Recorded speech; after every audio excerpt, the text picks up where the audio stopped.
Chapter 376. We will get married when the war is over. The city of Corinth is located on the west side of the Isthmus of Corinth, with two ports in the north and south. Of these two ports, the southern port faces the Aegean Sea, and the northern port faces the Gulf of Corinth. At this time, the Corinth Canal connecting the Aegean Sea and the Gulf of Corinth was still being excavated. If a ship wanted to transfer from the southern port of the city of Corinth to the northern port, it could only use manpower to move the ship through the 6-kilometer-long distance of the Isthmus of Corinth. When the time entered August, Roy came to the city of Corinth with 3,000 Pyrrhus soldiers and 2,000 Spartan soldiers. The reason why these 5,000 troops were brought to the city of Corinth was because Roy decided to gather manpower and materials in the city of Corinth to launch the next war. The target of the next war is the Apennine Peninsula, Italian Peninsula, across the sea from the Balkan Peninsula.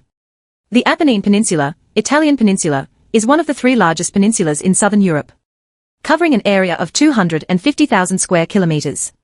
Because the Apennine Mountains run through the entire peninsula from the Po River plain in the north to the central Mediterranean in the south, it is called the Apennine Peninsula.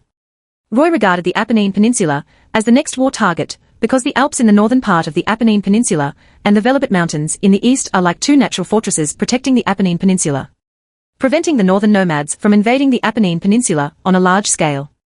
By conquering the entire Apennine Peninsula, Roy could use the now vast and sparsely populated Apennine Peninsula as a grain-producing area for the Kingdom of Athens, without having to worry about the threat of northern nomads. At the same time, it can also use the location of the Apennine Peninsula to control the central Mediterranean Sea. In the history of another world, it was because of the unique location of the Apennine Peninsula that the Roman Empire was able to complete its great cause of dominating the Mediterranean and turn the entire Mediterranean into the inner lake of the Roman Empire. If it had not been at the central hub of Mediterranean trade, the Roman Empire would never have been rich enough to dominate the Mediterranean. The Carthage Empire, which competed with the Roman Empire for hegemony, also developed from the Tunisia region in the central Mediterranean. This is obviously no accident. The war between the Roman Empire and the Carthage Empire was like fighting for the position of the Mediterranean trade center hub. In the end, the Roman Empire gained more wealth from Mediterranean trade and defeated the Carthage Empire 3 times in the long war for hegemony, causing the Carthage Empire to disappear into history. While a large number of ships and supplies from the Kingdom of Athens gathered towards the city of Corinth, Loe went to the city of Thebes alone. The city of Thebes, a splendid palace decorated with lots of gold ornaments. Upon hearing the news of Loe's arrival, Harmonia took Iol, Helle, Alcestis, and Laodamia out of the palace hall to greet Loe. After entering the palace hall hand in hand with Harmonia, Roy hugged Harmonia and sat on the throne, showing a guilty expression. Harmonia, I was planning to marry you this month, but now I want to start a very important war. You said war is more important than marrying me, Harmonia said with a half-smile. And the fact that you are able to come to me now means that you have time to marry me. I do have time to have a small wedding with you, Roy said guiltily. But your status in my heart is as important as Procne and Philomela. I want to hold a grand wedding for you that is not inferior to Procne and Philomela. This requires a lot of time to prepare. I came to you just to tell you that when I finish the next war, I will hold a wedding with you and make you truly my wife. What if I want to be your wife now? Then we can only hold a small wedding with not many guests. After Roy finished speaking, Harmonia fell into silence. After a while, Harmonia said with a wry smile, Are you asking me to make my own choice? If I choose to marry you now, I can only hold a small wedding in a hurry. If I want a grand wedding, I have to wait patiently for you to finish fighting the next war. Sorry. Roy put his hands tightly around Harmonia's slim waist and held her in his arms. I know that you have sacrificed a lot for me. So I promise you that although Procne and Philomela will marry me first, you will become the Queen of Athens alongside them. Loe. Harmonia lowered her head and said, I am willing to wait for you. I can wait until you end the war and then hold our wedding with you. Roy immediately suppressed the excitement in his heart and said, Harmonia, I promise you, I will end the next war soon. I will definitely marry you before this year is over. Hearing Roy's promise, Harmonia forced a smile on her face.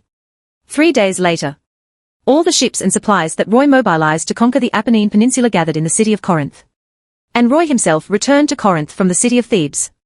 In order to conquer the Apennine Peninsula, Roy prepared to take a 6,000-strong army composed of 1,000 Corinthian soldiers, 3,000 Pyrrhian soldiers, and 2,000 Spartan soldiers, and sailed to the Apennine Peninsula in 150 warships.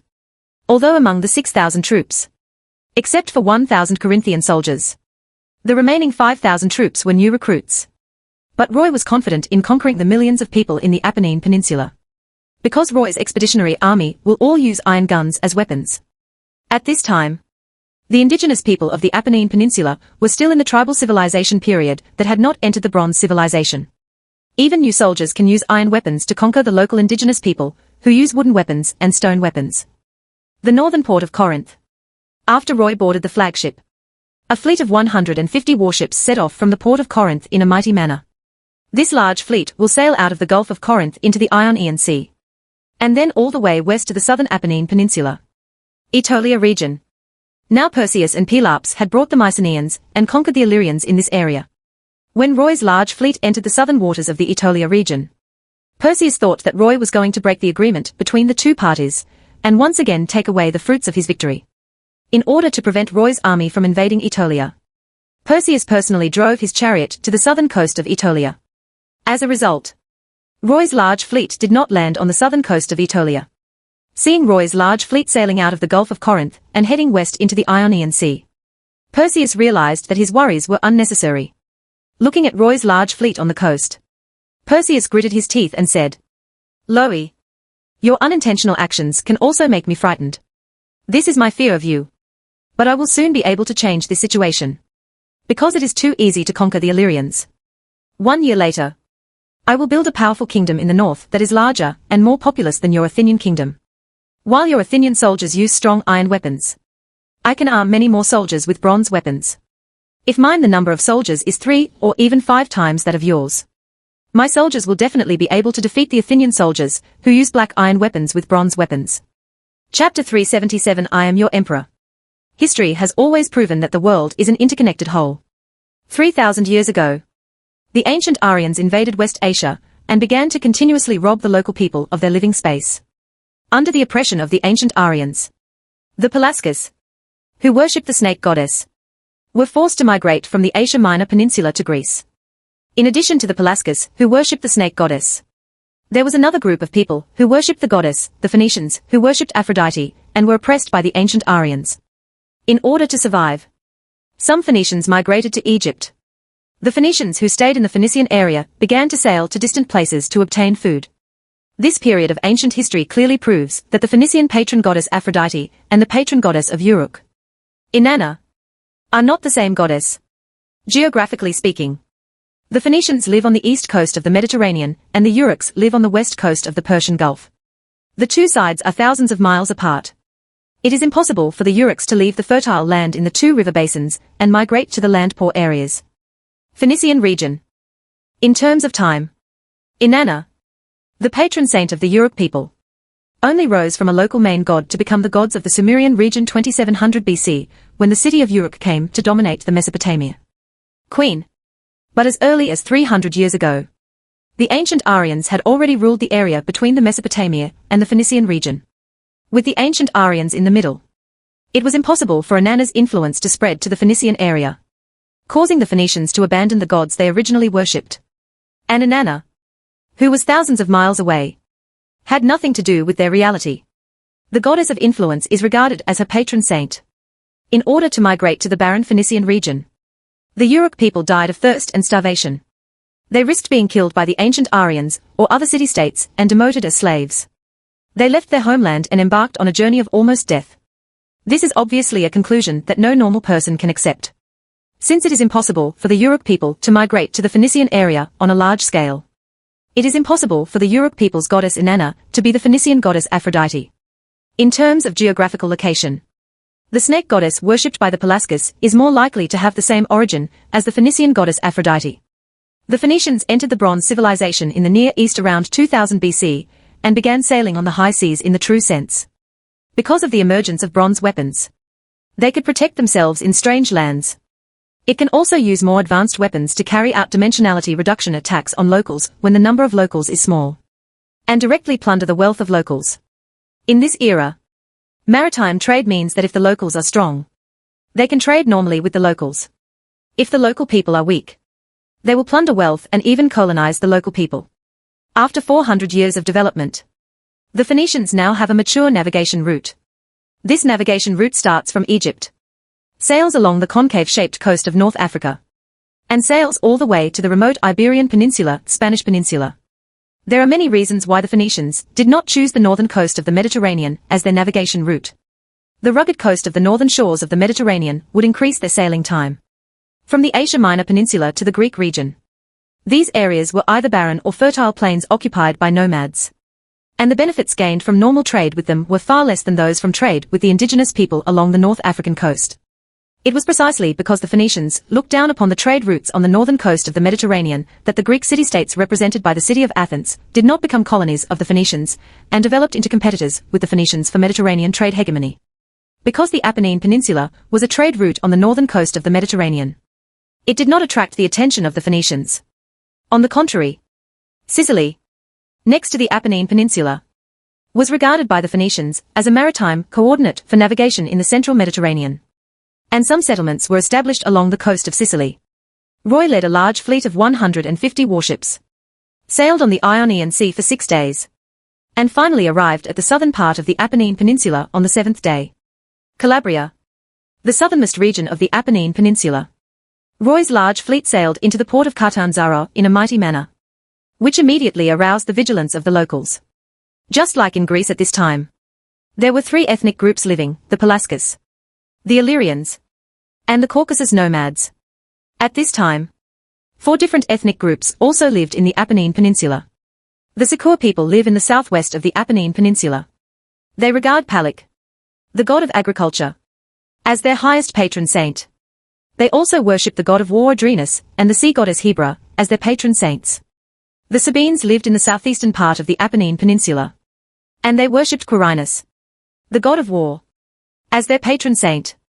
The Latins lived in the central Apennine Peninsula. They regarded Mars, the god of agriculture, as their patron saint, and also worshipped gods such as Diana, the oak goddess. The Etruscans lived in the northern part of the Apennine Peninsula, and they worshipped Jupiter, the sun god, and Minerva, the moon goddess, as their patron saints. Neptune, the sea god, Vesta, the stove goddess, Venus, the orchard goddess, and Janus, the door god, are also important gods in the Apennines. The Calabria region where the port of Catanzaro is located is the area where the Sicour people live. Legend has it that their ancestors lived in the central part of the Apennine Peninsula. Later, as the Sabines and Latins moved south to compete for living space, the Sicour people had no choice but to migrate southward. Now some Sicour people have left the Apennine Peninsula and migrated to Sicily. The Sicour people originally only worshipped Palak, the god of agriculture. Later, they continued to fight with the Sabines and Latins. And then they began to worship Adrenus, the god of war, and Hebra, the goddess of the sea. They also migrated to the sea in order to safely cross the sea.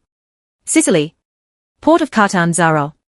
After Roy's flagship docked, Roy was preparing to be the first to land. A large group of men with black hair and black eyes, wearing linen clothes, holding wooden weapons and stone weapons rushed out of the woods near the port. These Sicours stopped 20 meters away from the port. And then a Sicour asked loudly in the common language of the Eastern Mediterranean, "Who are you?" From the reaction of these Sicour people, it can be seen that they are full of fear of the large fleet of the Kingdom of Athens. Because they had never seen such a huge fleet, nor had they seen the black iron weapons used by Athenian soldiers. The unknown has always been a source of fear. Roy jumped from the flagship to the beach, and then said while walking towards the Sicour in front of him, "You don't have to worry. We are not your enemies. Now let me introduce my identity to you. From the moment I set foot on this land, I am the Emperor of the Athenian Empire, and the 3rd Emperor of mainland Greece and the Roman provinces. The ruler of 180,000 square kilometers of land and a population of 2 million. The land where you Sicour people live, this Apennine Peninsula, is the Roman province of our Athenian Empire. In other words, I am yours Emperor. You can call me His Majesty the Emperor. Or you can call me His Majesty Roy by my name." Chapter 378 Elder Brutus and Caesar. The governance model of human civilization has always been closely related to the development of military technology. Before the Bronze Age, human rule was dominated by tribes or villages. The emergence of bronze weapons brought human civilization into the city-state era. The emergence of iron weapons brought human civilization into the Kingdom Age. The governance model of human civilization is related to the development of weapons. This is because the mastery of more advanced weapons enabled. Roy pointed at the soldiers behind him and said, "The Phoenicians did not rule you. Not because they did not want to, but because they did not have an army large enough to rule you. Behind me are the most powerful soldiers in the world. If you refuse to accept my rule, then I can only attack you." Suppressed by force. Seeing the Athenian soldiers' iron spear blades shining coldly in the sun, the Sicyrian leader noble looked at the bronze war spear in his hand. This bronze war spear was purchased from the Phoenicians with 5,000 kilograms of grain. Just by observing the spear blade of the bronze war spear and the gun blade of the iron spear, one can also judge that the iron spear of the Athenian soldiers is a more powerful weapon. "I want to duel with you." Seeing that Roy's soldiers were still landing continuously, and the number had exceeded 2,000, the noble leader of the Sakua people suddenly said to Roy, "If you can defeat me, we will move to other places and give up our territory to you, or accept your rule." Duel? Roy couldn't help but laugh after hearing the request of the noble leader of the Sakua people. "You are not qualified to duel with me. The total number of men in your village who are over 10 and under 60 years old is only 200. A village chief like you is not qualified to duel with the Emperor of Athens. I can let you be my subordinate if you can defeat my soldiers in a duel. I will lower my status and fight with you." After speaking, Roy waved to a 500-man commander who was in charge of 500 soldiers. The soldiers of the Kingdom of Athens all decided their positions based on their strength. Almost all soldiers who can become 500 men have strength close to the hero level, 100 enemies. The 500-man leader designated by Roy immediately came to the leader of the Sakua nobles with iron spears and shields and said, "Are you alone? Or are you going together?" "Of course I'm alone." The leader noble angrily rushed in front of the 500-man leader with a bronze war spear and a stone spear, and attacked with the bronze war spear and stone spear at the same time. The 500-man captain used his shield to block the attack of the bronze war spear, and at the same time used the blade of the iron spear to sweep at the body of the leading noble. There was a muffled bang. The stone spear of the leader noble pierced the heart of the 500-man leader. The stone spear was blocked by the paper armor and did not cause any real damage to the body of the 500-man leader. The 500-man long iron spear blade cut through the leader's nobleman's linen clothes and left a wound on the leader's nobleman's arm. In just the first round of the confrontation, the leader of the nobles screamed in pain, turned around and fled to his people. Seeing that the 500-man leader did not pursue him, the leader of the nobles threw away the stone spear, covered the wound on his right arm with his left hand and said to Roy, "Why are the weapons you use so sharp?" Roy did not answer the question, but looked at the leader and nobleman with a smile and teased, "Do you want to continue the duel?" The leader noble glanced at the iron spear blade in the hand of the 500-man leader with fearful eyes. The leading noble will never run away from a duel if both sides use the same weapon. But the weapons gap between the two sides is too big. "I lost," the leader noble said helplessly. "We can move to other places or accept your rule. I will not drive you away. For you will be my people from now on," Roy said with a bright smile. "Under my rule, you will soon have a better life than before. You are the first local chief noble to be ruled by me. Tell me your name." "Brutus." The leader noble looked at Roy with awe and said, "My name is Brutus. I am the chief of the village of Cartanzaro and a member of the Council of Chiefs of the Sicurs. The Council of Leaders is the prototype of the Senate." Loey was not fond of the ancient Roman Senate, because in the history of another world, the Senate was an institution for the chief nobles to check and balance the king. According to legend, the seventh king of ancient Rome was exiled abroad by the senators because he ignored the authority of the Senate. Caesar, the uncle and adoptive father of Octavian, the first emperor of the Roman Empire, was assassinated by Marcus Brutus, a senator of the Senate, and other senators because he wanted to serve as a lifelong dictator. Thinking of this period of history, Roy looked at his 500 men and said, 500 men long. I will give you a name. From now on, your name will be Caesar. I will obey your majesty's orders." 500 men long, Caesar immediately said excitedly. "Caesar is my name now." "Caesar." "Brutus?" Roy's eyes looked at Caesar and then at Brutus. "It seems that the biggest problem for me to conquer the Apennine Peninsula is how to eliminate the Senate. Brutus, I hope you can help me contact the Senate of your Sicur people and ask the leaders and nobles of the Sicur people to come to me. I surrender." You have personally experienced the power of black iron weapons. And every one of my soldiers uses this powerful weapon. If you Sakuas choose to use force to confront me, and I have to use force to suppress you, you will only sacrifice the precious lives of your people in vain. And in the end you will still be unable to escape the fate of failed resistance. Brutus nodded and said, I will contact the other leaders immediately. Chapter 379, Meeting of Elders of the Sakua People. After Brutus left with his villagers, Loi's soldiers began to cut down trees, dig foundations, and improve the port in preparation for building a port city in Catanzaro. While the soldiers were busy in full swing, Roy walked outside Brutus' village, observing the ancient Roman village and thinking about how to conquer these ancient Romans. Roy was able to conquer all the areas where the Pelasgus lived in Greece because the Pelasgus were the main ethnic group in the Kingdom of Athens. Roy was able to conquer the Nile Delta region because the northern Egyptians had long been accustomed to being ruled by foreign conquerors. And the foreign rulers were more benevolent than the local rulers. The situation in the Apennine Peninsula is different from that in Greece and Egypt. Roy wanted to turn the Apennine Peninsula into a Roman province. And the locals would definitely regard Roy as a foreign conqueror and be hostile to him. If the local ruling class exploits the civilians very seriously, Roy can also conquer the locals just like he conquered the northern Egyptians. However, because the ancient Romans were in a backward tribal civilization, their leading nobles did not exploit and rule the civilians seriously. Roy forcibly conquered the local people by force. It was impossible to establish effective rule over the millions of people in the Apennine Peninsula with 6,000 soldiers. Therefore, if Roy wants to rule the Apennine Peninsula, he must make the local people willing to join the Kingdom of Athens. Only in this way can Roy recruit soldiers from the local people and control the entire Apennine Peninsula. Since it is unrealistic to conquer by force, we can only take advantage of the contradictions between the four major ethnic groups of the ancient Romans. Although Loi was a foreign conqueror, the four major groups of the ancient Romans also had greater enemies, which were their neighbors who had competed with them for living space for thousands of years. Now the Sakuas, Sabines, Latins, and Etruscans, it is not an exaggeration to say that there is a blood feud between these four major ethnic groups. As long as Roy makes good use of the contradictions between them, he can take advantage of them. Roman rule, Roman goals. Just as Roy was thinking about his plan to conquer the Romans, Brutus left his village on a fast horse and rushed to the Senate, the assembly of chiefs of the Sakuas. The Senate of the Sakuas is located in the center of Calabria. When Brutus arrived, he immediately sounded the alarm to summon all the senators. As a place where leaders hold meetings, the Sakua Senate is a house built of wood and stone, but the interior decoration is luxurious. The Sakua people are in a backward tribal civilization. They will build the Senate so luxuriously because the leaders or representatives of the leaders of each tribe of the Sakua people will live in the Senate for a long time. Upon hearing the alarm bell ringing to summon the senators, the leaders or representatives of leaders who lived in the Senate all rushed to the conference room. Senate meeting room.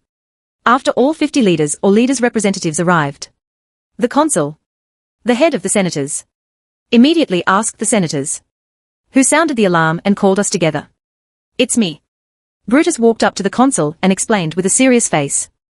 Chiefs, representatives of the leaders, I have called you all because a group of powerful strangers appeared at the port of our village of Catanzaro. These strangers were riding on huge ships as numerous as a flock of birds. And their soldiers seem to be densely packed. There are as many ants as there are. And their soldiers all use black weapons. These black weapons are very sharp and more powerful than the bronze weapons sold to us by the Phoenicians. After speaking, Brutus raised his right arm to show everyone his wound. Although Brutus's wound was scarred at this time, it could still be seen that it was a half-foot-long wound. Seeing Brutus's wound, a leader who was close to Brutus said immediately, Dear Brutus, do you want us 50,000 Sakuas to unite and help you drive away the foreigners? Brutus said, shaking his head. Although there are 50,000 Sakuas in Calabria, I dare say that even if all our men take up arms to fight, it is impossible to defeat the powerful foreigners. Those foreigners who use black weapons will be against us. A one-sided massacre. I have called you together because the ruler of the strangers, the man who calls himself emperor, demands submission from all of us. Brutus, are you scared of strangers? After hearing what Brutus said, one of the leaders said unhappily, You actually acted as a mouthpiece for the outsiders, and said that we Sakuas combined couldn't defeat the outsiders. It's not like we haven't fought wars with the Phoenicians. Although hundreds of Phoenicians used powerful bronze weapons killing thousands of us, We eventually defeated the Phoenicians with wooden and stone spears and forced the Phoenicians to promise to engage in normal trade with us. We paid 10 times the casualties to defeat the Phoenicians. Do you think it is a glorious thing? Brutus said angrily. And don't forget. Our enemies are not only foreigners, but also the Sabines and Latins who want to drive us into the sea. Now I don't really surrender to the foreigners. I just think that maybe we can use the strangers' take on the Sabines and Latins to regain our lost homeland. All the elders' eyes lit up. Brutus' friend said in agreement. Brutus is so right. We can use these strangers to deal with the Sabines and Latins. In the end, whether the strangers fail or the strangers defeat the Sabines and Latins, it will not matter to us. It is said that there are only benefits. And the number of outsiders is only a few thousand at most. They drove away the Sabines and Latins. And the land they took back belongs to us Sakuas. Even the Archon said. Forced by the Sabines and Latins, we had to migrate to Sicily. However, our shipbuilding technology was very backward. Over the years, 100,000 of our tribesmen took the boats we made to go to Sicily. As a result, many tribesmen died in the sea. Now there are only 150,000 Sakuas in Calabria and Sicily combined. If we don't find a way to solve the threat of the Sabines and Latins, even Calabria, the sub-region, will also be robbed. And we will eventually be conquered and assimilated by the Sabines and Latins. Or driven to Sicily by them. Since even the consuls are not opposed to using outsiders. Let's make contact with outsiders. Compared with the savage Sabines and Latins, even the strangers are civilized. Seeing that the senators reached an agreement, Brutus said with a smile. Since no one objects, I will invite the foreigner emperor here tomorrow. I have a hunch in my heart that these foreigners can definitely help us regain our lost homeland. At this time, Roy did not know that while Roy wanted to use the Romans to rule the Romans, the Sakuas also wanted to use Roy to deal with the Sabines and Latins. Even if he knew, Roy wouldn't care. Because Roy was confident of conquering the Romans from a spiritual level and turning them into Romans in the Roman province of the Athenian Empire. Chapter 380 shocked the Romans in Athens. You said that your Sakua people Senate the Council of Chiefs wants to contact me. When Brutus told Roy the news, Roy hesitated for a moment before speaking to Brutus. I agree to contact the Senate of your Sakua people. When will we go to the Senate? I can take you there at any time. But you can only take a maximum of 50 soldiers with you. Roy nodded and said after hearing Brutus' request. Can. Then. Roy said to Caesar, the leader of the 500 men. Caesar. You take 49 soldiers with me to the Senate of the Sakuas. Prepare food and water before departure. After Caesar and the soldiers prepared food and water, Brutus set off with Roy and others. The Senate of the Sakuas is not very far from the port of Catanzaro. When night falls, Brutus walked 100 miles with Loe and others, and finally arrived at the Senate house. The Senate illuminated by the light of torches. Roy saw the 49 leaders and leaders representatives of the Senate, and took the initiative to speak to them. Dear elders, before we start negotiating, let my soldiers prepare dinner first. After walking for 100 miles, my soldiers are very tired. We can enjoy dinner and negotiate at the same time. Roy's request was very reasonable. So the senators did not refuse. So under the curious and surprised gazes of the senators, some of Roy's soldiers set up iron pots. Some used kitchen knives to chop vegetables and meat. And some laid out salt and various spices. It didn't take long before various foods began to smell like the senators had never smelled before. The elders of the Sakua people couldn't help, but asked curiously. Dear foreigners, what is this thing you use for cooking? What tools do you use to chop vegetables and meat? What are these dry plants? Is the amazing aroma that comes out of your stir-fries and barbecues due to the scattering of these dry plants? Seeing the elders asking various questions like curious babies, Roy introduced them with a bright smile. The tool we use for cooking is an iron pot. The iron pot can not only be used for stir-frying vegetables and meat, but also for cooking porridge and frying meat. The tool we use for cutting vegetables and meat is a kitchen knife. And these dried plants are spices. These spices not only can it make food more delicious, but it can also be used as an herbal medicine to treat diseases. Is this a medicinal herb for healing? After listening to Roy's introduction, one of the elders opened his eyes angrily and said, You actually eat healing herbs as normal food. Do you know that herbs can save lives when you are sick or injured? There are many people in my tribe who died because they could not be cured when they were sick. Another elder said with suppressed excitement. Foreigners. These things you have. Whether they are iron pots, kitchen knives, salt or spices, are not available to us. Are you willing to sell these things to us? Everyone eats first. At this time, Roy's soldiers had prepared stir-fry, barbecue and oatmeal. And Roy said to the senators, "We'll talk while we eat." After saying that, Roy took the lead and started eating. The senators ate food with salt and various spices. They were all shocked by the delicious food and even whispered praises to each other. After all the senators had tasted the food, Roy said to the senators, "Dear senators, I believe Brutus has told you that the Apennine Peninsula where you live is now a Roman province of the Athenian Empire. And I am the emperor of the Athenian Empire.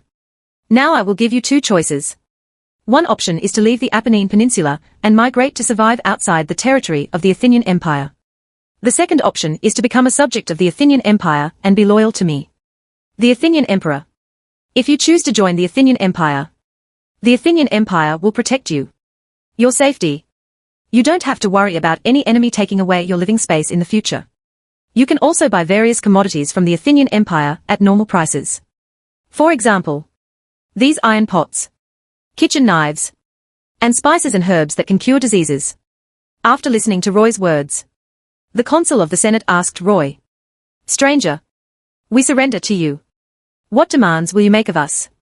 I know that you are now in a semi-nomadic and semi-agricultural state. Half of your food comes from raising cattle and sheep and hunting, and half comes from farming. But your farming scale is very small. After you become subjects of the Athenian Empire, I will you register your household registration. And each of your families will be assigned 20 acres of land to cultivate food on the 20 acres of land. 20 acres of land, that's too much." One of the elders couldn't help but said, "We only need to plant 10 acres of land. And the food produced will be enough for us.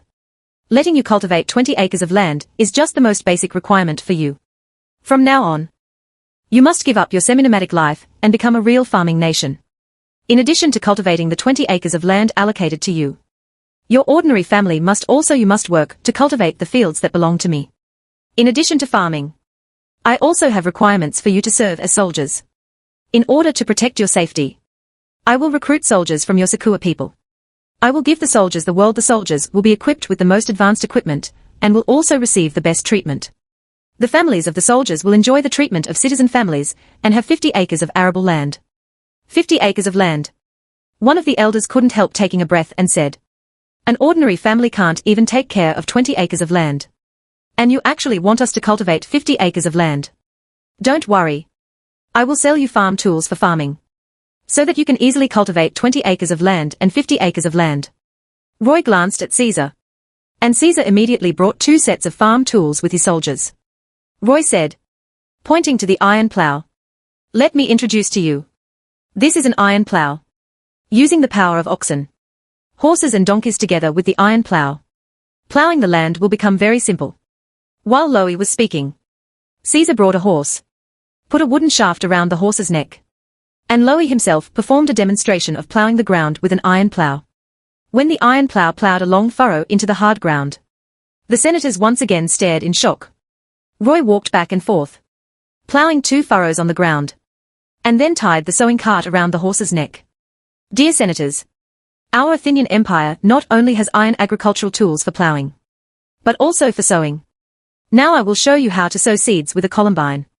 In order to maximize the sowing performance, Roy put a pound of grain into the seed box of the columbine. As the columbine plowed across the ground pulled by the horses, the senators lay on the ground and dug up the ground where the columbine passed, and actually found a few grains of grain on the ground. Roy pushed the column around in a circle and returned to the elders. The elders all looked at Roy with excited eyes, as if they saw gods coming to the world.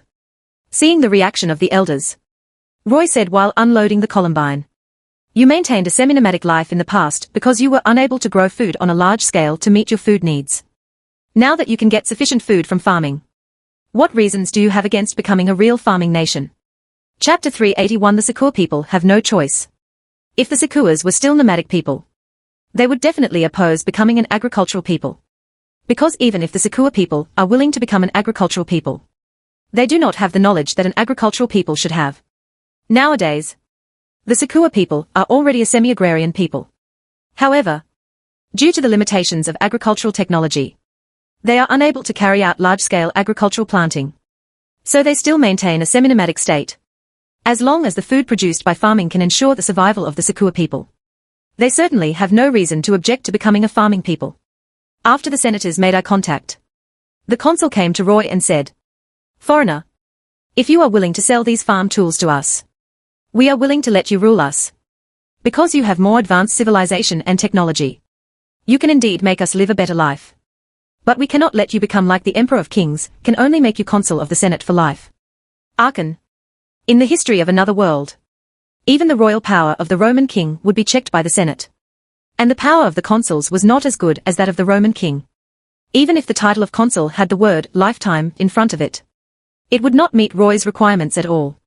Roy looked at the Archon expressionlessly and said, "What I want to do is an emperor with more power than the king. Not a consul who has to discuss any important matters with the Senate. You propose to make me a consul.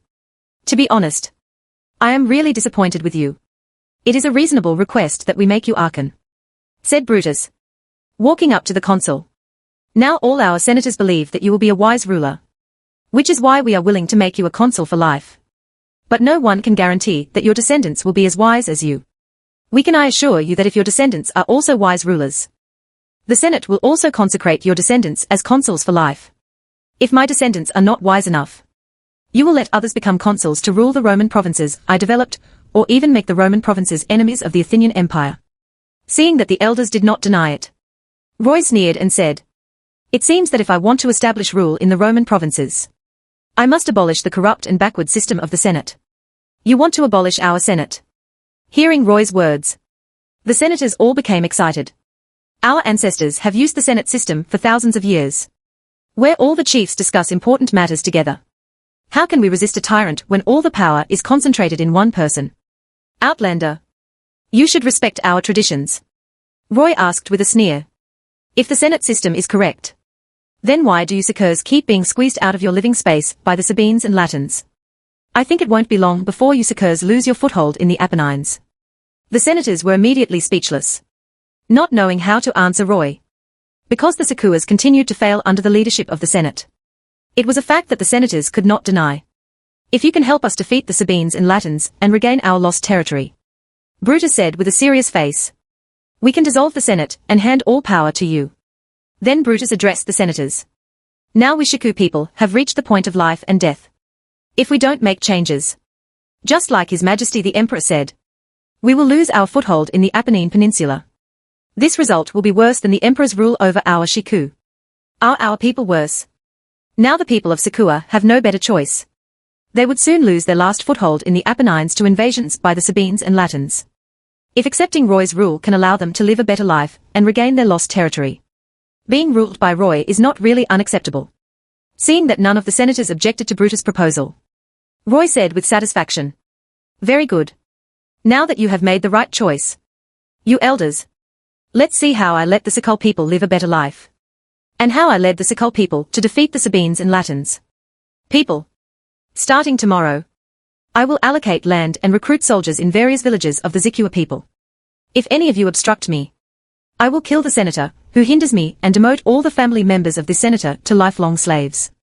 Lowy did not propose that the Sakua people abandon their three patron gods: Palik, the god of agriculture; Adrenus, the god of war; and Hybra, the goddess of the sea. Because Roy was worried that making this request now would completely anger the elders. It is obviously a safer approach to wait until Roy deeply controls the Sakua people before asking them to abandon their gods. The next day, Roy returned to the port of Catanzaro and personally demonstrated to all the soldiers how to use farm tools.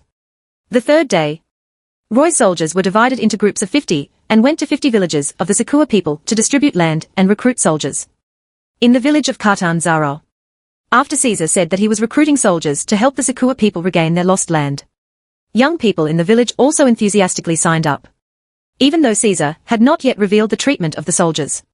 Because in the hundreds of years of war between the Sicels and the Sabines and Latins, the Sicels were not only deprived of their living space by the Sabines and Latins, but many of their tribesmen were also killed. The hot-blooded Sakua youths are all eager to regain their lost land and avenge their ancestors. After the recruitment of soldiers was successfully completed, the Athenian soldiers personally performed plowing and sowing with iron plows and columbuses, convincing the Sakurs that they could cultivate more fields. Roy's 10th day in Catanzaro. The port of Catanzaro has been completed with the walls of the city of Catanzaro. In the center of the city of Catanzaro, there was also a temple of Persephone built out of wood.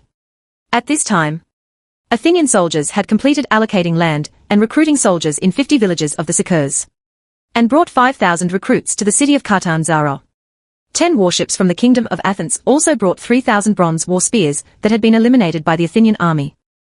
After Roy armed 3,000 Sicur soldiers with these 3,000 bronze war spears, he prepared to lead 5,000 Athenian soldiers and 3,000 Sicur soldiers to launch a war to conquer the Sabine and Latin rule, the Campania and Basilicata regions of the southern Apennine Peninsula. Although these two regions have a combined area of 23,000 square kilometers, their population is only about 70,000. If he were not worried about the logistics, Roy would even want to conquer the Puglia region as well. With the 20,000 square kilometers of Puglia, the area of about 60,000 square kilometers of the southern Apennine Peninsula will be included in the territory of the Athenian Empire. Now the Sicur soldiers are still recruits who have not completed their training. Roy started the war. And he had a reason why he had to start the war. The food brought by the Athenian navy could not withstand the consumption of 11,000 people. So Roy had to conquer the Sabines and Latins, and plunder food from the leaders of the Sabines and Latins to feed his army. Chapter 382, Lectures before the war begins. If the Apennine Peninsula had entered city-state civilization, Roy would only need to capture a few populated cities if he wanted to conquer the Campania and Basilicata regions. It is a pity that the Apennine Peninsula is still in the tribal civilization. If Roy wants to conquer the Campania and Basilicata regions, he must occupy all the Sabine tribes and Latin tribes in these two regions. The regions of Campania and Basilicata have a population of about 70,000. Representing at least 60 Sabine and Latin tribes in these two regions. It was impossible for Roy to personally lead an army of 8,000 to occupy every tribe, because this would waste a lot of time and allow the Sabine tribes and Latin tribes to unite to deal with Roy's army. In order to conquer the Campania and Basilicata regions in the shortest time, Roy divided the 8,000 army into 2,000-man teams and 60 centurions. 60 centuries, responsible for the occupation of 60 Sabine and Latin tribes in the regions of Campania and Basilicata. Roy and Caesar led 1,000-man troops into Campania and Basilicata respectively to deal with attacks from other areas. Let 60 centurions capture 60 tribes of Sabines and Latins. And Loe was not worried that these centurions would fail, because the Sabine tribes and Latin tribes usually only have a population of about 1,000. Even if these tribes could muster 200 men, they would not be able to defeat 100 men composed of 70 iron spearmen and 30 soldiers with bronze war spears. What Roy was really worried about was that without his own control, the soldiers would kill people and rob property at will in the tribes or villages they occupied, and even take the women of the tribes or villages as their own. So before the war started, Roy gave a special lecture to the soldiers. Catanzaro City. All 8,000 soldiers gathered around the temple of Persephone and formed a circle to surround the temple of Persephone. Roy stood on the altar outside the temple of Persephone and spoke loudly enough for all the soldiers to hear. Fellow soldiers, now we are going to launch a war that is bound to win. Now I have something to tell you. The Apennine Peninsula is already a Roman province of the Athenian Empire. The Sicurs, Sabines, Latins and Iraqis on the Apennine Peninsula, the Trurians, are all subjects of the Athenian Empire. When you occupy the tribes or villages of the Sabines and Latins, you must not harm ordinary villagers. The task I give you is to eliminate the Sabines and Latins who resist us. The Latins, kill the Sabine and Latin leaders, and confiscate all the leaders' property. Even if the Sabine and Latin leaders voluntarily surrender, you will drive the leaders away, because I no longer want to face them. Senate and senators of the Sabines and Latins. After occupying the tribes or villages of the Sabines and Latins, if you harm the villagers at will, rob the villagers of their property, or even seize women, I will definitely give you the most severe punishment. After this war is over, I will not only give you 20 pounds of salt as a reward, but I will also arrange for an unmarried girl to go on a blind date with you. 20 caddies of salt, this is a generous reward equivalent to 1,000 caddies of grain. Roy would arrange blind dates for soldiers who had won battles. And this was something that all the soldiers knew. After hearing Roy's promise, the soldiers all shouted excitedly, "Long live the Emperor! Long live the Empire of Athens! Long live the Emperor! Long live the Empire of Athens! Long live the Emperor! Long live the Empire of Athens!" After the lecture to the soldiers, Roy summoned the 60 centurions together and warned them with a serious face. Commanders of centurions. You have a heavy responsibility this time. You must take good care of your soldiers, and do not let them do anything that violates the laws of the Athenian Empire. After this war is over, you will all get 40 pounds of salt as a reward. The centurions agreed wholeheartedly, saying that they were all capable of managing soldiers well. Roy then chatted one-on-one with Caesar. Caesar, you lead a force of 1,000 men into the Basilicata region. Your task is not only to guard against the Sabine tribe in Puglia, but also to monitor the centurions in Basilicata. If the team does something that violates the law, you must tell me everything. Caesar said immediately. Please rest assured, Your Majesty, I will definitely complete your order. After all preparations were completed, Caesar's 1,020 centuries walked from the coastal plain to the Basilicata region. Roy's 1,000 men and 40 centurions sailed to the Campania region in warships. The 5th day of this war, Caesar's 1,020 centuries entered the Basilicata region, and Roy's 1,040 centuries also landed on the coast of Campania. The Campania region and the Lazio region in the northwest are areas where Latins who worship Mars live. Because the Latins also lived a semi-nomadic and semi-agricultural lifestyle, Mars was not only the god of reproduction and plants, but also the patron saint of livestock, farmland, and farmers. In the history of another world, the city of Rome was established in the Lazio region. Romulus, who built the city of Rome, was the son of God who was deified as Mars, the patron saint of the Latins. It is said that the Latins originally lived in the northern part of the Apennine Peninsula, as the Etruscans, who worshipped the sun god Jupiter and the moon goddess Minerva, continued to invade. The Latins were forced to migrate and seize the territory of the Sicaurs. The Basilicata, Puglia, and Abruzzo regions in the eastern Apennines are the territory of the Sabines who worship the war god Quirinus. The Roman city founded by the Latins 1,000 years later eventually conquered the entire Apennine Peninsula. 1,000 years ago now, the Etruscans were the most powerful ethnic group in the Apennines. The Sabines were the second largest ethnic group after the Etruscans. Latins are only the third largest ethnic group in the Apennines.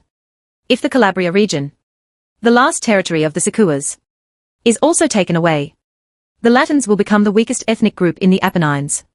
Perhaps it was precisely because the Latins were in a weak position that in the myth of Romulus, the founder of Rome, Romulus used deception to forcefully obtain the married princess of the Sabines and become the son-in-law of the Sabine king. As the king of Rome, Romulus used the most despicable method to seize the married princess Sabine as his wife, which fully reflected the weakness of the Latin people at that time. Only by becoming the son-in-law of the Sabine king and making the Sabine king's grandson the heir to the city of Rome could Romulus ensure that the city of Rome would not be destroyed by the powerful Sabines. This story is very similar to the Greek mythology in which Agamemnon seizes the married Spartan princess. Agamemnon's situation at that time was that if he refused to marry the married Spartan princess and forcibly became the son-in-law of the Spartan king, Agamemnon might be killed by the Spartan king. In the myth of the city of Rome, when the angry Sabine king wanted to punish the city of Rome for robbing the Sabine girls, the Sabine princess, who had become the wife of Romulus, came to the outside of Rome with 29 Sabine girls, prevented the destruction of Rome by the Sabines. Chapter 383 The reaction of the Latin Sabines. The Apennine Mountains are like a natural chasm, dividing the Apennine Peninsula into two halves in the middle. After entering the Campania region with a 1,000-man team and 40 centurions, Roy asked the 40 centurions to occupy all the Latin tribal villages in the Campania region, and Roy himself took 1,000 men. The team headed to the border between the Campania and Lazio regions, because the Apennine Mountains protect the east side of the Campania region. As long as Loey leads a 1,000-man team to block the Latin tribes in the Lazio region, the Campania region can be absorbed and turned into the territory of the Athenian Empire. As Roy's centurions attacked the Latin tribal villages one by one, the Latin leaders who ruled these tribal villages were either killed or fled to the Lazio area to report to the Council of Latin Leaders, the Latin Elders. Hospital for help. 3 days later, Loey led 1,000 troops to the border of the Campania and Lazio regions. Roy's 40 centurions also completed the occupation of all Latin tribal villages in Campania. It is natural that there will be such a result. Latin tribal villages usually only have a population of about 1,000. Excluding the elderly, children and women, a Latin tribal village can have a maximum of 200 men. But even if 200 men with wooden or stone spears had a numerical advantage, it was impossible to defeat 100 men composed of 70 men with sharp iron spears and 30 men with bronze war spears.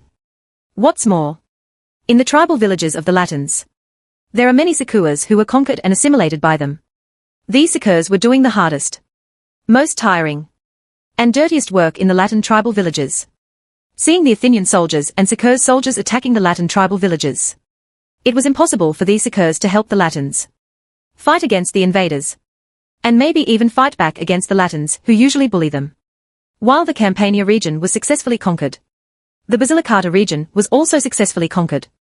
Although the Sabine tribal village, who worshipped the god of war Quirinus, resisted tenaciously, their stubborn will could not allow them to defeat the dimensionality-reducing blows of advanced weapons. The Athenian soldiers followed Roy's orders and either killed or drove away the leaders of the Sabine tribe villages. Without a leader to take the lead, ordinary Sabine villagers were naturally reluctant to leave their homes when they saw that the Athenian soldiers would not harm them or rob them of their property. Border between the regions of Campania and Lazio. After Loe was stationed here, he asked his Athenian soldiers to divide into groups of 15 and 40 groups to go to the Latin tribe village to supervise the 40 centurions who occupied the Latin tribe. Loe himself, with the remaining 400 soldiers, guarded the border. Lazio region. Roman plain. This land was not only extremely humid, but also plagued by various diseases. After centuries of cultivation and development, it has become a grain-producing area. Because of the abundant food, the largest tribe among the Latins lived in the Roman plains. The Tulinus tribe. The leader of the Tulinus tribe was named Tulinus. The Tulinus tribe was originally just an ordinary Latin tribe in the Roman plains. Because the current leader Tulinus developed his tribe into a large tribe with a population of tens of thousands. Tulinus tribe was called the Tulinus tribe. Although he ruled the largest tribe among the Latins and made Thurinus a consul in the Latin Senate, Thurinus was not satisfied with his status as consul. After frequent contact with the Etruscans in the north, Tulinus learned that the Etruscans not only did not have a Senate system, but also had a single king leading all Etruscans. This gave Thurinus the ambition to become the Latin king. Originally, Thurinus always believed that his ambition could not be realized in his lifetime. But the Athenian invasion of Campania gave Tulinus an opportunity to realize his ambitions. Tulinus tribe. The stone hall of the chief Tulinus. More than 20 Latin tribal village leaders, who escaped from the Campania region, cried to Thurinus about their experiences. Great Tulinus! Only you can save us now. Those Sequers got help from powerful outsiders, and took away all our territory. As consul, please convene a council of chiefs to unite all the Latin tribes against the Sequers and the powerful foreigners. Listening to the cries of the leaders, Tulinus kept nodding and saying, Dear brothers, I will defend the interests of all our Latin people. But I also need your support. Although all the Latin people in the Lazio region unite, they can form an army of tens of thousands of people. But this army is composed of several if 10 leaders command us. We will be a mess. Even if the number of enemies is smaller than ours, it will be difficult for us to defeat enemies with powerful weapons. So I hope you can support me in the leader council, and let me become a dictator with power equal to that of a king. Official. Upon hearing Thurinus' request, the leaders said in agreement. Great Tulinus. Your request is very reasonable. We are willing to support you in the council of chiefs so that you, like the Latin king, have the absolute power to command all Latin people. As long as you lead us to defeat our enemies, I am willing to support you in becoming a lifelong dictator. Seeing that the leaders who had lost their territories and people all supported him, Thurinus immediately summoned all the Latin tribal village leaders in the Lazio region. The next day, all the Latin tribal village chiefs gathered in the stone hall of Tulinus for a formal meeting of chiefs, also called a council of elders. After the leaders of the Campania region cried out, the leaders of the Lazio region were all filled with indignation and expressed their willingness to defeat the enemy under the leadership of Tulinus and regain the Campania region belonging to the Latins. The same thing is happening in Puglia. More than a dozen leaders of the Sabine tribal villages in the Basilicata region fled to the Puglia region and sought help from Metius, the most powerful Sabine tribe leader. Most of Puglia is plain, so Puglia has a very large population. In Puglia and Abruzzo, the Sabines have a population of 200,000. In other words, Metius could summon an army of 20,000 people to help the Sabine leaders in Basilicata regain their territory and people. Bari is located in the heart of the Puglia plain. A very large tribe consisting of 20,000 people. It is not an exaggeration to say that it is a city-state lives in Bari. The leader of this very large tribe was Metius, the most powerful leader among the Sabines. At this time, in the hall of Metius's stone house, Metius was listening to the cries of the chiefs of Basilicata. After the leaders calmed down, Misha said calmly, "Dear brothers, I have heard about the kingdom of Athens from Phoenician merchants. So I know they are very powerful. The Basilicata area was originally snatched by us from the Sicurs. If the Athenians are willing to follow us to live in peace, I intend to abandon the Basilicata region." Chapter 384, Using locals to check and balance each other. Border between the regions of Campania and Lazio. Athenian soldiers' barracks. Roy welcomes two special guests, Brutus, the leader of the Sicur Senate, and the consuls. "You want your families to take over the Latin villages in Campania and the Sabine villages in Basilicata." After listening to Brutus and the consul's request, Roy did not refuse directly, because Roy knew that if the Athenian Empire wanted to conquer the Apennine Peninsula with 6,000 soldiers, it would have to make good use of the hatred between the four major ethnic groups of the Apennine Peninsula: the Sicurs, Latins, Sabines, and Etruscans. As long as the Sicurs, Latins, Sabines and Etruscans check each other, Roy can achieve his goal of ruling the Apennine Peninsula. "I can agree to your request and let your family members become the managers of the Campania and Basilicata regions. But I will not let them become the new chiefs and elders. I can only let them serve for a maximum of 2 years. The village chief for 10 years. You can exploit the Sabines and Latins." But after the Sabines and Latins swore to the goddess Persephone and became subjects of the Athenian Empire, the village chief must treat them equally. Because after the Sicurs, Latins, and Sabines joined the Athenian Empire, they were all subjects of the Athenian Empire and enjoyed the legal protection of the Athenian Empire. Only the Sabines and Latins who refused to join the Athenian Empire lost their personal property, and personal it's safe to have no protection. Now that Athenian soldiers have easily swept through the Campania and Basilicata regions, regaining the 24,000 square kilometers of living space lost by the Sicurs, the consuls and Brutus will certainly not refuse Loe's request. After all, the Latins and Sabines will definitely form a coalition to fight back next. And the Sicurs still need Athenian soldiers to stop the Latins and Sabines. After the consuls and Brutus left, Roy immediately had heralds convey his orders in Campania and Basilicata, Isonia village. After the messengers left, the Athenian soldiers began to knock on doors and register the villagers here. The Sicurs, who were originally oppressed by the Latins, naturally would not refuse to join the Athenian Empire. If the Latins refused to join the Athenian Empire, Athenian soldiers would tell the Latins that the village of Isonia would soon be governed by a Sicur as its mayor. If Latins swore an oath to join the Athenian Empire, they would be protected by the laws of the Athenian Empire. If the Latins refused to join the Athenian Empire, they would not receive any legal protection. Even if the Sicurs robbed their wives, daughters, property, or even their lives, they would not be punished. Under this threat, the Latins had to swear an oath to join the Athenian Empire whether they wanted to or not. Because the Sicurs and Latins really have a deep hatred. Without the legal protection of the Athenian Empire, any kind of revenge by the Sicurs against the Latins was possible. This situation is happening not only in the village of Isonia, but also in the Latin tribe villages in the Campania region and the Sabine tribe villages in the Basilicata region. If the Latins and Sabines wanted to avoid the revenge of the Sicurs, they could only seek the protection of the Athenian Empire and become supporters of the Athenian Empire. Next, Roy can use the Latins and Sabines to check the sickles. Athenian soldiers not only registered Latin and Sabine tribal villages, but also implemented a policy of allocating fields and recruited soldiers from Latins and Sabines. The Latins and Sabines cultivated more fields so that the Athenian Empire could obtain more food. The Latins and Sabines became soldiers of the Athenian Empire, so that Roy could have more soldiers to conquer more territories. 5 days later, Roy's 8,000 soldiers in Campania and Basilicata not only suffered no losses, but also added 5,000 new soldiers. It is a pity that the newly added Latin soldiers and Sabine soldiers are not only new soldiers, but also can only use wooden spears or stone spears as weapons. In the army of the Athenian Empire, such recruits could only stay in the local area to maintain law and order. Although these 5,000 recruits cannot become a combat force, with these 5,000 recruits to maintain law and order, Roy can mobilize 3,000 iron spearmen and 2,000 soldiers with bronze spears to fight in the Campania region. Caesar is in Brazil. The Licata area can also mobilize 2,000 iron spearmen and 1,000 soldiers with bronze war spears to fight. At this time, Tulinus in the Lazio region had gathered 10,000 troops from various Latin tribes in the Lazio region and was ready to attack Loe. Just before the war broke out between Loe and the Latin coalition, the envoy of Metius, the leader of the Sabines, came to Loe escorted by a group of Athenian soldiers. Your leader Metius said he wanted to live in peace with our Athenian empire.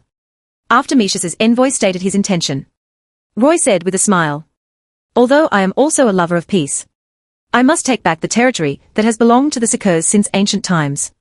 Because after the Sicurs joined the Athenian Empire, the territories that used to belong to the Sicurs now all belong to the Athens Empire. After listening to Roy's words, Metius's messenger frowned and said, the Sicurs claim that they once lived in the central Apennine Peninsula. Do you, the Athenian Empire, want to take away all the Puglia and Abruzzo regions where we Sabines live? Roy immediately shook his head and said, as long as you Sabines swear to join the Athenian Empire, you can continue to live in Apulia and Abruzzo. If Metius refuses my reasonable request, then war can only break out between us. After Metius's envoy left with Roy's reply, Roy also began to prepare for war with Turinus. Although the enemy had twice as many soldiers as Roy did not think that his soldiers would lose to a group of tribal soldiers armed with wooden or stone spears. The next day, Loe led 5,000 Athenian soldiers to confront the 10,000 Latin coalition forces led by Tulinus. Before the battle, Turinus and the Latin chiefs built an altar to worship their patron god Mars. Loe and the Athenian soldiers couldn't help laughing when they saw the Latins praying to Mars, the farmer among the gods, who was in charge of reproduction, plants, and protection of livestock, farmland, and farmers. Fellow Athenian soldiers, Roy also said to his soldiers, just like Mars, the patron saint of the Latins, is a farmer. The Latin coalition in front of us is also a group of farmers holding wooden spears and stone spears. The victory of this war will undoubtedly belong to you. What I ask of you, just be careful. Be careful. Be careful. And don't let yourself be beaten to death by farmers with wooden or stone spears because of your carelessness. I don't want to waste the pension on idiots who are beaten to death by farmers. After saying that, before Tulinus and others could complete the sacrifice, Loe led the Athenian soldiers to attack. Seeing the Athenians destroying the sacred sacrificial ceremony, the Latins all started to curse. Although the sacrificial ceremony was not completed, Mars, the patron god of the Latins, still descended on the battlefield as a 1,000-meter-tall god. Chapter 385 Mars and the Gods of Ancient Rome. Catanzaro City. Temple of Persephone. Because of the existence of this temple, the goddess Persephone can descend from the Pylos region of the Peloponnese Peninsula to the Calabria region in the southern Apennines Peninsula at will. While the Athenian soldiers were fighting with the Latin coalition, the goddess Persephone descended above Persephone in the city of Catanzaro, looking at the border between Campania and Lazio and murmuring, the Latin gods have come to the battlefield. Only by driving away the local gods here can I become the true master of the Apennine Peninsula. After saying that, the goddess Persephone turned into a black divine light and flew quickly towards the battlefield where the Athenian soldiers and the Latin coalition forces were fighting. At this time, there was a battle between Athenian soldiers and the Latin coalition. Mars, the patron saint of the Latins, holds a stone spear in one hand and a wooden shield in the other. He looks like a farmer or shepherd armed as a soldier. In the history of another world, Mars was gradually confused with the Sabine patron saint Quirinus and became the god of war, and later was confused with the Greek god of war Ars. But before the Latins developed enough to compete with the Sabines, Mars was not confused with Quirinus, because the Latins did not dare to make the provocative act of confusing Mars and Quirinus. Later, the Latins became more and more powerful, and Mars, the patron saint of the Latins, along with Quirinus, the patron saint of the Sabines, and Jupiter, the patron saint of the Etruscans, became the strongest in the Apennine Peninsula. The three great gods. After the Etruscans invaded south, Mars, the patron saint of the Latins, and Quirinus, the patron saint of the Sabines, were both kicked out of the list of the three main gods. The Etruscan sun god Jupiter, the moon goddess Minerva, and Jupiter's wife Juno became the three new main gods. Brave Latins, use your courage and strength to defeat the enemy. Mars, the god of agriculture, shouted to the Latin coalition while waving his stone spear and wooden shield. Although the enemy has powerful weapons, you can still defeat the enemy.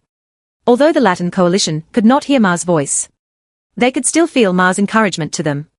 The Latins, whose courage and strength had increased several times, fought bravely against the Athenian soldiers. If the Athenian Empire did not have a patron saint, Perhaps the Athenian soldiers would really be defeated by the Latin coalition. Unfortunately, before Roy could summon him, the goddess Persephone, who regarded the Apennine Peninsula as her territory, took the initiative to come to the battlefield to confront Mars. With the arrival of Persephone, the divine power released by Mars to strengthen the Latin coalition was annihilated, and all Latin soldiers returned to their normal state. Without the divine power of Mars to increase the courage and strength of the Latin people, the Latin coalition army was defeated by the Athenian soldiers with sharp iron guns after the battle with the Athenian soldiers. After all, no matter how tenacious the Latin coalition's will is, it is impossible to make up for the gap in weapons. Are you Mars, the patron saint of Latin people? Persephone summoned a black scythe and looked at Mars and smiled. It's a coincidence that we are both earthly gods of agriculture. But I am different from you. I am not only the goddess of agriculture, but also the goddess of death who harvests life. Foreign god. Looking at the sharp scythe in Persephone's hand, Mars said with a solemn expression, "You should not invade my territory. Leave as soon as possible with the humans who worship you. Aren't you a foreign god in this land?" Persephone teased with a teasing smile. "As far as I know, this place used to be the territory where the Sakua people lived. You were also the god who drove away the Sakua people and became the master of this place. This is different." Mars retorted. "The gods of the Sakua people and I are both native gods of the Apennine Peninsula. Our fight is an internal fight. And you are a foreign god. Then I will tell you that I am now the patron saint of the Sakuas, Latins, and Sabines. All areas belonging to the Sakuas, Latins, and Sabines should become my territory. If you can't accept it, use your strength to expel me." After speaking, Persephone took the initiative to attack with her scythe. Mars hurriedly raised his wooden shield to resist. Bang! The blade of the jet-black scythe directly penetrated the wooden shield and stabbed Mars' body. Seeing that the blade of the dark scythe was about to stab him, Mars immediately swung the stone spear and stabbed Persephone. Persephone retreated to avoid Mars' attack. And Mars was not stabbed by Persephone's black scythe. This is how the first round of confrontation ended. Although neither Persephone nor Mars was injured, Mars was undoubtedly at a disadvantage. If there were no weapon gap. Looking at the wooden shield that was almost cut in half by Persephone, Mars said unwillingly, "Without the difference in weapons, you would never be able to defeat me." "You're right," Persephone said with a smile. "As a local god, there is no doubt that you have more powerful divine power than me. But it is a fact that our weapons are different. So you will definitely lose to me today. I am not alone.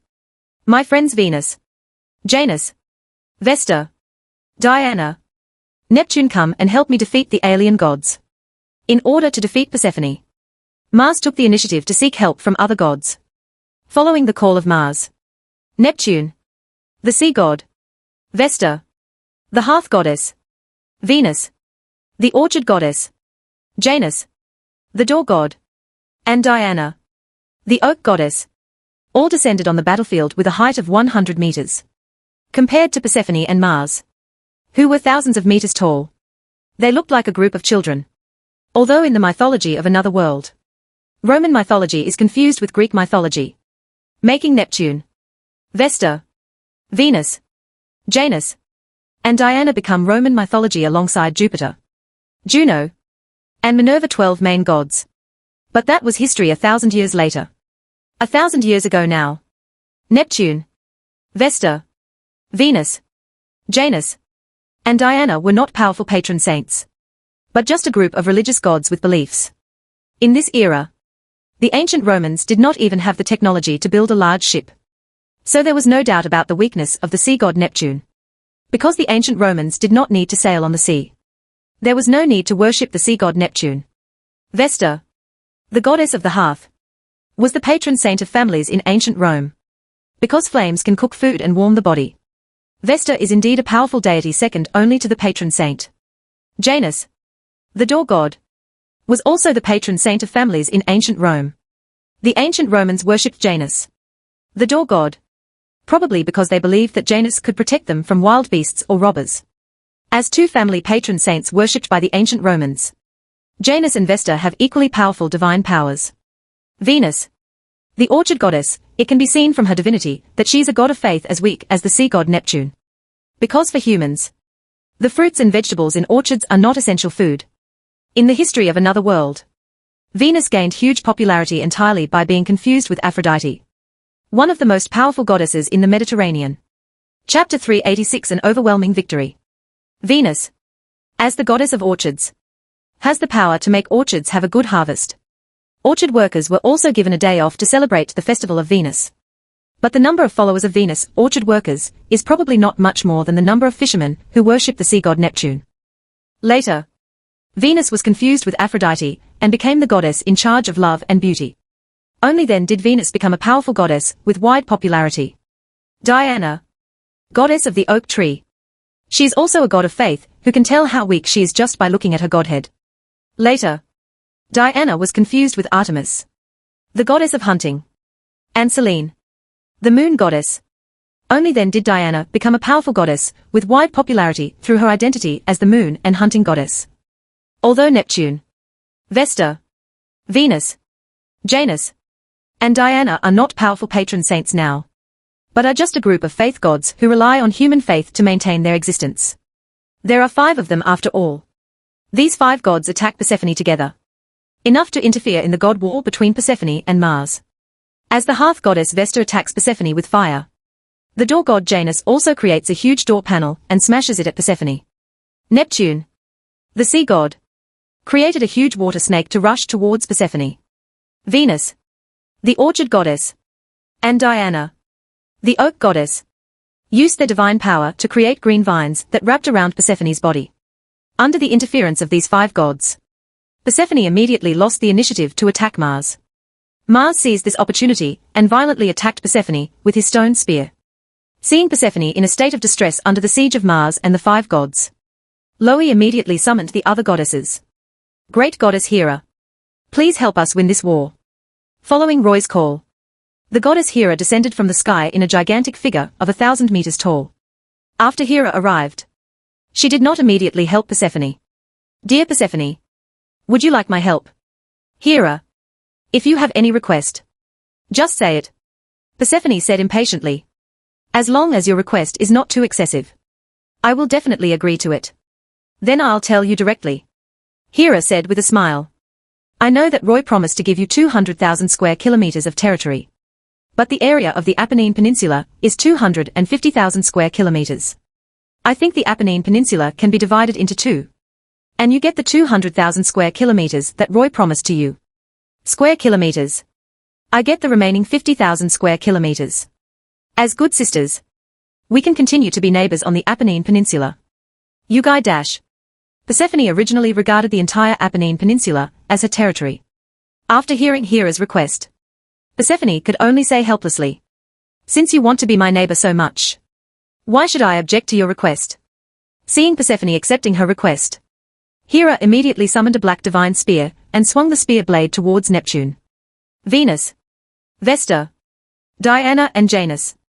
Because there is a huge power gap between the 2 sides, Hera's attack on these 5 gods of faith is like an adult attacking a child.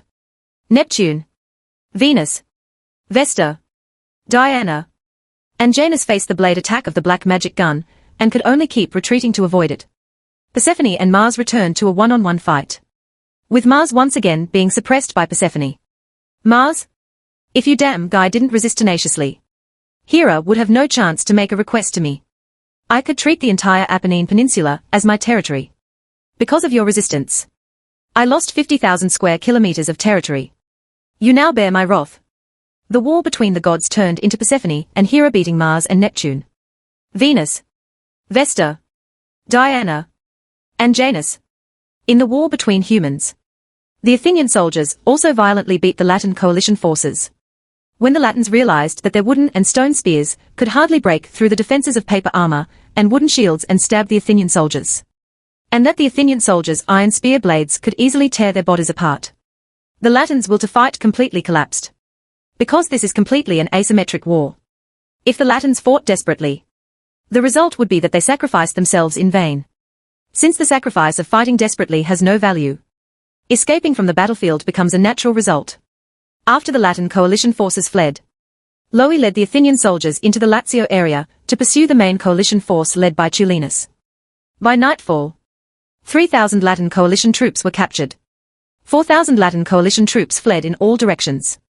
and 2,000 Latin coalition troops turned into corpses. Tulenus, the commander of the Latin coalition, fled back to the Roman plain with only 1,000 soldiers. Roy was victorious in the war of men. And Persephone and Hera were also victorious in the war of the gods. The next day, Roy left 1,000 soldiers to manage the prisoners. And then continued to pursue Tulenus with 4,000 soldiers. Under Roy's continuous pursuit, Tulenus, who had fled back to the Roman plain, could only flee north to the territory of the Etruscans. After confirming that Tulenus had entered the Etruscan territory, Roy did not enter the Etruscan territory to pursue Tulenus. Since the Etruscans were the largest ethnic group in the Apennines, they probably numbered 500,000 people. With a Levi ratio of 10-1, the Etruscans could muster at least 50,000 troops. Even if Roy had confidence in his soldiers, he would not want to use 5,000 soldiers to fight against the 50,000 Etruscan army. Roman plain. Tulenus tribe. Due to the defeat of the Latin coalition, Roy almost took control of the Tulenus tribe without any blood and captured Tulenus family. The stone house of Tulenus. Loe sat on the throne of the leader that originally belonged to Turinus. Turinus's wife, son, and daughter all knelt in front of Loe. Looking at Turinus family members, Roy asked with confusion, "How strange. Tulenus obviously had enough time to escape with you. Why did he want to keep his family behind?" The wife of Turinus seemed to be a very proud wife of the chief. She raised her head and looked directly at Roy. "I don't know what you foreigners are like. But to the Latins, if my husband Tulenus escapes with his family, then Tulenus will no longer be the leader of the Latins. He can only leave his family behind. To prove that even if Tulenus escapes, he still has the will to fight the enemy to the end. In other words, Turinus left his family behind to prove that he would fight me to the end." Roy said with a joking smile. "Isn't Turinus worried that I will kill you or humiliate his wife and daughter?" It seems that for Turinus, the identity of the leader is more important than his own family. Turinus home people, I intend to gather all the members of the Thurinus tribe and ask you to swear an oath to join the Athenian Empire in front of everyone. As long as you obey, your safety will be protected by the laws of the Athenian Empire. If you refuse, then I will demote you into slaves. Chapter 387 Tulenus family surrenders. Roy wanted to control the 100,000 Latins in Lazio and fight the Etruscans in the north. Only 5,000 soldiers were obviously not enough. In order to bring the Latins of Lazio into submission, Loe needed the family of Turinus to lead all of the tribe of Turinus into the Athenian Empire. The Turinus tribe is the most powerful Latin tribe in Lazio. The tribe of Thurinus joined the Athenian Empire, and the resistance of other Latin tribes to the Athenian Empire would weaken. Facing Roy's demands and threats, Turinus' wife spoke without fear. "Stranger, your ambition will not succeed.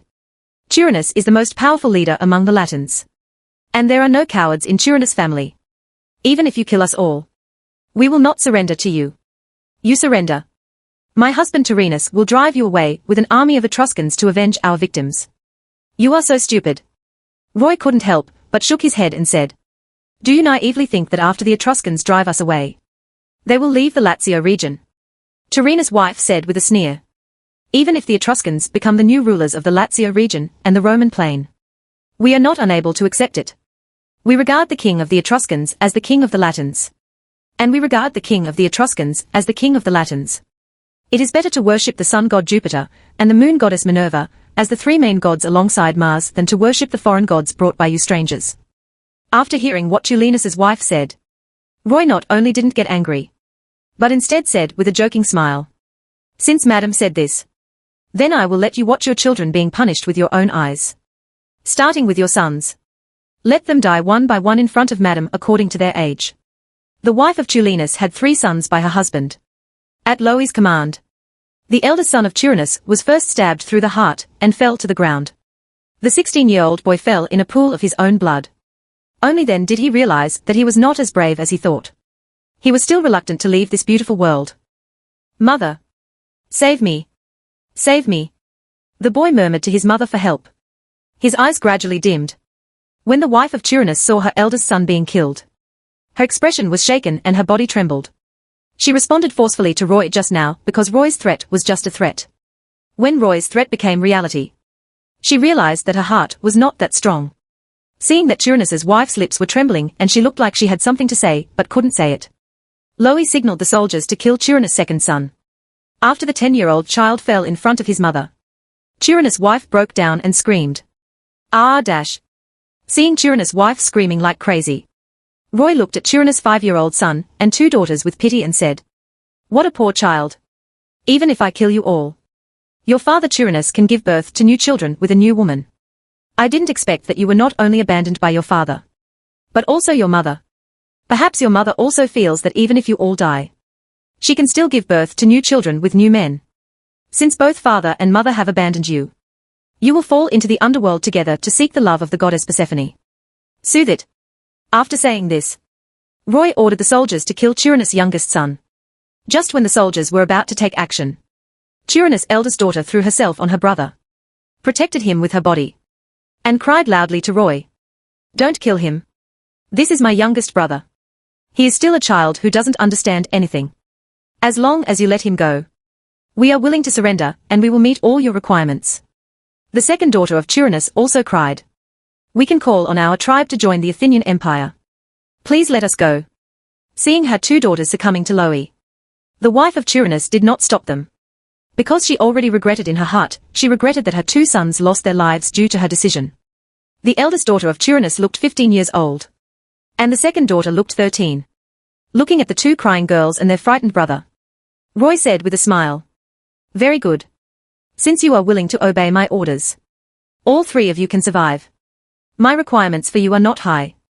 As long as you swear to join the Athenian Empire in front of everyone in the Chirinus tribe, and call on your people also join the Athenian Empire.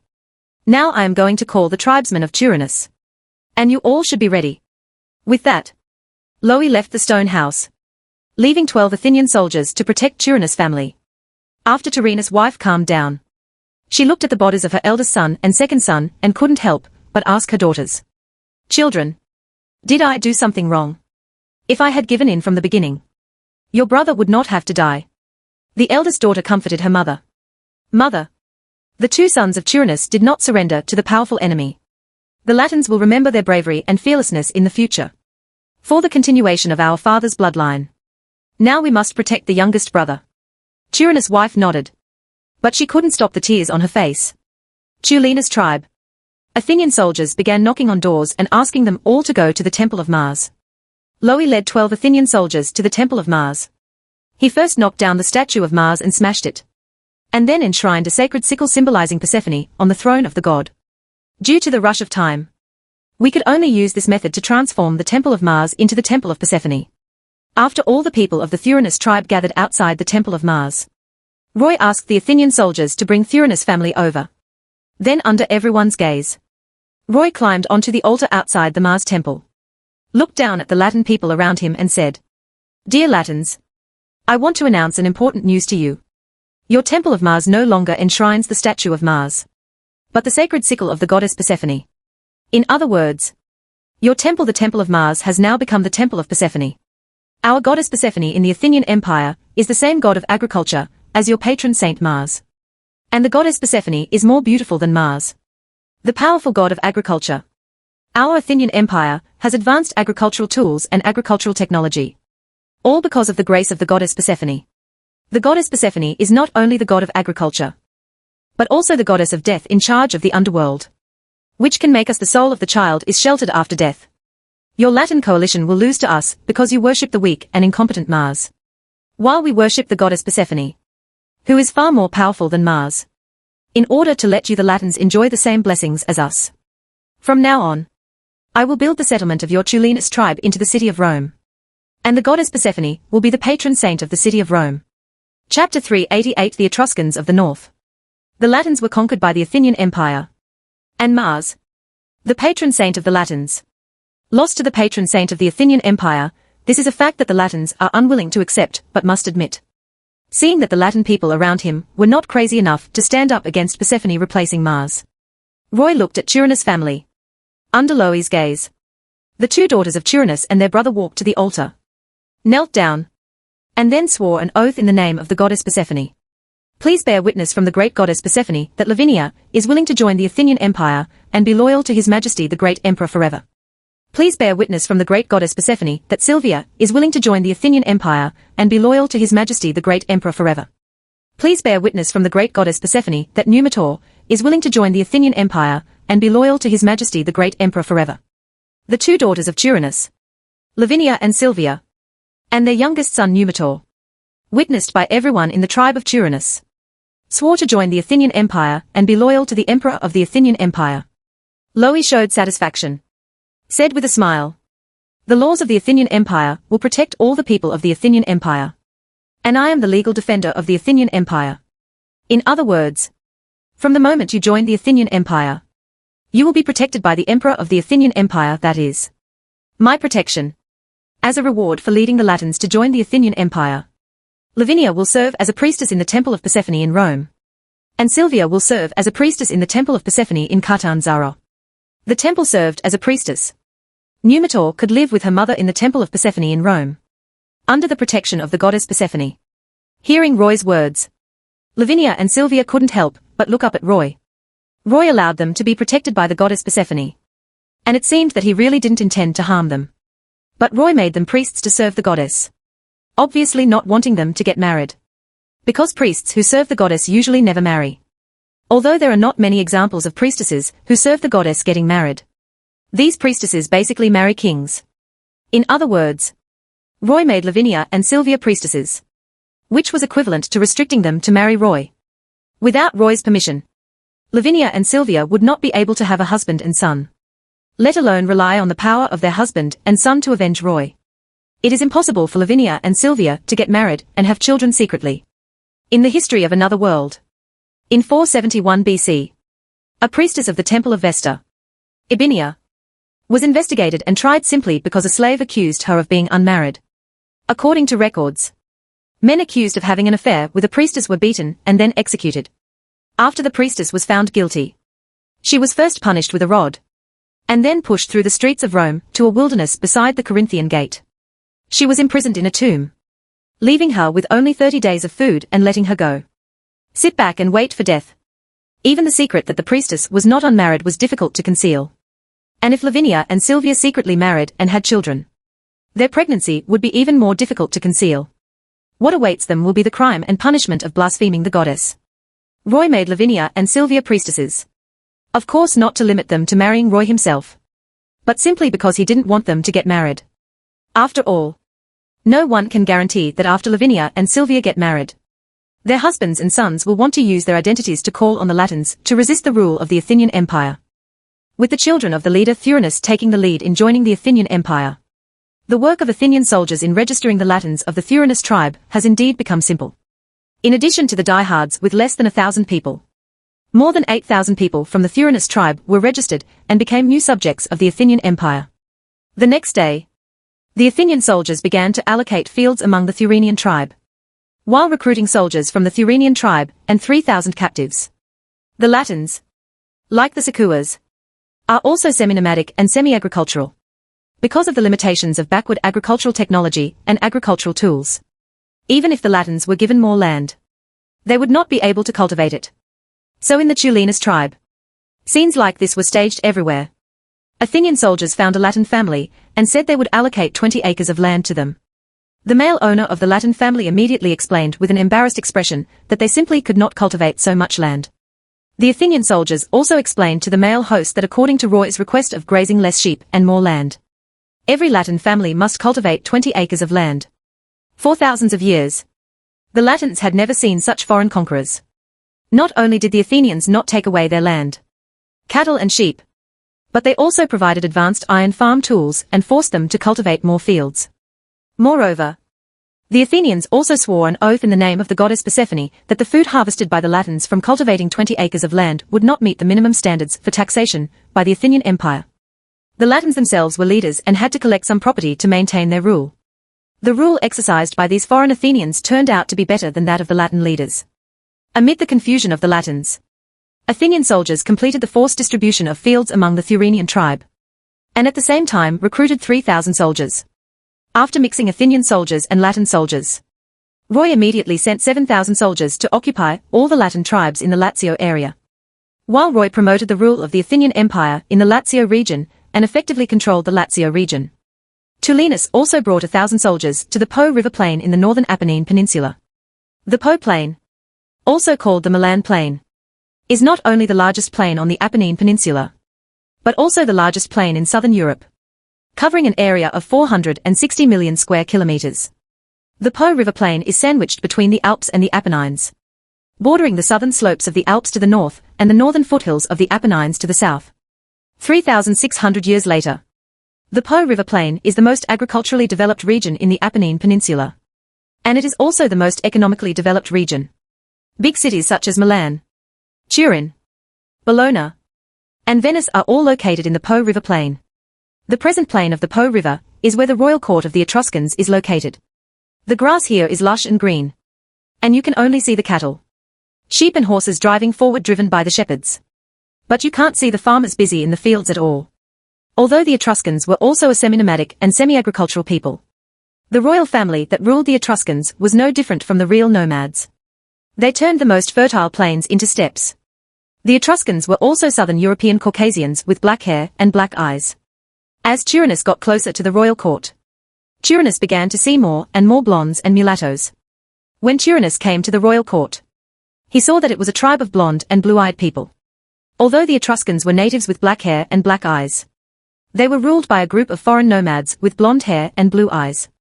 Chapter 389 The Gods of the Ancient Aryans. The Apennine Peninsula has a Mediterranean climate. Ethnic groups living in this kind of climate will not regard the sun god as the highest god even if they worship the sun god. Therefore, from the Asia Minor Peninsula in the east to the Balkan Peninsula, the Apennine Peninsula, and the Iberian Peninsula, the worship of the sun god that dominates these places was brought by the ancient Aryans who worshipped the sun god. Since ancient times, the ancient Aryans living in the Great Plains of Eastern Europe have been migrating to other areas due to the increase in population. The ancient Aryans who worshipped the god of thunder migrated eastward, and their branches established rule in India in Central Asia, West Asia and South Asia. Therefore, Zeus, who had two gods, the god of thunder and the god of storms, was named Indra and Marduk respectively. Seth and other identities. He became the king of gods in India, Mesopotamia and Egypt. The ancient Aryans who worshipped the sun goddess migrated south to the Asia Minor Peninsula, making the sun goddess the queen of the gods in the Asia Minor Peninsula. The ancient Aryans who worshipped the sun god migrated westward to the Balkan Peninsula, the Apennine Peninsula, and the Iberian Peninsula, allowing the sun god to take on the identities of Helios, Jupiter, Oronzaro, etc. in the Balkan Peninsula. The Apennine Peninsula and the Iberian Peninsula became the kings of the gods. It is a pity that the god of thunder and storm could not defeat the sun god after all. After all, the sun god is the real master of the sky. So in the Far East, the ancient Aryans who worshipped the sun god began to conquer the ancient Aryans who worshipped the god of thunder. The Persian plateau originally belonged to the ancient Aryans who worshipped the god of thunder. After the invasion of the ancient Aryans who worshipped the sun god, the sun god Mithras became the highest god of the Persian plateau. Then, the ancient Aryans who worshipped the sun god launched an invasion of the Indian region ruled by the Aryans who worshipped Indra, the god of thunder. Indra, the king of gods in India, was gradually replaced as the supreme god by the sun god Vishnu. The Hittite Empire, established by the ancient Aryans who worshipped the sun goddess, also invaded the Babylonian kingdom guarded by Marduk, the god of thunder and war, causing Marduk to lose his status as the king of the gods in the Mesopotamian plain. Although the Egyptian sun god Amon has nothing to do with the ancient Aryans, this sun god also defeated Set Zeus, the god of thunder, causing Set Zeus to lose his status as the king of the gods in Egypt. In the Balkans, although Zeus became a powerful god dominating the Peloponnese, he could only be regarded as the strongest god in Greece. Looking at the entire Balkan Peninsula, the sun god Helios is the king of gods in the Balkan Peninsula. In the process of the ancient Aryans who worshipped the sun god migrating westward, these blonde Caucasian nomads did not invade the Apennine Peninsula on a large scale. This was not only because the Alps and Velebit Mountains prevented the nomads from invading the Apennine Peninsula on a large scale. This is because the Apennine Peninsula does not have a large plain suitable for nomadic people to survive in large numbers. Therefore, in ancient times, only a small group of Caucasus nomads invaded the Po River Plain in the northern part of the Apennine Peninsula. This Caucasian nomadic people continued to conquer the native groups in the northern Apennine Peninsula. The so-called Etruscans are the collective name for the local people who were conquered by the Caucasus nomads. The sun god Jupiter was a foreign god brought by the Caucasus nomads, but became the king of gods in the Apennine Peninsula. Milan. The royal court established by the Caucasus nomads is here.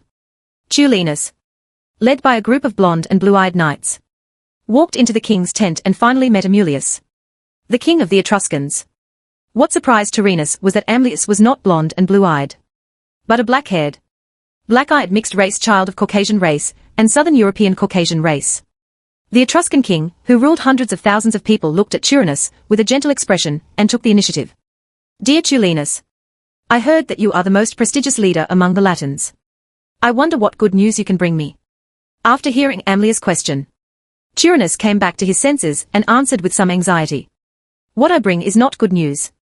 The Lazio and Campania regions where we Latins live, the Calabria region where the Sicurs live, and the Basilicata region where the Sabines live, are now all it was occupied by the Athenians who came by ship.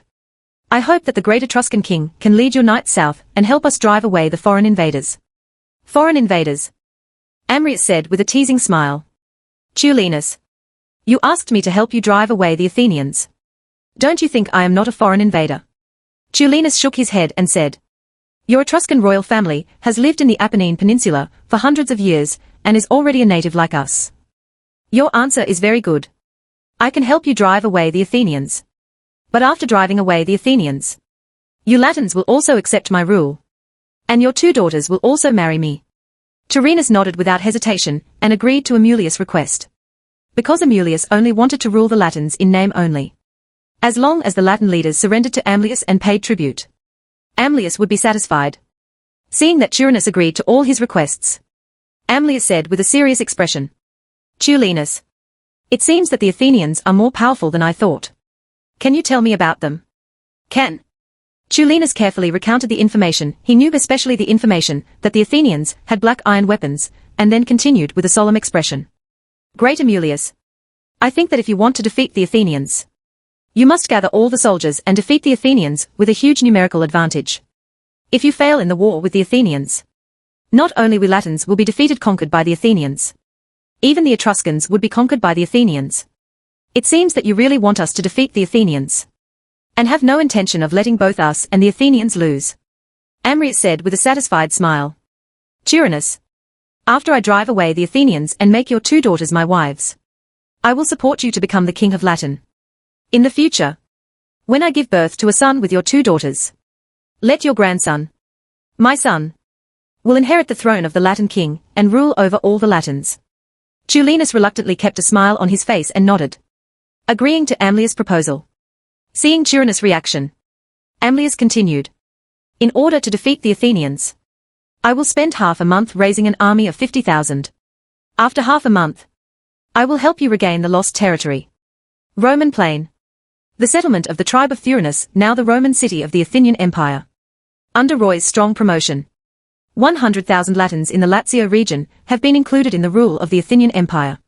Because the rule of the Athenians was better for them than the rule of the Latin leaders, there were few voices against the Athenian Empire in the Latin villages in the Lazio area. Roy successfully recruited 10,000 Latin soldiers in the Lazio area. Chapter 390 gives Caesar a chance to make meritorious deeds. Recruiting 10,000 soldiers from the 100,000 Latins in the Lazio region brought the number of Roy soldiers in the Lazio region to 15,000. But Roy did not use this huge force to launch a war against the Etruscans in the north. Because Roy knew very well that the Latins in Lazio did not resist the rule of the Athenian Empire, because the rule of the Athenian Empire did not harm their interests. And the rule of the Athenians was better than that of the Latin leaders. Latin soldiers would enthusiastically join the Athenian Empire. Not that they really supported the Athenian Empire. It was only their desire to avoid retaliation from the Sicurs that led them to assume the status of soldiers of the Athenian Empire, as a talisman to protect themselves and their families. If the Etruscans invaded south, Roy could lead Latin soldiers against the Etruscans and protect their families. Roy wanted to lead the Latin soldiers to attack the Etruscans and let the Latin soldiers fight the Etruscans for their lives. The Latin soldiers would definitely not obey Roy's orders, since he cannot lead the Latin soldiers to start a war. Roy's continued stay in the Lazio area is obviously a waste of precious time. After handing over the city of Rome and the Lazio region to the joint management of 15,000 captains, Roy left the Lazio region alone and came to the Basilicata region. The Basilicata region covers an area of 10,000 square kilometers. of which 47% is mountainous, 45% hilly, and only 8% plain. Due to its small area and too many mountains, the Basilicata region has long been economically backward, and is considered the least developed region on the Apennine Peninsula with the slowest economic development. After Caesar led the Athenian soldiers to conquer the Basilicata area. The main reason why the Sabine leader Metius was willing to give up taking back the Basilicata area was that the Basilicata area was too barren and not worth following the Sabine people. War broke out in the mighty Athenian Empire. If the Basilicata region was a fertile plain, Metius would never give up on taking back the Basilicata region. Sirius. In the history of another world.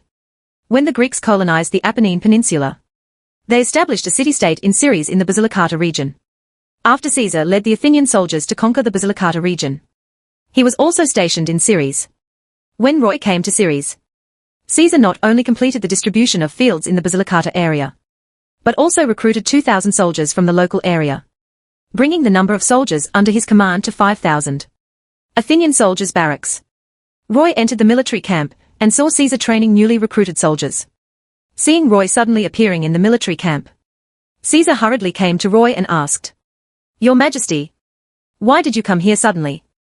If you have any tasks you want to give me, you can ask the messenger to tell me. I'm here to fight," Roy explained with a smile.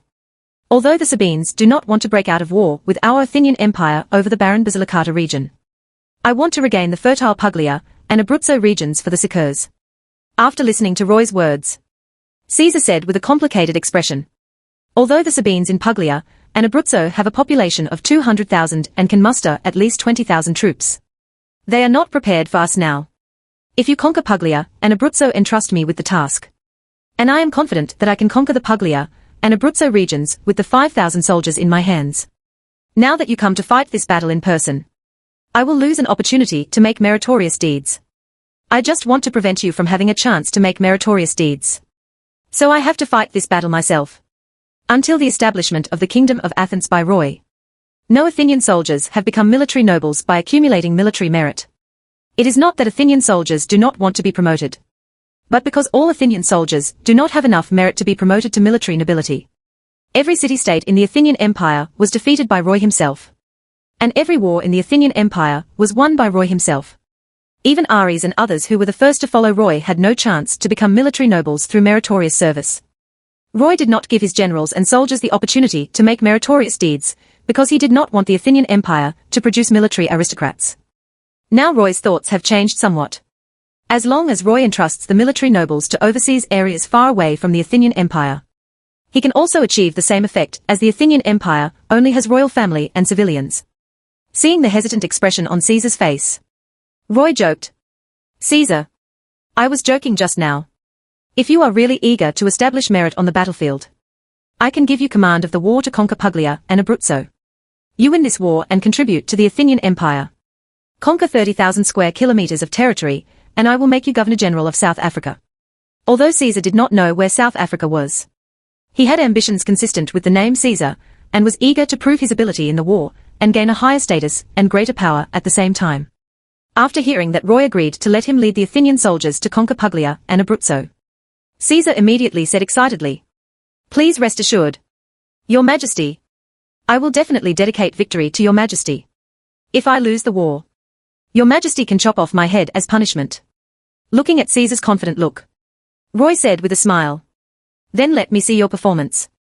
Now the sons or nephews of Sicaur senators have taken over, as village chiefs, all the Sabine villages in Basilicata.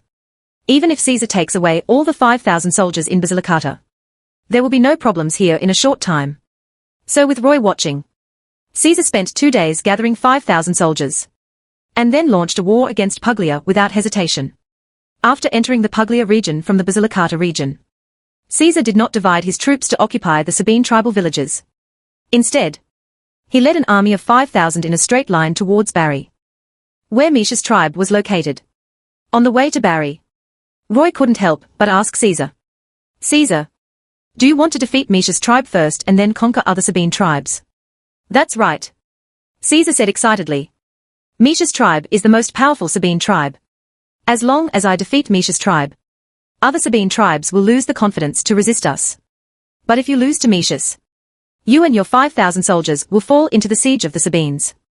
I won't lose. Caesar said confidently. Now we are marching to Bari with a forced march. In his haste, Metius can only summon up to 6,000 soldiers. Although my soldiers have no advantage in numbers. And the soldiers will fall into a state of exhaustion due to the forced march. My soldiers have the advantage of weapons. I lead a group of soldiers who use black iron spears. And there is no reason to lose to soldiers who use wooden spears and stone spears. Your Majesty, I will defeat the enemy as easily as you do. And then present Metius's wife and daughter to you as trophies. Chapter 391 Quirinus and the goddess Luna.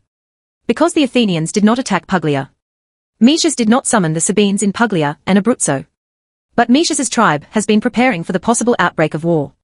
Upon hearing the news of the Athenian invasion of Puglia, Metius immediately summoned 3,000 soldiers from his tribe and reinforcements from the surrounding Sabine tribes. When Roy and Caesar came to the Bari tribe with an army of 5,000, there was already a coalition of 6,000 Sabines in Bari. And unlike the tired Athenian soldiers after a rapid march, the Sabine coalition was completely waiting for work. After the Athenian soldiers entered the Bari plain, Metius led the Sabine coalition to launch an attack. The war broke out hastily. Although the exhausted Athenian soldiers had the advantage of weapons, they did not unilaterally crush the Sabine coalition forces. Because Metius knew that the Athenians had powerful black iron weapons, he formulated a defense-focused strategy. As long as the Sabine coalition forces exhausted the last strength of the tired Athenian soldiers, victory would belong to the Sabines who used wooden and stone spears. Roy is now a bystander in this war. And the task of fighting Metius, the commander of the Sabine coalition, falls on Caesar. When Caesar wielded an iron spear and fought with Metius holding a bronze spear, he realized that he had underestimated Metius's strength and overestimated his own strength. When fighting with Roy, Caesar can always see Roy defeating the enemy leader easily. Now that Caesar personally fought against the enemy leader, he realized that there was an essential gap between himself and Metius. Metius was the favorite of Quirinus, the patron saint of the Sabines, and was a great hero, an enemy of thousands, who was given blessings and divine power by Quirinus. Even though Metius is a middle-aged man over 40 years old, his strength has begun to decline from a great hero, enemies with 1,000 enemies, to a hero-level enemies with 100 enemies. There is still a huge strength gap between the young Caesar and him. Just when Caesar was about to be defeated by Metius' precise and skillful fierce attack, the goddess Hera took the initiative to come to the battlefield and used her divine power to relieve fatigue and boost morale of the Athenian soldiers. Under the suppression of the divine power of the goddess Hera, Metius' strength declined to the heroic level, 100 enemies. And Caesar was not defeated immediately by Metius. Foreign gods, leave my territory immediately. With an angry warning, Quirinus, patron saint of the Sabines, descended on the battlefield. The two gods faced each other with a huge figure that was 1,000 meters tall. The goddess Hera summoned a black divine spear as a weapon. And Quirinus's weapon was a huge wooden club. You are the one who should leave. The goddess Hera proudly and confidently looked at the barbarian-looking Quirinus and sneered. I have set my sights on the fertile and rich Puglia plains, and want to make this my territory. If you don't want to be seriously injured or even wiped out by me, leave here and find a new home. You robber goddess. Do you really think you can defeat me? Quirinus angrily brandished his club and attacked Hera. Hera easily avoided Quirinus' attack while looking for Quirinus' flaws. In another world, the war god Quirinus is not only the patron saint of the Sabines, but also one of the three main gods of the Apennines. When Romulus, the first king of Rome, was deified, he was deified as Romulus Quirinus, not as Romulus Mars. This is because Quirinus is the real god of war in the Apennines. It was not until the strength of the Latins surpassed that of the Sabines that Mars, the god of agriculture who protected the Latins, replaced Quirinus as the god of war. In addition to the Latin patron saint Mars, who was confused with Quirinus and eventually replaced Quirinus as the god of war. Even the door god Janus was also confused with Quirinus and became Janus Quirinus. When the Etruscans dominated the Apennine Peninsula, the Etruscan sun god Jupiter, the moon goddess Minerva, and Jupiter's consort Juno became the new three main gods. Quirinus and Mars was excluded from the list of the three main gods. But Mars, the patron saint of the Latins, can still remain in the list of the 12 main gods as the son of Jupiter, symbolizing the Latins as the conquered, just like the sons of the Etruscans. However, Quirinus was unable to even make the list of the 12 main gods because of the complete decline of the Sabines. On the battlefield at this time, The war between humans has reached a stalemate. In the war between gods, Hera quickly seized the opportunity to launch a swift counterattack. Under the attack of the black magic gun, Quirinus could only keep retreating to avoid the attack. Hera kept chasing after him, brandishing the black magic gun, not giving Quirinus any chance to breathe. Because the divine power of Quirinus is very powerful. Although Hera has the advantage in weapons, if she engages in a war of attrition with Quirinus, the result will definitely be Hera losing to Quirinus. Quirinus also knew that a war of attrition was more beneficial to him. Faced with Hera's fierce attack, Quirinus was not in a hurry to fight Hera. Quirinus, are you considered the god of war of the Sabines? Only warriors who fight bravely can be considered the god of war. I think you should be the same god of agriculture as Mars. Facing Hera's fierce general, Quirinus said with a smile without caring. You want me to be a reckless man? An alien god? The god of war is not only about fighting bravely and fearlessly, but also relying on wisdom to use tactics and strategies. Only the god of war who ensures victory will always be worshipped by humans. He can only initiate. A god of war who cannot ensure victory in battle will eventually be abandoned by mankind. It's so smart that it's annoying. It seems you already know that you can't defeat me in this war. At this moment, a beautiful silver-haired goddess descended on the battlefield with a figure of 100 meters tall. Luna. Seeing the silver-haired goddess, Quirinus took the initiative and said, "Are you here to help me? If you help me drive away the foreign gods, I will let the Sabines worship you and make you my subordinate god." Moon goddess Luna. Although she is the oldest and most orthodox moon goddess in the Apennine Peninsula, she is not even included in the list of the 12 main gods. After all, there is no worship of the sun god in the Apennine Peninsula, and certainly no worship of the moon god. Although the Caucasus nomads brought the worship of the sun god Jupiter to the Apennines after they conquered the Etruscans, they also brought the worship of the moon goddess Minerva. In the history of another world, the moon goddess Luna could only be reduced to becoming brother and sister gods with the sun god Thor from Syria. In this era, although the Caucasus nomads brought the worship of the sun god and the moon god to the Apennine Peninsula, the moon goddess Luna, like Vesta, Neptune, Janus, Diana, and Venus, relied on a small number of wandering gods whose faith barely survives. Neither the Latins nor the Sicurs, Sabines, or Etruscans regarded them as patron saints or subordinate gods of patron saints. After hearing Quirinus' promise, the moon goddess Luna immediately summoned a wooden spear with her right hand. Seeing Luna trying to attack Hera with a wooden spear, Roy just hesitated for a moment and prepared to stop Luna's attack. Chapter 392. The Gap Between Gods and Humans. Just as the sun god can become the highest god above all gods. But the moon god is different. He usually needs to possess other gods to become a powerful god above all gods. For example, in the Asia Minor Peninsula in the Far East, the true authority of the moon goddess comes from her war godhead.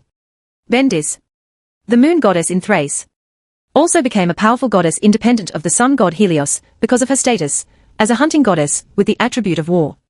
In the Apennine Peninsula, the Etruscan moon goddess Minerva only had the identity of the moon goddess. So Minerva was not an independent goddess.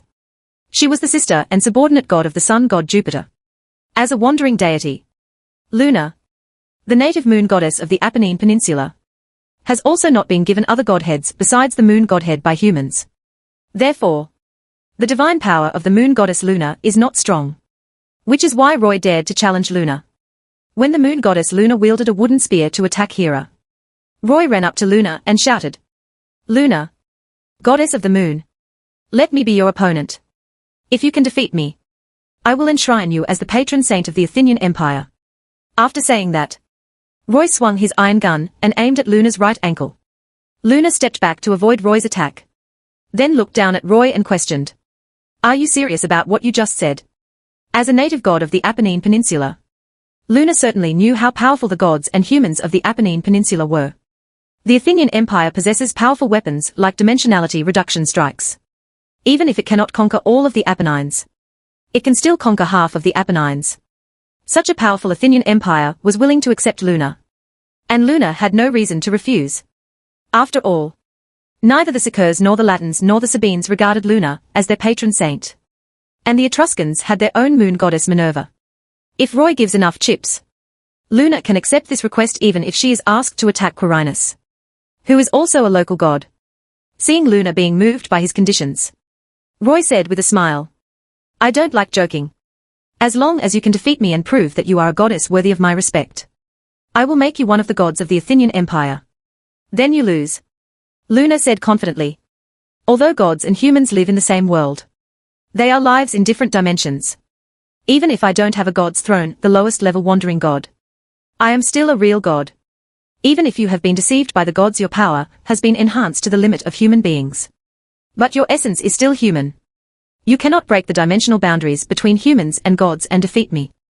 After saying that, Luna swung the wooden spear and stabbed Roy. Roy responded with his iron spear without showing any signs of weakness. There was a loud explosion. Luna's wooden spear blade collided with Roy's iron spear blade. The next moment, Roy's body began to retreat involuntarily. Roy backed away and looked at Luna with wide eyes in disbelief. I didn't expect that the difference in divine power between myself and Luna would be so huge. That I couldn't even block Luna for a moment. Even a human baby that cannot stand firmly when walking can still use its weight to suppress a cat and prevent it from moving. This is the difference in strength between Roy and Luna. Sky wings. Since his divine power could not match Luna's, Roy changed his strategy and summoned his own wings. Flap. Flap. The wings behind him flapped. And Roy's body left the ground and flew high into the sky at great speed. Just when Roy was about to attack Luna's beautiful neck, Luna's body suddenly disappeared. If I continue to maintain the huge form of a god, you may take the opportunity to stab me. So I will fight you in my human form. Luna's voice suddenly sounded behind him. Roy turned around instantly and saw that Luna had turned into a human girl. And her huge wooden spear had become only 2 meters long. After looking at Roy, Luna showed a bright and beautiful smile. And then flew in front of Roy at great speed, wielding the wooden spear and attacking like a violent storm. Roy tried his best to avoid Luna's attack. Only then did he realize the strength gap between himself and Luna. Perhaps in order to avoid killing Roy, Luna did not use her full strength at this time. After all, if Roy is killed by Luna, he will not be able to fulfill his promise and regard Luna as the patron saint of the Athens Empire. As if seeing through Roy's thoughts, Luna said suddenly, Now I have used all my strength against you. But your speed is too fast. So I always miss you before I can hurt you. If you are not lying, although I cannot fight against the lowest level of gods, I can escape from you. Although a human baby can use its weight to hold a cat immobile, if the cat wants to escape from the human baby will never be able to catch up with the cat. Faced with such a result, Roy could only say with a wry smile, Goddess Luna, I am very satisfied with your performance. I will enshrine you as the patron saint of the Athens Empire as promised. Now you go to help the goddess Hera. No problem. After Luna agreed to Roy's request, she transformed back into the form of a 100-meter-tall god. Then wielded a wooden spear and attacked Quirinus with Hera. Even in a one-on-one fight with Hera, Quirinus could barely remain undefeated.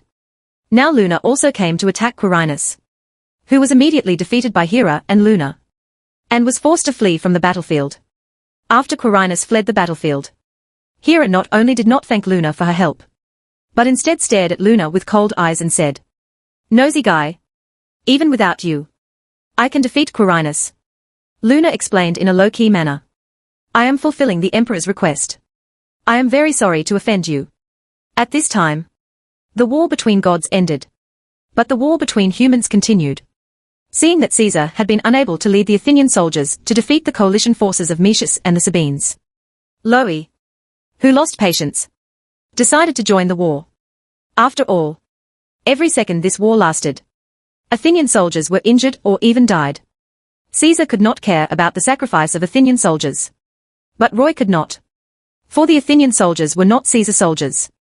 They were Loe's soldiers. Roy was like a tiger that pounced on 2 sheep, came directly in front of Caesar and Metius who were fighting, and knocked Metius to the ground with the barrel of the iron spear. Then before Metius could stand up from the ground, Roy put the blade of the iron gun against Metius' neck and threatened. Metius, I command you to surrender. If you refuse to surrender, my gunblade will kill you. I don't accept it. Faced with Roy's threat, Metius said loudly, I am fighting Caesar. And you defeated me with a despicable sneak attack. I demand a one-on-one fair fight with you. Only when you defeat me in a fair fight will I surrender to you. You demand one-on-one combat on the battlefield. Roy looked at Metius as if he were a fool and said, "If you are really hopelessly stupid, then I don't need you to surrender." Chapter 393 The Etruscans are the enemy. Metius was the most powerful tribal leader among the Sabines. If Metius is willing to submit to the Athenian Empire, he will become the leader of the 200,000 Sabines in Apulia, and Abruzzo to submit to the Athenian Empire. This is why Roy didn't kill Metius directly. Seeing Metius hesitate, Roy turned to look at Caesar with cold eyes and said, "Caesar, you really disappoint me. Because of your incompetence." "Very good," Roy said with a satisfied smile. "As long as you follow my request and convince all the Sabine tribes to join our Athenian Empire, I will ensure that you and your family have personal and property safety, and let you go to the city of Athens to become a wealthy citizen family." If Metius refused to surrender, Roy could only kill Metius and his son and make his daughter a priestess who would never marry. Metius chose to surrender, saving not only himself, but also his wife and children. Bari tribe. After Metius surrendered, his Bari tribe became the Bari tribe of the Athenian Empire. After Caesar went to Abruzzo with 2,000 Athenian soldiers, Loe came here with Metius and 3,000 Athenian soldiers. Metius's leaders' camp. Metius said to Roy somewhat unwillingly after sending envoys to all Sabine tribes and villages in front of Roy, "Your Majesty the Emperor, I have been completely defeated by you. Why do you insist that I take my family to the city of Athens? If you are willing to let me manage the Sabines on your behalf, I believe that all the Sabines will be willing to accept the rule of the Athens Empire." Roy explained with a smile. "Metius, of course I know that if I make you the governor of Puglia and Abruzzo, the Sabines in Puglia and Abruzzo will definitely turn their backs. But essentially, it's just that the Sabines surrender to you, rather than the Sabines surrendering to the Athenian Empire. And you will become the king of the Sabines in name only. For the long-term interests of the Athenian Empire, I will not allow any ruling class to appear in the Athenian Empire. So, I would rather conquer all the Sabines by force than have all the Sabines surrender to you, and you to surrender to me on behalf of all the Sabines. But I'm only about 40 years old. I feel like I'm still young. I don't want to leave my hometown just like this." Metius said with some reluctance, "If I dedicate my daughter to His Majesty, can your Majesty give me your trust after we become our husband-in-law?" After saving himself and his family's lives, Metius also wanted to keep his power. This is also human nature. Roy shook his head without hesitation and said, "I'm not interested in your daughter. So just be ready to go to Athens." 6 days passed in the blink of an eye. The Sabine tribes and villages in Puglia were either persuaded to surrender by Metius's envoys or conquered by force by Athenian soldiers sent by Loe. The entire Puglia region has been included in the territory of the Athenian Empire. Even the Quirinus temple of the Bari tribe was knocked down by Roy and transformed into the Hera temple dedicated to the goddess Hera. After Metius and other Sabine leaders took their families to the city of Athens on the warships of the Athenian Empire, Roy changed the tribe of Bari into the city of Bari and allocated fields and recruited soldiers in Puglia. When Roy completed the distribution of fields in Puglia and recruited 15,000 Sabine soldiers, 2 important news came from Abruzzo and Lazio. Caesar had taken control of Abruzzo and had begun to implement a policy of allocating fields and recruiting soldiers. This was news from Abruzzo. The Etruscan king Amulius is approaching the Lazio region with an army of 50,000 men. This is news from the Lazio region. After receiving these 2 pieces of news, Roy immediately went to the Lazio area alone. Roy did not take the Sabine soldiers from the Puglia region to the Lazio region because Roy knew very well that even if he brought the Sabine soldiers to the Lazio region, they would not fight with the Etruscans in order to protect the Latins. The demi-humans fought desperately. City of Rome. When news of the 50,000-strong Etruscan army entering Lazio reached Rome, Loe finally returned to Rome. After summoning 5,000 Athenian soldiers and 10,000 Latin soldiers outside Rome, Loe climbed onto a makeshift podium and gave a speech to all the soldiers. "Soldiers of the Athenian Empire, I believe you all know that the 50,000 Etruscan army has invaded the territory of the Athenian Empire. Now I will lead you to defeat the invaders. First of all, I want to tell the Athenian soldiers that the Lazio area is now already the territory of the Athenian Empire. It is our sacred mission to protect the Lazio region. Then I want to tell the Latin soldiers that the Etruscans are not the saviors who came to save the Latins. There is no free lunch in the world. If we Athenians after being driven away by the Etruscans will become the rulers of the Lazio region. The Latins and the Etruscans have been neighbors for hundreds of years. You must know the Etruscans better than I do. Trucians. After the Etruscans conquered the Lazio region with a war, I believe you all know better than me whether they will rob the Latins of their wealth. Whether they will rob the Latins of their wives and daughters. Now the Athenian soldiers and I will fight to the death to protect all the Latins in the Lazio area. If you Latins also want to protect your property and your wives and daughters, then as soldiers of the Athenian Empire, join us in defeating the Etruscans. Asians. Would the Etruscans have robbed the Latins of their property, wives and daughters? There is no doubt about the answer. After listening to Roy's speech, the Latin soldiers shouted excitedly.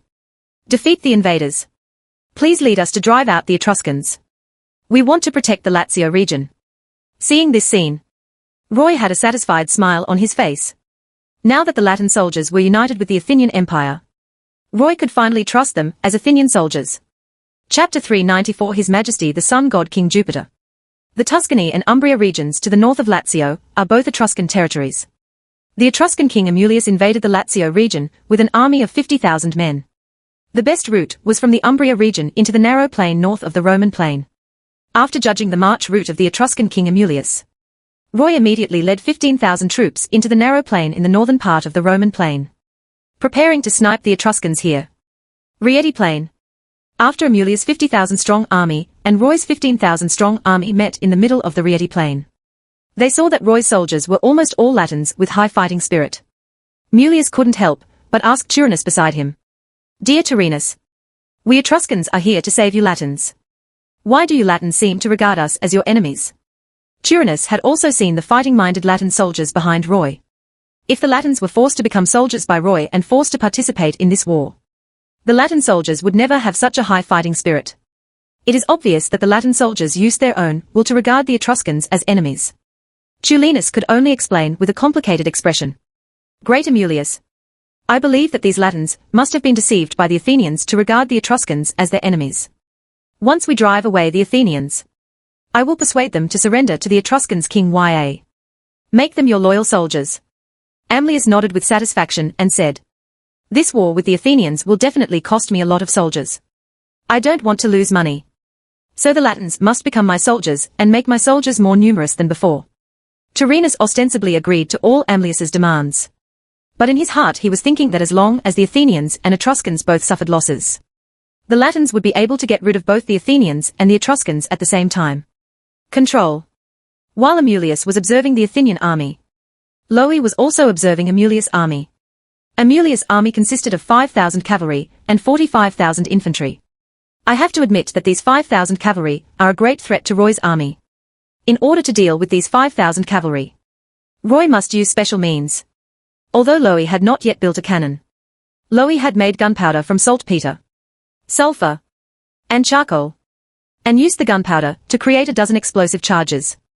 At this moment, these explosive packets can be used to deal with Amlius's 5,000 cavalry. When Amulius ordered his 5,000 cavalry to attack as a vanguard, Loe personally held the explosive package and waited for the 5,000 cavalry to reach the optimal distance for throwing. 1,000 meters, 800 meters, 500 meters, 300 meters. When the cavalry troops were only 200 meters away from Roy's army, Roy began to throw ignited explosive packets. Because Roy has the blessing of the goddess Artemis with perfect accuracy, all the explosive packets thrown by Roy accurately fall into the place where the cavalry team has the largest number of people. Boom. Boom. Boom. 12 consecutive explosive packets exploded in the cavalry team, knocking the nearby cavalry off their backs. In fact, there were probably not even 500 knights actually injured or killed by the explosive charges. But after the knights and horses who were killed and injured fell to the ground, the horses behind them almost stumbled to the ground because they were in panic. In a chain reaction, Roy's 12 explosive charges caused the cavalry team to lose at least 1,000 knights. The remaining 4,000 cavalry were unable to control their horses because their horses were frightened. After Roy threw 12 explosive packets, he led the Athenian soldiers to attack, while the Etruscan cavalry was still trying to control the frightened horses. Roy had already rushed over with the vanguard of the Athenian army and began to harvest their lives with sharp iron spear blades. In the end, what happened? Amulius, who was sitting on horseback, stared with wide eyes at the scene of his cavalry being unilaterally massacred by the Athenian soldiers, completely confused as to what was happening. Tulinus, do you know what the loud thunder-like noise was? I have no idea. Tulinus said with his eyes widened in shock as well.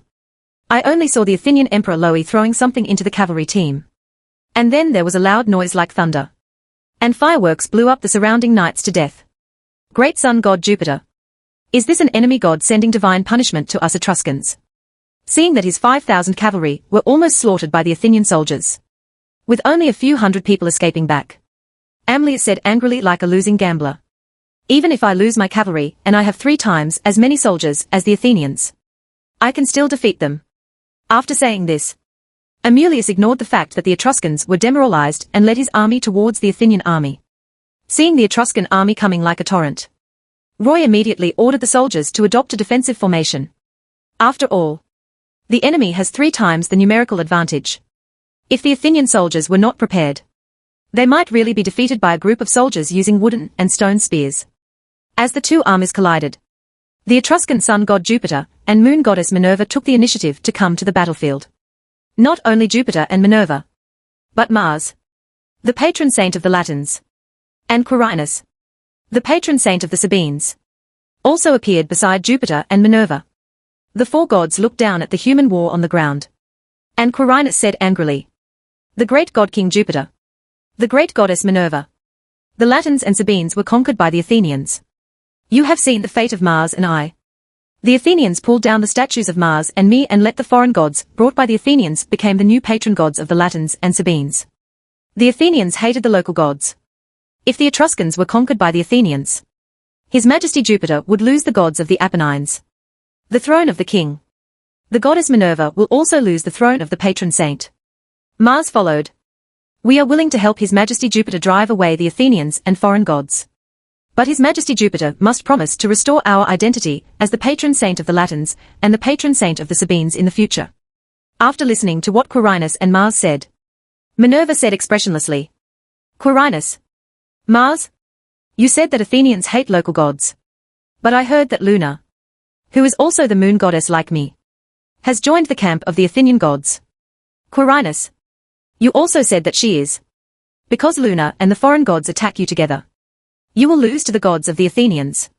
Since the Athenians can even accept a weak god like Luna, maybe they don't hate the local gods as you say. It is indeed an inexplicable thing for the Athenians to overthrow the statues of Quirinus and Mars and drive them off the thrones of the patron saints of the Latins and the Sabines. But except Luna, who was even weaker than them. If they had asked Loe, they would have known that the Athenian Empire simply did not accept local male gods and married goddesses. If an unmarried goddess wants to join the Athenian Empire, she will definitely accept everyone who comes." Chapter 395, The Snipe and the Clam compete for the fisherman's profit. That is Helios, the sun god, Bendis, the moon goddess. On the human battlefield, Roy looked up and saw the faces of the Etruscan sun god Jupiter and the moon goddess Minerva, with expressions of surprise on their faces. Although Roy had already guessed that the Etruscans were the natives of the Apennine Peninsula who were conquered by the Caucasian nomads, Roy still did not expect that the sun god Jupiter and the sun god Helios of Thracia exactly the same. Minerva, the moon goddess, is exactly the same as Bendis, the moon goddess of Thrace. It seems that the Caucasian nomads who conquered the Apennine Peninsula have the same ancestors as the Caucasian nomads in Thrace. So Jupiter and Minerva, Helios and Bendis were the same gods hundreds of years ago. As the branches of the Caucasian nomads came to dominate the Apennines, Jupiter and Helios split from the same column of gods into brother gods. And Minerva and Bendis split from the same column of gods into sister gods. From now on, the gap between Jupiter and Helios, and the gap between Minerva and Bendis, will become wider and wider. In the history of another world, after 2,000 years of evolution, Jupiter developed into the sky god king corresponding to Zeus. And the moon goddess Minerva also developed into the goddess of wisdom corresponding to Athena. It can be seen from this that as long as time is long enough, gods with the same origin can be developed into 2 gods that no one can associate with each other. Are you Roy, the emperor of the Athenians? While Loe was observing Jupiter and Minerva, King Amlius of Etruria came to Loe and said angrily, "You despicable guy! How did you destroy my 5,000 knights? Now I have been completely angered by you. I want to kill you to avenge my people." Roy withdrew his gaze from observing the gods, looked at Amlius with a smile and teased, "It seems that you really care about your 5,000 knights. So I will send you to the underworld to reunite with them. I believe that as long as you die, The Etruscans will lose all morale. Arrogant guy. I also believe that as long as I kill you, your Athenian soldiers will surrender to me. After Amlius finished speaking angrily, he immediately brandished a bronze war spear and stabbed Roy. Roy said while dodging Amlius' attack with ease. As expected of the darling of the sun god Jupiter. Unlike Tyrannus and Metius, you are also a demigod hero, enemy of 10,000 people. Unfortunately, there is a huge gap in strength between demigod heroes and demigod heroes. It's impossible for you to defeat me. After saying that, Roy waved his iron gun and launched a counterattack. Facing the iron spear blade sweeping over him, Amlius could only avoid Roy's attack in embarrassment. While Roy suppressed Amulius in the battle, the forwards of the Athenian army also used sharp iron spears to launch a unilateral massacre of the forwards of the Etruscan army. Although the vanguard of the Etruscan army were all brave and capable soldiers, their courage and strength could not make up for the gap in weapons. Jupiter, Minerva, Mars, and Quirinus saw that the Etruscan army was at a disadvantage, and the four gods immediately wanted to help. At this moment, Persephone, Hera, and Luna arrived on the battlefield. It's finally here. Seeing the three goddesses of the Athenian Empire, Jupiter said coldly with no expression on his face. As long as I defeat you, I can help the Etruscans defeat the Athenians. Quirinus accused Luna. Luna, how dare you stand with the foreign gods? Aren't you afraid that after the foreign gods are driven away, we will completely eliminate you? Luna said without showing any signs of weakness. You accuse me of siding with foreign gods. Aren't Jupiter and Minerva foreign gods? Before the Athenian Empire conquered the Apennine Peninsula, Mars was the patron saint of the Latins, and Quirinus was the patron saint of the Sabines. You who were kicked off the throne by the Athenians certainly have reason to become mortal enemies with the Athenians. But the arrival of the Athenians not only did no harm to a wandering god like me, but also gave me the opportunity to ascend the throne. Of course I must seize it. This opportunity to rise. After hearing Luna's rebuttal, Quirinus was immediately speechless. Because the fact is just as Luna said. Mars and Quirinus were enemies of the Athenians only because their interests were harmed. If the Athenians were willing to accept Mars and Quirinus and regard them as the patron gods of the Athenian Empire, Mars and Quirinus would definitely accept it gladly. Quirinus' accusation against Luna is indeed unreasonable. With the emergence of new voices, Vesta, Janus, Neptune, Diana, and Venus descended on the battlefield. Mars asked happily after seeing the five gods. Dear brothers, dear sisters, are you here to help us? Not really. Vesta shook her head and said, if the Athenians are willing to accept us like they accepted Luna, we will help the Athenians. Now you both come up with your own conditions. Whichever side can give us greater benefits, we will choose which side to help. After listening to Vesta's words, Minerva frowned and said, after this war is over, Brother Jupiter will build the Roman Pantheon. As long as you help me and Brother Jupiter's Roman Pantheon will have your throne. After listening to Minerva's words, Venus excitedly said to Persephone and Hera, the goddess Minerva has stated her terms. Now it's your turn. Persephone and Hera looked at each other. Then Persephone said with a bright smile, in the future, the Apennine Peninsula will be the territory of me and Hera. I can promise to give you the throne and make you my and Hera's subordinate gods. Persephone and Hera's conditions were not to allow them to become independent guardian gods with territories. Vesta, Janus, Neptune, Diana, and Venus first showed disappointed expressions, and then looked at Jupiter and Minerva, hoping that they could give better conditions. In order to win the support of these five gods, Jupiter forced a smile and said, after driving away the Athenians, I will divide the territory for the gods, giving you all a territory of more than 10,000 square kilometers. Hearing Jupiter's words, the five gods almost shouted in anger.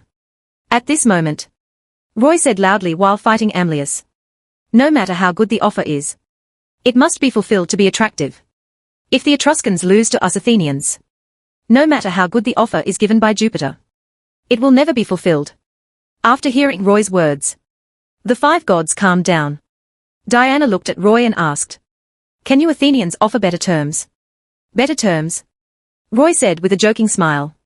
If you choose to join the Athens Empire, it will be no problem even if you are given a territory of 100,000 square kilometers. But I can only accept the goddesses Vesta, Diana and Venus. I will not accept the sea god Neptune and the door god Janus.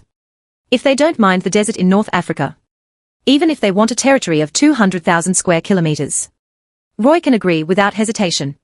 Chapter 396 The Roman gods make a choice. Roy maliciously raised the price and said the figure of 100,000 square kilometers. Which immediately made Jupiter speechless. After all, the entire Apennine Peninsula only covers an area of 250,000 square kilometers.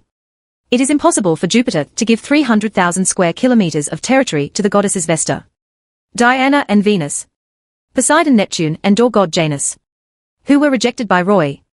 Immediately asked angrily, "Human, why do you refuse to accept us? You have to come up with a reasonable explanation." Roy said very calmly, "The reason why I reject you is obvious. Because you are male gods. If Mars, the god of agriculture, and Quirinus, the god of war, were not male gods, maybe I would not knock down their statues and drive them out of the Latin patron saints. And the seat of the patron saint of the Sabines. Damn human being. You refuse to accept Janus and I just because we are male gods." Neptune glared at Roy angrily.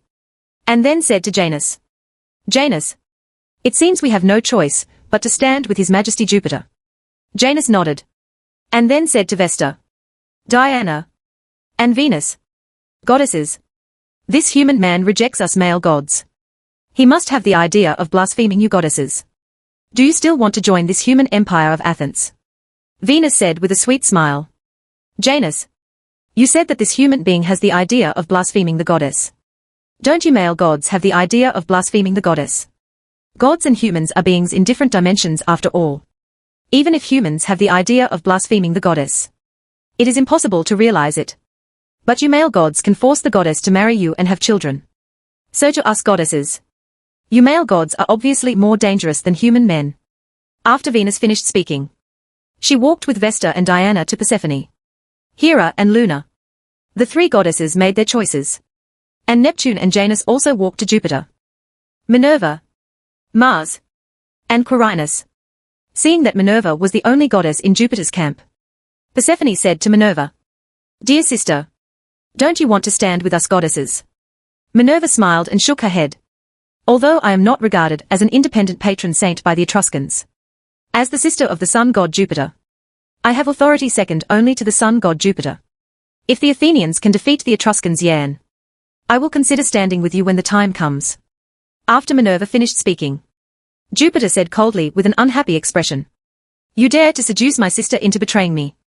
Now I will use the flames of the sun to burn you to ashes." After speaking, Jupiter stretched out his hands and released two balls of sun fire to attack Persephone. "It's useless." Persephone stretched out her left hand and created a shield-like shield of divine power to block Jupiter's solar fire. "I am the goddess of the earth. Even if your flame is the fire of the sun, it is impossible for the earth to burn."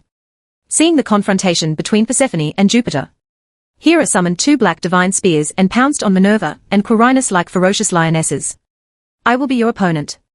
Minerva took the initiative to stand in front of Hera and summoned a stone spear to resist Hera's attack.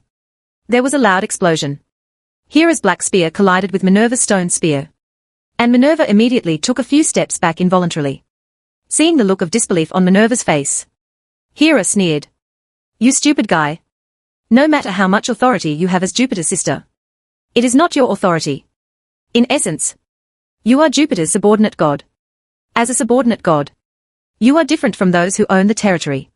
There is an essential difference between the patron saints. The authority that Minerva possesses, as the sister of Jupiter, is essentially the authority of Jupiter. Therefore, in the history of another world, Mars, the patron saint of the Latins, and Quirinus, the patron saint of the Sabines, can become the three main gods alongside Jupiter. And Minerva is the sister of Jupiter, and subordinate gods, but cannot become the fourth main god alongside them. Jupiter is the patron saint of the Etruscans. In the old era of the three major gods, Jupiter was the head of the three major gods alongside Mars and Quirinus. In the new era of the three major gods, Jupiter is the head of the three major gods alongside Juno and Minerva. In the era of the 12 major gods, Jupiter was still the king of the Roman gods. Minerva is the sister of the sun god Jupiter. In the old era of the three main gods, Minerva could not become the fourth main god. In the new era of the three main gods, Even Jupiter's doppelganger and wife Juno can become one of the three main gods. It proves that as the Etruscans dominated the Apennines, even Jupiter's subordinate gods could be listed among the three main gods. The essence of Juno and Minerva was still the subordinate gods of Jupiter. In the era of the 12 gods, even if Roman mythology was influenced by Greek mythology, Jupiter was still the unshakable king of the gods. But Minerva was reduced to alongside the orchard goddess Venus and the oak goddess Diana. This is the essential difference between independent patron gods and subordinate gods. Seeing that Minerva was no match for Hera, Quirinus immediately stood in front of Hera and said, "I will be your opponent. And I will definitely defeat you this time. Is your brain broken?" Hera sneered and teased while wielding the black magic spear to attack Quirinus. "Now that you are no longer the patron saint of the Sabines and have become a wandering god, how can you have the confidence to fight with me?" Click. Hera's black divine spear collided with Quirinus' wooden club. And Quirinus' wooden club was immediately split in half by the blade of the black divine spear. Just when Hera was about to attack Quirinus' body, Minerva's stone spear pierced from the side. And Hera could only retreat to avoid the attack. After helping Quirinus resolve the crisis, Minerva said to Quirinus, "God of war Quirinus, we must join forces to fight her." Quirinus put down his arrogance and said, "Goddess Minerva, you are right. In order to defeat this hateful foreign god, I am willing to cooperate with you." Persephone confronts Jupiter, and Minerva and Quirinus join forces to attack Hera. At the same time, the three male gods Mars, Janus, and Neptune also join forces with the four goddesses Luna and Ves, Tower, Venus, and Diana started a battle of gods. Seeing that the goddesses of the Athenian Empire had the upper hand, Roy gave up the idea of summoning more goddesses and began to concentrate on fighting Amulius. I have to admit that Amrius is also a powerful demigod hero. It's a pity that Roy's strength has been raised to the limit of a demigod hero. If Roy was willing to bear the cost of being injured, Amulius would have been defeated by Roy at the beginning of the battle. Because Roy wanted to defeat Amlius without being injured, the battle continued until now. As time passed bit by bit, Amulius's flaws became more and more obvious. Roy finally seized the opportunity to pierce Amulius' heart with his gun blade, and avoided Amulius himself. Size final blow. Chapter 397 Conquering the Etruscans. Foot. As the blade of Roy's iron spear pierced the heart of Etruscan King Amlius, Amlius's eyes widened instantly and he looked at Roy in disbelief and asked, "Why are you so much stronger than me?" He is also a young king. And he is also the favorite of the gods. Amulius couldn't understand why his number of soldiers was more than 3 times that of Roy. But Roy killed him without any injuries. In order to let Amlius rest in peace, Roy said with a faint smile, "If the difference between your soldiers and mine is just in equipment, you can still rely on the number of soldiers to make up for the gap. But my soldiers have a strong will to defend their homeland and their country without fear of death. Your soldiers were just forcibly summoned by you. There you simply don't have the will to fight to the death. This is the biggest reason why you will lose to me. You Athenians are the foreign invaders of the Apennine Peninsula. I brought the Etruscans to save the Latins here. But I became the enemy they defended their country against." Amulius smiled bitterly and closed his eyes, falling backwards to the ground and turning into a corpse. After killing Amulius, Loe observed the battlefield and saw Athenian soldiers using sharp iron spears as the vanguard, killing the Etruscans and retreating. These Etruscans fought for Amlius. Not only did they not have any property for food, but they also had to bring their own weapons and food. The reward Amulius gave them was to allow them to collect the spoils after winning the battle. Such an army can fight with favorable conditions. Once the situation on the battlefield is unfavorable, there will be a rout of thousands of miles. On the other hand, Roy's soldiers not only have the advantages of weapons and equipment, and the will to fight to protect their home and country, but also have food, salary and death compensation to give the soldiers no worries. Even if Amrius' soldiers had 3 times the numerical advantage, it would not be possible to make up for the huge strength gap. Amrius is dead. When Loe shouted this at the top of his voice, the Etruscan soldiers, who had been suppressed by the Athenian soldiers, immediately began to flee. After all, this failed war will not bring them any benefits, and they will only die in vain if they fight desperately. The Etruscans fled in confusion. But Loe did not allow the Athenian soldiers to pursue them, because after Roy conquered the Apennines, these Etruscans would also become Roy's subjects. While the wars between humans have winners and losers, the wars between gods also have winners and losers. Jupiter, the sun god, raised the fire of the sun to its maximum power, but failed to defeat the goddess Persephone. The moon goddess Minerva and the war god Quirinus joined forces, but were suppressed by the goddess Hera alone. The three male gods Janus, Neptune and Mars were also defeated by the four goddesses Luna, Vesta, Diana and Venus, relying on their numerical superiority. Seeing the end of the war between humans, the sun god Jupiter could only escape from the battlefield with the gods of his own camp. After the Etruscans fled, Loe led the Athenian soldiers to clean up the battlefield. Collecting the horses of the Etruscan cavalry gave Roy 4,000 horses. Counting the corpses on the battlefield, Roy found that more than 200 Athenian soldiers were killed. More than 5,000 Etruscans were killed, and more than 4,000 were taken prisoners. There is no doubt that this is an amazing victory. So that night, Roy held a victory celebration with all the soldiers. The next day, Roy ordered the soldiers to build a podium and then called all the soldiers together. Standing on the wooden podium, Loe glanced at the Athenian soldiers and Etruscan prisoners, and then shouted in a voice that they could hear. "Warriors who defend our country. Yesterday, we successfully defeated the invaders and drove the Etruscans out of the Lazio region. But I think this war is not over yet. In order that the Etruscans will not invade in the future, I want to lead you to conquer the Etruscans. For winning the self-defense war yesterday, I will give each of you 20 pounds of salt as a reward. Next, when we conquer the Etruscans, I will not only give you another for 20 pounds of salt. I will also arrange for an unmarried Etruscan girl to be your wife. Even if you unfortunately die in battle, I will let your brother take your place and arrange for an unmarried Etruscan girl to be your wife. Your brothers as wives. 20 pounds of salt." The Etruscan spinster, hearing the rewards promised by Roy, not only the Athenian soldiers were excited, but even the Etruscan prisoners wanted to participate in the war. Because all the Etruscan captives knew that the main army led by Amlius was defeated, the Etruscans were no longer able to resist the Athenian conquest. In other words, this is a war that must be won. Seeing the reactions of the Athenian soldiers and Etruscan prisoners, Loe continued, "I will not force you to participate in the war to conquer the Etruscans. If the captives are interested, they can also join this war, and I will let you enjoy the same treatment as Athenian soldiers. After the war, you will be given 20 pounds of salt and arrange for an unmarried Etruscan girl to be your wife." The so-called Etruscans are the collective name for the native ethnic groups in the Apennine Peninsula who were conquered by the Caucasus nomads. Therefore, within the Etruscans, there are hundreds of different ethnic groups, large and small. These Etruscan captives did not resist attacking other groups.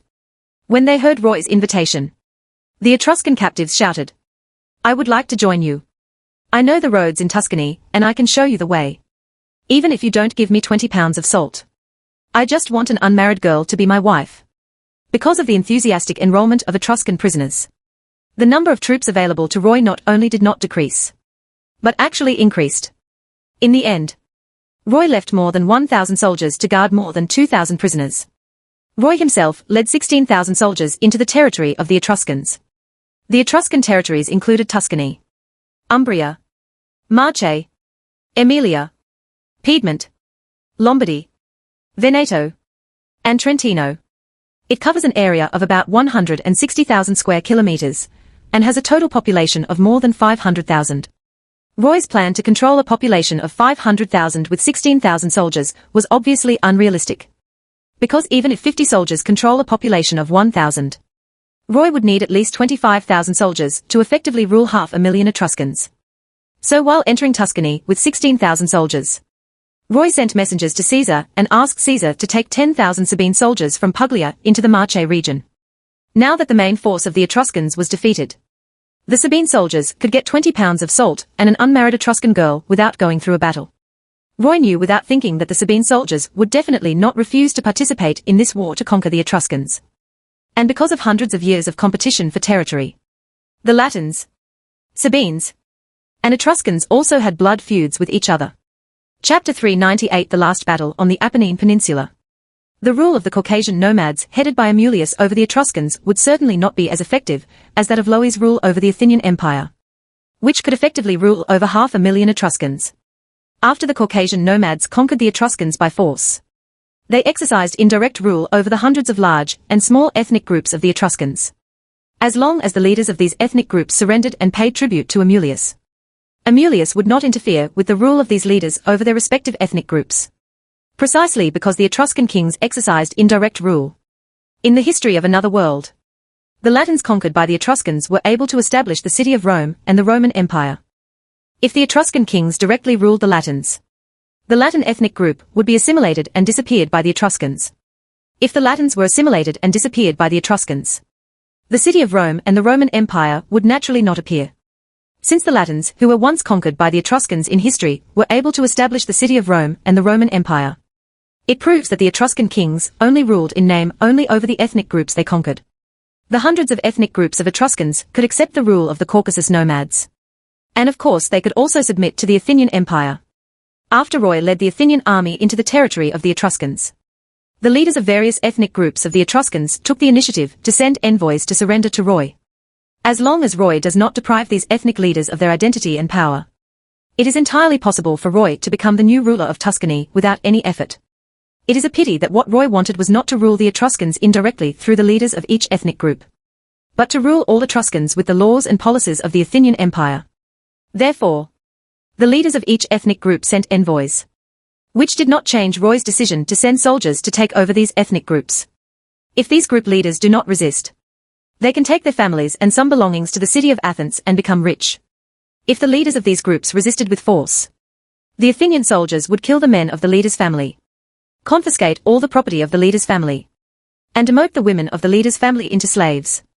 5 days later, all resistance in Tuscany was suppressed, and Roy used 12,000 soldiers to control an area of 23,000 square kilometers, and a population of more than 200,000 in Tuscany. Caesar, with 10,000 Sabine soldiers, controlled the Marche region covering an area of 10,000 square kilometers. Although the Etruscan king Amulius was killed by Loe, he was not the only royal. While the Athenian army controlled Tuscany and the Marche region, Amulius's sister Aurora, the Etruscan princess, reassembled an army of 20,000 men.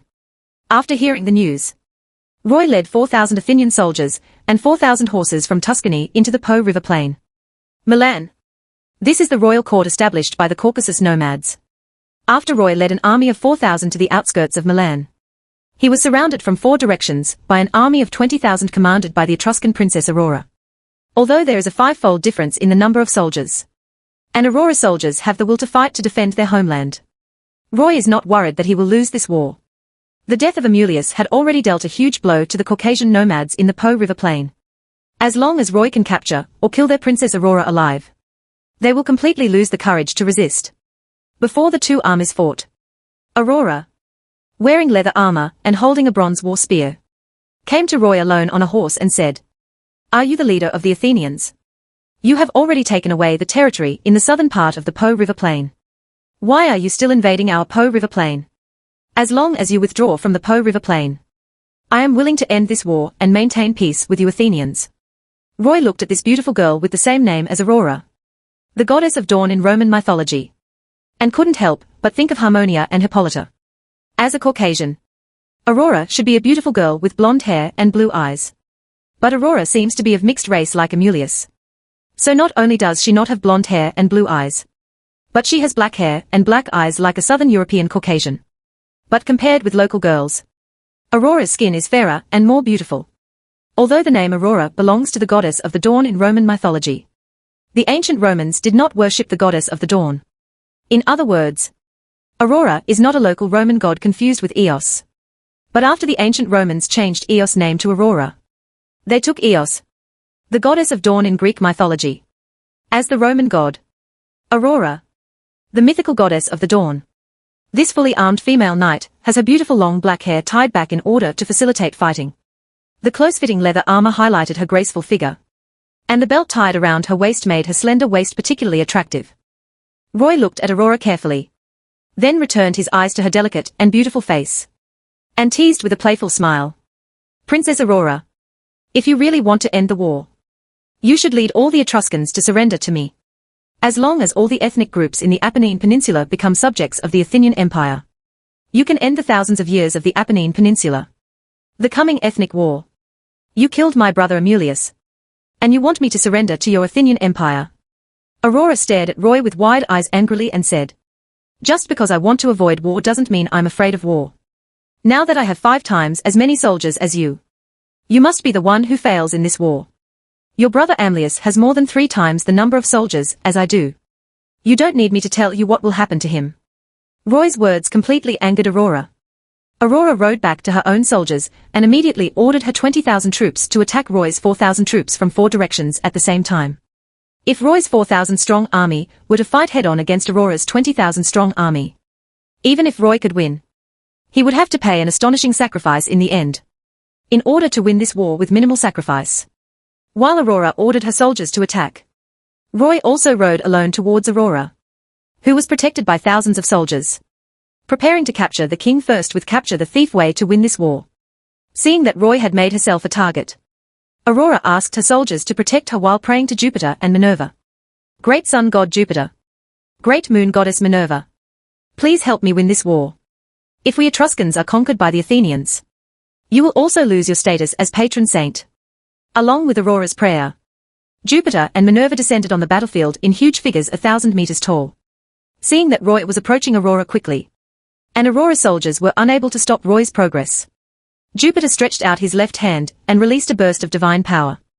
After Aurora's personal soldiers were enveloped by Jupiter's divine power, all of these personal soldiers increased their combat power, possessing the strength and speed of a hero, 100 enemies.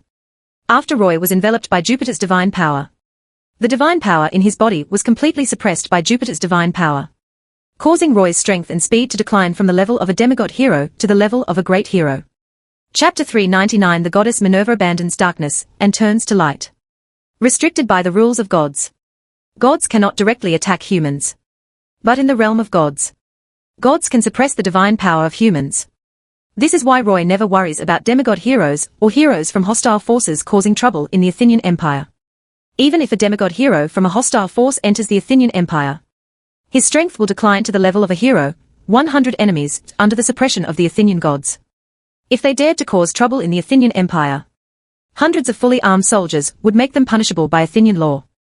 In temples and palaces that are heavily protected by gods, the strength of demigod heroes and great heroes will be suppressed to the point where they are like ordinary soldiers. In the myth of another world, the demigod hero Hercules was expelled by the kings of Elis, Acharia, and Troy. Hercules' reaction was just incompetence and rage, because Heracles was alone and could not survive at all, unable to unleash the power of a demigod hero. Later, Hercules was able to lead the army to kill King Elis, King Acharia, and King Troy because during the war between the Mycenaeans and these city-states, the Mycenaeans' patron god Zeus fought against the enemy gods. Only, Hercules' power was not suppressed. At this time on the battlefield in the Milan plain, Jupiter released his divine power and suppressed Roy's strength to the level of a great hero, enemies of 1,000 enemies, and upgraded Aurora's personal soldiers to a hero level, enemies of 100 enemies. Roy immediately stopped rushing towards Aurora, began to take the siege of hundreds of soldiers seriously, because Roy's decline in strength to the level of a great hero is just the beginning. If the gods of the Athenian Empire had not arrived, Roy's strength would have declined to the level of a hero, 100 enemies, under the continued suppression of Jupiter's divine power. If the situation really turns into hero-level Roy fighting against hundreds of hero-level soldiers, there is a high chance that Roy will be killed by Aurora's soldiers. Fortunately, what Roy feared did not happen. Without waiting for Roy to call, Persephone, Hera, Luna, Vesta, Diana, and Venus took the initiative to come to the battlefield and surrounded Jupiter and Minerva. Under the suppression of the 6 goddesses, Jupiter was forced to take back his divine power, and Roy's strength immediately returned to normal. Where are Mars, Quirinus, and Janus? Seeing that there were only Jupiter and Minerva, Hera teased with a playful smile. Why are you two alone here? Minerva said expressionlessly. You really knew what you were asking. All 3 of them left. Mars, Quirinus, and Janus were willing to surrender and help Jupiter because they wanted to use Jupiter to regain the throne of the patron saint. The war between Loe and Amulius had proved that the Etruscans could not fight the Athenians and that Jupiter could not defeat the Athenian gods. Since Jupiter cannot help Mars, Quirinus, and Janus regain the throne of the patron saint, they will naturally not continue to help Jupiter. Persephone looked at Jupiter and Minerva with sympathetic eyes and said, The 6 of us are beating 2 of you. I really can't bear this happening. You'd better admit defeat. Admit defeat, Jupiter said with a sneer. Do you want me to commit suicide? If the Athenians are willing to accept me, I can indeed surrender to you. But I know that the Athenians will not accept me and will only kick me off the throne. After I become a wandering god.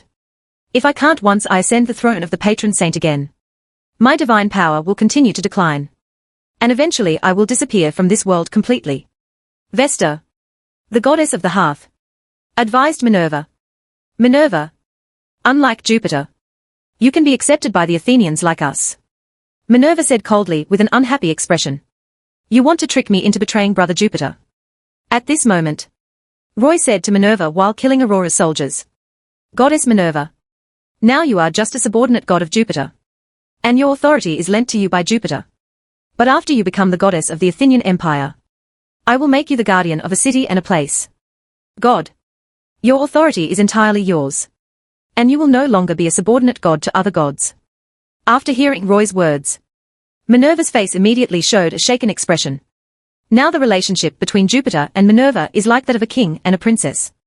As king, Jupiter's authority was entirely his own. As a princess, all of Minerva's authority comes from her status as the king's sister. In other words, Princess Minerva and King Jupiter both prospered and suffered losses. Jupiter lost his identity and authority as king. And Minerva would lose her identity and authority as princess. If Minerva becomes the patron saint of a city and a place, a queen with her own territory and city-state. Even if Jupiter loses his status as king, Minerva's identity and authority will not be affected. Seeing Minerva's shaken expression, Roy continued. Goddess Minerva, I hope you can make a careful choice. If you are still my enemy now, the Athens Empire will not accept you. On the one hand, he became the patron saint of a city and a place, with more powerful authority than he currently has. On the other hand, he becomes a wandering god, heading toward the end of his gradual decline and disappearance. Minerva hesitated for a moment, then finally gritted her teeth and said, Human, as long as you promise to make me the patron saint, I will become a god of the Athenian Empire. But I have one request. That is, I cannot be allowed to attack brother Jupiter. No problem. Roy responded with a smile. I promise in the name of the gods of Athens that I will make you the patron saint of a city and a place. You and Jupiter are brother and sister after all. And I will not ask you to fight Jupiter. After listening to Roy's words, Minerva looked at Jupiter with some guilt and said, Brother Jupiter, I'm really sorry. I don't expect you to forgive me. You don't have to apologize to me. Jupiter said while keeping his face expressionless. Since the Athenians are willing to accept you, there is no need for you to be buried with me. If the Athenians are willing to accept me, I will make the same choice as you. Hera summoned the black magic spear and said in a fighting posture. I thought it was 6 against 2. But now it's 6 against 1. Jupiter raised his hands, releasing the blazing fire of the sun and sneered. Whether it's 6 against 1 or 7 against 1. I'm not going to be a coward who just runs away without a fight. Persephone summoned the black scythe and said. Faced with an absolute disparity in strength, your resistance will only make you injured. After saying that, Persephone first moved in front of Jupiter with great speed, swung the black scythe and struck. Hera also brandished the black divine spear and charged at Jupiter. Luna, Vesta, Diana, and Venus were too weak and could only release their divine power to launch long-range attacks against Jupiter. Seeing Jupiter being attacked by 6 goddesses at the same time, Minerva couldn't help but close her eyes. Because there was no miracle belonging to the gods, Jupiter would never be able to block the attacks of the 6 goddesses. Really? When Minerva opened her eyes again, Jupiter's figure had disappeared from the place. Chapter 400 I want you to become a farming nation. It is true that Jupiter did not flee without a fight, he fled after being defeated. Jupiter did not fight to the end because as long as Jupiter was alive, he had hoped to rise again. Just as Jupiter fled the battlefield, Roy also killed the soldiers in front of him and came to Aurora. Seeing half of the soldiers protecting her killed by Roy, Aurora stared at Roy with eyes full of hatred and anger. You are really a devil. I finally understand why Brother Amulius lost to you. Because you are indeed stronger and more cruel than Brother Amulius. Hearing Aurora's accusation, Roy immediately shook his head and said, It was not me who was cruel, but you who provoked this war. If you had not resisted and led all the Etruscans to surrender to me, no one would have died today. After saying that, Roy came to Aurora's horse. Just when Roy reached out to grab Aurora, Aurora swung her bronze war spear and stabbed Roy. Roy turned around to avoid the blade of the war spear. And then grabbed the body of the war spear with his left hand. When Roy wanted to take away Aurora's war spear, Aurora not only did not let go, but instead held the spear body tightly with both hands. Roy pulled hard with his left hand. And Aurora immediately fell off the horse involuntarily and fell to the ground. Then before Aurora could stand up, Roy put the sharp iron gun blade against Aurora's beautiful neck and threatened. If you don't want to die, quickly order the Etruscans to surrender. Facing the threat of death, Aurora stood up without fear, looked at Roy with contempt and sneered. Kill if you want. Do you think I'm afraid of death? When Roy's soldiers who killed Aurora approached her, Aurora was not scared to turn around and run away. Aurora had proven that she was not afraid of death. I have always felt that death is not terrible. Roy withdrew the blade of the iron gun from Aurora's neck and said with a joking smile on his face. Because in this world, there are many things more terrifying than death. While speaking, Roy grabbed Aurora's collar with his left hand. Aurora, if you don't surrender, I will tear your clothes to pieces and let all the soldiers on the battlefield admire the beautiful figure of the Etruscan princess. I believe that your beautiful figure will definitely make the Athenian soldiers and the charm of Etruscan soldiers stopping fighting. Seeing that Aurora was so frightened that her face turned pale and her whole body was shaking, Roy walked up behind Aurora and held her in his arms. And then shouted in a voice that all the soldiers could hear. Etruscans, I command you to surrender. If you refuse to surrender, I will kill your Princess Aurora. The various ethnic groups of the Etruscans were like a piece of scattered sand. Now they can unite to fight against the Athenians entirely because Aurora, the royal princess, calls them. If Aurora died, the Etruscans would surely become a mess again. So after hearing Roy's words, the Etruscan leaders told their soldiers to stop fighting. Seeing this scene, Aurora couldn't help shouting. Don't worry about me. You really think I won't tear your clothes? Roy said coldly. If this war continues, I will count the deaths of soldiers on both sides on you. If you dare to talk nonsense, I will let you taste the humiliation and torture that is worse than death. Aurora was once again trembling with fear. She is not afraid of death. But as an unmarried girl, Aurora didn't want to suffer unimaginable humiliation and torture. After the Athenian soldiers and the Etruscan soldiers stopped fighting, the Etruscan leaders saw Aurora being captured by Roy and ran over with their soldiers to surround Roy. Let the princess go quickly. As long as you let go of Princess Aurora, we will let you leave alive. If you let the princess get hurt, we will definitely kill you. Shut up, everyone. Roy shouted angrily, held Aurora's neck with his left hand and said, if any of you keep yelling and screaming, I will make him the one who kills Aurora. The Etruscan leaders fell silent instantly. And Roy continued. Etruscans, why do you need to fight this stupid war with me? We Athenians have been in the Apennine Peninsula for so long. You should have heard about the policies of the Athenian Empire. We will not deprive you of your lives and property. I just want you to become a farming nation, so that you can grow your own food to feed yourself. Seeing that the leaders were all speechless, Aurora said immediately, why do we want to become a farming people?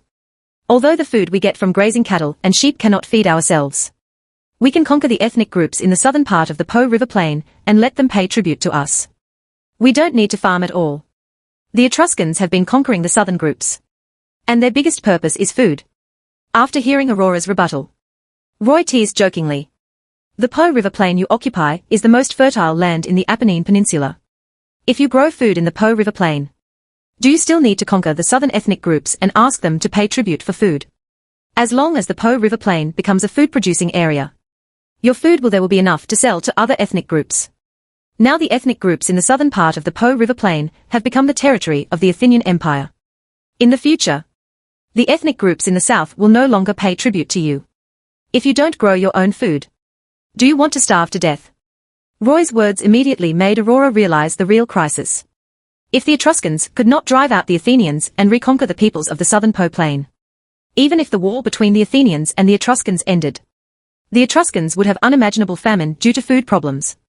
Seeing Aurora frowning in thought, Roy continued. As long as the Etruscans are willing to become a farming people, I will guarantee to provide you with food. If you insist on being a nomadic people, then I will have no choice but to drive you out of the Apennine Peninsula, said one of the Etruscan chiefs. We can become a farming nation, but there is no reason for us to be ruled by outsiders like you. You said I'm an outsider. Roy put his left hand on Aurora's waist, held Aurora in his arms and said, "Now that King Amlius of Etruria is dead, and I marry Princess Aurora and inherit the throne, then I am not an outsider, but the new king of Etruria. Who of you still opposes my order?" said another Etruscan chief. "Although Amrius is young, he has already given birth to a son and a daughter. Princess Aurora is not the first heir to the throne. We let Princess Aurora lead us just because Princess Aurora is both Amrius and Amrius' younger sister and an older member of the royal family. If I kill Amulius' son, daughter and wife, Aurora will be the first heir to the throne. Will you still object to me marrying Aurora and inheriting the throne?" After all the leaders fell silent, Aurora said angrily through gritted teeth, "How could I marry you? The enemy who killed my brother and made us Etruscans lose their hegemony. If you Athenians had not appeared, we Etruscans would have always been the overlords of the Apennine Peninsula. In another world's history, the Etruscans maintained their hegemony for at least 1,000 years. It was not until the rise of the Latin city of Rome that the Etruscan hegemony was ended." Chapter 401 Roy's 4 Requests. Aurora. You just have a dead brother now. Looking at Aurora, who looked stubborn, Roy leaned into her ear and whispered a threat. "If you don't obey me, not only will you suffer torture worse than death, but your brother Amlius's wife, son, daughter, and the rest of your family will also suffer torture worse than death. Let them. The person who is being tortured is not me, but your family who doesn't care about their life or death. But if you are obedient, I can guarantee that all your family members will survive." After hearing Roy's threat, Aurora glared at Roy with an even more angry look, and finally said through gritted teeth, "As long as you don't hurt my family, you can do whatever you want to me." Roy showed a satisfied smile and turned to the Etruscan leaders. "Why are you still hesitating?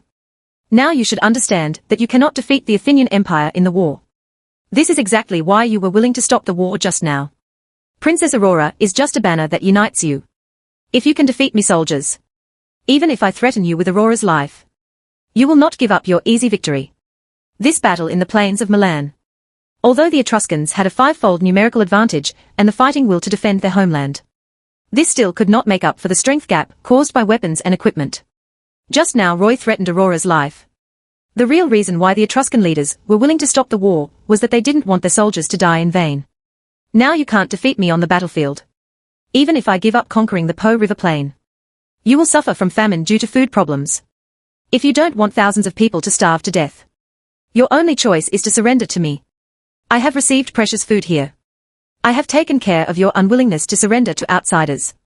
You want to marry Princess Aurora and become the king of Etruria, who legally inherits the throne. Do you really want to make the stupidest choice?"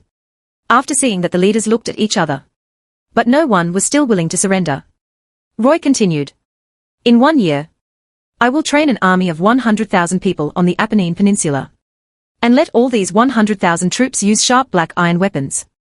If you surrender now, you can get better treatment from me. Wait until 1 year later.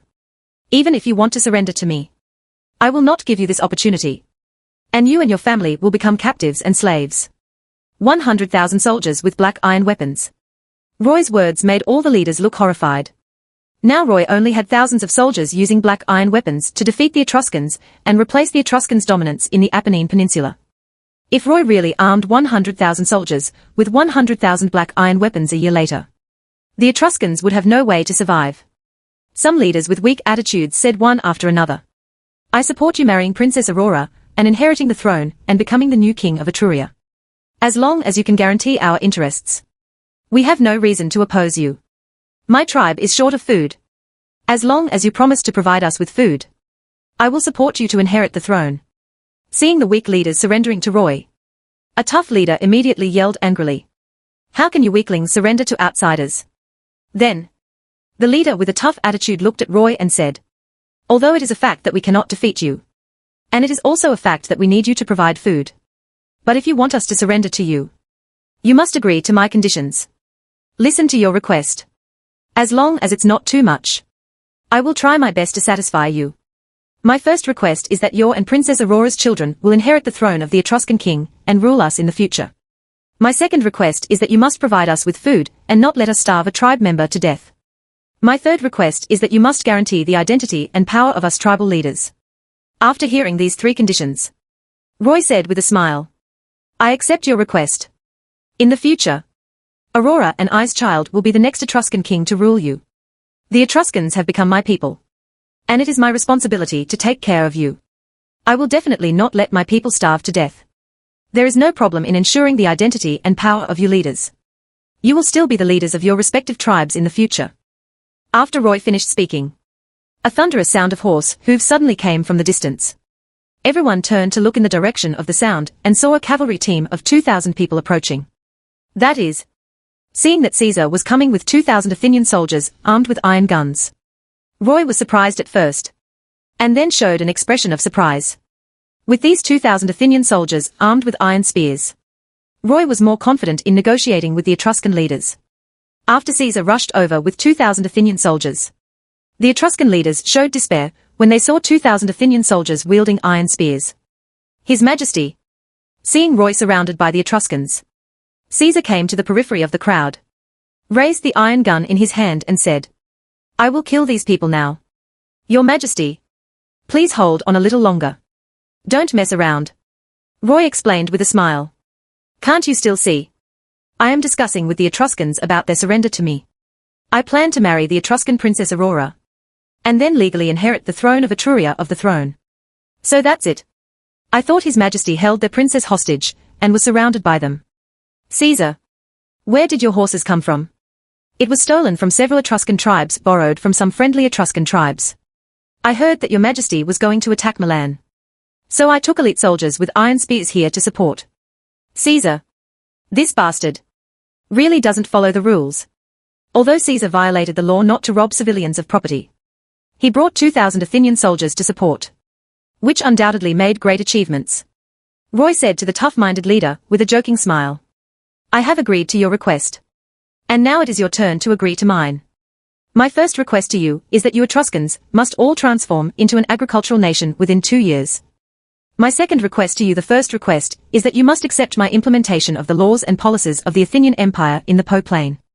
My third request to you is that you leaders must obey all my orders. If you cannot accept my request, then we just continue this war. After you all become my prisoners. Not only do I not have to accept your demands, I can also confiscate your property and reduce all your family members to slaves." After seeing Caesar arriving with 2,000 Athenian soldiers, Roy became confident and tough.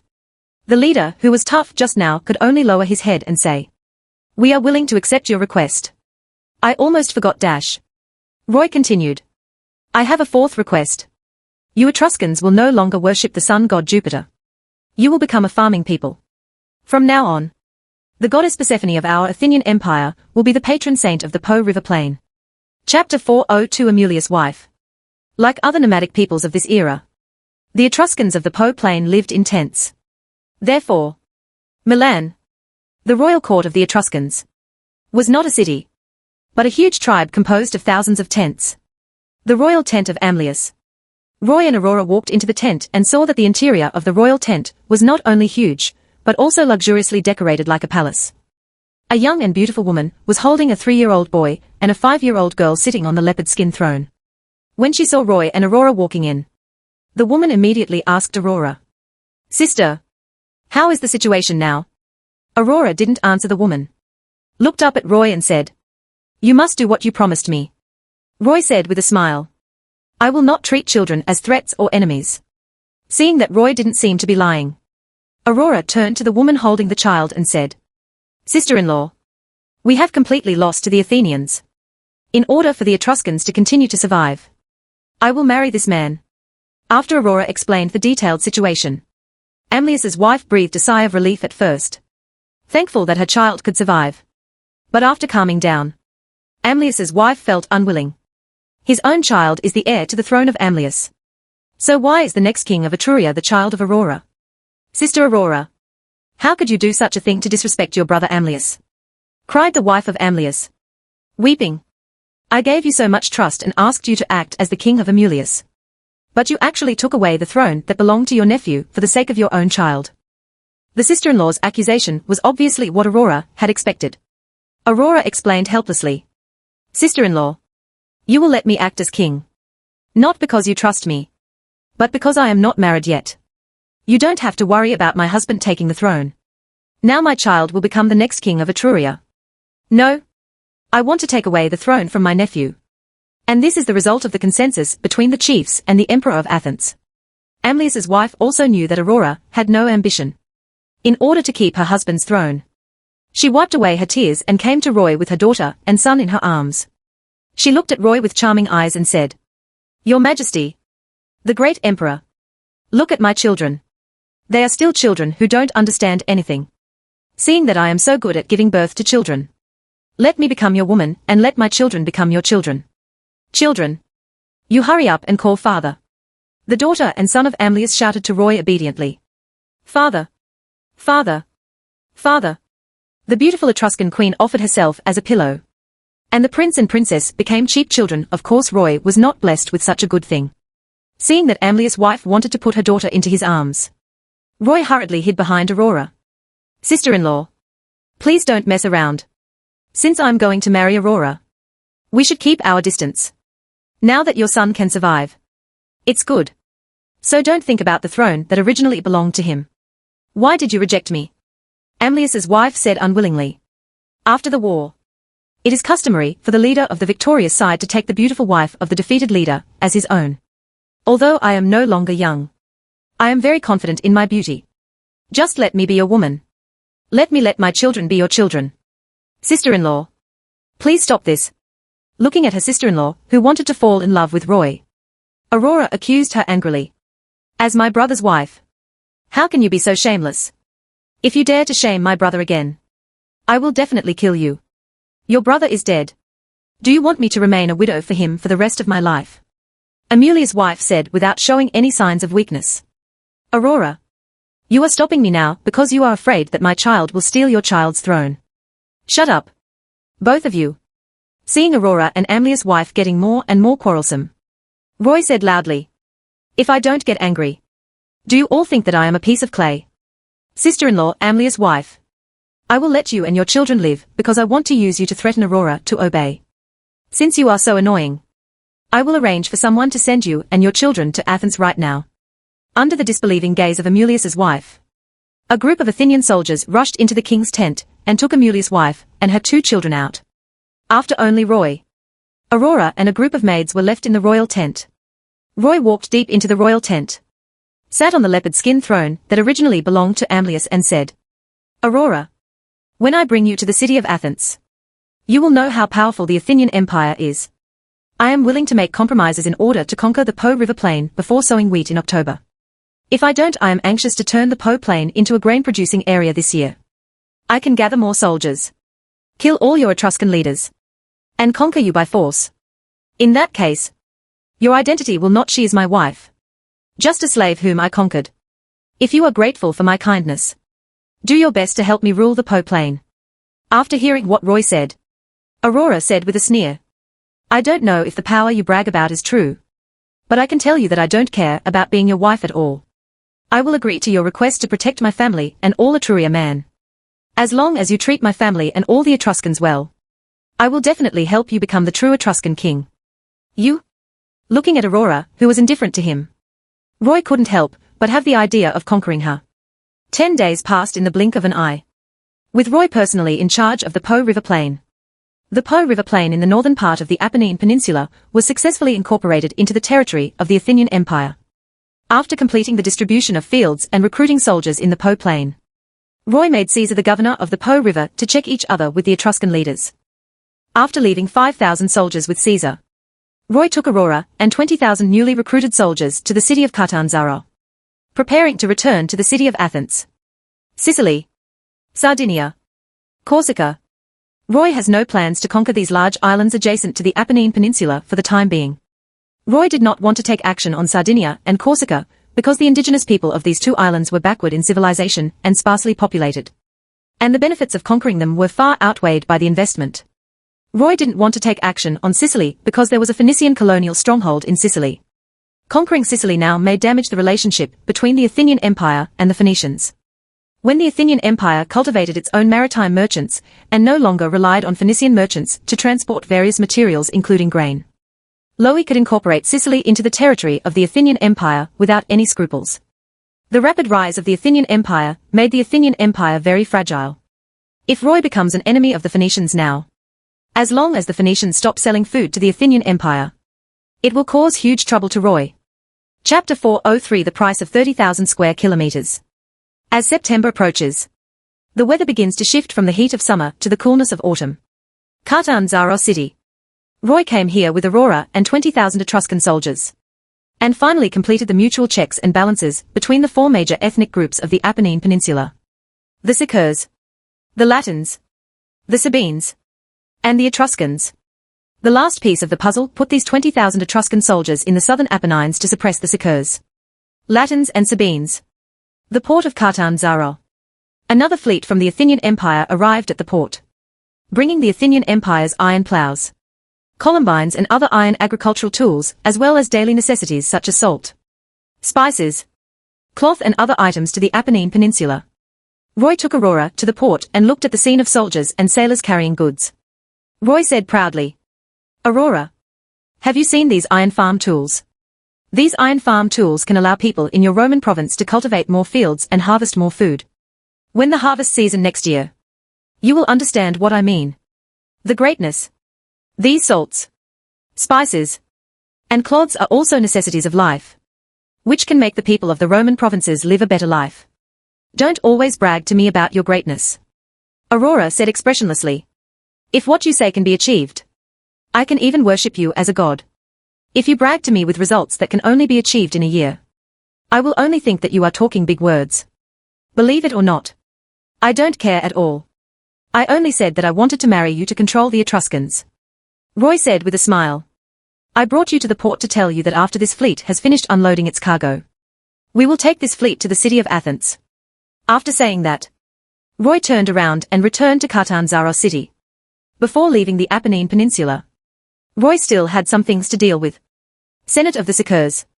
Roy came here and summoned the leaders of the Sicaur people to hold a meeting of elders, sitting in the seat that originally belonged to the consul. Roy ordered the senators, "Today you dissolve the Senate. In the future, if you establish an organization similar to the Senate, it will be regarded as an act of rebellion. Under my rule, you only need to obey my orders. I don't want to see you organize to raise objections to me. Objections. Also from now on, you Sicaur people can no longer worship Palak, the god of agriculture, Adrenus, the god of war, and Hybra, the goddess of the sea. It is not these three incompetent gods who save you now. It is the patron saint of our Athenians and the Athenian Empire. From now on, the goddess Persephone will be the patron saint of the Apennine Peninsula." After Roy finished speaking, Brutus said immediately, "You can't treat us like this. Only through joint discussion can we avoid mistakes. Please don't become an arbitrary tyrant. I don't want to hear your nonsense." Roy said with a joking smile, "If you are dissatisfied, you can try to rebel. As long as you can defeat 20,000 Etruscan soldiers, I am willing to take you seriously." As the Athenian Empire began to benefit the common people of Sicaur, the authority of the chiefs had long since hit rock bottom. Now if the leaders want to call on the Sicaurs to fight against the Athenian Empire, they will only be regarded as madmen by the Sicaur civilians. The leaders also knew this.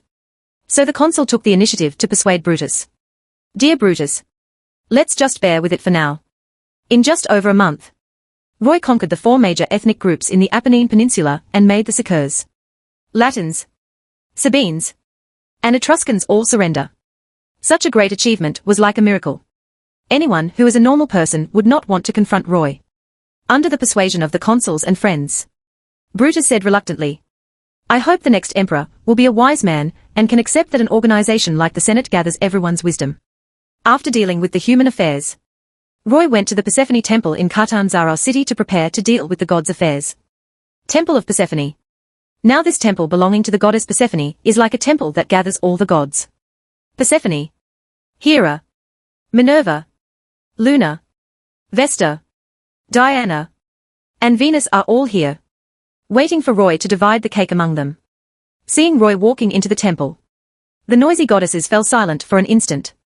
And then Persephone took the initiative to speak. "Dear brother, you came at the right time. You once promised me 200,000 square kilometers of territory. And now you come and tell them that the Apennine Peninsula belongs to me." Hera said immediately, Good brother. The Apennine Peninsula has 250,000 square kilometers. You gave 200,000 square kilometers to Persephone. And the remaining 50,000 square kilometers should be given to me. Dear brother. Good brother. Looking at Persephone and Hera, who were like half-sisters, staring at him like a beast staring at its prey, Roy couldn't help but sigh in his heart as long as the benefits are enough. Even the goddess can the noble descends from the noble. Minerva looked at Roy expressionlessly and said like a proud princess. You said you would give me territory. And I want to continue to protect the Apennine Peninsula and the Etruscans. Luna blinked her big beautiful eyes and smiled. Dear your majesty, I am the first local god to join the Athenian Empire. You will not let me down. Vesta blushed like a shy girl and said, I also want to be the patron saint of a city or a place. Diana said with a worried look. I believe you will abide by our agreement. Venus looked at Roy with cute eyes and smiled sweetly. My powers are also very useful. After listening to the pleas of the goddesses, Roy first spoke to Persephone. Dear sister Persephone, for the sake of our agreement, the 200,000 square kilometers of territory I promised you will not change. Persephone showed a satisfied smile. And Roy then said to Hera, Dear sister Hera, I just said that I would give you 20,000 square kilometers of territory. If you want to have 50,000 square kilometers of territory on the Apennine Peninsula, you need to pay some price. What do you want me to pay? Hera said somewhat unhappy. I already regard you as a younger brother. It's your duty as a younger brother to take care of your older sister. We become half-siblings. And I will give you 30,000 square kilometers of territory. Forget it if it is the desert territory of North Africa. The territory of the Apennine Peninsula is a very wealthy territory. In another world, Italy could become one of the top 10 economies in the world. And the wealth of the Apennine Peninsula is unquestionable. If we become half-siblings, I will give you 30,000 square kilometers of territory. So we'd better not be half-siblings. Goddess Hera, if you want to get an additional 10,000 square kilometers of territory, you must make an agreement with me. If I become a god in the future, you must marry me. What did you say?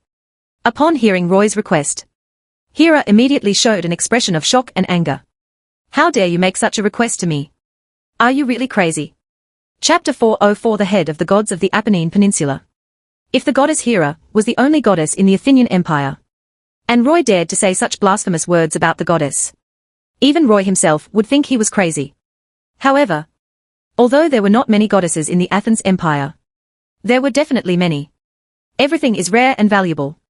Zeus was regarded as the only patron saint by the Mycenaeans.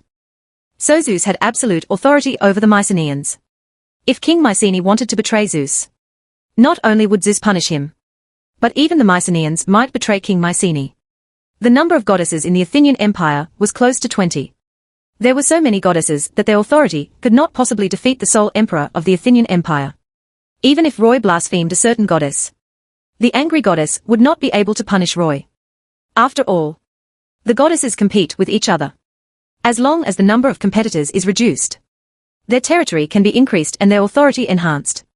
If a certain goddess is crazy enough to attack Roy, other goddesses will definitely stop the crazy goddess, and then use the credit of saving Roy to claim more territory and greater authority.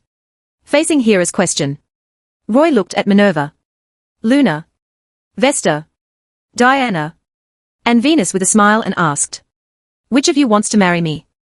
After the 5 goddesses looked at each other, Venus raised her right hand and said, I don't want 30,000 square kilometers. If you give me 3,000 square kilometers of territory, I will make a marriage agreement with you. With Venus taking the lead, Luna and Vesta also said hesitantly, I can too. I am willing to marry you. Seeing that Minerva and Diana were still hesitating, Roy pretended to be unhappy and said, I'll give you one last chance. Will you marry me? Is this a threat? If they choose to reject Roy, can they still get the territory they want? Minerva and Diana looked at each other. Then Minerva sighed and said, If you meet my requirements, I will marry you. Diana followed. If you want me to put down my dignity as a goddess, I must give out enough territory as a gift for marriage proposal. After getting the answer he wanted, Roy showed a proud smile and said to Hera, Goddess Hera, since there are so many goddesses willing to marry me, it seems that my idea of marrying a goddess is not crazy.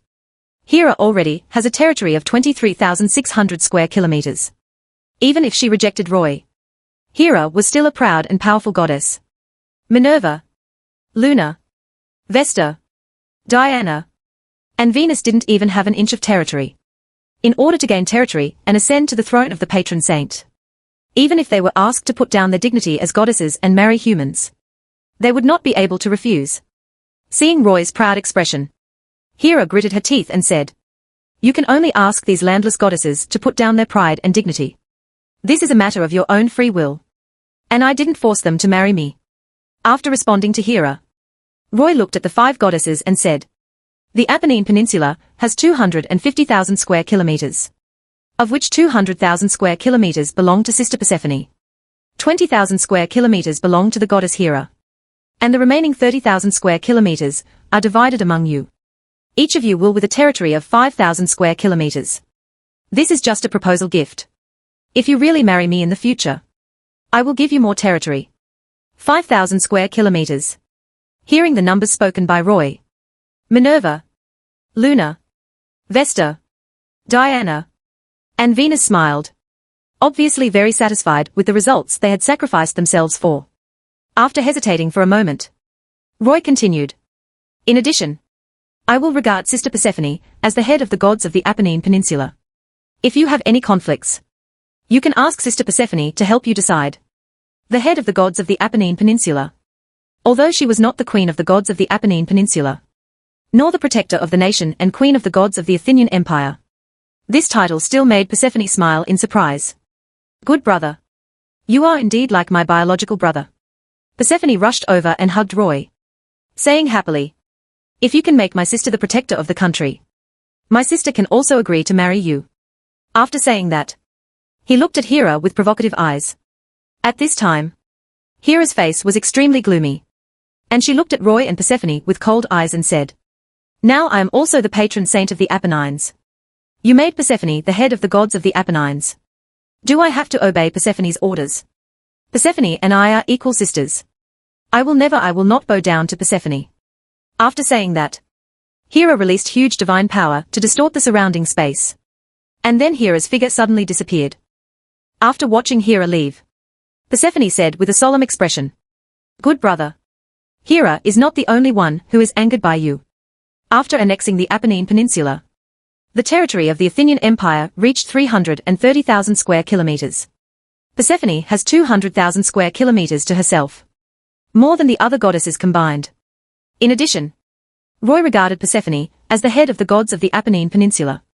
Metis, Mnemosyne, and Amphitrite, the goddesses who are qualified to compete for the throne of the protector of the Athenian Empire, will definitely be like Hercules. La is equally dissatisfied. "Good brother. Just support me completely. I promise to be able to control all the goddesses in the Athenian Empire and help you defeat all enemies." After listening to Persephone's bewitchment, Roy couldn't help but roll his eyes. After all, Roy and Persephone are just half-siblings. Roy didn't think that after Persephone became the protector of the Athenian Empire and the queen of the gods, he could still control Persephone and other goddesses as he does now. If Roy wants to maximize his own interests, he must let the goddesses check and balance each other and compete with each other. And let the goddesses continue to involute. Just like suppressing Hera today. Roy told Hera with cold reality that Hera was unwilling to put down her pride and dignity as a goddess to marry Roy. There were many down-and-out goddesses who were willing to marry Roy. If these down-and-out goddesses become more powerful than Hera in the future, can Hera continue to maintain her pride and dignity? In order not to be stepped on by these destitute goddesses, Hera and other goddesses would definitely be willing to sacrifice themselves in exchange for more territory. "Sister Persephone, when you help me become a god, I will definitely seriously consider making you the queen of the gods." Looking at the expectant look in Persephone's eyes, Roy said guiltily, "Now you are content with being the head of the gods of the Apennine Peninsula. Good brother. Sister is willing to listen to you." Persephone said with a gentle smile, rubbing her cheek against Roy's. "You are so good to my sister. She will definitely love you as her own brother." Minerva, Luna, Vesta, Diana, and Venus looked at the scene of Roy and Persephone's affectionate brother and sister. And Venus murmured in a low voice, "If he is willing to let me become the queen of the gods, I will treat him as my husband with all my heart." Luna nodded in agreement. It's a pity that they are not yet qualified to compete for the throne of the God of Protection. And they cannot let the competition for the throne of the God of Protection become more involved. Chapter 405 Let the Princess Become Cinderella. Late September. Roy took Aurora back to Athens from the city of Catanzaro on the transport fleet of the Athens Empire. Port of Piraeus. The transport fleet sailed into the port in a mighty manner. Standing on the flagship deck, Aurora was immediately shocked by the bustling scene of thousands of large and small ships crowding the port pier. As a princess of a nomadic people, Aurora had never seen hundreds of ships gathering together, let alone the spectacular sight of thousands of ships gathering together. After Roy and Aurora landed at the pier, they walked on the crowded street. Aurora said in surprise, "This is the city of Athens, the capital of the Athenian Empire. This is not the city of Athens." Roy explained with a smile. "This is just the port of Piraeus. The port of Athens. The real city of Athens is 4,000 meters away from the port." Walking on the streets connecting the city of Athens and the port of Piraeus, Aurora once again exclaimed, "The road under our feet is so flat. No wonder there are so many horse-drawn carriages and ox carts transporting goods and people. You Athenians are so amazing that you can make such a magical road out of stones." Aurora actually mistook the cement pavement for a stone pavement. Roy explained again. "Aurora, the pavement under our feet is not stone. This is a material I made called cement. Did you make this?" Aurora looked at Roy with suspicion, obviously not believing what Roy said. Walking to the gate of Athens and looking at the tall city walls, Aurora was shocked again. "You Athenians are so amazing that you can build such a tall and strong wall. Even if you say this is a wall built by gods, I will believe it. If I tell you that I designed and built the walls of Athens, would you rather believe that gods built the walls of Athens than that I made them? You made this too." What shocked me was that Roy had created it again. Aurora couldn't help but complain. "I have never seen humans with such wisdom. Are you not a human, but a god disguised as a human?" Roy explained awkwardly. "Although I made these things, I didn't invent them. So they are not the product of my wisdom." Acropolis. Roy took Aurora back to the palace.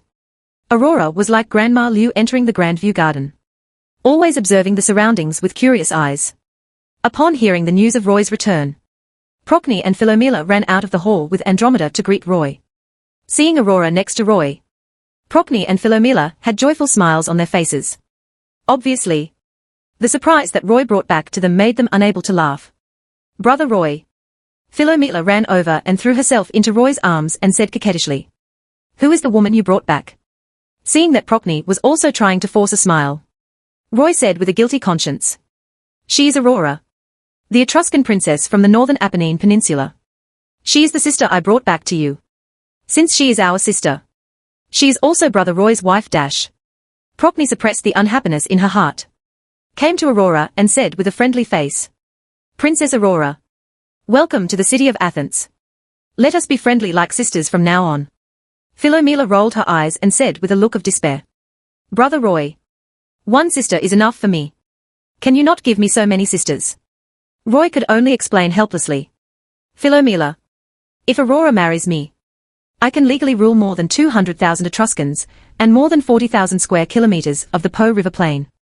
If I don't marry Aurora, I will thousands of Athenian soldiers and Etruscans gave their lives.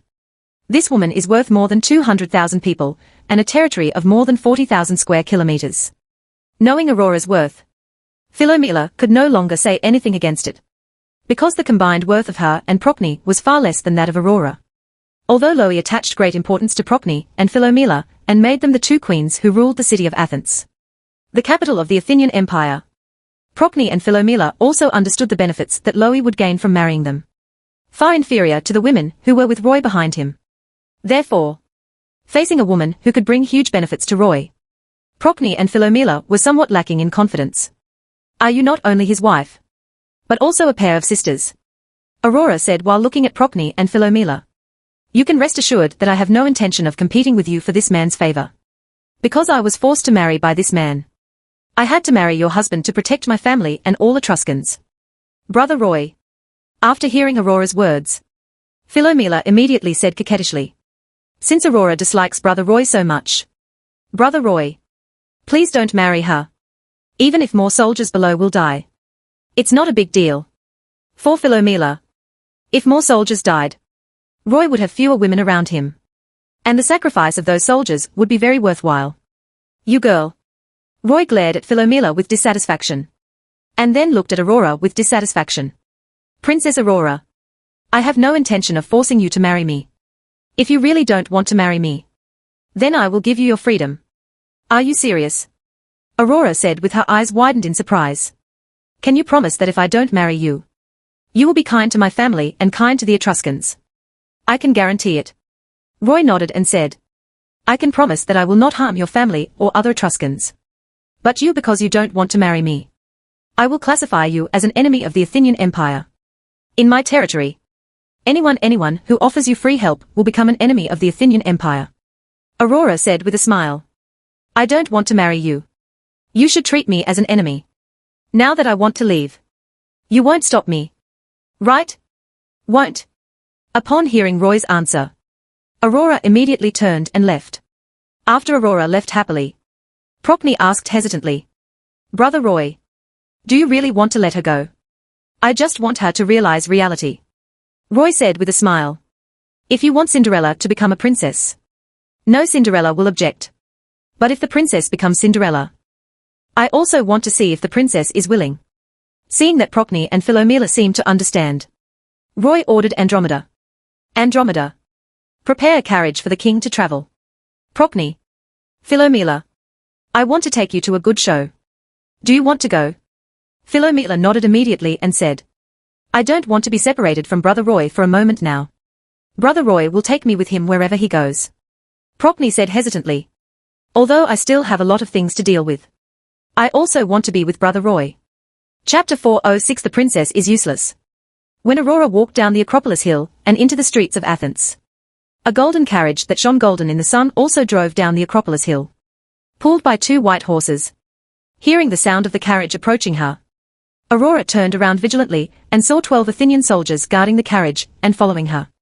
In the carriage were Roy, Procne, and Philomela. Andromeda sat in the driver's seat and drove. What do you mean? Aurora stopped and asked Roy. Do you regret it? Roy smiled and shook his head. I just want to see how you can survive in my territory when you have neither money nor free help from others. I will always follow you. Just pretend that we don't exist. I'm not a child. Do you think I don't have the ability to survive? After rolling her eyes at Roy, Aurora turned around and continued walking forward. When she was about to reach the west gate of Athens, the smell of hot steamed buns wafted over, and Aurora immediately felt a little hungry. Seeing many Athenians gathering at a steamed bun shop to buy steamed buns, Aurora also walked over curiously. After the people in line finished buying steamed buns, the owner of the steamed bun shop asked Aurora, Beautiful girl, how many buns do you want to buy? I don't have a big appetite. Just give me 2 steamed buns. Then do you want to pay with small silver coins, copper coins, salt or grain? Pay the bill. Of course Aurora knew that there was no free lunch in the world, but she had nothing on her body that could be used to pay the bill. So Aurora said with some shame and embarrassment, I am the princess of the Etruscans in the northern Apennine Peninsula. Can you give me the steamed buns first? I will repay you 10 times and 100 times in the future. Are you a princess? Looking at Aurora's beautiful face and noble temperament, the steamed bun shop owner couldn't help but smile. You really look like a princess. It doesn't matter if you don't have money to pay the bill. 2 steamed buns are not worth much. Just treat them as a gift from me. Just when the steamed bun shop owner wanted to give 2 steamed buns to Aurora, an Athenian soldier came over and said to the steamed bun shop owner, Shopkeeper, this princess is an enemy of our Athenian Empire. So His Majesty the Emperor has decreed that anyone who provides free help to this princess will also become an enemy of the Athenian Empire. Enemies of the Athenian Empire. For such a serious crime, would the punishment be that the whole family be killed or demoted to slavery? The steamed bun shop owner froze in fear and dropped the steamed bun in his hand to the ground. After coming back to his senses, the steamed bun shop owner immediately said to Aurora in a trembling voice, Get away from me now. I won't give you anything. Aurora said with some dissatisfaction when she saw the steamed bun shop owner's attitude change drastically, and he was avoiding her like the plague. Roy just won't let you give me free assistance. I will definitely pay you in the future. So this is not free assistance. Go away quickly. Even if you have money, no matter how much money you have, I will not sell it to you. Our family still wants to live a good life, and cannot afford to offend a big shot like you. Seeing that the steamed bun shop owner was so anxious that he was almost in tears, Aurora sighed helplessly and turned around to leave. Walking to Roy's golden carriage, Aurora said dissatisfiedly, "Why did you send soldiers to scare the steamed bun seller?" "I didn't scare him. I just told him the consequences of helping you for free. It's the shop owner's choice not to sell the buns to you. And it has nothing to do with me." Roy's words were very reasonable. And Aurora could only leave the city of Athens hungry. Port of Piraeus. Aurora came here hungry and saw a stall selling bread, oatmeal and other food to sailors and dock workers. So she walked over and asked, "I want to exchange this necklace for some food. Are you willing to sell it to me?" After saying that, he took off the necklace around his neck. Being able to be worn around the neck of a princess, Aurora's necklace is naturally very valuable. The stall owner was about to accept this lucrative deal when an Athenian soldier came over and said, "Stall owner, this princess is an enemy of the Athenian Empire. So His Majesty the Emperor has decreed that anyone who provides free help to this princess will also become an enemy of the Athenian Empire." Enemies of the Athenian Empire. With such a serious charge, even if Aurora was willing to pay, the stall owner would be too scared to do her business. Aurora, who failed to buy food again, angrily came to the carriage and complained to Roy, "I've already exchanged my necklace for food. Why do you want to destroy it?" Roy said innocently, "Aurora, let all Athenians know that you are an enemy of the Athenian Empire. This is my responsibility and obligation. It is the right of these shopkeepers and stallholders to refuse to sell things to you. Then what should I do next? If they know my identity, they won't dare to sell me anything anymore. Do you want me to starve to death? You can trade your labor for food," Roy said with a teasing smile. "Just like here at the port. A dock worker's job includes food and accommodation.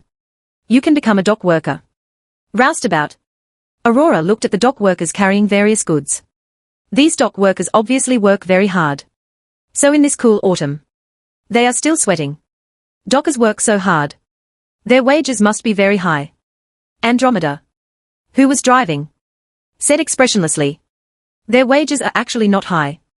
The minimum wage is 100 kilograms of grain per month. The average wage is 150 kilograms of grain per month. And the highest wage is 200 kilograms of grain per month." Ah! Aurora's eyes widened in surprise when she heard Andromeda's salary. As an Etruscan princess, the food Aurora and her maids eat every day is worth hundreds of kilograms of grain. These dock workers worked hard for a month, but they could only feed her and the maids for a day or two. Dockers work so hard, but their wages are so low. I don't want to do this kind of work. Then would you like to work as a waiter in a restaurant? Roy pointed to a royal hotel in Athens and said, "The women walking around there are the waiters in the hotel. Their job is to order and serve food to the guests. Although their wages are similar to those of dock workers, their work is much easier than that of dock workers." Aurora observed the hotel lobby and saw many guests pretending to be casual and taking advantage of the waitress. Aurora said angrily, "You actually asked me to do this kind of work. I am an Etruscan princess. How can I be taken advantage of by sailors and merchants who look like civilians at first sight? Then can you weave? If you can weave, I can recommend you to become a female weaver. Won't? Then can you cook? If you can cook, I can recommend you to be a cook.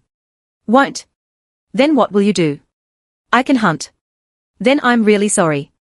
Every plant, tree and any wild beast in the Athenian Empire belongs to me.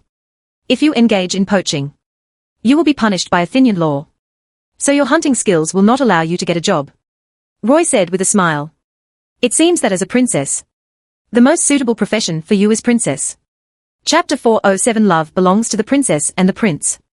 In another world, whether it is a fairy tale from 3,000 years ago, or a fairy tale from 200 years ago, it is the love of the princess and the prince that is sung. Although there is a love story between Cinderella and a prince in fairy tales, there is no love story in which a princess marries a commoner and becomes a commoner woman. In the story of a princess marrying a commoner, in the end the commoner uses force or talent to inherit the throne, that is to say, the love between the princess and the commoner is actually the love between the princess and the king. Myths and fairy tales do not make up stories about a princess falling in love with a commoner, marrying a commoner, and becoming a commoner woman. This is because anyone with a right mind knows that turning a princess into a commoner woman will definitely make her life worse than death. There won't be any happiness to sing about. Andromeda, who was demoted to a maid by Roy, is a living example. After Andromeda became a maid serving others. Although her work was not hard and the quality of her food and clothing did not decline, she never truly smiled. Because for Andromeda, serving others as a maid is not her destiny and life at all. The most suitable profession for me is princess. Hearing Roy's words, Aurora thought about it carefully and finally said frankly, "You are right. From my birth to now, my identity has always been a princess. I have never done anything to serve others. And I have never thought of serving others. But you are no longer a princess. For I have conquered the Etruscans," Roy said with a joking smile. "Aurora, after I conquered the Etruscans, I still let you enjoy the treatment of a princess because you will become my wife. Now that you have become an enemy of the Athenian Empire, I will naturally not give you another princess. You must survive in my territory as a civilian woman. You should seriously think about how you will survive in this world as a civilian woman and what your future will be like. I want to leave here and return to my hometown, the Po Plain," Aurora said with a stubborn look. "Although I can't weave or cook, when I return to my hometown, I can do the work of herding horses and sheep." After saying that, Aurora turned and walked towards a cargo ship at the dock. Arriving in front of the cargo ship captain, Aurora took out her necklace and said, "Captain, I will give you this necklace as a reward. Are you willing to send me back to the northern part of the Apennine Peninsula?" The captain glanced at Aurora's necklace, then looked at Aurora with the look of a fool and said, "Beautiful girl, your necklace is not worth risking our lives with the sailors to send you to waters we have never been to.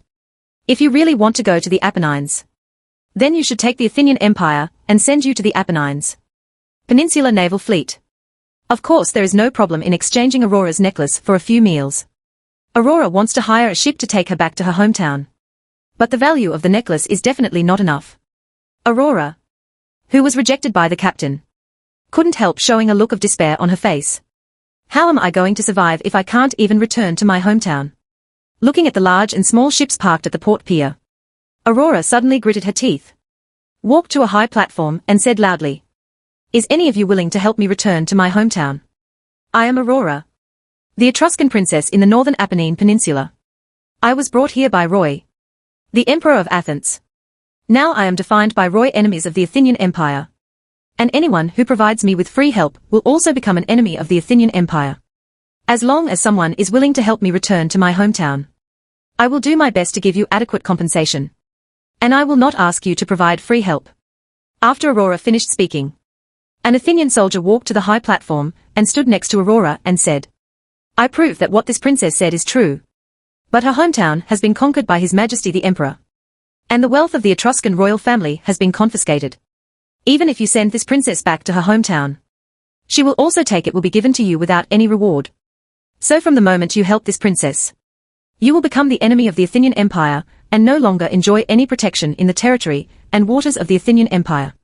No longer enjoy any protection. In other words, as long as someone agrees to help Aurora, others can legally rob him or even kill him. Faced with such a risk, anyone in their right mind would avoid Aurora. Just when Aurora thought that no one would be willing to accept her employment, a slave merchant walked up to Aurora with a smile and said, "Beautiful Princess Aurora, I am willing to send you back to your hometown. But you must give me the reward first." Aurora said with a frown, "But I can't give you a reward that's worth enough." "No, you can take it out." The slave merchant laughed jokingly. "I am a slave trader. According to my many years of experience in the industry, based on your status and beauty as a subjugated princess, your worth is enough as a reward. As long as you are willing to become my commodity slave, I will send you back to your hometown." "You said you made me a slave," Aurora said angrily with a red face. "Go away. How dare you say such things to me? You will disappear from my presence immediately." "Ha ha ha ha." After the slave merchant left with a smile, a fisherman walked up to Aurora and said, "I have a small boat and I will do whatever it takes to get you back to your homeland." "Boat?" Aurora nodded and said, "It doesn't matter even if it's a small boat. As long as I can return to my hometown. It's okay to spend a little more time. I'll give you my necklace as a reward. And when I return to my hometown, I will give you other things as a reward." The fisherman shook his head and said, I don't want these rewards. I just want you to marry me. You are a noble and beautiful princess. And I am willing to become husband and wife with you even if I die. After we become husband and wife, it is my responsibility as a husband to help you. I won't become an enemy of the Athenian Empire just because I help you. You asked me to marry you. The fisherman's request made Aurora so angry that her body kept shaking. Because Aurora had never thought about marrying a commoner and giving birth to a commoner's child. Get out. Get out of here right away. I am the princess of the Etruscans. Even if my husband is not a king, he should be the leader of a large tribe that rules tens of thousands of people. How can I marry a commoner? After the fisherman left amidst the laughter of everyone, Aurora turned around and ran down from the high platform. Ran to a small forest in the distance and cried in grievance. Crash! While Aurora was crying, it began to rain heavily. Seeing that the rain was getting heavier and heavier, Aurora was still hiding in the woods crying. Roy left the carriage with a piece of cotton cloth, walked to the grove, covered Aurora and said, Are you a fool? If you stay here all the time, your clothes will get wet from the rain. If you get sick, who can take care of you?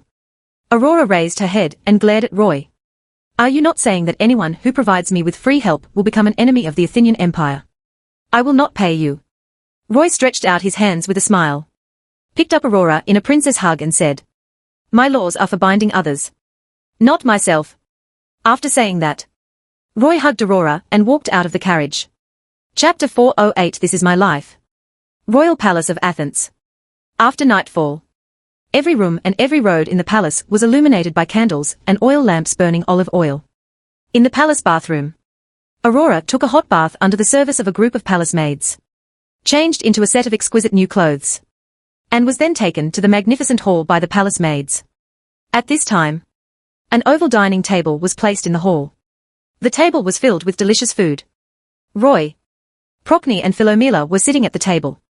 After Aurora came to the hall, she naturally sat down at the dining table. Just when Aurora was about to fill her stomach, Roy suddenly asked her, Aurora, how do you feel now? This is my life. Aurora said without hesitation. A life where I can't even eat a piece of barbecue or drink a bowl of broth doesn't belong to me. I should be served by a group of people, wear the best clothes and enjoy the best food. This is just a special treat on your first day in the city of Athens. Roy said with a smile. Since you don't want to marry me, I won't be stupid enough to keep helping you. From tomorrow on, you can support yourself through your own labor. If you can endure hardships and stand hard work, I will find someone to teach you how to be a weaver. If you weave cloth on a loom for 8 hours a day, you can earn a salary of 150 pounds of grain every month. If you can stand being taken advantage of by some customers who pretend to be unintentional, you can work as a waitress with an easier job. Honey, I want to marry you now. Aurora looked up at Roy and said with an unnatural expression on her face. I now understand that I was born a princess. So my children should also be princes and princesses from birth. I just want to be served. I don't want to work hard, let alone serve others. I don't want my children work hard and serve others. And my children should be like me, served by others as soon as they are born, and enjoy the best treatment in the world. To achieve this goal, my husband must be a king. You are really an honest woman. After listening to Aurora's words, Philomela laughed. What you want to marry is just the king. You don't care at all whether this king is Brother Roy.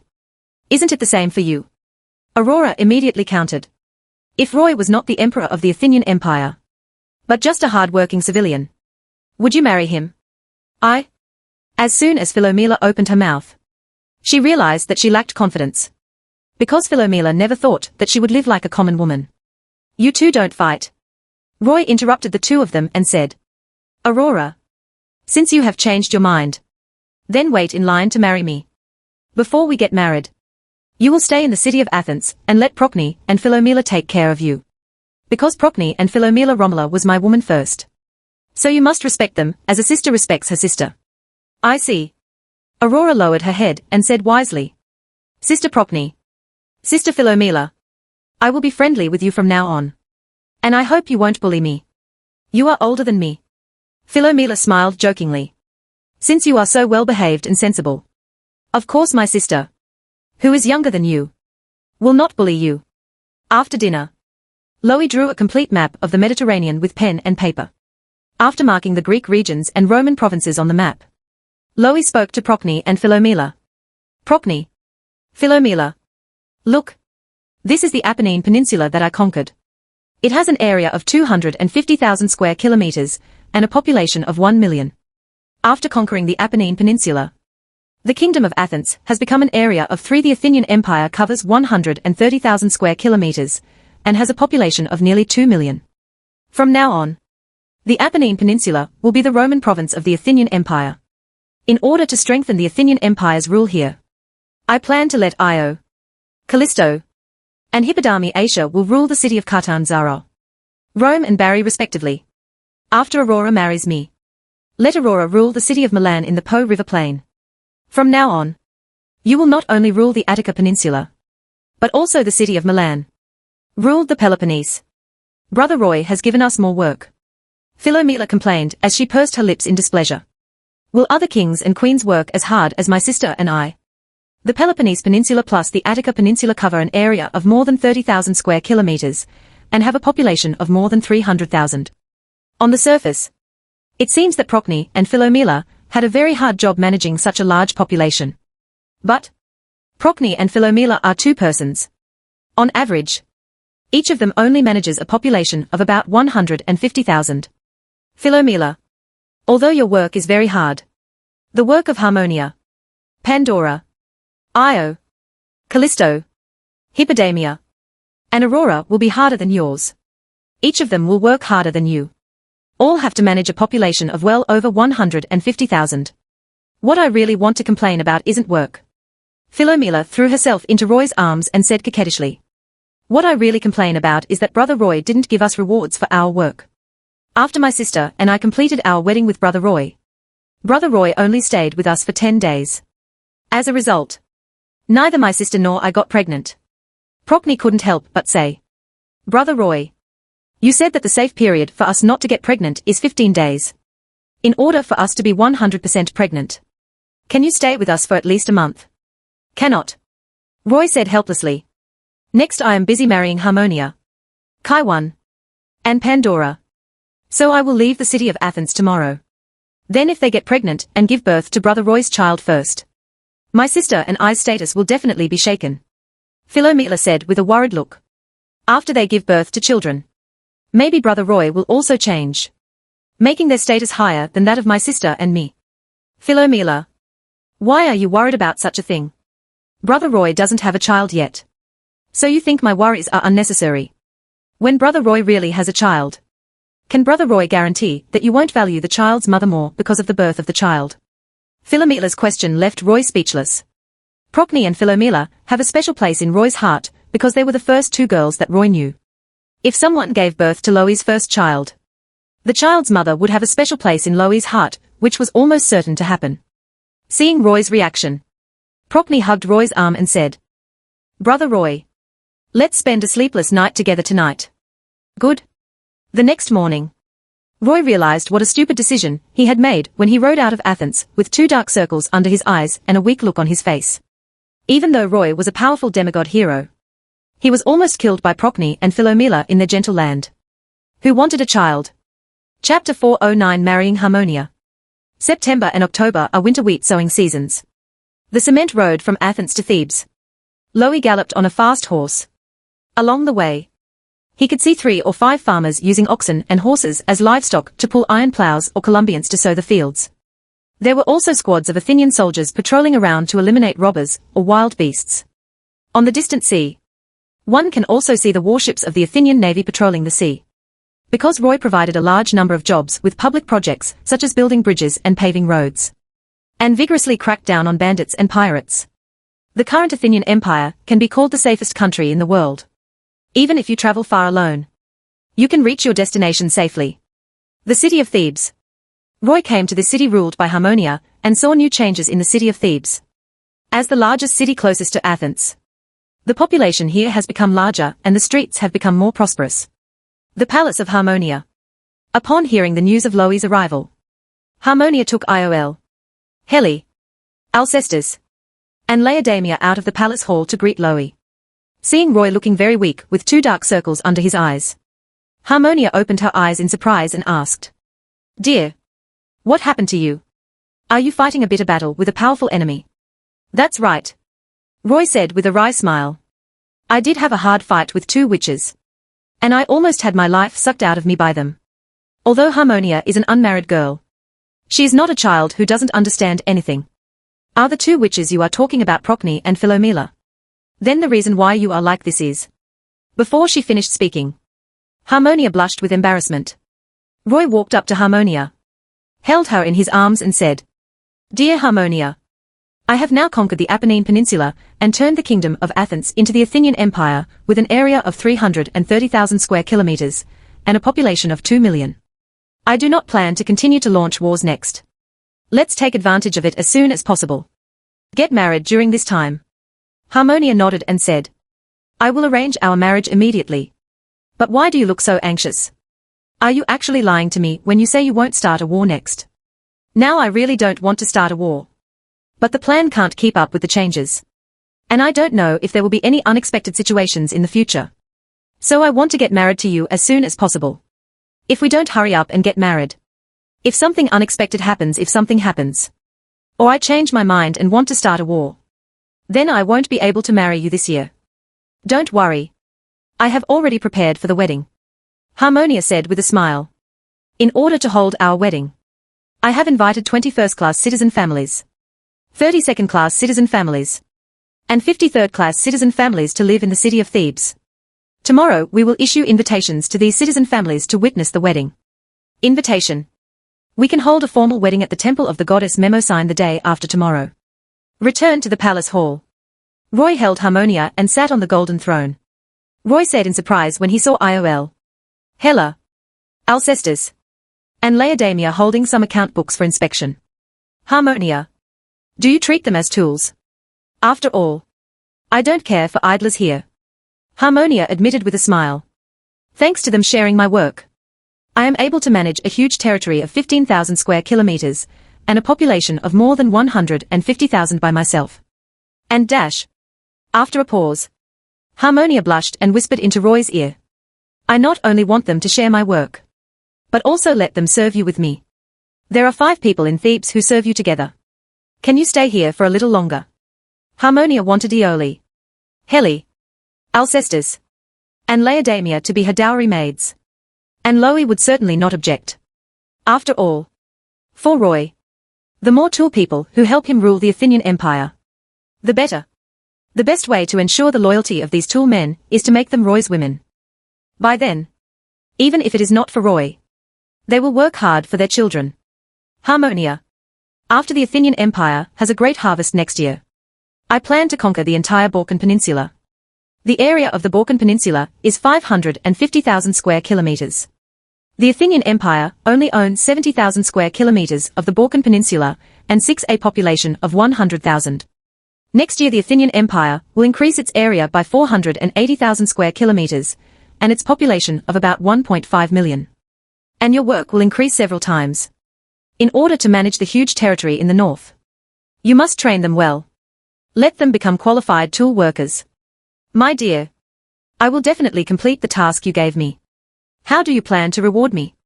Roy bit Harmonia's cherry lips, and then said with a serious expression, "Although you are my 3rd woman, your status in my heart is not inferior to that of Procne and Philomela. Are you satisfied with such a reward?" Harmonia bit Roy with her cherry lips. Apparently that was her answer. In a blink of an eye. It's the day after tomorrow.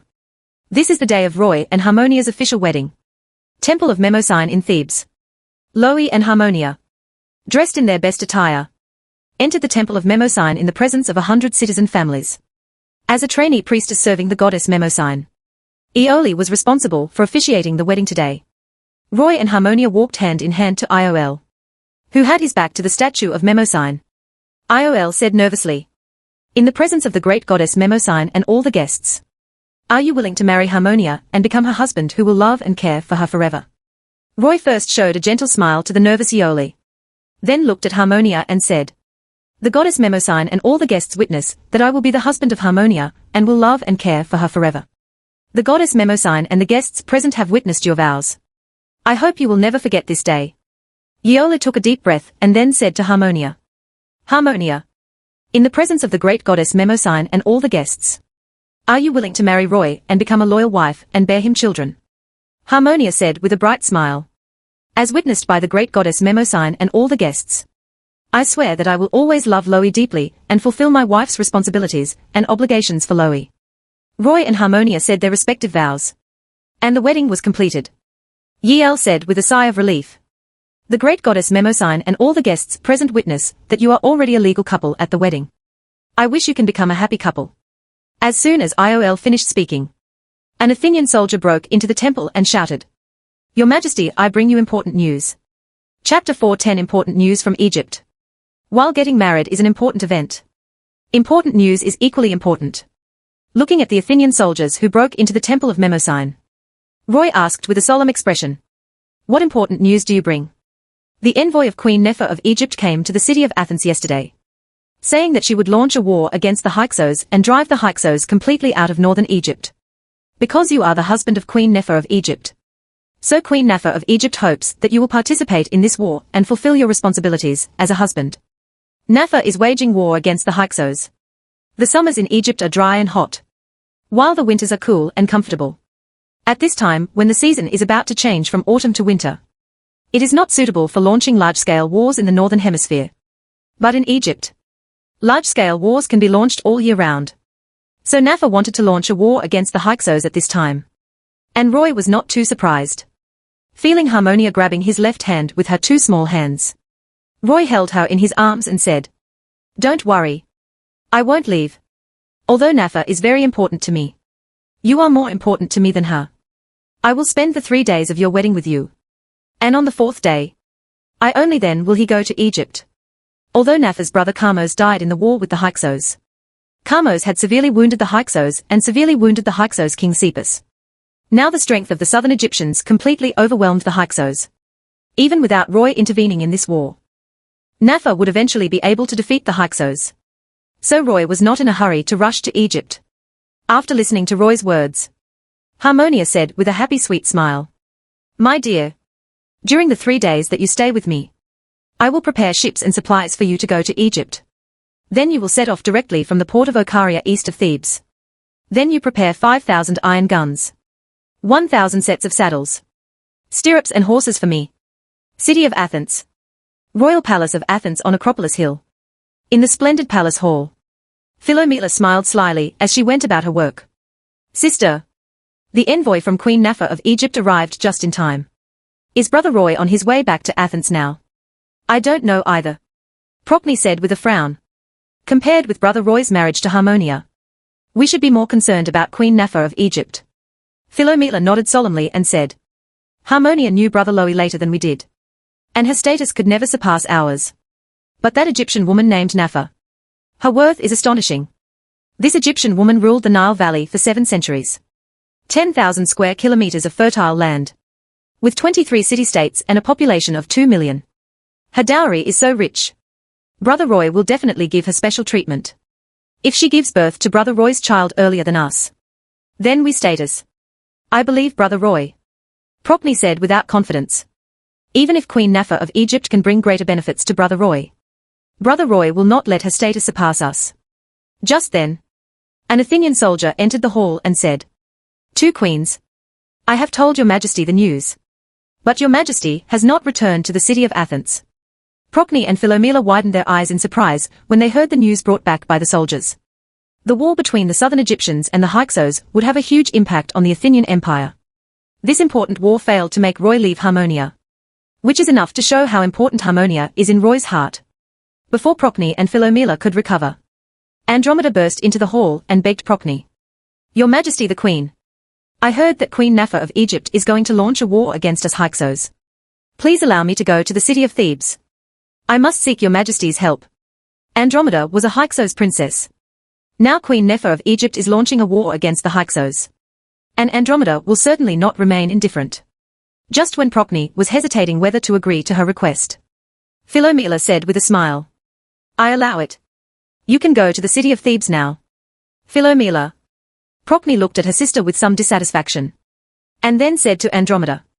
Today is the wedding day of Brother Roy and Harmonia. You should go to Thebes tomorrow. After Andromeda left, Philomela pursed her lips and said to Procne, Sister, wouldn't it be better to let Andromeda go make trouble for Brother Roy? We don't have to do this. Procne said with a gentle smile. We are both Brother Roy's wives and should get along like sisters. Even if you really don't like Harmonia. We are in Athens and she is in Thebes. We will never even meet. You don't, there's no need to target her. I'm not doing this for myself. Philomela explained. Brother Roy has many women now. So it doesn't matter if we feel a little wronged. But the empire of Athens established by Brother Roy must be inherited by my and my sister's children in the future. Even for our children. We should suppress it mercilessly. Harmonia and other women. Procne touched her flat belly and glanced at Philomela's unchanged slender waist. Even if you really want to suppress them for the sake of their children. You have to wait until we have children first. Brother Roy is either at war or on his way to the battlefield. We have been married to Brother Roy for 3 months. And Brother Roy has only been with us for 11 days. How can we get pregnant? Philomela said, rolling her beautiful big eyes. Sister, why don't you do all the work? And I will accompany Brother Roy. After I get pregnant, I will return to Athens to complete all the work. And then sister will accompany Brother Roy. That's a good idea. Procne said in agreement. Then you and Andromeda will go to Thebes city tomorrow to find Brother Roy. Procne agreed with her idea without hesitation. But Philomela said with a hesitant expression. But I can't bear to be separated from my sister. Although Brother Roy is very important. My sister is just as important as Brother Roy. I would feel bad if my sister handles all the work by herself. Silly girl. Do you want to give up the idea you just had? Philomela threw herself into Procne's arms. Hugged Procne tightly with both hands and said, I have never been separated from my sister in my life. Even when we serve Brother Roy. We fulfill our responsibilities as wives together. How can I leave my sister alone? Procne also hugged Philomela with both hands and said with a gentle smile. Philomela, there is no need to worry about having children. Even if other women give birth to children first. It does not mean that their children will become heirs. Chapter 4:11 The Future of Andromeda. The City of Thebes. Royal Palace. Harmonia's Palace. The rising sun in the east has illuminated the whole world. And Roy is still sleeping. Harmonia was held in Roy's arms like a human pillow. Although she had woken up from her deep sleep, she remained motionless, unwilling to wake Roy from his sweet dream. Please let me in. I really have something important to do. Andromeda's voice came from outside. And Harmonia immediately frowned in displeasure. Roy also opened his eyes and spoke to Harmonia while yawning from lack of sleep. Good morning. My dear wife. Harmonia said with a gentle smile full of love. You can sleep a little longer. I'll deal with things outside. You are the one who really should sleep with me. Seeing Harmonia with 2 dark circles under her eyes, Roy said with pity. Can't you be looking like this because you haven't slept all night? From midnight to dawn. I slept for about 2 hours. Sorry. Roy immediately said distressedly. I shouldn't be so covetous of your body that you can't sleep until 3 in the morning. My dear. I can only feel happy that you like my body so much. Roy pecked Harmonia on the forehead and said. You have a good sleep. This is a husband's order to his wife. After getting dressed and coming outside the palace, Loie asked expressionlessly when he saw Andromeda being blocked in the courtyard by Iol, Helle, Alcestis, and Laodamia. Andromeda. Why are you here? Seeing that Roy had come out, Iole and the others no longer stopped Andromeda. Andromeda immediately ran to Roy and begged. Queen Napha of Egypt wants to wage war against us Hyksos. I hope your majesty can save us Hyksos. In the history of another world. Although the southern Egyptian pharaoh Kamose died in the war to expel the Hyksos, the succeeding pharaoh Yamos not only expelled the Hyksos from Egypt itself, also conquered the Sinai Peninsula and the Phoenician region ruled by the Hyksos, and controlled part of Syria. Historical facts have proved that after the consumption of Kamose, the Hyksos were no longer able to fight against the southern Egyptians. As long as Napha doesn't make stupid mistakes, her southern Egyptian army can crush and defeat the Hyksos with strength. Looking at Andromeda, who lowered her head to ask for help, Roy said with a joking smile. It is not in the interest of our Athenian Empire to conquer the Hyksos and Phoenicians and develop the kingdom of Egypt into the Egyptian Empire.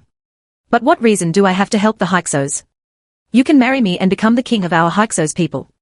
In order to save the Hyksos people, I will support you in transforming the Hyksos people from nomadic people to farmers.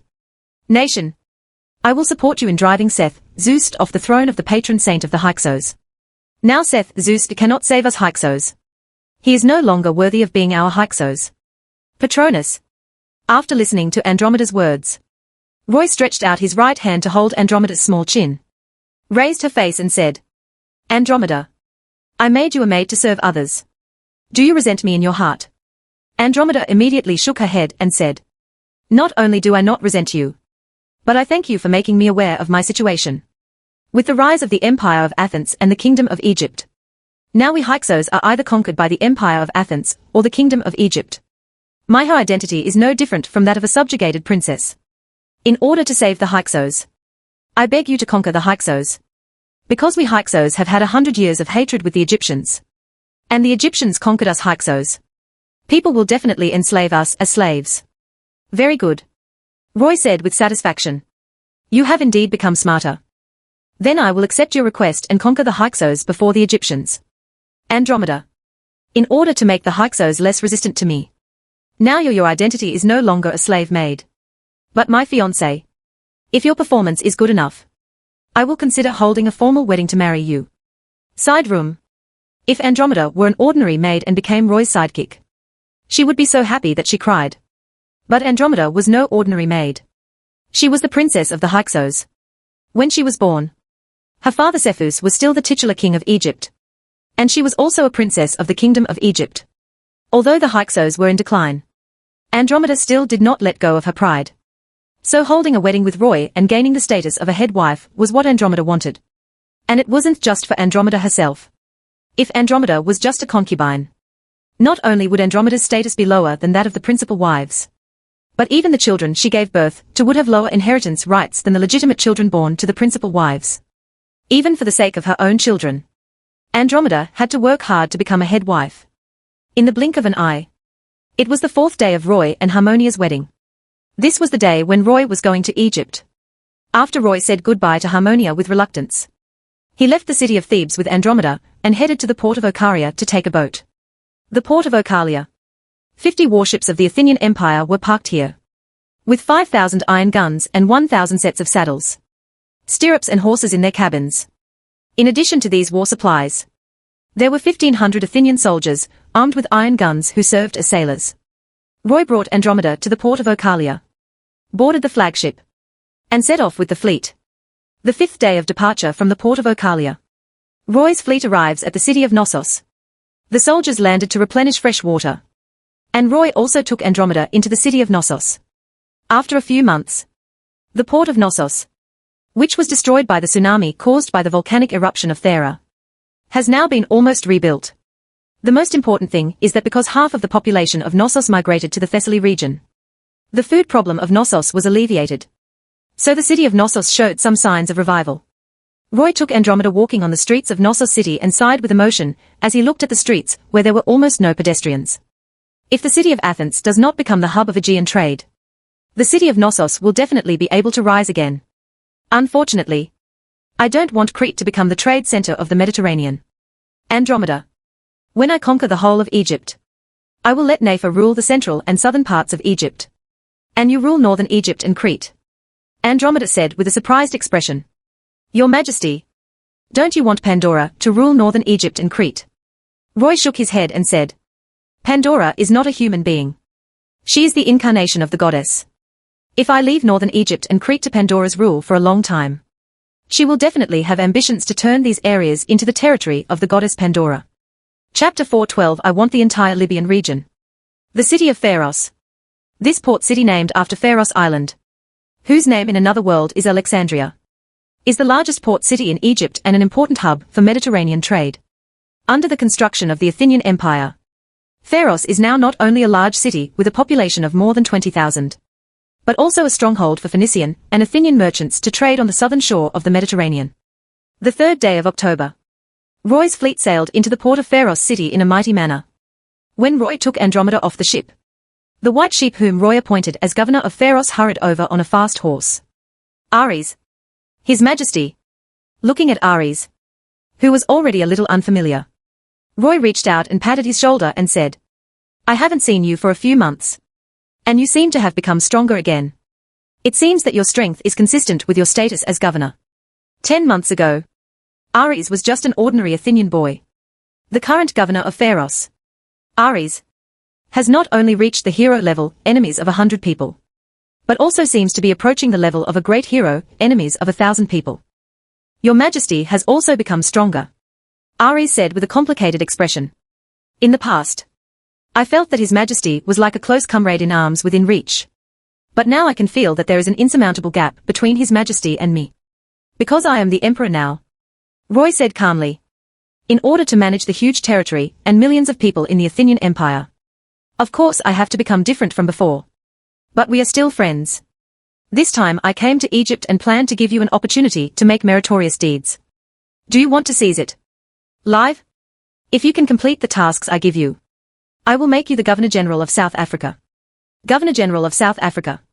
This is a very important position. I originally wanted a fool named Caesar to become the Governor-General of South Africa. But he failed to complete the task. After the merits and demerits were balanced, his merits were no longer enough to serve as the Governor-General of South Africa. What mission does Your Majesty want to give me? This time I came to Egypt, intending to turn the Egyptian region into the Egyptian province of the Athenian Empire. After annexing the entire Egypt, as long as the desert no man's land is included in the territory of the Athenian Empire, the Athenian Empire can become a province with a territory of hundreds of a huge empire of 10,000 square kilometers and a population of more than 4 million. Your task is to use the war materials I brought to form a cavalry force of 1,000 people and an infantry force of 4,000 people using iron guns. And then take them to the east bank of the Nile River Sun City. Cavalry? Ares said with confusion. Your Majesty is not talking about chariot soldiers, but cavalry. In this era, because saddles, stirrups and other auxiliary horse equipment for knights had not been invented, war horses were used to form chariots, not cavalry. It was not until the invention of the numerous horse equipment that auxiliary knights had that cavalry became the most powerful unit on the battlefield. You heard me right. I'm talking about the cavalry, Roy said with a smile. This time I brought 1,000 sets of stirrups, saddles, horses and other horse equipment. The knights armed with these horse equipment can exert a fighting power of 1 against 10 on the battlefield. Your Majesty has another new invention. Ever since I got to know Your Majesty, I have seen that more and more things that can change the world have been invented by Your Majesty. Your Majesty's wisdom is really like that of a god. I didn't tell you that these things are the crystallization of other people's wisdom. I just made other people's inventions. If someone else's wisdom is regarded as my invention, I would really feel ashamed. Roy said, pretending to be shy. Are you willing to accept the task I give you? I accept, Ares said without hesitation. I used to follow His Majesty and watch His Majesty make great contributions. Now that I have the opportunity to make great contributions, I certainly don't want to miss it. Then I'll leave the rest to you. After handing over the fleet they brought to Ares, Loe and Andromeda rode Ares' horses to the city of Sais. City of Sais. The city was not only the largest city west of the Nile Delta, but also the center of the Athenian Empire in Egypt. When Roy and Andromeda arrived here at full speed, night had already enveloped the world. The royal palace in the city of Sais. Pandora seemed to have anticipated the arrival of Roy and Andromeda, and prepared a feast to welcome Roy and Andromeda in the palace hall. Roy took Andromeda into the palace hall, and was not too surprised to see Pandora sitting behind a dining table filled with sumptuous food. After all, Pandora's true identity is the goddess of Crete, so it is abnormal for her to be unaware of Roy's arrival.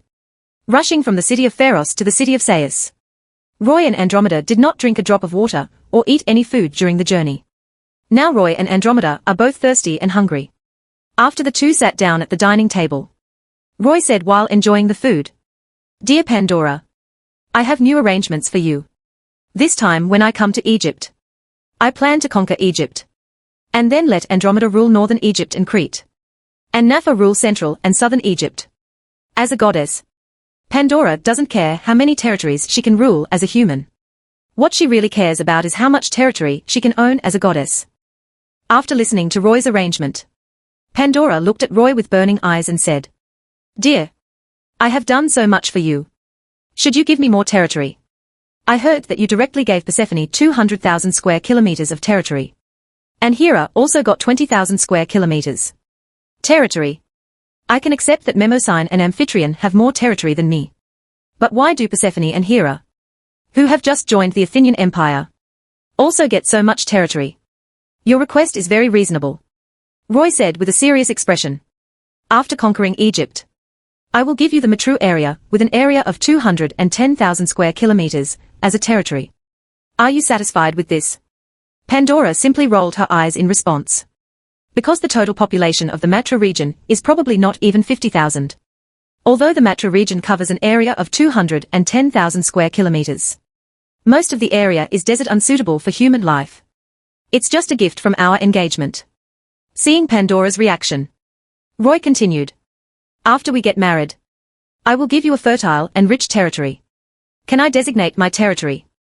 What do you like? I want the entire Libyan region. Pandora said excitedly. I hope that the 90,000 square kilometers of plains and 1.7 million square kilometers of desert areas in Libya will become my territory. 3,600 years later in another world. The Libyan region was once the most developed region in Africa because of its rich natural resources. Upon hearing Pandora's request, Roy immediately frowned and said, I can't give you the Libyan region. With the military power of the Athenian Empire, it only needed at most 5,000 iron spearmen to sweep away the locals in Libya, who were still using wooden or stone spears. After all, the total population of the entire Libyan region will not exceed 300,000 at most. Chapter 4:13 The Hyksos surrender to Athens. Unexpectedly, Roy would reject him. Pandora frowned and asked in displeasure. What's your reason for rejecting me? If you think it's too troublesome to conquer Libya, I can do it myself. In the myth of another world, Dionysus, the god of wine, walks the world with the dual identity of god and human. He serves as his leader and recruits followers. He leads his followers to kill Pentheus, the king of Thebes, and seizes the throne, the seat of the patron saint of Bis. In this world, gods with dual identities of gods and humans can also seize new territories for themselves. But gods disguised as humans will not be protected by the rules of gods. In other words, even if Pandora acts as a human, hostile gods can directly attack Pandora. While Pandora is disguised as a human, she cannot use her full strength to fight against hostile gods. Looking at Pandora's dissatisfied expression, Roy explained helplessly. There are many Phoenician colonial strongholds on the southern coast of the Mediterranean. And the Libyan region is no exception. After the Phoenicians established strongholds in these places, Aphrodite, the patron saint of the Phoenicians, will definitely regard these strongholds as hers territory. Now that you want to capture the Libyan region, you and Aphrodite will definitely become hostile. The gods are always in competition with each other. What's the problem with Aphrodite and I becoming enemies? This time I will not only conquer Egypt, but also the Sinai Peninsula and Phoenicia, and make Aphrodite the goddess of the Athenian Empire. You and Aphrodite have become mortal enemies in order to compete for territory. I will feel very troubling. Is it because the Phoenicians established several strongholds on the coastal plain of Libya that you are going to leave Libya as a territory to Aphrodite? Pandora said dissatisfied. I cannot agree with the reason for your objection. So I must turn the Libyan region into my territory. You don't have to worry about anything. I will conquer the 2 million square kilometers of territory and hundreds of thousands of people in the Matra region and the Libyan region by myself. Population. Faced with Pandora's tough attitude, Roy said nothing. In fact, Pandora and Aphrodite became mortal enemies in the fight for territory. Roy's true thoughts on this kind of thing were that he liked to hear it. The many goddesses of the Athenian Empire love each other like sisters. Which is what Roy really doesn't want to see. Because the goddesses love each other, it means that the goddesses may join forces to suppress Roy. The goddesses are hostile to each other. So Roy can sit back and relax without worrying that he will become the public enemy of the goddesses because of his blasphemy against a certain goddess. The next day, Roy and Andromeda continued riding to the city of Avaris. Pandora, who had Roy's acquiescence, also gathered soldiers in Sais city to prepare to conquer the Matra region and the Libyan region. The royal palace in the city of Sais. As soon as the two messengers left the palace hall, the goddess Night, who was guarding the city of Sais, descended into the hall in the form of a human girl. Looking at the sudden appearance of goddess Night, Pandora asked with an unhappy expression. Nate, why did you come to see me? Although most of the Matra region and Libya are desert areas, They add up to 2 million square kilometers. Are you too greedy to take these 2 million square kilometers for yourself? I think we can cooperate. And then divide the 2 million square kilometers of territory equally. With my help, you can conquer these areas more easily. Pandora said dissatisfiedly after hearing Knight's request. You want to increase your territory. Why don't you ask Roy for your request? Instead of joining forces with me. My identity is different from yours. Nate said with a blushing face. Not only have you known Roy earlier than me, but you are also Roy's fiancé. Maybe Roy will not refuse your request. But he may refuse mine. The Matra region and the Libyan region combined cover at least 100,000 square kilometers of coastal plain. The main reason why Roy could acquiesce to Pandora's conquest of the Matru region and Libya was because Pandora was his fiancée. If this is a request made by other goddesses, even if Roy does not refuse, they will definitely make them pay the corresponding price. You are smart. Pandora praised Knight. Based on what I know about Roy, he is by no means a generous person. Roy will let Persephone get 200,000 square kilometers of territory. It must be because Persephone pays a price that satisfies Roy. If you go directly to Roy to make your request, and Roy will definitely let you marry him in exchange, then do you accept cooperating with me? After hesitating for a moment, Pandora nodded and said, although I think the local gods in Matra and Libya are not powerful, they may join forces to fight against me. With you cooperating with me, I will be absolutely sure to defeat the gods in Matra and Libya. Local gods. The city of Avaris. When Roy and Andromeda arrived here, it was also night when darkness enveloped the earth. Royal Palace. Roy and Andromeda entered the palace hall unimpeded and saw King Cephus and the Hyksos nobles holding a banquet. Seeing Roy and Andromeda, Cephus and Queen Cassiopeia immediately stood up excitedly on the throne. Andromeda. My daughter. After Queen Cassiopeia ran down the steps where the throne was, Andromeda also trotted towards her mother. Mother.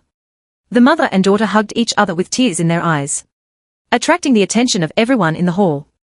When Roy walked behind Andromeda, Phineas, the brother of King Cephus, rushed to Roy with a bronze war spear and sneered. Athenians. How dare you be so crazy as to come to our palace alone? Do you think you can still exert the power of a demigod hero in the territory of the great god King Zeus? Seeing her uncle Phineas' behavior, Andromeda immediately separated from her mother, threw herself into Roy's arms and said, Dear father, Loey is my future husband, and he is here to help us. We Hyksos can't even fight against the army of Queen Nefer of Egypt. Do we have to fight against the more powerful Athenian Empire? Become an enemy. Seeing his daughter using her body to protect Roy, Cephus could only say to Phineas, Phineas, don't be rude to our guest. After hearing Cephus's order, Phineas, although unwilling to give in, still retreated to his position. Loey. We meet again. Thank you for sending my daughter back. Cephus looked at Roy with suspicion and said, Queen Nefer of Egypt is also your woman. Are you really here to help us Hyksos? Roy nodded without hesitation. Although Nefer is my woman, her Egyptian kingdom is not part of the Athenian Empire. As long as you Hyksos become subjects of the Athenian Empire, protecting you is my responsibility and obligation as the Emperor of Athens. Chapter 4:14 The Hyksos split into two. You want us Hyksos to surrender to you. Cephus was not angry when he heard Roy's request, because now the Hyksos are on the verge of national subjugation and annihilation. As long as Nefer's 100,000 troops attack the Hyksos, the Hyksos will disappear into history. Cephus sighed with a complicated expression. More than 100 years ago, our ancestors of the Hyksos conquered northern and central Egypt and made the southern Egyptians surrender to us. The king of the Hyksos became the king of the entire Egypt. The southern Egyptians came from we here learned to make more advanced bronze weapons and chariots. And we learned battlefield tactics from us. However, the Egyptians in the south not only did not appreciate us, but instead used the weapons and chariots that we, the Hyksos, taught them to make. We have reached the point where we, the Hyksos, will be completely defeated. If the Egyptians conquer us, they will definitely turn us Hyksos into slaves as revenge for us Hyksos conquering the Egyptians. For the future of our Hyksos people, I can let you inherit the throne as my son-in-law and become the new king of Hyksos. I object. A Hyksos noble stood up immediately and said, We are a group that worships the male god Zeus, not a group that worships the goddess. Even if the king's son-in-law can inherit the throne, It should be after all the king's sons and brothers are dead. Your Majesty Cepheus. Your brother Phineas is a great hero, and his right to the throne should be higher than that of Princess Andromeda. The opposition of the nobles was completely expected by Cepheus. Cepheus looked at Phineas calmly and said, Phineas, do you want to inherit the throne and take on the responsibility of leading the Hyksos? It is of course impossible to say that Phineas has no idea about the throne. But now that the Hyksos are on the verge of annihilation, Phineas does not believe that he has the ability to turn the tide. Phineas felt unwilling to give up the throne like this. At this moment, Roy said with a joking smile, Father-in-law, I have something to say. After I become the king of the Hyksos, I will rule the Hyksos with the policies of the Athenian Empire. In the Athenian Empire, except for the royal family centered on me, everyone else is commoners. So under my rule, the Hyksos nobles will lose their nobility and become commoners, and lose the properties they acquired with their noble status and privileges. Only a small group of nobles originally opposed Roy's becoming king of the Hyksos. At this time, hearing that Roy said that the nobles would be deprived of their status and property, almost all the nobles stood up and opposed Roy's succession to the throne. Cepheus couldn't help but frown and said, Loey, why do you want to deprive the nobles of their identity and property? Our royal family and the nobles have a common ancestor, and they are all worthy of our trustworthy helpers. Do you want to rule the Athens Empire alone? Father-in-law, perhaps the royal family and nobles of the Hyksos do have a common ancestor, but they have nothing to do with me. There is no reason for me to let them become nobles of the Athenian Empire. Roy said with a smile. Now my father-in-law can make a choice. If my father-in-law chooses to be a commoner of the Hyksos, then hand over your throne to me and abandon these nobles who share a common ancestor with you. If my father-in-law chooses to share common ancestors with you, my ancestral nobles, I will leave your palace immediately and stand with Queen Nefer of Egypt. Because the Hyksos refuse to surrender to me, your daughter Andromeda will also be disqualified from marrying me. After hearing Roy's words, Andromeda hurriedly said to Cepheus, who was hesitating, Father, without Roy's help, we Hyksos will be defeated by Queen Nefer of Egypt. When we Hyksos become slaves of the Egyptians, our royal family and nobles will not only will our current status, power and wealth be lost, but our lives and freedoms will also be lost. Cepheus had a shaken expression on his face. And finally he asked Roy, Loey, can you accept that I divide the Hyksos people into two? I can hand over the throne to you and make you the new king of the Hyksos. But you must agree with Phineas and the nobles to leaving with their families, property and followers. Seeing the pleading look in Cepheus's eyes, Roy nodded and said, I agree. After hearing Roy's answer, Cepheus smiled happily and said to Phineas and the nobles, My dear brother Phineas, dear nobles, we Hyksos have survived in Egypt for more than 100 years. Now it is impossible to lead hundreds of thousands of people to migrate. The people of light who worship Almighty God. I have decided to stay in the land of Egypt. For the future of the majority of my people, I must lead my people to join the Athenian Empire. If you don't want to lose your aristocratic status, power and wealth, then take your family, wealth and followers with you. Let's go to the kingdom of Babylon, ruled by our kindred. I don't want to be ruled by this Athenian. Phineas gritted his teeth and looked at Roy and said, This Athenian was the enemy of the great god King Zeus. He toppled the statue of Zeus in the Peloponnese and drove the god King Zeus from his seat as the patron saint of Argos. He made him king of the Hyksos. And he will definitely drive the god King Zeus off his throne as the patron saint of the Hyksos. You're right, Roy admitted frankly with a smile. I overthrew the statue of Zeus in the Peloponnese and drove Zeus off the throne of the patron saint of Argos. After I inherited the throne of King Hyksos, the first thing I did was to drive Zeus off the throne of Hyksos, the throne of the patron saint of the Zosos people. Because the Athenian Empire only welcomes unmarried goddesses to join, not male gods and married goddesses. After Roy finished speaking, a noble said immediately, This Athenian not only wants to deprive us nobles of our identity, power and wealth, but also wants to drive our god King Zeus off his throne. I don't want to be ruled by him either. Then more and more nobles said, Me too. I would rather leave here than be ruled by him. Prince Phineas, we are willing to regard you as the new king of Hyksos. Please take us away. In the end, all the nobles chose to leave with their families, property and followers. Facing the support of many nobles, Phineas only hesitated for a moment and then said firmly, Since everyone is willing to trust me, I will take you to migrate. Whether we go to join our fellow tribesmen in the kingdom of Babylon or migrate to other places, I guarantee that you will still have the status and power of the nobility. Upon hearing Phineas's words, the nobles immediately burst into enthusiastic cheers.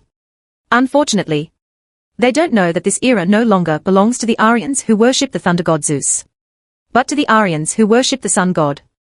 Only by migrating thousands of miles to the Indian region of South Asia could they once again become conquerors and rulers. Chapter 4:15 Andromeda failed. Phineas and the nobles were willing to leave because they had no better options. Faced with the war launched by Queen Nefer of Egypt against the Hyksos, they stayed to die. After Phineas left the palace with the nobles, Sephuz stood up and left the throne, walked to Roy and asked, I leave the future destiny of the Hyksos to you. How will you treat us? I will not exploit the Hyksos as slaves. Nor will I allow the Hyksos to continue to enjoy the treatment of high castes. The Hyksos must give up their Aryan nomadic traditions and become like the Egyptians. Become a farming nation. As a branch of the ancient Aryans, the Hyksos have always implemented the prototype of the caste system. After they migrate to a place and conquer the local ethnic group, the king and priests will become the highest caste Brahmins. The nobles will become the second caste Kshatriya. And the common people will become the third caste Vaishya, responsible for serving as landowners, merchants, and soldiers. And the conquered locals were the ethnic group became the fourth caste, Shudras. And they held occupations such as farmers and herdsmen responsible for productive labor. The Hyksos now ruled the Egyptians using a caste system. After the Egyptians in turn conquered the Hyksos, would they also use the caste system to enslave the Hyksos? This is what worries Cephus the most. In the history of another world, the Light tribe enslaved the Egyptians together with the Hyksos. Therefore, after the Egyptians conquered the Hyksos and the Light tribe, both the Hyksos and the Light tribe were enslaved by the Egyptians. This is the mythical prototype of the leader of the Light tribe leading his tribe to migrate and leave Egypt for the Phoenician region. Historical facts have proven that the Egyptians would not retaliate with kindness. They would retaliate against the Hyksos for enslaving them. You want us Hyksos to become a farming people? Sephuz frowned and said, My dear son, since you are going to marry Andromeda, you can trust us Hyksos as you trust your own people. There are too many Egyptians. And we Hyksos can help together you rule over the Egyptians. Are you treating me like a child? Roy sneered and teased Cephus. If you are still stubborn and want me to treat you Hyksos preferentially, then I would rather let the Egyptians destroy the Hyksos. In Egypt, a land of millions of people, hundreds of thousands of Hyksos, whether this person exists or disappears makes no difference to me. After hearing Roy's words, Andromeda immediately persuaded Cephus. Father, the best outcome is that we Hyksos can continue to survive as civilians in Egypt. If Roy is unwilling to save us, our end will be either to be wiped out by the Egyptians, or to be turned into slaves by the Egyptians. I know, Cephus said with a complicated expression. I just want to fight for a better life for my people. Then let me tell you clearly now. There are various ethnic groups living in the huge territory of the Athenian Empire. I will not rely on one ethnic group to rule other ethnic groups. I will use the laws of the Athenian Empire to maintain my rule. Except in the royal family with me at the center. No one is above the law. As long as my laws and policies can make the lives of the Athenians better and better, I have no worries about problems with my rule. After responding to Cephus, Roy looked at Andromeda and said, Andromeda, you have lived in the city of Athens for a few months, and you should be very clear about the policies of the Athenian Empire. Now I leave the management of the Hyksos to you. If you cannot complete the management of the Hyksos, transform, and I will abandon not only the Hyksos, but you as well. After saying that, Roy turned and left the hall. After Andromeda, King Sephuz and Queen Cassiopeia were the only ones left in the hall. Cassiopeia complained dissatisfiedly. How could he do this to my daughter? My daughter is willing to marry him, so he should hold my daughter in his hands and love her. After hearing her mother's words, Andromeda said with a wry smile, Mother, there are so many women around Roy, and I don't have much status in his heart. He is willing to accept me just to use me to rule the Hyksos and northern Egyptians. My daughter is so beautiful. Doesn't he love you at all? Andromeda shook her head. And Cassiopeia said immediately, If he doesn't love you, why did you marry him? Andromeda said firmly, As a princess of the Hyksos, I want to save my tribe. And the only way is to marry Roy. As Andromeda, I must marry the most powerful ruler in the world. So that I the child was born into the most powerful royal family in the world. Then Andromeda begged Cepheus. Father. In order for me to be favored by Roy, please help me complete the transformation of the Hyksos. If we cannot complete Roy's request, even if we Hyksos are not wiped out, we will become a slave. Even if I survive, I will lose my status as a princess and cannot marry a powerful king and give birth to princes and princesses. How could it be? Even if Roy doesn't want to marry you, there is still Perseus who is willing to marry you. Although Perseus was driven out of the Peloponnese by Roy, he now brings the Mycenaeans with him. The Illyrians who conquered the Western Balkans established a kingdom of Mycenae with an area of 15,000 square kilometers.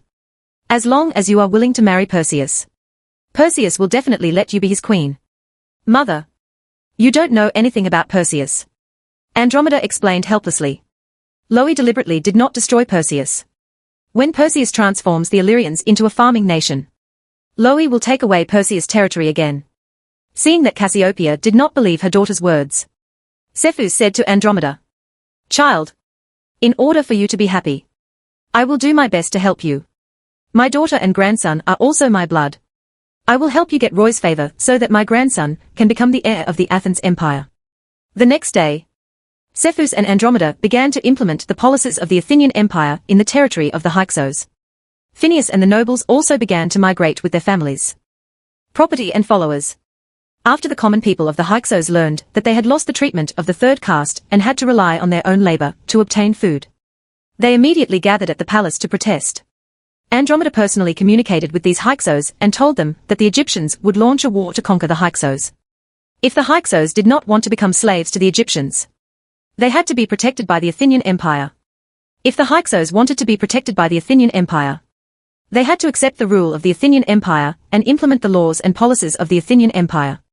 Although Andromeda cited the Egyptian threat of war as justification, the Hyksos civilians were unwilling to lose the treatment they had enjoyed in the past. After all, no normal person would give up the interests they have always had without a knife on their neck. Chapter 4:16 gives you the chance to become a god. When the Hyksos ruled Egypt, because the number of their own ethnic groups was small, they gave preferential treatment to the Light tribe and Phoenicians, who were also foreign ethnic groups. This kind of thing is not uncommon in past history. The four-class system established by the Mongolian Yuan dynasty listed the Semu people, a collective name for various foreign ethnic groups, as the second-class ruling class. Because the Phoenicians needed a port in northern Egypt for navigation and trade, the Hyksos gave the Egyptian port city of Ator to the Phoenicians, the Phoenician king Arathia, who ruled the city of Ator, and his ancestors became the rulers of Itawu city under this background. Roy wanted to bring all of Egypt under the rule of the Athenian Empire, and he needed to conquer not only the Hyksos, but also the Phoenicians and the Light tribe. While Andromeda and Cepheus were transforming the Hyksos, Roy came to the city of Itawi alone to visit the Phoenician king Arathia. Itawi city, the royal palace of Elathia. Upon learning that Roy was visiting, Alashia personally came to the palace gate to greet Roy. Taking Roy to the palace hall, Alashia immediately ordered the palace maids to prepare for the banquet. After sitting down across the banquet table from Alashia, Roy looked at Alashia with a calm face and asked, Alashia, do you know why I came to you? Dear friend, do you want me to surrender? Alashia said with a bright smile. We Phoenicians only want to make money and have no interest in fighting for hegemony. Since we Phoenicians can surrender to the Hyksos, of course we can surrender to you. What I want is not surrender in name only, Roy said with a serious expression. After the Phoenicians surrender to me, I will implement the policies of the Athens Empire in the Phoenician territories. The Phoenician royal family and nobles will be abolished and become civilians. Your income will meet the tax standard. Pay taxes. After hearing Roy's words, Alashia stopped laughing immediately. Because Alasia is the Phoenician royal family whose identity is to be deposed by Roy. At this moment, Alashia's queen ran to Alashia and accused Roy angrily. How could you do this to us? When you and Andromeda came to Itawu city, our family treated you as the most distinguished guests. Now that my husband is willing to surrender to you, you actually want to degrade us. Is this how you repay us for being a civilian? Honey, leave quickly, Alashia hurriedly said to his wife, as if she was afraid that Roy would be angered. This is a matter between us men, and women cannot interfere. Alashia, just let your wife join in. Roy showed a bright smile and said to the Queen of Elathia. Queen. I remember the reception you and your wife gave me. So I want to save you. The threat the Phoenicians face now is not me, but the Egyptian Queen Napha, who wants to conquer northern Egypt. If I have nothing if you don't do this. Napha's 100,000 strong army will conquer the Hyksos, the Light tribe, and you Phoenicians. Even if your family escapes Egypt, will you still be able to maintain your royal status? Alash's queen sneered. Queen Napha of Egypt is your wife. She wants to conquer northern Egypt. What is the difference between her wanting to conquer northern Egypt and you wanting to conquer northern Egypt? Of course Napha and I are different, Roy said with a serious expression. I am Loe, the emperor of the Athens Empire. And Napha is the queen of the kingdom of Egypt. I represent the empire of Athens. And Napha represents the kingdom of Egypt. You should not be stupid to think that because I am married to Napha, after getting married, I can command Napha and the kingdom of Egypt. Napha's decision to conquer northern Egypt is her own decision. And it has nothing to do with me. But I can indeed save you and prevent you from being killed by the Egyptians. The destiny of conquest. My condition is that the Phoenicians must join the Athenian Empire and accept the rule of the Athenian Empire. If the Phoenician royal family and nobles do not want to lose their current identity, you can go to the central and southern parts of Africa to re-establish the country. After hearing Roy's words, Alashia frowned and hesitated. Dear friend, you once proposed to me that we Phoenicians migrate to the island of Cyprus. And now your proposal. Roy interrupted Alashia and said, Alakia, when I made this suggestion to you, the Athenian Empire did not yet have the strength to control the eastern Mediterranean. Now I plan to control the entire Egyptian region and turn the Egyptian region into the Egyptian province of the Athenian Empire. As the Athenian Empire controls the eastern Mediterranean symbol, the island of Cyprus would also become part of the Athenian Empire. The Queen of Elathia said with her eyes widened in shock. Are you too greedy? There are so many lands in Africa and Asia that you can conquer. Why don't you even let the small island of Cyprus go? Leave the island of Cyprus to us Phoenicians. For you nothing will be lost. The island of Cyprus is rich in natural resources. In addition to copper mines, there are iron sulfide, salt, asbestos, gypsum, marble, wood and earth-based inorganic pigments. Of course, Roy would not give up this wealthy island to Alashia. Elathia, make your decision now. If you can't accept my request, I will watch the Egyptians conquer the Phoenicians. If you are willing to bring the Phoenicians to join the Athenian Empire, although the Phoenicians, the royal family and nobles would lose their status and privileges, but the Phoenician commoners would avoid becoming slaves. You want me to make sacrifices for the Phoenician civilians? Alashia said with a wry smile. If I refuse your request, then I will be the sinner who harmed the entire ethnic group. Although I am selfish, I dare not bear such a big crime. If you choose to save the Phoenicians, I will make you a hero of the Phoenicians and engrave your deeds on a stone tablet so that the Phoenicians thousands of years later can know about your great achievements. Seeing Alash's shaken expression, Roy added more temptation. I can also give you a golden scale and transform you into the god of Libra and commerce. From now on, the golden scale will be the symbol of fair trade. Deification. In this world where gods really exist, even kings with hegemony will crave the opportunity to become gods. Hearing Roy's promise to become a god, Alashia said with a shaken voice. Will you really keep your promise and deify me into a god? As long as you can fulfill my request, I will give you a chance to become a god after death. I accept your request, Alashia said with a determined expression. In order to save the Phoenicians, I am willing to give up my identity as king and lead the Phoenicians to join the Athenian Empire. Alashia. Seeing that Alashia was really bewitched by Roy, his wife showed a worried expression. Although Arathea was the king of the Phoenicians, he was actually the leader of the Phoenician nobles. If the nobles oppose Alashia, even if Alashia is the king, it is impossible to defeat the united nobles. Chapter 4:17 I want to conquer the whole of Egypt. Roy is actually not optimistic about the results of Andromeda's transformation of the Hyksos and Arathea's transformation of the Phoenicians. After all, the knife was not really placed on the neck. It was simply unrealistic to want the Hyksos and Phoenicians to give up the interests they originally had. The history of another world can also prove that only by holding a knife to the neck can the entire ethnic group be transformed. The Light tribe is an example. When the pharaoh of the southern Egyptians, Ahimuth, led the southern Egyptians to conquer northern Egypt, The people of Light did not take the initiative to leave Egypt. Don't the Light people know that as accomplices of the Hyksos in ruling Egypt, they will inevitably suffer revenge from the Egyptians? No, of course the Light tribe knew they would be retaliated against by the Egyptians. But before putting the knife on their necks, the bright people were lucky, thinking that the Egyptians might treat them well. As a result, after the Egyptians conquered the Hyksos and the Light tribe was enslaved by the Egyptians for hundreds of years. It was not until civil strife broke out in Egypt that the people of Light seized this opportunity and fled Egypt under the leadership of the prophet. Roy had Andromeda and Arathea transform the Hyksos and Phoenicians just to give them a chance to avoid war. If Andromeda and Alashia fail, Roy will not be blamed for the final result, because Roy has done his best to be benevolent and righteous. When Alasia summoned the Phoenician nobles and wanted to reform the Phoenicians, Roy left Itawua city and rushed to Sun City. 1 man and 1 horse. Sun City, as an outpost for the Egyptians to attack the Hyksos.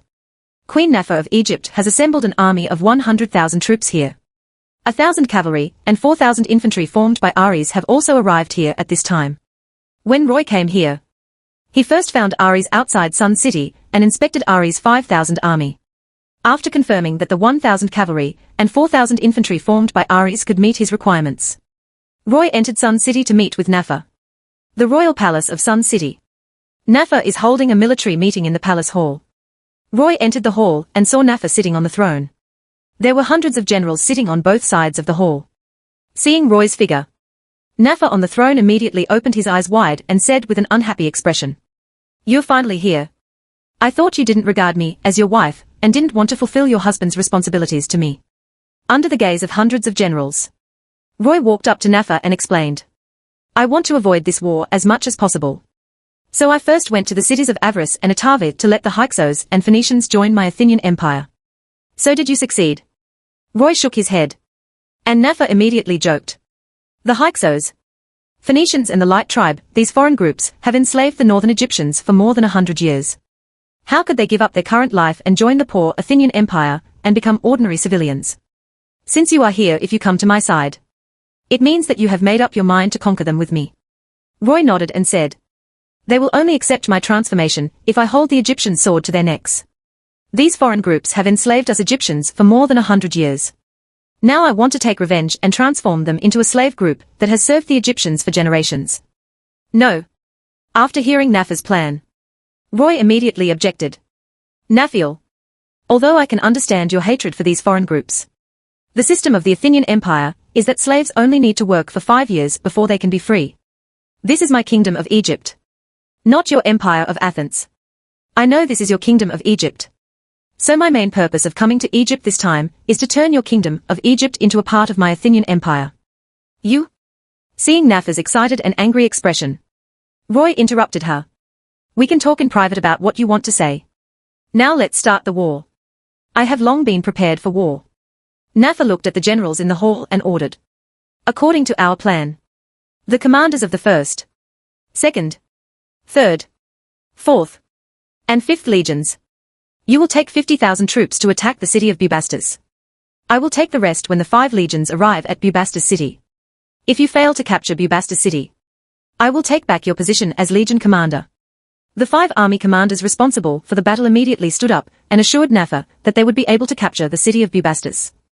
Roy also said to the 5 legion commanders, "The governor of Pharos, Ares, will go out with you with his legion. His task is not to compete with you for the credit of attacking Bubastis city, but to supervise you. If you fail to manage your soldiers well, connive when soldiers commit crimes that harm civilians, the Athenian soldiers will punish your soldiers, and the Ares will punish you." The captains of the legions. After hearing Roy's words, the generals in the hall expressed dissatisfaction. "Why should we be supervised by the Athenians? Queen Nafa, can you allow this? Are we Egyptians going to be enslaved by the Athenians in the future?" Nafa was also very dissatisfied with Roy's words. She suppressed the anger in her heart and said coldly with no expression on her face, "Stop arguing. Roy just wants to restrain you so that you can't harm civilians. With your big reaction, do you all want to allow soldiers to harm civilians?" Nafa's question immediately left the generals speechless. After all, it is impossible for the generals to say that they want to condone soldiers harming civilians. Seeing the reaction of the generals, Nafa continued, Since you will not condone soldiers harming civilians. There is no big problem with Roy's order. Now you all go and implement the plan. After hundreds of generals all left the hall, Nafa no longer suppressed his anger and asked Roy loudly. What do you mean by what you just said? Do you want to annex my Egyptian kingdom? That's right. Roy sat on Nafa's throne, held her in his arms and said, Dear Nafa, since we can become husband and wife, of course the Empire of Athens and the Kingdom of Egypt can also merge into one country. Snort. Nafa said with a sneer. The Empire of Athens and the Kingdom of Egypt merged into one country. Will you let my child be the heir to this country? I have no extravagant hope that you will let my child inherit your Athenian Empire. I only hope that you can take over the Egyptian territory occupied by the Athenian Empire. Give it back to me and let my children rule the complete Kingdom of Egypt. If you want me to agree to the merger of the Empire of Athens and the Kingdom of Egypt, then let me be your first queen, and let my children be your first heirs. Nafa. After hesitating for a moment, Roy said with determination, You can't become my favorite first queen. And your child can't be the heir to the Athenian Empire. But my idea of conquering the entire Egypt will not change. Anyone who hinders my plan will be punished without mercy. I will destroy you without mercy. Even if you are my wife. I can only guarantee you that the Egyptian province of the Athenian Empire will be ruled by you and your children. Chapter 4:18 Nafa's 3 requests. Roy wanted to conquer the entire Egyptian region. And of course his biggest enemies could not be the Hyksos, Phoenicians and the Light tribe. After all, the combined number of these 3 ethnic groups is only 300,000 at most. The Egyptian kingdom ruled by Nafa has a population of more than 2 million, which is more than 7 times the number of these 3 ethnic groups. Therefore, Nafa's Egyptian kingdom is the biggest enemy of Roy's conquest of Egypt. It was obviously impossible to persuade Nafa to agree to the Athenian Empire's annexation of the Kingdom of Egypt. So Roy didn't waste time trying to convince Nafa with thousands of words. In order to get Nafa to agree to his request, Roy chose to use Nafa in sleeping clothes. Will you really let me and my children rule Egypt? After hearing Roy's words, Nafa said with a shaken expression, If you didn't lie to me since the final result is that I will rule Egypt, then don't let your Athenian Empire annex my Egyptian kingdom. Dear Nafa. Roy showed a gentle smile, picked up Nafa in a princess hug and said, Before we discuss this important issue, I would like to fulfill my duties as a husband to you so that we can become husband and wife as one person. After saying that, Roy hugged Nafa and left the hall towards the bedroom. The next day, when the sun filled the entire palace, Nafa was still lying in Roy's arms, unwilling to wake up. Looking at Nafa, whose cheeks were blushing and hiding in his arms like an ostrich, Roy pinched her ear with his right hand and said, Dear Nafa, we can continue the topic we talked about yesterday. Now that we are husband and wife, are you willing to trust me without reservation? Nafiel. I want to merge the Empire of Athens and the Kingdom of Egypt into one country because I have a reason to do so. I want to become a god after death. To do this, I must build a country with a population of 5 million, or even thousands. A huge empire of 10,000. The entire Egypt area has a population of about 3 million. It is an indispensable part of my plan to become a god after my death. So I must completely control Egypt. If you want to stop my plan to become a god, I can only use force to destroy your Egyptian kingdom. After losing your identity as the Queen of Egypt, your status in my heart will also decline. If you are willing to actively cooperate with my plan, I can guarantee that the dominance of the Egyptian provinces will belong to you and your child. Roy spoke his thoughts without reservation. And Nafa raised his blushing face and said, Dear, in our Egyptian history, many pharaohs have made various efforts to become gods. So I can understand your idea of wanting to become gods. But your Athenian Empire will exclude all ruling classes other than the royal family, demoted to civilians. If I agree to your merger of the Empire of Athens and the Kingdom of Egypt, the various city-states of the Kingdom of Egypt will definitely break away from my rule. I oppose the annexation of the Kingdom of Egypt by the Empire of Athens because I don't want to see the Kingdom of Egypt become fragmented. The rulers of various city-states in the Kingdom of Egypt were not fools. If Nafa agreed to the merger of the Kingdom of Egypt with the Athenian Empire, the rulers of various city-states would certainly not sit still and wait for death. Nafa, you don't need to worry about the rebellion of various city-states at all, Roy said confidently. After we unify Egypt, the number of city-states we rule will reach 30. Even if half of the city-states launch a rebellion, Suppressing them will be as easy as crushing ants. Are you joking? Nafa rolled his eyes in dissatisfaction and said, if half of the city-states rebel, it is possible for these city-states to join forces to drive us out of Egypt. Even if we can suppress the rebellion, we will definitely pay a huge sacrifice. Naphiel, you know nothing about the power of the Athenian Empire. Now your kingdom of Egypt is still in the Bronze Age. And the Athenian Empire has entered the Black Iron Age. Athenian soldiers who use black iron weapons can crush them on the battlefield. The Egyptian soldiers with bronze weapons are as powerful as 1 against 10. As long as you support your husband, I will arm your Egyptian soldiers with black iron weapons so that you can easily suppress the rebellion. Dark iron weapons, is this the secret of your Athenian Empire's ever-expanding empire? Nafa looked at Roy with ambitious eyes and said, as long as you agree to my 3 demands, I will agree to the merger of the Athenian Empire with the Egyptian kingdom. Tell me your request first. My first request is that the province of Egypt be ruled by me and my children, and that I have military and diplomatic autonomy. My second request is that the advanced technology of the Athenian Empire must be spread to the Egyptian region. Allowing Egypt to the region has entered the Black Iron Age. My third request is that the goddess Sekhmet's status as the head of the Egyptian gods cannot be changed. You are the daughter of a god favored by the goddess Sekhmet. The goddess Sekhmet is the head of the gods in Egypt. You are the noblest human being in Egypt. Seeing Nafa's thoughts, Roy said with a smile, Dear Nafa, I agree to all 3 of your requests. Now let's complete the unification of Egypt first. And then I will help you build an infantry legion and a cavalry legion using black iron weapons, so that you can easily suppress the rebellion. When Roy and Nafa left Sun City with 5 legions, Ari's 5,000 army and Nafa's 50,000 army had already arrived at Bubastis city. Before Nafa's 50,000-strong army could launch an attack on the city, Bubastis city took the initiative to open its gates. Obviously, the Egyptians in Bubastis did not want to sacrifice their lives to defend the rule of the Hyksos. So Bubastis chose to surrender. This is an expected result. During the southern Egyptian wars to expel the Hyksos, the city-states ruled by the Egyptians offered little resistance. After Roy and Nafa arrived in Bubastis city, they immediately eliminated the priests, nobles and temple priests in Bubastis city. Because of the elimination of priests, nobles and temple priests, when Roy and Naphiel implemented the policies of the Athenian Empire here, the city of Bubastis would not join the rebellious city-states. The patron saint of the city of Bubastis is the cat goddess Bastetto.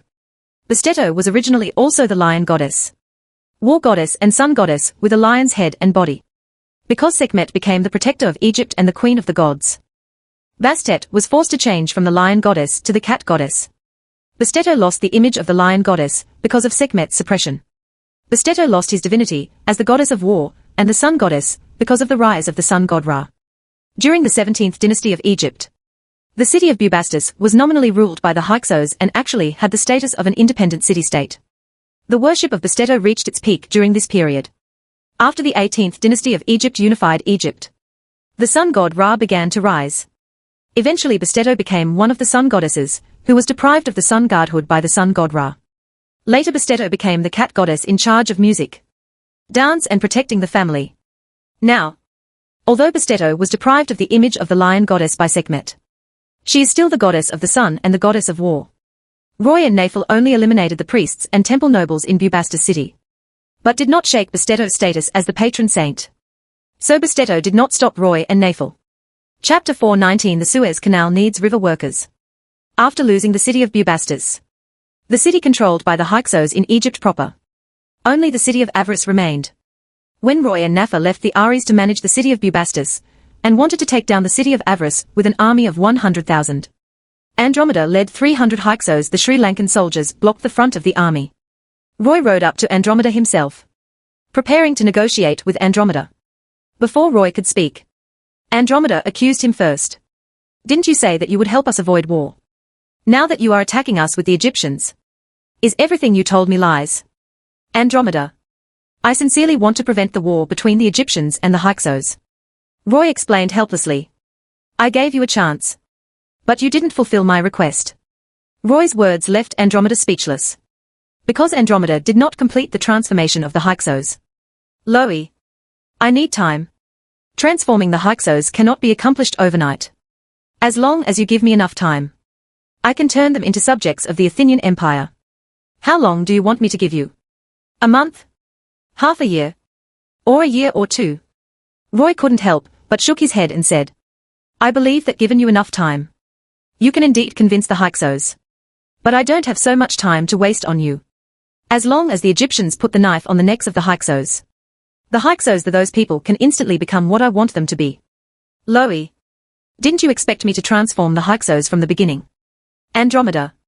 Of course I have hope for you. If you can convince the Hyksos to carry out transformation in 3 to 5 days like a miracle, I will definitely stop this war. It happened. But it's a pity that you didn't create a miracle in the end. Roy said with a serious face. Next the Egyptians will conquer the Hyksos and reduce all Hyksos to slavery. But you can rest assured that I will not make your people slaves for life. As long as they dig a canal in the Isthmus of Suez for 5 years, I will set them free again. The Isthmus of Suez, between mainland Egypt and the Sinai Peninsula, is a geological fault between the Gulf of Suez and the Red Sea. The reason for its formation is unknown. About 3 million years ago in the middle of the Pliocene, the Mediterranean Sea once submerged the Isthmus of Suez and connected with the Indian Ocean. Later, as a result of the crustal uplift in the eastern part of the Nile Delta, the Isthmus of Suez rose above the ground, blocking the connection between the Mediterranean and the Red Sea. In another world, the Suez Canal connects the Mediterranean Sea with the Red Sea, providing the shortest route from the Mediterranean Sea to the Indian Ocean and nearby Western Pacific. It is one of the most frequently used routes in the world and the main thoroughfare between Asia, Africa and Europe. After Loie conquered Egypt, opening the Suez Canal was one of Loie's main goals. The Hyksos, Phoenicians and the Light tribe, who were conquered by the Egyptians, are undoubtedly the best sources of canal workers.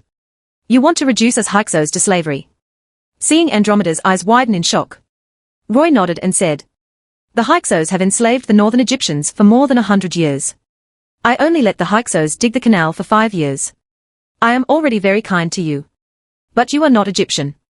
Andromeda said angrily. What does it have to do with you that we Hyksos enslave the Egyptians? At this moment, Nafa rode up to Roy and said, Loie is my husband and the king who rules over all Egyptians. He is certainly qualified to punish the Hyksos on behalf of the Egyptians. Facing Nafa, the Queen of Egypt, Andromeda obviously lacked confidence. This is not only because Nafa is more powerful than Andromeda, but also because Nafa is qualified to take revenge on the Hyksos. Seeing Andromeda calm down, Roy persuaded her. Andromeda, if you don't want to be demoted to a slave made by me, please stop getting in my way. Although I will demote the Hyksos to slaves, you are still my woman. And so are your parents. You will receive preferential treatment. If you continue to disobey, not only will you be demoted as a slave made by me, but your parents will also be demoted as slaves by me. Your father will go to dig canals with other men, and your mother will be with other men. Women work together as weaver slaves. Upon hearing Roy's threat, Andromeda was immediately frightened and her body trembled, because she knew Roy wasn't trying to intimidate her. After Andromeda lowered her head, Roy looked at Nafa and said, Nathal, let's continue on our way. The city of Avaris. When Roy and Nafa came here with an army of 100,000 people, the city of Avaris had become an undefended city, because Phineas and the nobles took away more than half of the Hyksos soldiers when they migrated. Now only 2,000 Hyksos soldiers and 5,000 Egyptian soldiers remained in Avaris. It is obviously impossible for Egyptian soldiers to fight to the death to defend the rule of the Hyksos. And 2,000 Hyksos soldiers are not crazy enough to want to fight against an army of 100,000. At the same time that Nafa's Egyptian soldiers took over the city of Avaris, the goddess Sekhmet also descended on the city of Avaris. Because after the current patron Saint Seth, Zeus, of Avaris city is driven away, Avaris city is likely to become her territory. Sekhmet. When the goddess Sekhmet wanted to enter the city of Avaris, Seth, Zeus, appeared over the city of Avaris and gave a warning voice to Sekhmet. Zeus. Seeing the angry expression on Set, Zeus's face, Sekhmet teased jokingly. At this point, you still want to stop me? If you don't want to lose the city of Avaris, then why don't you resist? It seems that the battle with Amorn a few months ago really hit you hard. So you are still here, it hasn't recovered yet. Seth, Zeus said angrily. Don't be complacent. My darling Phineas has become the new king of the Hyksos. He will lead the Hyksos nobles to conquer a new territory and allow me to return to the throne of the patron saint, etc. When the Hyksos become powerful again, I will once again conquer the land of Egypt and you Egyptian gods. As soon as Seth Zeus finished speaking, Roy entered the temple of Seth Zeus in the city of Avaris and personally pushed the statue of Seth Zeus to the ground. As the statue of the god shattered and collapsed, not only did Seth Zeus lose his identity as the patron saint of Avaris city, but the temples belonging to Seth Zeus above the city of Avaris also collapsed and disappeared. Loey, you damn human being. I will remember this shame.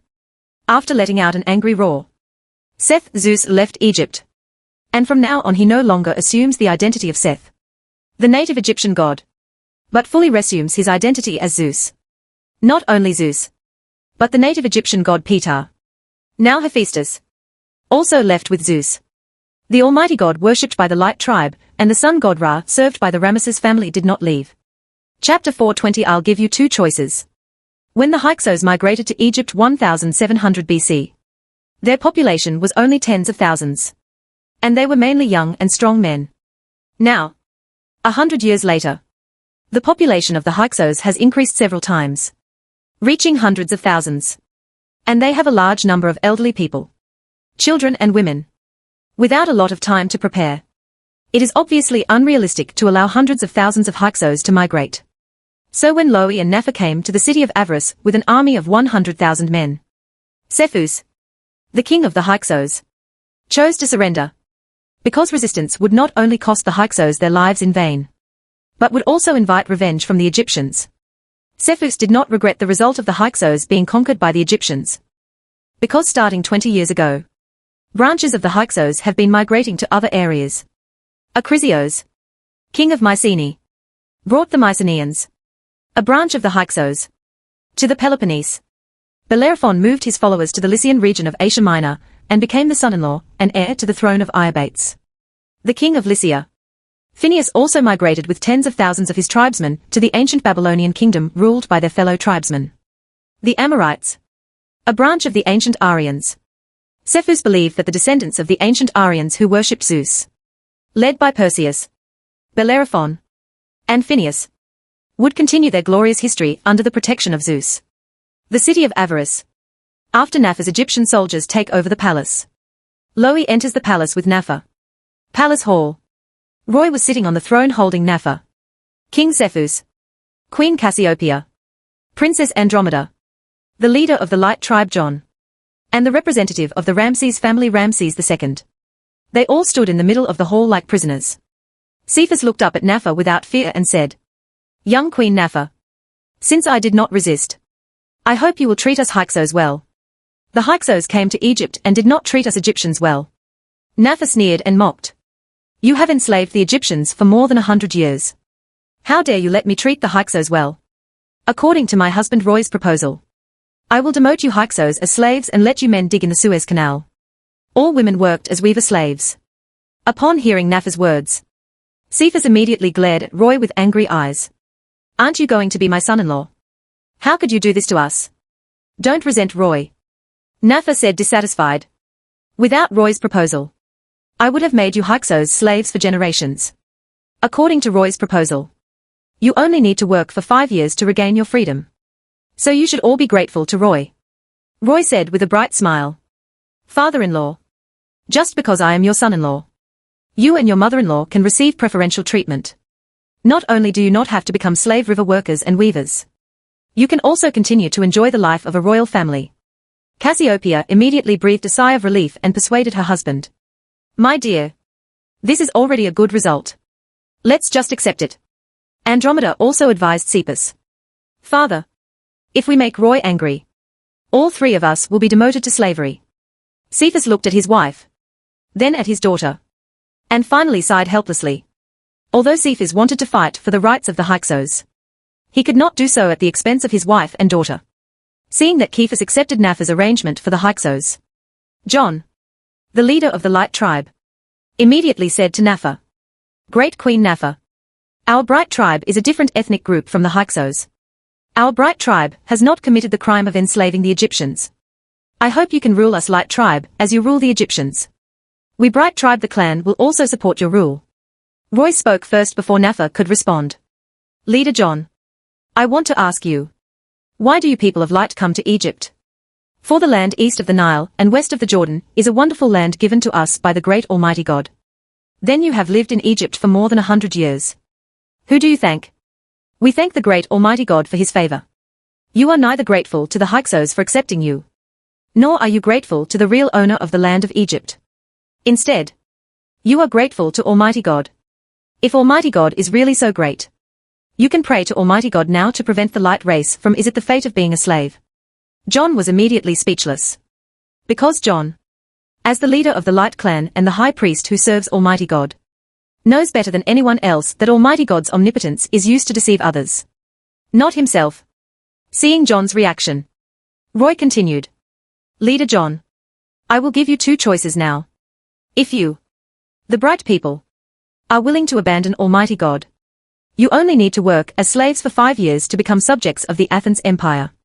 If you, the light people, are not willing to abandon Almighty God, you must work as slaves for 10 years. After 10 years you will be expelled from the Athenian Empire. You asked us to abandon the great Almighty God. If you are dissatisfied with this result, then let the omniscient and omnipotent Almighty God come to save you people of light and punish me. The devil. John suppressed the anger in his heart and finally gritted his teeth and said, We, the Light Tribe, will not abandon the great Almighty God. So I chose the Light Tribe to work as a slave for 10 years and then leave the territory of the Athens Empire. At this time, John would not have thought that 10 years later, he would move to the southern part of Africa with the Light Tribe. When John married a local woman and gave birth to a son named Black John, the Almighty God worshipped by the Light people began to gradually turn dark.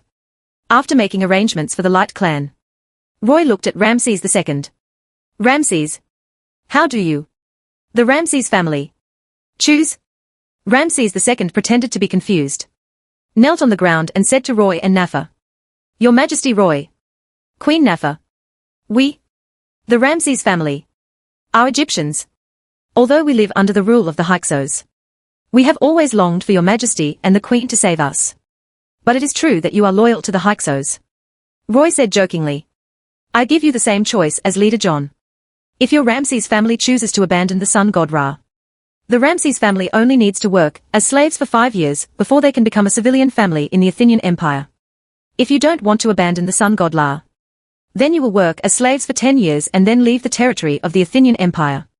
After listening to Roy's words, Ramses II looked at Nafa with pleading eyes and said, Queen Nafa, our Ramses family has always been loyal to the Pharaoh family. Your father and brother have received letters from our Ramses family expressing their loyalty. But I haven't received it. Nafa said expressionlessly. For traitors like you who serve the Hyksos, Roy is willing to give you a way to survive. But you are still dissatisfied. Chapter 421 I'm going to Western Asia. While Roy was making arrangements for the Light Clan and the Ramses family, over the city of Avaris, the Almighty God and the sun god Ra are confronting Sekhmet, who is 1,000 meters tall, with a height of 100 meters. After hearing the arrangements made by Roy, Sekhmet looked at the two male gods in front of him with a joking smile and said, What a pity. I thought you would join my pantheon. But I didn't expect that you would be driven away by humans. Now do you want to leave on your own?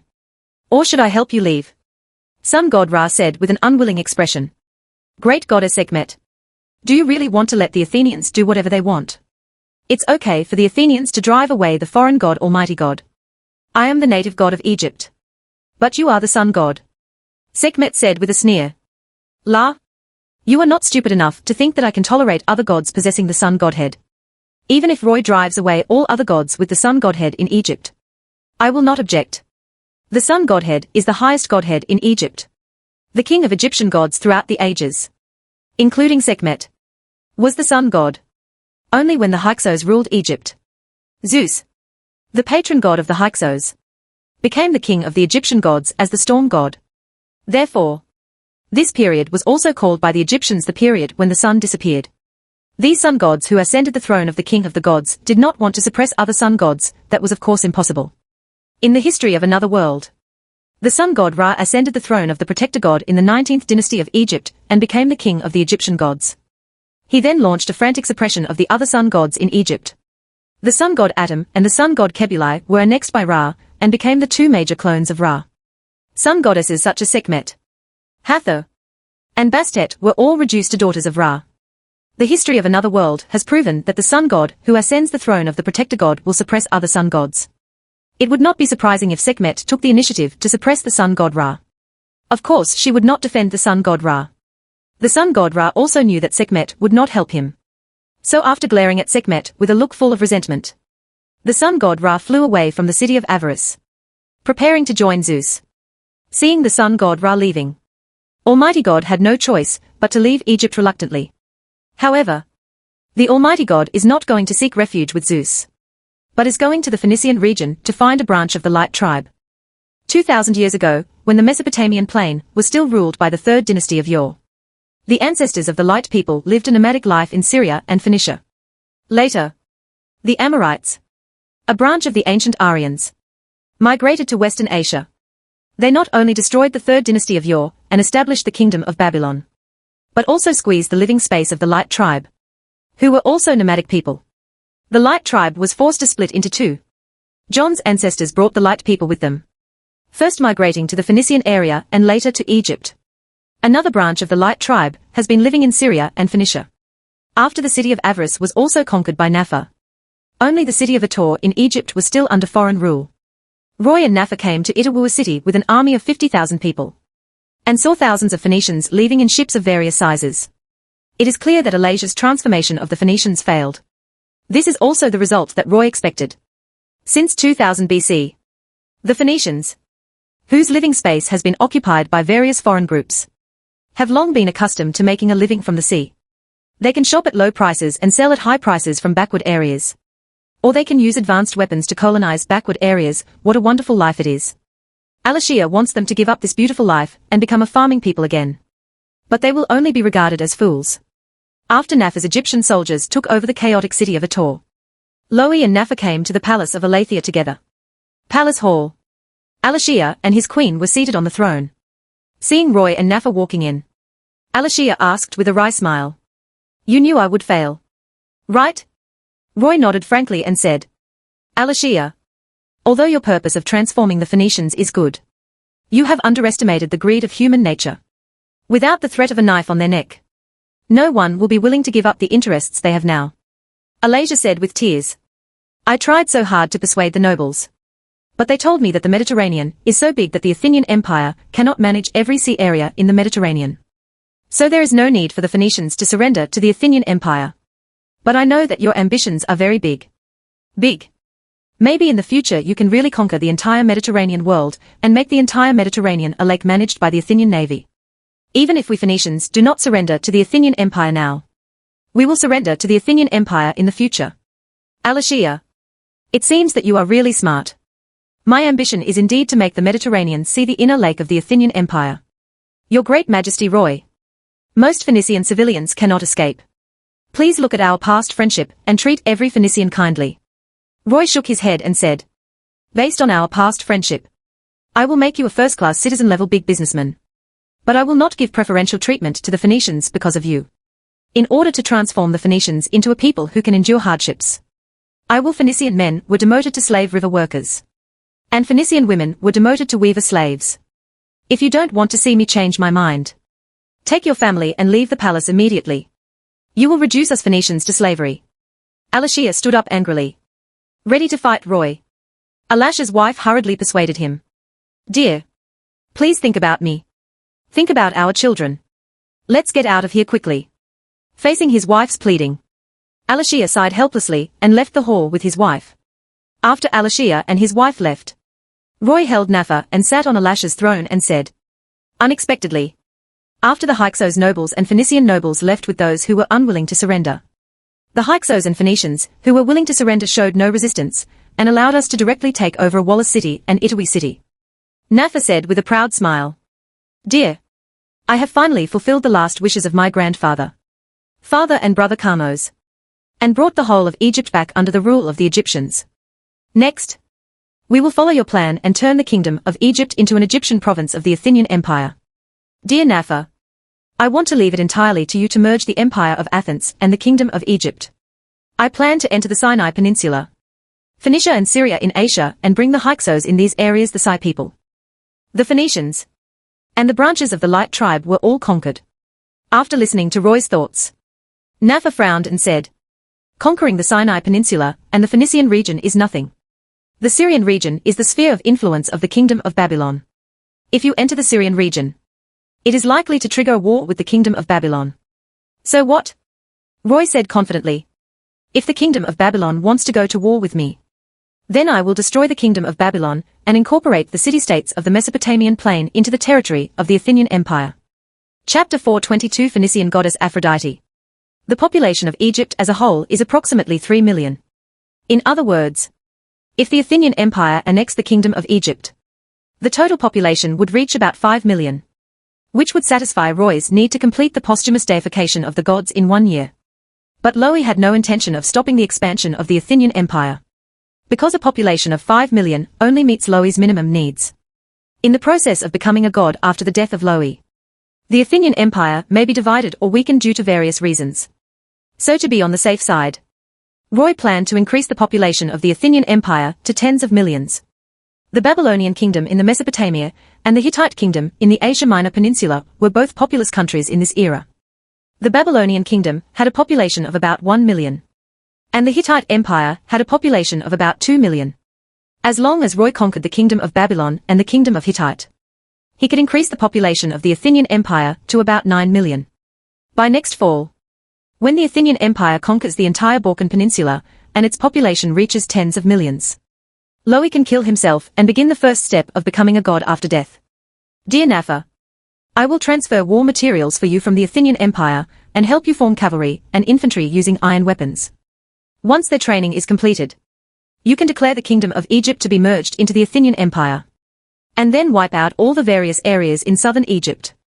The rebellion of the city-states has completely ended the situation where for thousands of years, each city-state has only nominally surrendered to the pharaoh. From now on, each city-state in Egypt will be directly controlled by us. Although the Kingdom of Egypt has become an Egyptian province, your authority as the Queen of Egypt will be stronger than before. After hearing Roy's plan, Napha nodded and said with a smile, my dear, how much help do you need from me if you want to conquer the Sinai Peninsula and Phoenicia? I would like to borrow 20,000 Egyptian soldiers from you. The Sinai Peninsula covers an area of about 60,000 square kilometers. And the Phoenician region on the eastern Mediterranean coast also covers an area of about 40,000 square kilometers. Roy wanted to conquer the Sinai Peninsula and Phoenicia with Ares's 1,000 iron lancers and 4,000 iron lancer infantry. Of course, there would be no problem. But Roy wanted to use 5,000 soldiers to actually rule 100,000 square kilometers of land and hundreds of thousands of people. It was obviously impossible to rely on only 5,000 soldiers. Moreover, after conquering the Phoenician region, the border of the Athenian Empire will be bordered by the borders of the Kingdom of Babylon and the Kingdom of Hittite. In order to deal with the threats from these two kingdoms, Roy needed at least 100,000 soldiers here to promote his plan to conquer the Babylonian Kingdom and the Hittite Kingdom. Is 20,000 soldiers too few? I'll give you 50,000 soldiers. Roy shook his head without hesitation and said, now we have turned the Hyksos, Phoenicians, and the Light tribe into slaves. Half of your 100,000 soldiers must be divided to control them. After lending me 20,000 soldiers, you will only have 30,000 soldiers left. If you lend me these 30,000 soldiers, how will you train the new army and suppress the rebellions in the southern city-states? I hope you can merge the Kingdom of Egypt into the Empire of Athens within half a year. So you only need to lend me 10,000 soldiers. After conquering the Sinai Peninsula and Phoenicia, I will recruit new soldiers from the local areas. Half a year, Napha said in surprise. If you want to complete the merger of the Athens Empire with the Kingdom of Egypt within half a year, then I really can't lend you all my soldiers. Roy and Napha spent the night together at the palace in Itawua City. The next day, Roy took Ares' 1,000 cavalry, 4,000 infantry, and 20,000 Egyptian soldiers and set out for the Sinai Peninsula. The Sinai Peninsula covers an area of 61,000 square kilometers. Most of it is sand dunes, with a dry climate and lack of water. There are only a few plains along the Mediterranean coast and the Red Sea coast. Although there are few animals and plants in the Sinai Peninsula, there are resources such as oil, coal, iron, and copper. For Lo, who understood the value of these resources, the Sinai Peninsula was undoubtedly a land of wealth.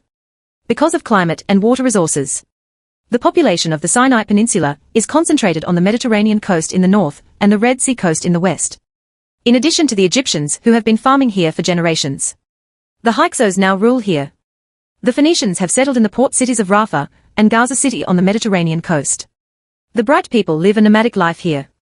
After Roy led 25,000 troops across the Isthmus of Suez and entered the Sinai Peninsula. Roy immediately divided the army into two and let Ares lead 2,000 Athenian soldiers and 10,000 Egyptian soldiers to conquer the Red Sea coast of the Sinai Peninsula.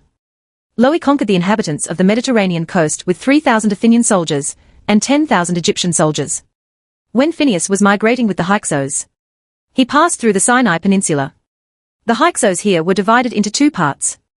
The Hyksos who were unwilling to surrender had followed Phineus and left. And those who stayed were naturally willing to surrender. The Egyptians in the Sinai Peninsula were even less likely to resist the soldiers of the Kingdom of Egypt. The Phoenicians have long been accustomed to being conquered by various foreign groups. The strength of the Light tribe is not even as good as that of the Phoenicians. And they are not even qualified to resist. The army led by Roy and Ares encountered almost no resistance and successfully conquered the entire Sinai Peninsula.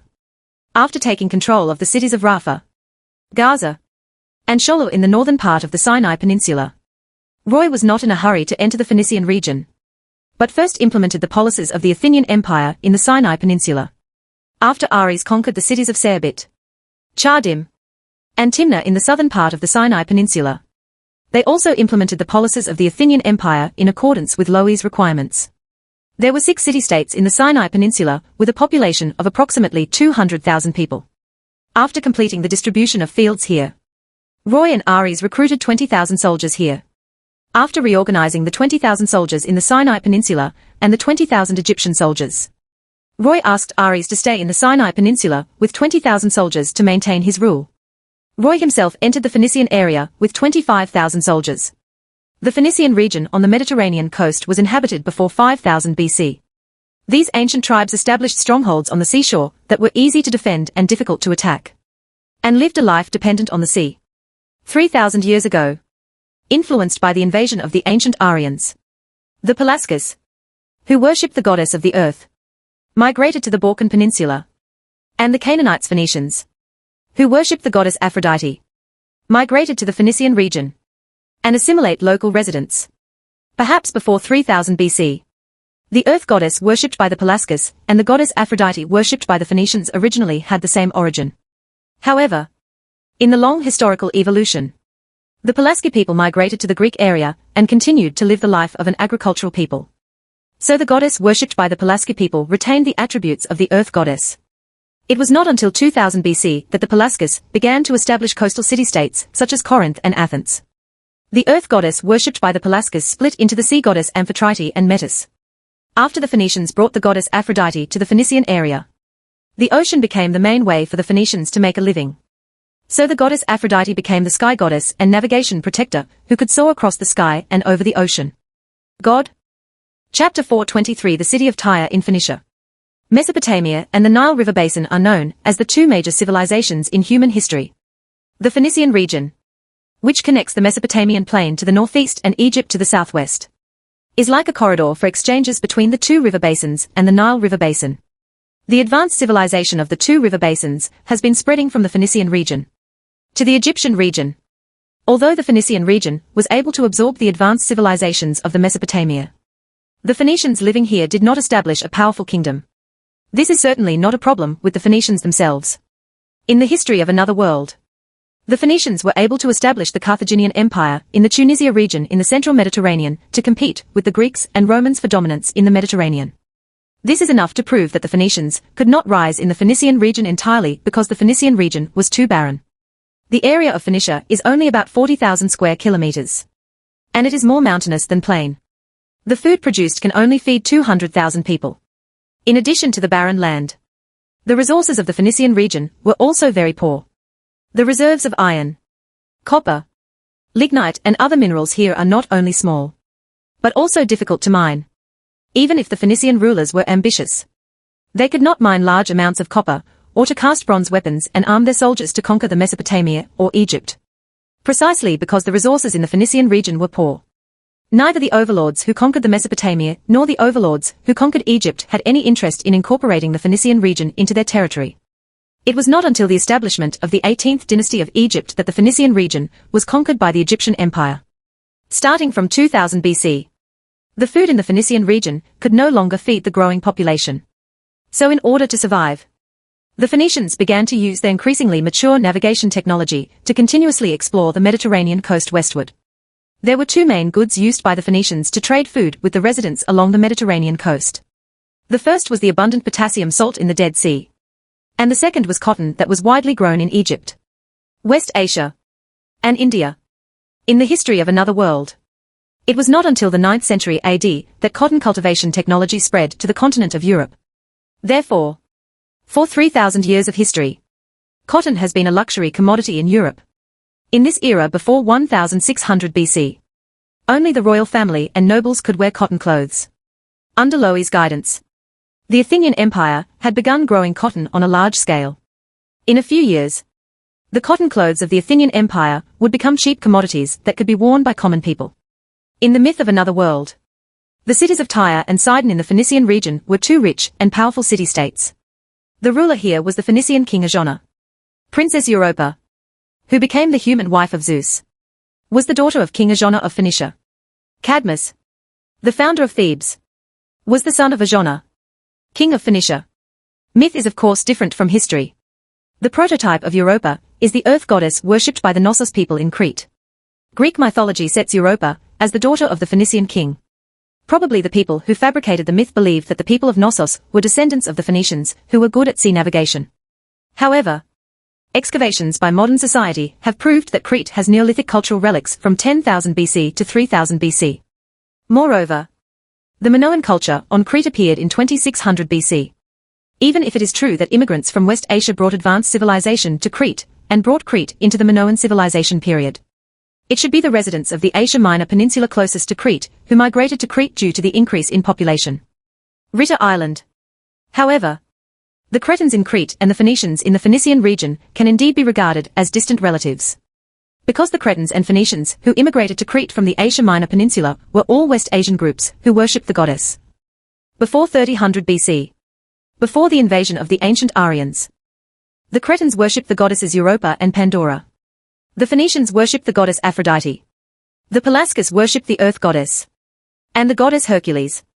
The sun goddess and earth goddess of the latter kingdom are likely to have originated from the same goddess.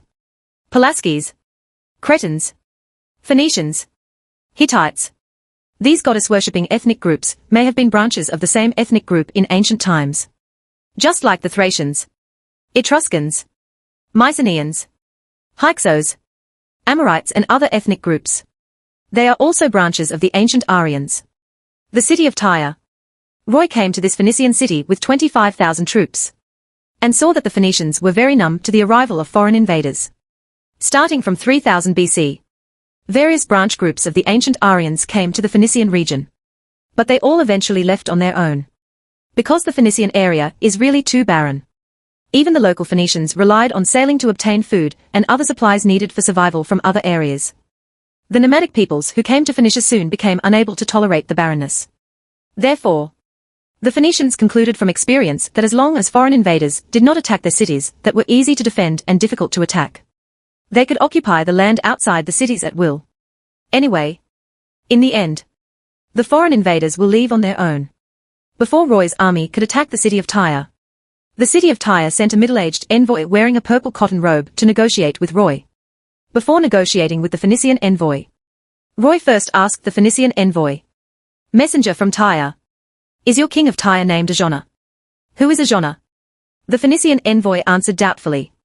"Our king of Tyre is not Azona." "Then do you know Cadmus, the Phoenician prince?" "No." The Phoenician envoy nodded and said, "He was a prince of a small city-state in the Phoenician region, because the Hittite kingdom began to conquer the Syrian region ruled by the Amorites.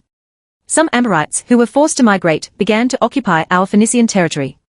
The city-state of Cadmus was after the Amorite conquest. Cadmus left the Phoenician region with some of his followers. Is this a big fish eating a small fish?"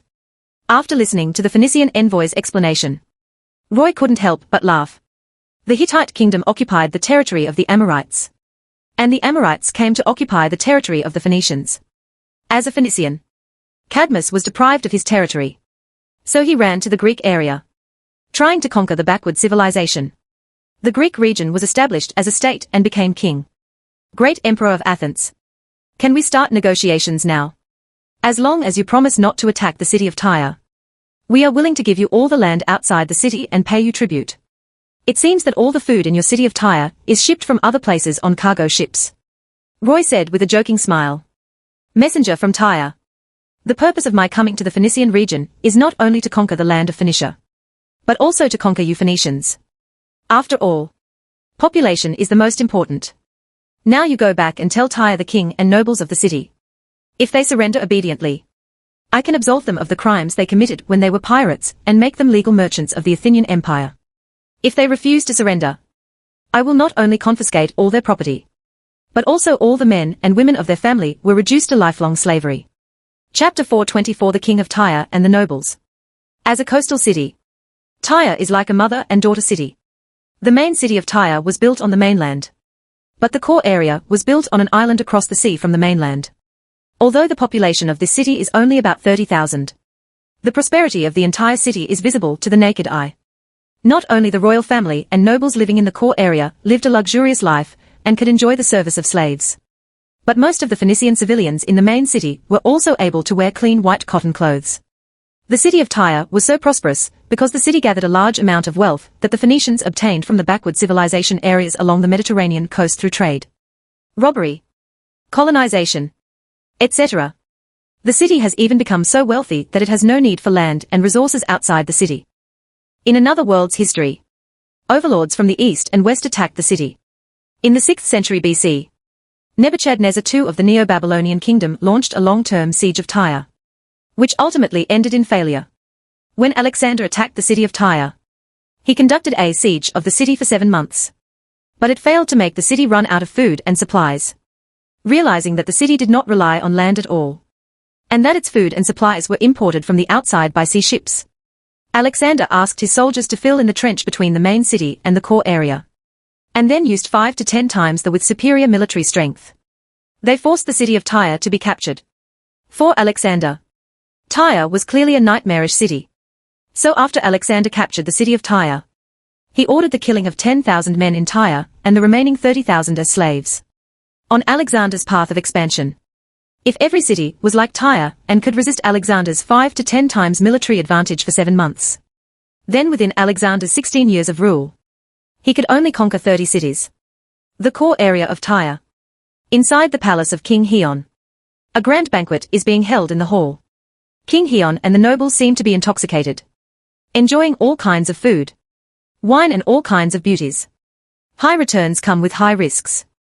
Although the Phoenicians were able to plunder wealth from backward areas, this was accompanied by various risks.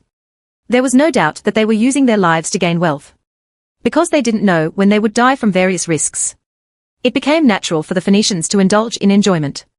When Heon's envoy returned to the palace and told King Heion and the nobles about Roy's request, young Heion frowned and said dissatisfiedly, "The Emperor of Athens is so greedy. We are willing to give him all the land outside Tyre, but he is still not satisfied." A noble asked worriedly, "Do we want to go to war with the Athenian Empire? The Athenian Empire has a huge navy. If we go to war with the Athenian Empire, they can not only block them from the land, but also block us from the sea and trap us in the city of Tyre." Another noble said without fear, "Don't we Phoenicians have a navy? As long as our Phoenician city-states unite to form a fleet, the Athenian navy will be vulnerable to us." Seeing that the nobles had different opinions, Chiron said with a smile, "Whether a war will break out between us and the Athenians is not decided by us, but by the Athenians. We Phoenicians are maritime merchants, and I want to avoid war as much as possible. Since my envoy cannot convince Emperor of Athens, let us communicate with the Emperor of Athens in person." After saying that, Chiron asked the messenger to invite Roy to the palace. Outside Tyre, the Phoenician envoys came to Loe again. "King Hiram of Tyre and the nobles want to communicate with me personally." Knowing the envoy's intention, Roy accepted the invitation without hesitation. Roy followed the Phoenician envoys into the city of Tyre alone. He first walked through the streets of the main city to the western port of the city. and then took a boat at the port to the royal palace in the core area. Palace Hall. Roy walked into this space full of luxury. King Shilan and the nobles all looked at Roy with wide eyes. Obviously they did not expect that Roy would actually dare to come to the palace alone. After recovering from the surprise, Shiren left his throne, walked to Roy with a smile on his face and said, "Great goddess Aphrodite, thank you for bringing the most distinguished guest in the world to me. Dear Emperor, thank you for being my guest. Please allow me to receive you with the highest standards." After saying that, Shiren pulled Roy to the depths of the hall and asked Roy to sit on the throne with him. Under Shilan's gaze, one of the two beautiful palace maids threw herself into Roy's arms, and the other hugged Roy from behind.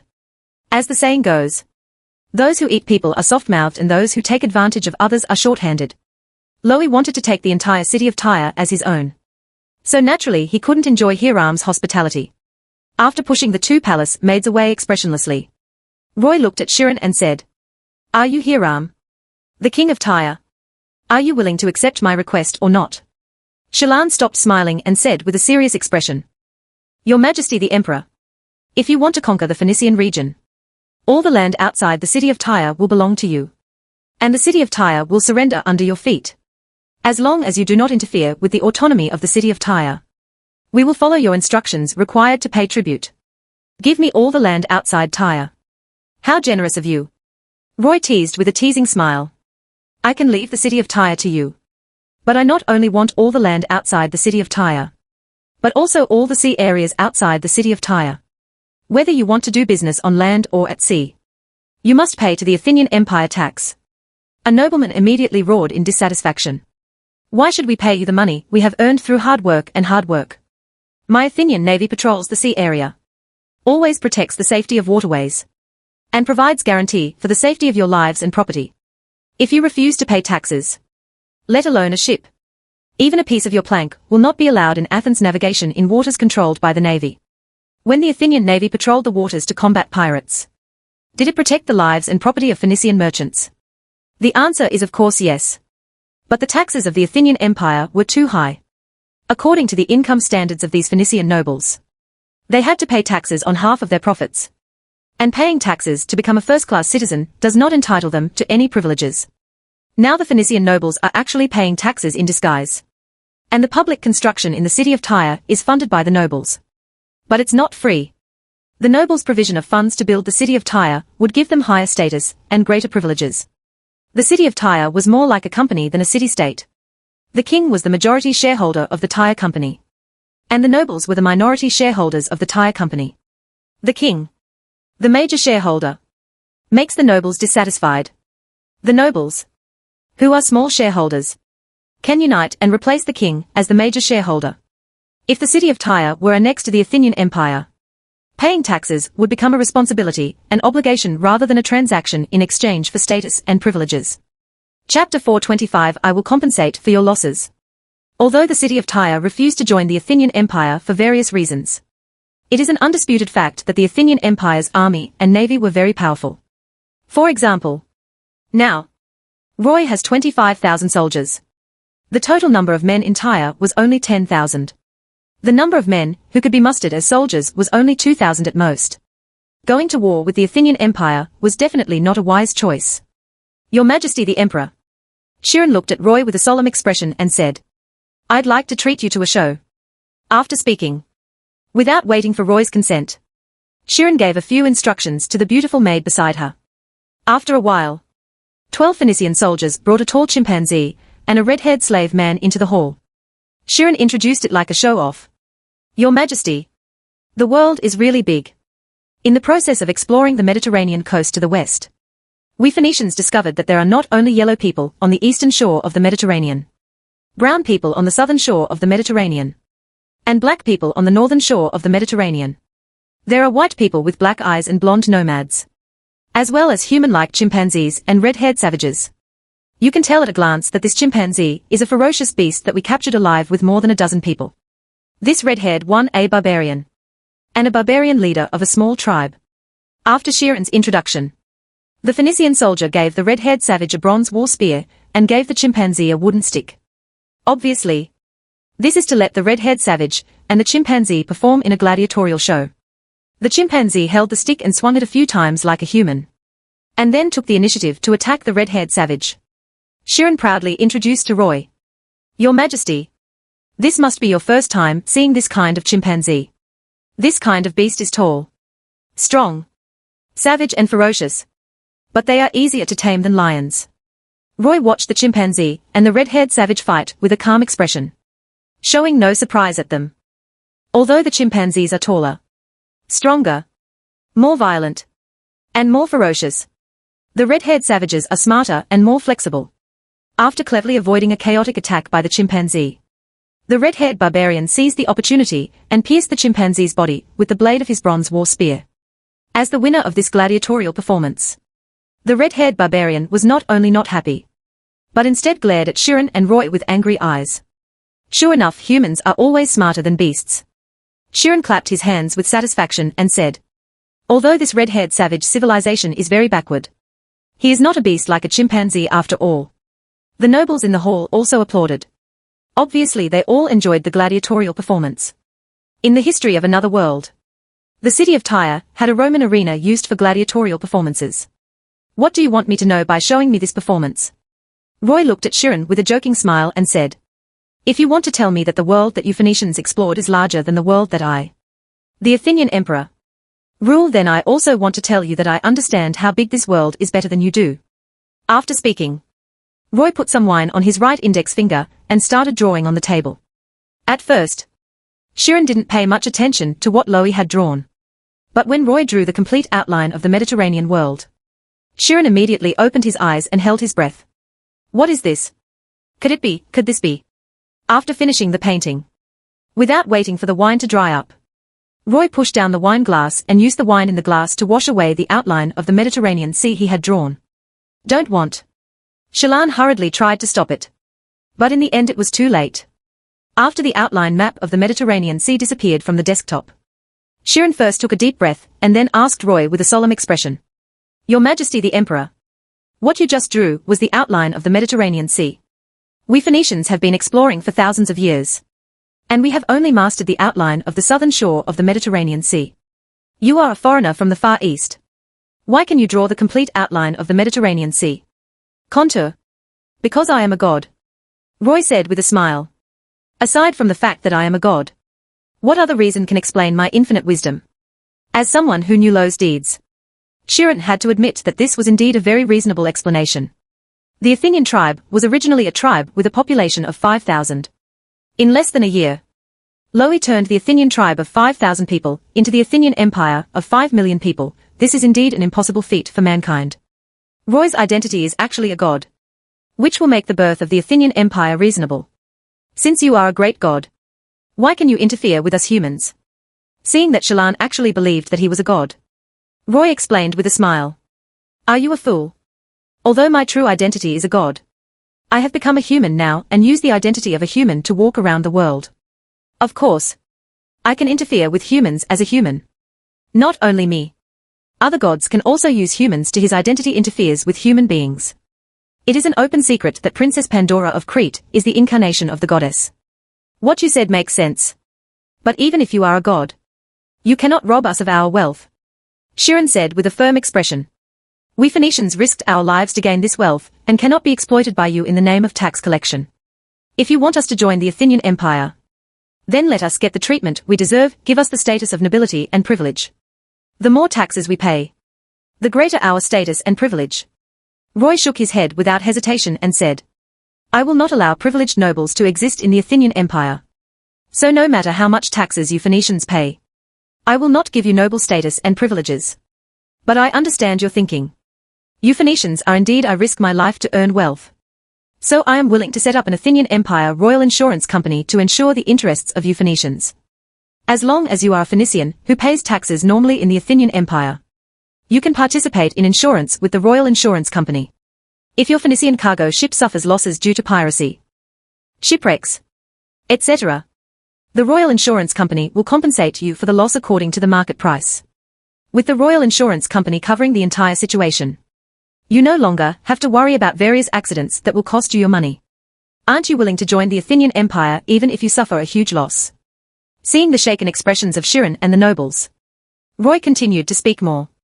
I can also give you the wisdom of gods to help you explore the entire world. With the world map I give you, you can save 3,000 years of exploration time. After listening to Roy's words, a noble couldn't help but ask. Even if we suffer losses outside the Athenian Empire, will the Royal Insurance Company compensate us for our losses?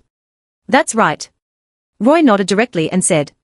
Even if you suffer losses outside the Athenian Empire, the Royal Insurance Company will compensate you for your losses. The noble who asked just now said immediately.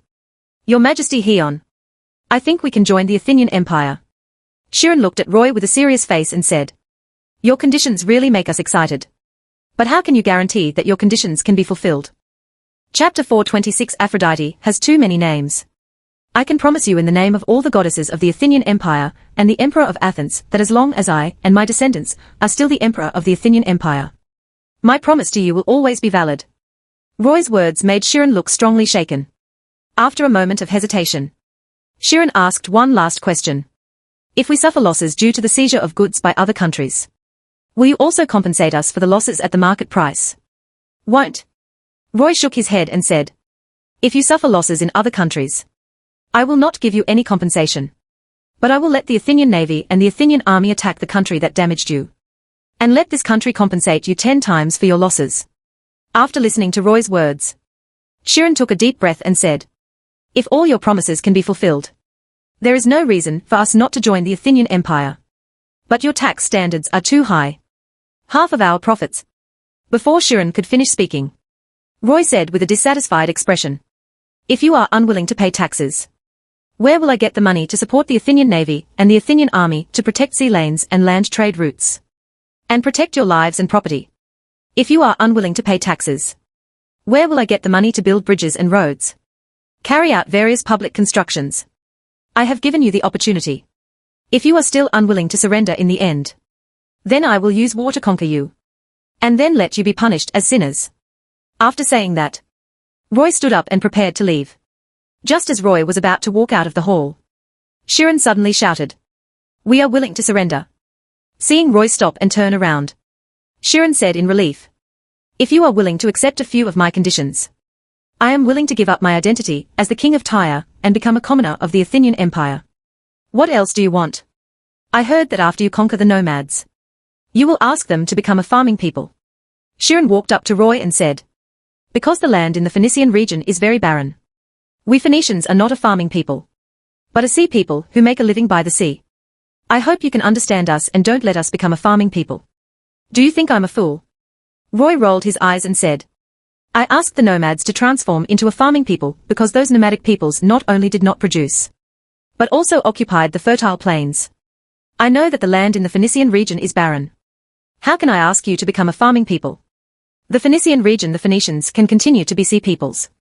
Chiron smiled awkwardly. And then continued. My second request is that you must give us now the wisdom of the gods, the nautical picture of this world. No problem.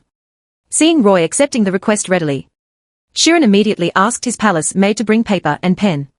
After Roy drew the continents of Europa, Africa and Asia, Chiron couldn't help but marvel. It turns out that the Mediterranean is not a sea, but a huge inner lake surrounded by 3 continents. With His Majesty the Emperor's world map, we Phoenicians can explore further and obtain more wealth. Don't just stare at the Mediterranean Sea to the west.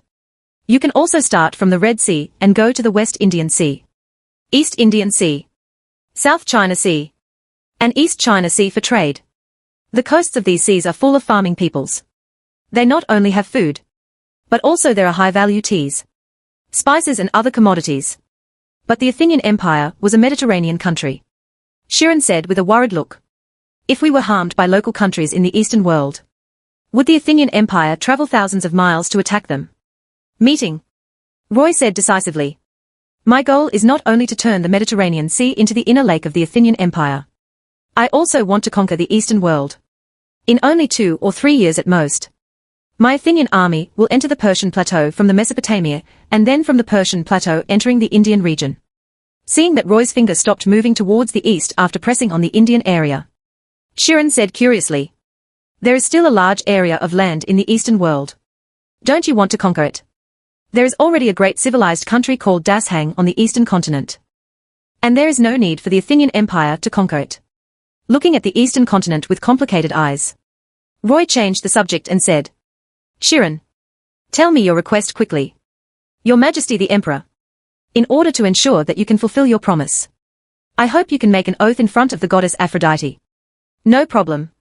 Take me to the temple of Aphrodite now. The temple of Aphrodite was not built in the core area of Tyre, but in the main city. Roy and Heion took a boat to the main city and entered the temple of Aphrodite surrounded by nobles and curious residents of Tyre. The wealthy Tyrians built a magnificent temple for Aphrodite.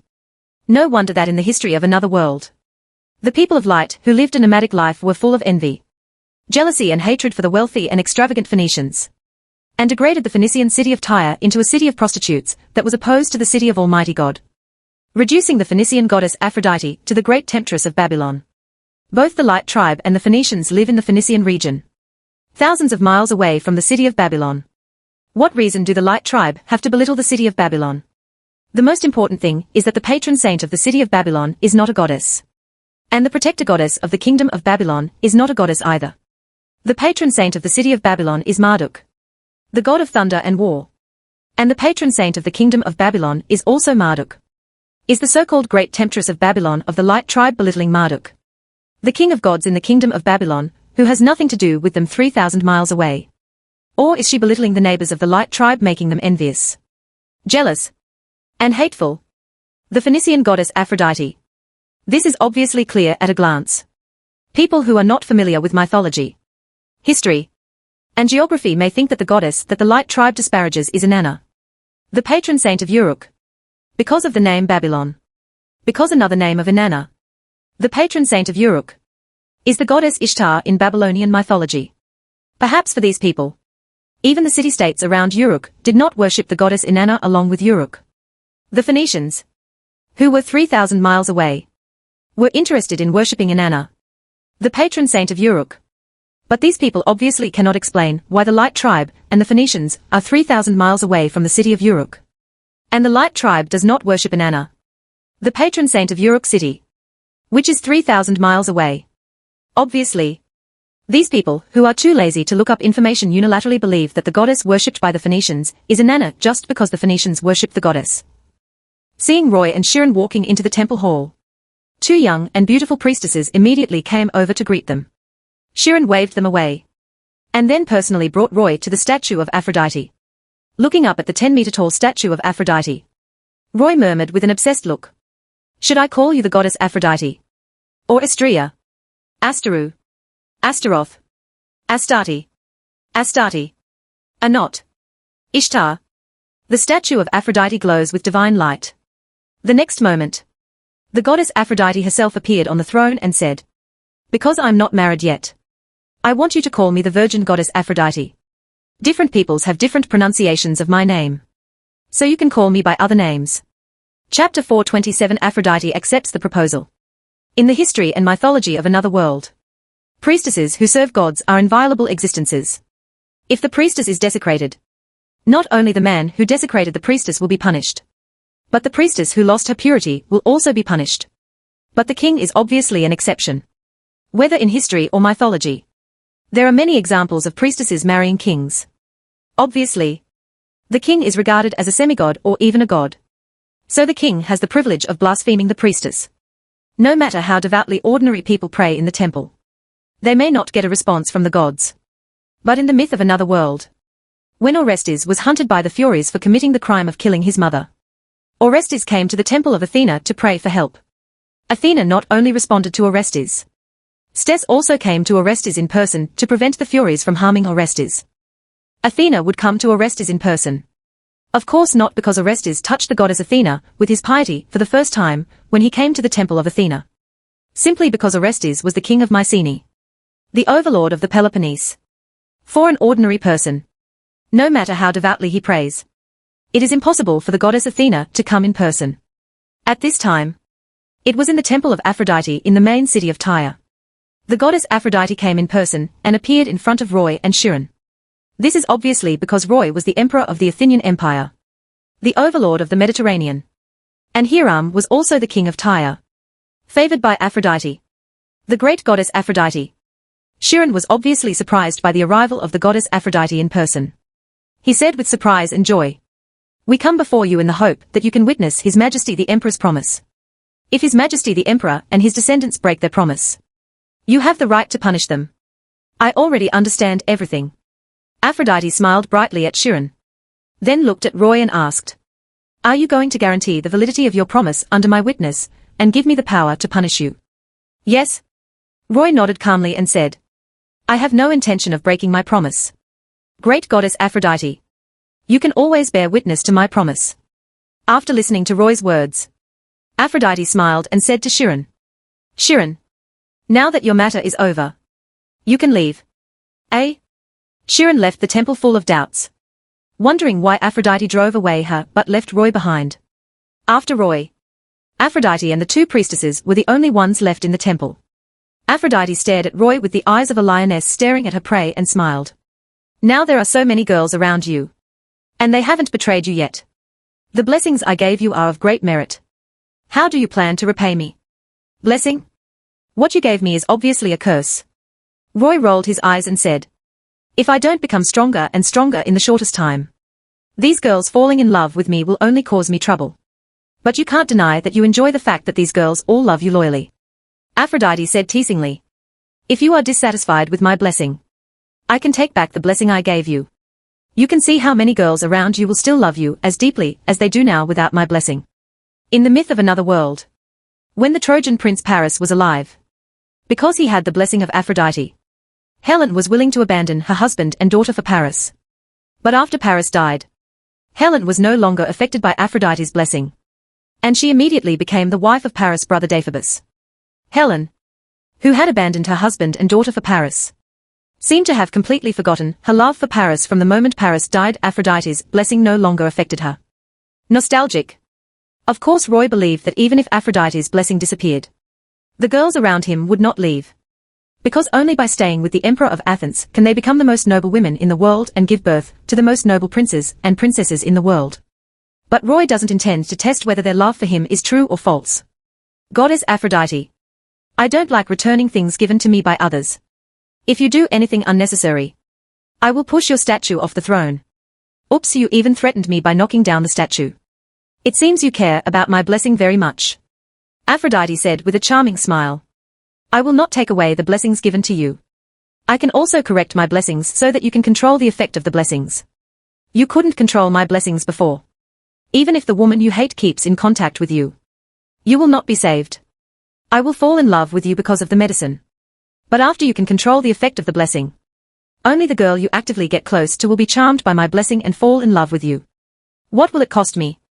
I heard that you generously gave Persephone 200,000 square kilometers of territory and made her the leader of the gods in the Apennine Peninsula. I also want to own a large territory and become the leader of the gods who rule the gods. Head. Your blessing is not of such great value," Roy said jokingly.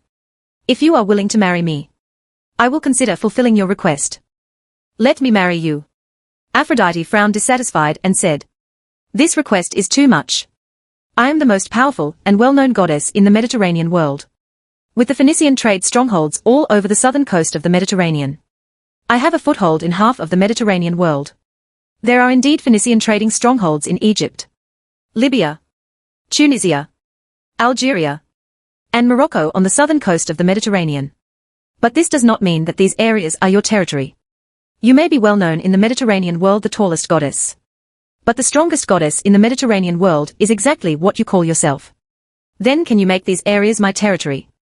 As long as you can make these areas my territory, I will consider marrying you. Do I look like a fool?"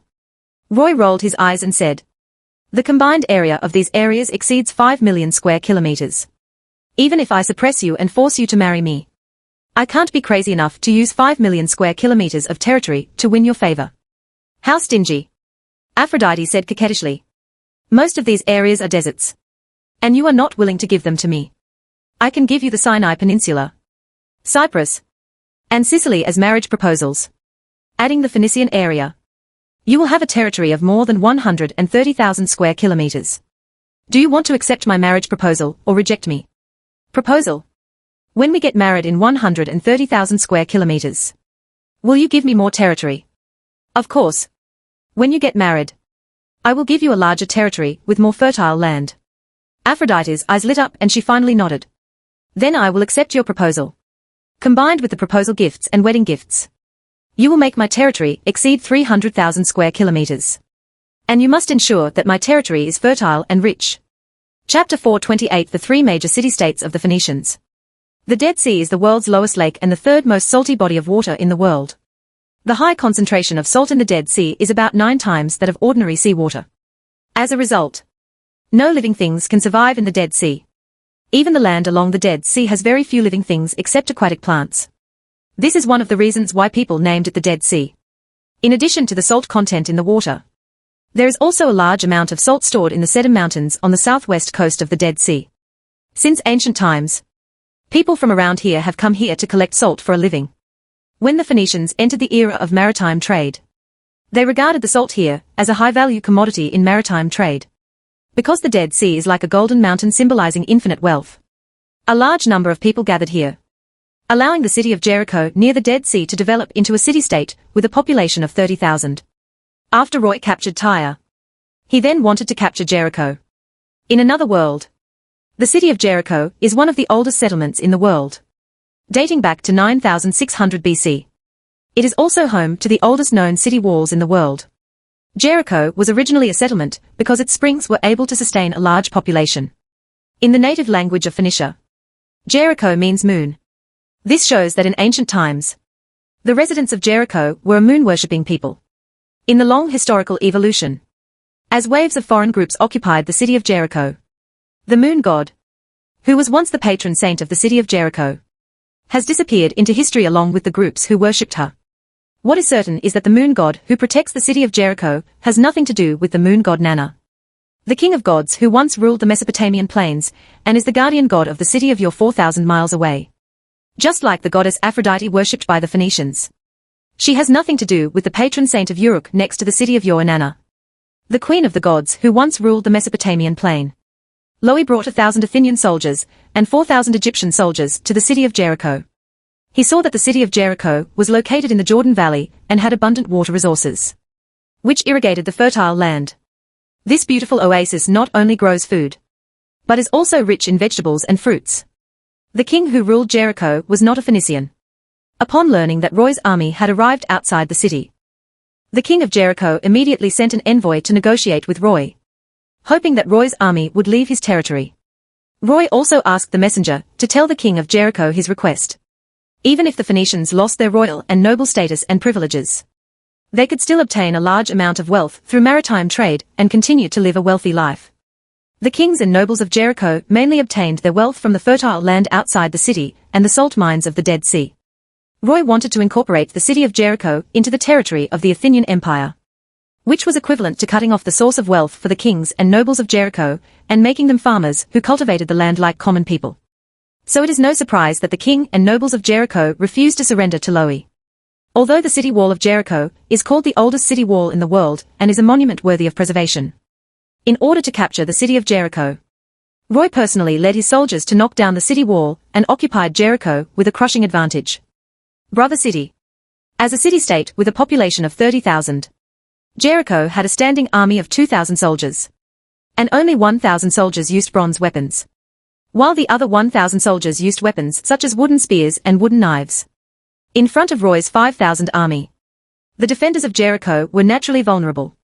After taking the city of Jericho, Roy reduced all the royal family and nobles of Jericho to slaves.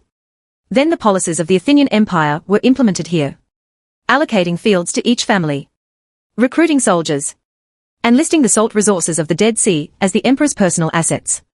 After completing the transformation of Jericho, Roy returned to Tyre alone and headed for Sidon with an army of 10,000 men.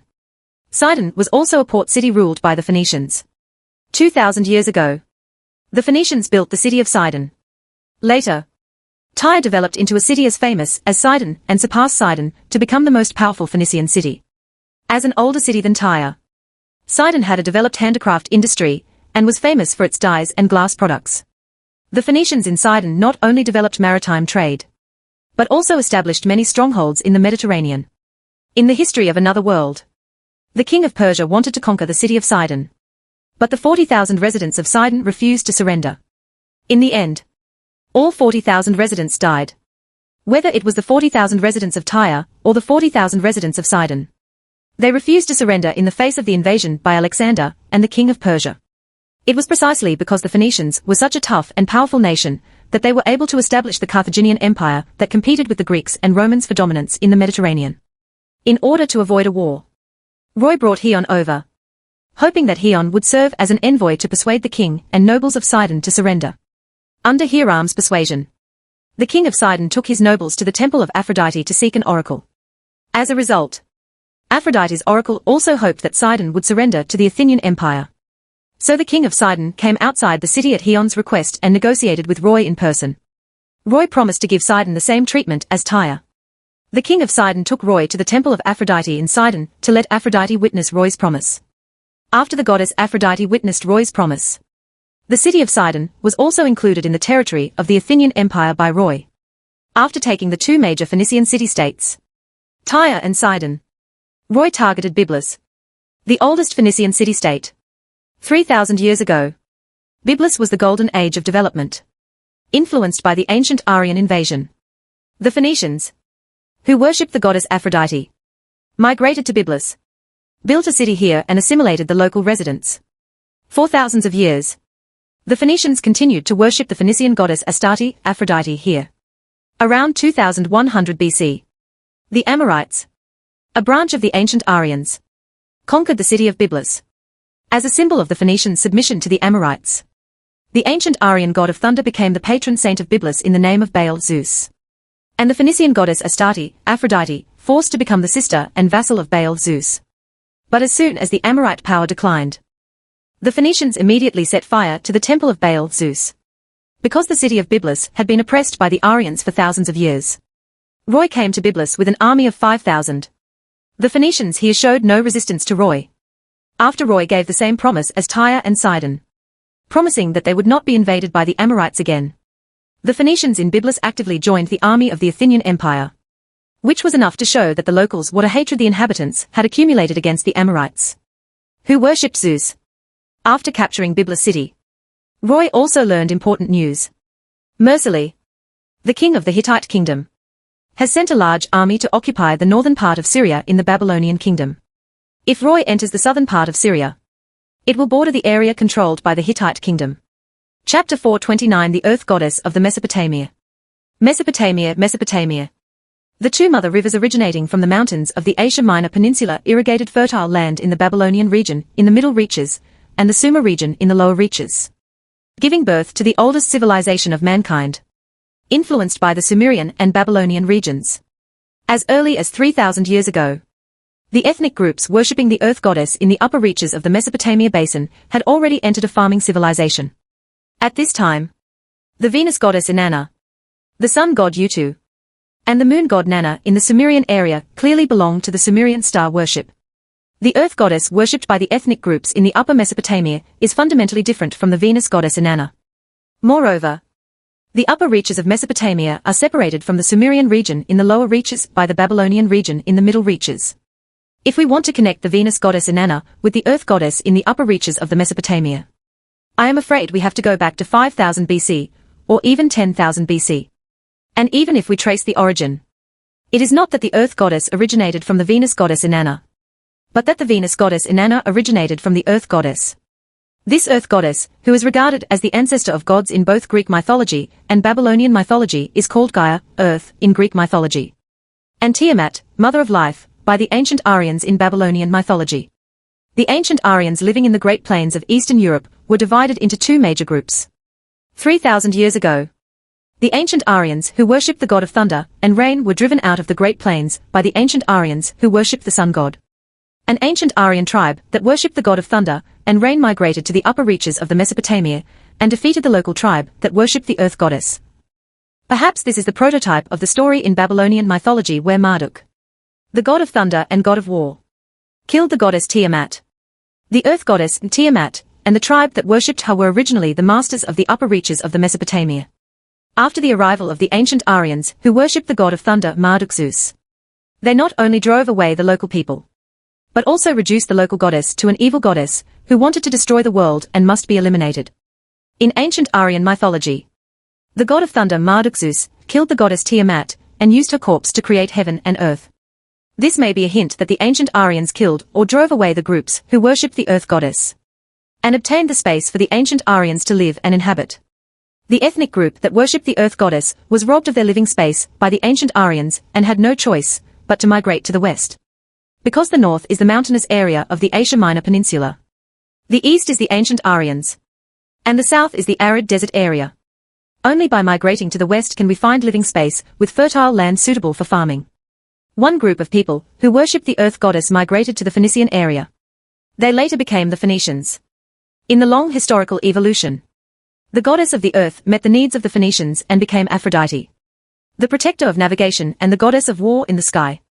Most of the groups that worshipped the earth goddess migrated to the western part of the Asia Minor Peninsula. One group migrated across the sea from the southwest corner of the Asia Minor Peninsula to the eastern part of Crete and became the Knossos people who created the city of Knossos. The earth goddess also met the needs of the Knossos people and became the Europa of the Knossos people. Goddess. The people of Western Crete are obviously the local aborigines of Crete. So they do not worship the earth goddess Europa, but worship the goddess Pandora, who is essentially different from the earth goddess. Perhaps the native moon goddess worship in Crete can be connected with the moon worship in the ancient city of Jericho. The Pelasgi people who migrated to Greece are also a group of people who worship the earth goddess. Because the complex mountainous terrain of Greece divided the Pelasgus into different areas, the earth goddess now evolved into Mnemosyne, Metis, Amphitrite, Persephone, Artemis, etc. goddess. In addition to these groups that migrated to other areas, most of the groups that worshipped the earth goddess stayed in the Asia Minor Peninsula. For example, Hesione, the sea goddess who protected the city of Troy, was a goddess evolved from the earth goddess. The ancestors of the Trojans were also a group of people who worshipped the earth goddess. The ancestors of the Hittite kingdom, the overlord of the Asia Minor Peninsula, were also a group of people who worshipped the earth goddess. Therefore, the queen of the gods of the Hittite kingdom was both a sun goddess and an earth goddess. The queen of the gods of the Hittite kingdom symbolizes that the Hittite kingdom was formed by the fusion of two ethnic groups. 2,000 years ago, an ancient Aryan people who worshipped the sun god migrated to the Asia Minor Peninsula and merged with the local people who worshipped the earth goddess. The result of the integration of the ancient Aryans who worshipped the sun god and the local ethnic groups who worshipped the earth goddess was that the queen of the gods of the Hittite kingdom was both the sun goddess and the earth goddess. In addition to these groups who migrated westward, there was also a group of people who worshipped the earth goddess and remained in Syria. They established the kingdom of Ebla in the Ebla region of northern Syria and had been neighbors with the ancient Aryans for hundreds of years. The first wave of ancient Aryans who migrated to the Mesopotamia did not establish a powerful city-state that dominated the Mesopotamia, because they have developed in the upper reaches of the Mesopotamia for hundreds of years. Not only did they not become stronger, but they lost the most powerful weapon that the nomads used to defeat the farming people's war horses. In the process of the branches of the ancient Aryans constantly migrating to the Mesopotamia, the Akkadians, a branch of the ancient Aryans, once conquered the Mesopotamia in 100 years and established territories stretching to the Persian Gulf in the east and the Mediterranean in the west. Kingdom of Akkad. Then in just 30 years, the Akkadian Empire collapsed and disappeared. After the decline of the Akkadians, the Amorites, a branch of the ancient Aryans, established the Babylonian kingdom that dominated the Mesopotamia before 1760 BC. Then another 30 years later, the kingdom of Babylon ceased to exist in name only. Up to now, the kingdom of Babylon is just one of the many city-states in the Mesopotamia, faced with the Hittite kingdom occupying the nominal western territory of the Babylonian kingdom. The Babylonian kingdom no longer had the strength to fight back against the Hittite kingdom. After Roy incorporated the Phoenician region into the territory of the Athenian Empire, the southern part of Syria, where the Amorites lived, became a strategic buffer zone between the Athenian Empire and the Hittite kingdom. As long as Lowy enters the southern part of Syria, the Athenian Empire and the Hittite kingdom will be directly bordering. Roy had some hesitations about whether to eat this buffer zone, because in another world's history, the Hittite kingdom now had mastery of iron technology. The Hittite kingdom was able to march straight into the Babylonian region that occupied the northern part of the Syrian region in the upper reaches of the Mesopotamia and the middle reaches of the Mesopotamia, and destroyed the city of Babylon. It was most likely the result of using iron weapons to reduce the size of the Amorites. Unexpectedly, before Roy made a choice, the Hittite kingdom took the initiative to send an envoy to contact Roy. Byblos city. It originally belonged to the palace of the Phoenician king. After the Hittite envoy explained his purpose, Roy said in surprise, "Your Hittite princess Hatapuna wants to invite me to attack the kingdom of Babylon." Chapter 430, Wang Mang on the left and Cao Cao on the right. After the upper reaches of the Mesopotamia were occupied by the ancient Aryans, a group of people who worshipped the earth goddess migrated to northern Syria and established a city-state called Ebla here. With the invasion of the Amorites, a branch of the ancient Aryans, the kingdom of Ebla was destroyed, and the Amorites established a city-state called Jamhad in northern Syria. During the period when the Babylonian city established by the Amorites was at its strongest, the Amorite city-states in the upper Mesopotamia, Babylonia and Syria, and the Sumerian city-states in Sumer were all unified under the banner of the Kingdom of Babylon. As the strength of the city of Babylon declined, the Kingdom of Babylon ceased to exist in name only, and the Amorite city of Jamhad became the de facto independent Kingdom of Jamhad. The Hittite kingdom invaded the Kingdom of Jamhad, and the various city-states in the Mesopotamian plain did not unite to resist. This was because the various city-states of the Babylonian kingdom were not only scattered, but also fought against each other and had bloody feuds. If the various city-states of the Babylonian kingdom united against the Hittite kingdom, it would be impossible for the Hittite kingdom to conquer the Babylonian kingdom, because the Hittite kingdom only had about 20,000 soldiers attacking the Mesopotamia, and the population of the Mesopotamia was in the millions. The Hittite kingdom had too few soldiers, which was the main reason why the Hittite princess Hatapuna invited Roy to join her in attacking the kingdom of Babylon. Because conquering the kingdom of Babylon was also Loi's goal, Loi finally accepted Hatapuna's invitation. The Amorites established the kingdom of Jamhad on the site of the kingdom of Ebla.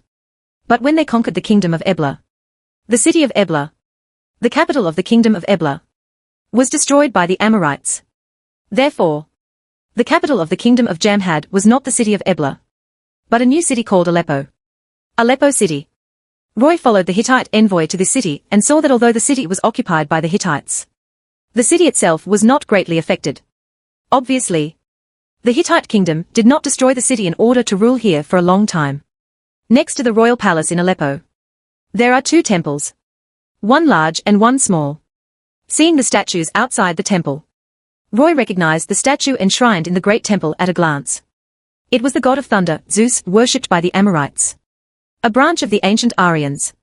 The statue enshrined in the small temple is the sun goddess Astanis, Astarte Aphrodite, worshipped by the earth goddess Tribe. Arrive at the magnificent palace hall. Roy saw a girl wearing women's armor and hiding her face with a helmet sitting on the throne. The girl's entire body was hidden, and Roy could only see her beautiful silver hair hanging down from her waist under her helmet.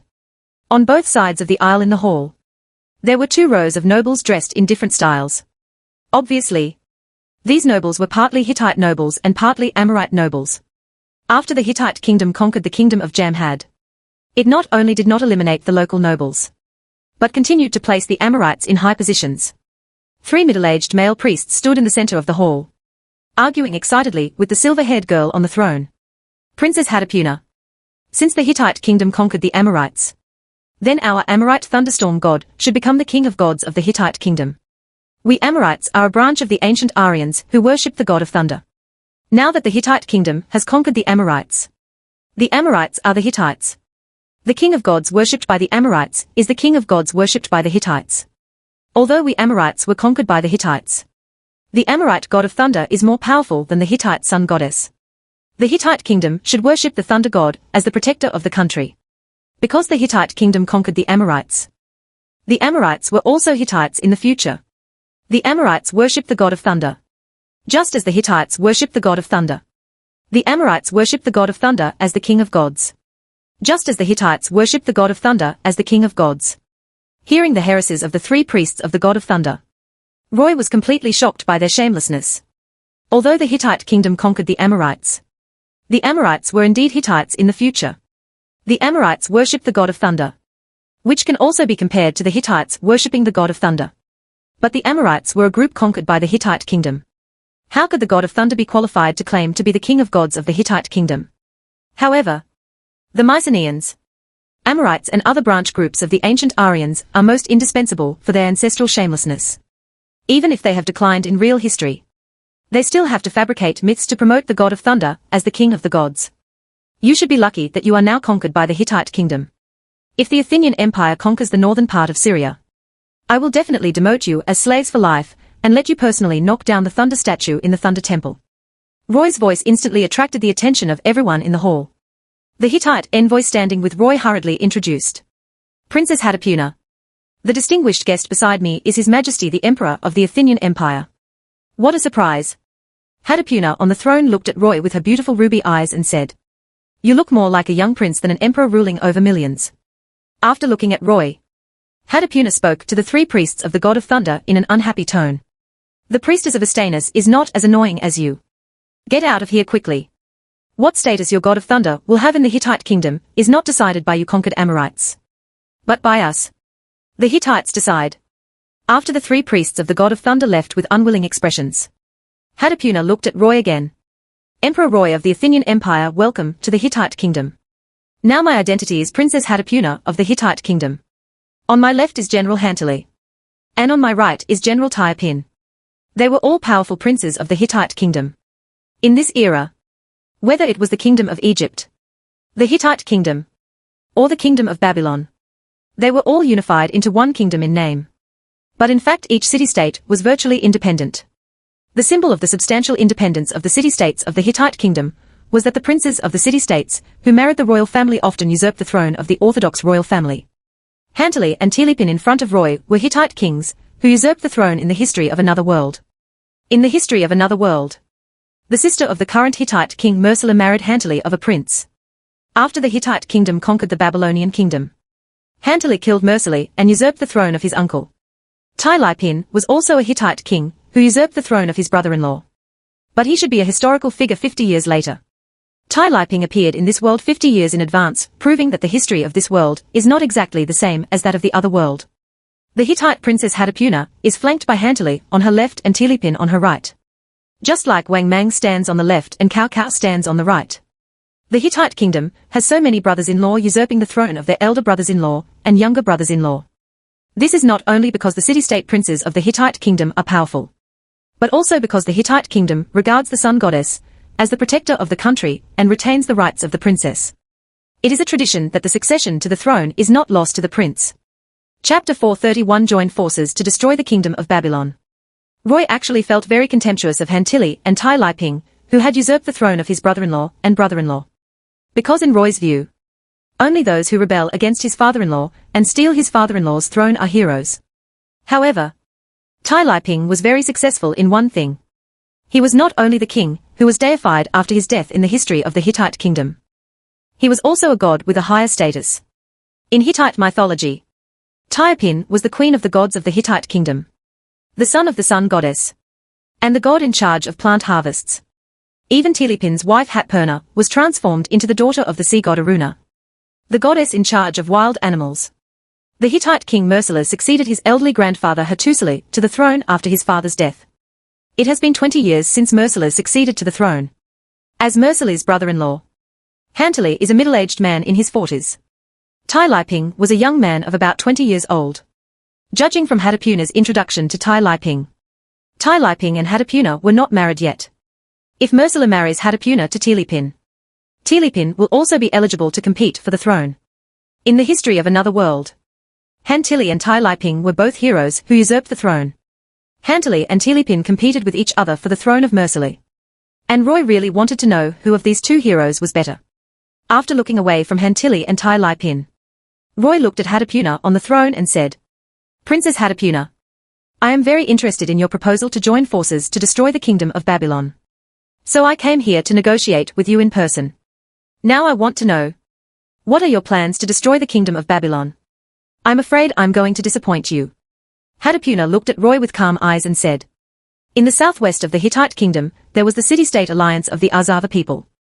In the northwest there was the tribal alliance of the Polak people. In the east there was the kingdom of Asuwa, a vassal of the kingdom of Mitanni. And in the northeast there was the tribal alliance Hayasa Aziz. In this situation of being surrounded by enemies on all sides, our Hittite kingdom does not have the extra troops to occupy the Mesopotamian plain. So my plan is to attack the city of Babylon, and make all the city-states in the two river basins fear the Hittite kingdom. We dare not have the idea of attacking northern Syria. After the kingdom of Babylon plunders enough wealth and women, we will give up the occupation of the kingdom of Babylon. In other words, your Hittite kingdom wants to destroy the Babylonian kingdom, just to consolidate the Hittite kingdom's rule over northern Syria. Roy couldn't help but smile brightly and said, since the Hittite kingdom does not want to occupy the Babylonian kingdom, and our Athens Empire wants to incorporate the Babylonian kingdom into its territory, the Hittite kingdom should have no objection. You want to bring the kingdom of Babylon into your territory, you have so many troops at your disposal. Roy shook his head and said, the troops I can use should only be about 10,000 people. Then I really want to see how you rule 1 million people in Mesopotamia with 10,000 soldiers. Hadapuna said with a smile. Originally, according to my plan, our Hittite kingdom and your Athenian empire formed a coalition to destroy the kingdom of Babylon. We could plunder a large amount of wealth and women from the kingdom of Babylon as trophies. When the war is over, I can divide 1/3 of the trophies among you Athenian empire. Since you want to rule the Mesopotamian plain, then take the Mesopotamian plain as the booty that your Athenian empire deserves. The wealth and women plundered by our Hittite kingdom belong to us. Do you agree to this allocation? Ken. Roy nodded and said, now that we have reached an agreement, let's set a time to attack the kingdom of Babylon together. You? Seeing that Roy agreed so simply, Hadapuna looked at Roy with suspicion and said, you seem to be more active in destroying the kingdom of Babylon than our Hittite kingdom. Do you really think that you can achieve dominance over the Mesopotamian plains? You can only know if you try it or not. What an interesting human being. So I'm looking forward to your performance. Princess Hadapuna. Now we form an alliance to destroy the kingdom of Babylon. I propose that we attack Telga city together in 10 days. 10 days I can wait for you for 10 days. Then I'll go back and prepare. Aren't you going to stay and accept the reception? I plan to hold a grand banquet for you, this distinguished guest, and give you some stunning beauties. I have no interest in parties or beauties. After Roy left, everyone in the hall looked at each other, unable to believe that the Hittite kingdom and the Athens empire could form an alliance to destroy the Babylonian kingdom in such a short period of time. Hantalid touched his beard and said to Hadapuna, Princess Hadapuna, this emperor of Athens looks too suspicious. He must have some other purpose for reaching an alliance with us so easily. Why should you care what he thinks? Hadapuna said with a smile. Destroying the kingdom of Babylon is our plan. Does it mean that if the empire of Athens does not want to form an alliance with us, we will give up on destroying the kingdom of Babylon? I can see that this human being is not lying. He really wants to rule Mesopotamia. Ping Yuan. That's why he agreed to form an alliance with us so simply. After listening to Hadapuna's words, Tai Liping couldn't help laughing. Is the Athenian emperor a madman who wants to rule the millions of people in the Mesopotamian plain with 10,000 soldiers? The Akkadians and Amorites, branches of the ancient Aryans, spent thousands of years neither could establish long-term effective rule in the Mesopotamian plains. And the Athenian emperor would surely fail from the start. Byblos city. After returning to the city in 3 days, Roy immediately mobilized his soldiers and sent messengers to Ares guarding the Sinai Peninsula, asking Ares to lead 10,000 soldiers to come for support. When entering the Phoenician region, Roy brought 25,000 soldiers. After recruiting soldiers in the Phoenician region, Roy's strength now reached 32,000. 12,000 soldiers were left to guard the 4 city-states in the Phoenician region, and Roy had only 20,000 troops left at his disposal. While traveling through Syria to the city of Telga, Lowy planned to conquer the Amorites in southern Syria and incorporate southern Syria into the territory of the Athenian Empire. The northern part of the Syrian region is grassland watered by the Euphrates River, and the southern part is high desert. It is precisely because the environment in southern Syria is so harsh that the Hittite kingdom, which occupied northern Syria, has no interest in southern Syria. The total area of Syria is 185,000 square kilometers. Although the southern part of Syria is a plateau desert, it also covers an area of 80,000 square kilometers. Lowy wants to control the southern part of Syria and must dedicate at least 10,000 soldiers. The remaining 10,000 soldiers were the troops Roy used to occupy the Mesopotamian plains. It is obviously unrealistic to want to rule the millions of people in Mesopotamia with 10,000 soldiers. Therefore, in addition to Ares' 10,000 reinforcements, Roy will also call more reinforcements into the Mesopotamian plains according to the situation. Chapter 432 The arrival of the heroic god Hammurabi. During the 3rd dynasty of Ur, around 2100 BC. The people of Light, who worshipped Almighty God, lived a nomadic life on the high desert of southern Syria. As the power of the Amorites expanded, the Light people were forced to migrate to the Phoenician region. Eventually, due to the increase in population, a branch of the Light tribe migrated to Egypt and became the Light tribe under the rule of John. The Amorites living in southern Syria established the city of Katna near the northern plains.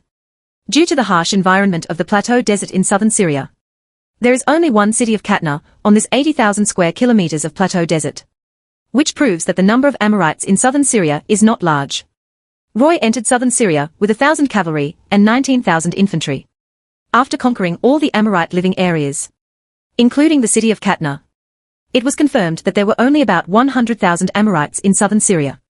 After killing the Amorite royal family in Katina city and the leaders and nobles of various Amorite tribes, Lowy left 10,000 soldiers to manage the Amorites in southern Syria, and took away the most important local strategic materials, war horses. After losing their horses, even if the Amorites had a numerical advantage, they would not be able to resist the soldiers left by Roy with wooden or stone spears. The city of Telga is located in the middle reaches of the Euphrates River. After the decline of the Babylonian kingdom, the rulers of Telga used this city as their capital and established the kingdom of Hana, which included Telga, Haradam, and Hit. As the capital of the kingdom of Hana, King Hana assembled 5,000 soldiers in Telga to deal with a possible war launched by the Hittite kingdom. On the day agreed between Roy and the Hittite princess Hatpurna, Hatpurna brought Hantali, Teleping and 20,000 Hittite soldiers to Telga city. Roy also brought 10,000 Hittite soldiers. The soldiers arrived at Telga city on time. After Roy brought 10,000 cavalry to join the Hittite kingdom's army, Hatapuna, fully armed and hiding her face with a helmet, came to Roy and asked in surprise, "Why do you have so many war horses?" Roy explained with a smile while looking at the chariot that Hatapuna was riding in. "Originally I only had 1,000 cavalry. But before I came here, I took my soldiers to conquer the Amorites in southern Syria and confiscated their war horses. After all, in this era, war horses are very important war materials." After hearing Roy's explanation, Hatapuna couldn't help but complain. "We are fighting a siege. How will these war horses help the siege? These war horses will only waste food. Just kill them all and eat their meat." "No." Roy refused without hesitation. "Although these war horses are not helpful for siege, they are helpful for fast marching. If I want to effectively rule the Mesopotamian plains, I cannot do without fast-moving cavalry. Can I assume that you don't want Athenian soldiers to participate in the siege?" Hatapuna said with some dissatisfaction. "Then you just stay aside and watch how our Hittite kingdom conquers the city of Telga. After plundering the wealth and women of Telga city, we will give the city of Telga to you as a trophy. Are you so generous?" Before your Athenian empire conquered the Phoenician region, we had already formulated a plan to destroy the kingdom of Babylon. Even if you didn't show up, we would capture the city of Telga, rob the city of Telga's wealth and women, and finally destroy the kingdom of Babylon. Abandon the city of Telga. Now we take the initiative to give the city of Telga to the Athens Empire. We only hope that you will remember our alliance and not do anything detrimental to us." Princess Hatapuna, "I also want to tell you a fact. In fact, I have also made a plan to destroy the kingdom of Babylon. Even if your Hittite kingdom does not attack the kingdom of Babylon, I will lead the Athenian soldiers to destroy the kingdom of Babylon and Mesopotamia." The Potamian plain was incorporated into the Athenian Empire. Hatapuna obviously didn't take Roy's words seriously. After rolling her eyes at Roy, Hatapuna returned to Hantali and Telepin and asked them to lead the soldiers to attack Telga city. As Hittite kings who usurped the throne in the history of another world, Hantali and Telepin both had the strength of demigod heroes, enemy of 10,000 people. The two of them attacked Telga city together. And there will naturally be no suspense about the outcome of this war. Under Roy's expectant gaze, Hantili and Telepin led 2,000-man teams and rushed to the wall of Telga city. King Hana was also a demigod hero, enemy of 10,000. Seeing the two demigod heroes in the Hittite kingdom, King Hana did not choose to fight in person, but prayed loudly on the walls of Telga. "The great ancestor Hammurabi, the heroic god worshipped by all Amorites. Please respond to my call for help and destroy the enemies of our Amorites." Along with King Hana's prayer, a golden divine light fell from the sky. After the golden divine light disappeared, A young king wearing a golden crown and holding a golden scepter appeared next to King Hana. "It's a shame you dared to summon me." Hammurabi glanced at the Hittites attacking the city. Then looked at King Hana with an indifferent expression and said, "I established a strong and unified Babylonian kingdom during my lifetime. But you unworthy descendants have torn my Babylonian kingdom into pieces. And you still want to ask for my help." Faced with Hammurabi's accusation, King Hana explained innocently, 20 years after your death, our Babylonian kingdom lost control of the Sumerian region. Without the support of the wealth and manpower of the Sumerian region, the disintegration of the Babylonian kingdom is an inevitable result. How can we, the descendants, be blamed for this? As the most famous king of the Babylonian kingdom, Hammurabi, the promulgator of the Code of Hammurabi, certainly knew that there was an accidental factor in his ability to unify the Mesopotamian plains during his lifetime. If he had not been lucky enough to take advantage of the struggles between various forces, even Hammurabi would not have been able to unify the Mesopotamian plains. The kingdom of Babylon is now torn apart. And it's really not the descendants' fault. Snort. After glaring at King Hana with a majestic look, Hammurabi raised his golden scepter and walked towards Hantali. At this time, Hantali had already climbed onto the wall of Telgar city. Seeing Hammurabi approaching him, Hantali took the initiative to attack with a black iron spear. Hammurabi used great speed to dodge Hantali's attack, and then hit Hantali on the left shoulder with the golden scepter. There was a dull thud. Hantali's body flew backwards from the city wall and fell to the ground in a panic. After knocking Hantali off the city wall, Hammurabi turned and walked towards Tilapin. Tai Liping had just seen the scene where Hammurabi beat Hantali under the city wall. At this time, seeing that Hammurabi regarded himself as a target, Tilapin took the initiative to jump off the city wall. Without the leadership of the two demigod heroes Hantali and Tilapin, the Hittite soldiers who were able to rush to the city wall were immediately suppressed by the soldiers of Telgar city. Looking at the situation on the battlefield, Roy couldn't help but be shocked by the power of Hammurabi, the heroic god. The way Hammurabi defeated Hantali looked like an adult defeating a child. Chapter 433 Hammurabi fights 1 against 3. In 1783 BC, the kingdom of Babylon ruled by Hammurabi was only a small kingdom in the Babylonian region in the middle reaches of the Mesopotamia. In the next 20 years, Hammurabi first struggled to survive among the heroes of the Mesopotamian plains, and then joined forces with other Amorite city-states to attack Sumer.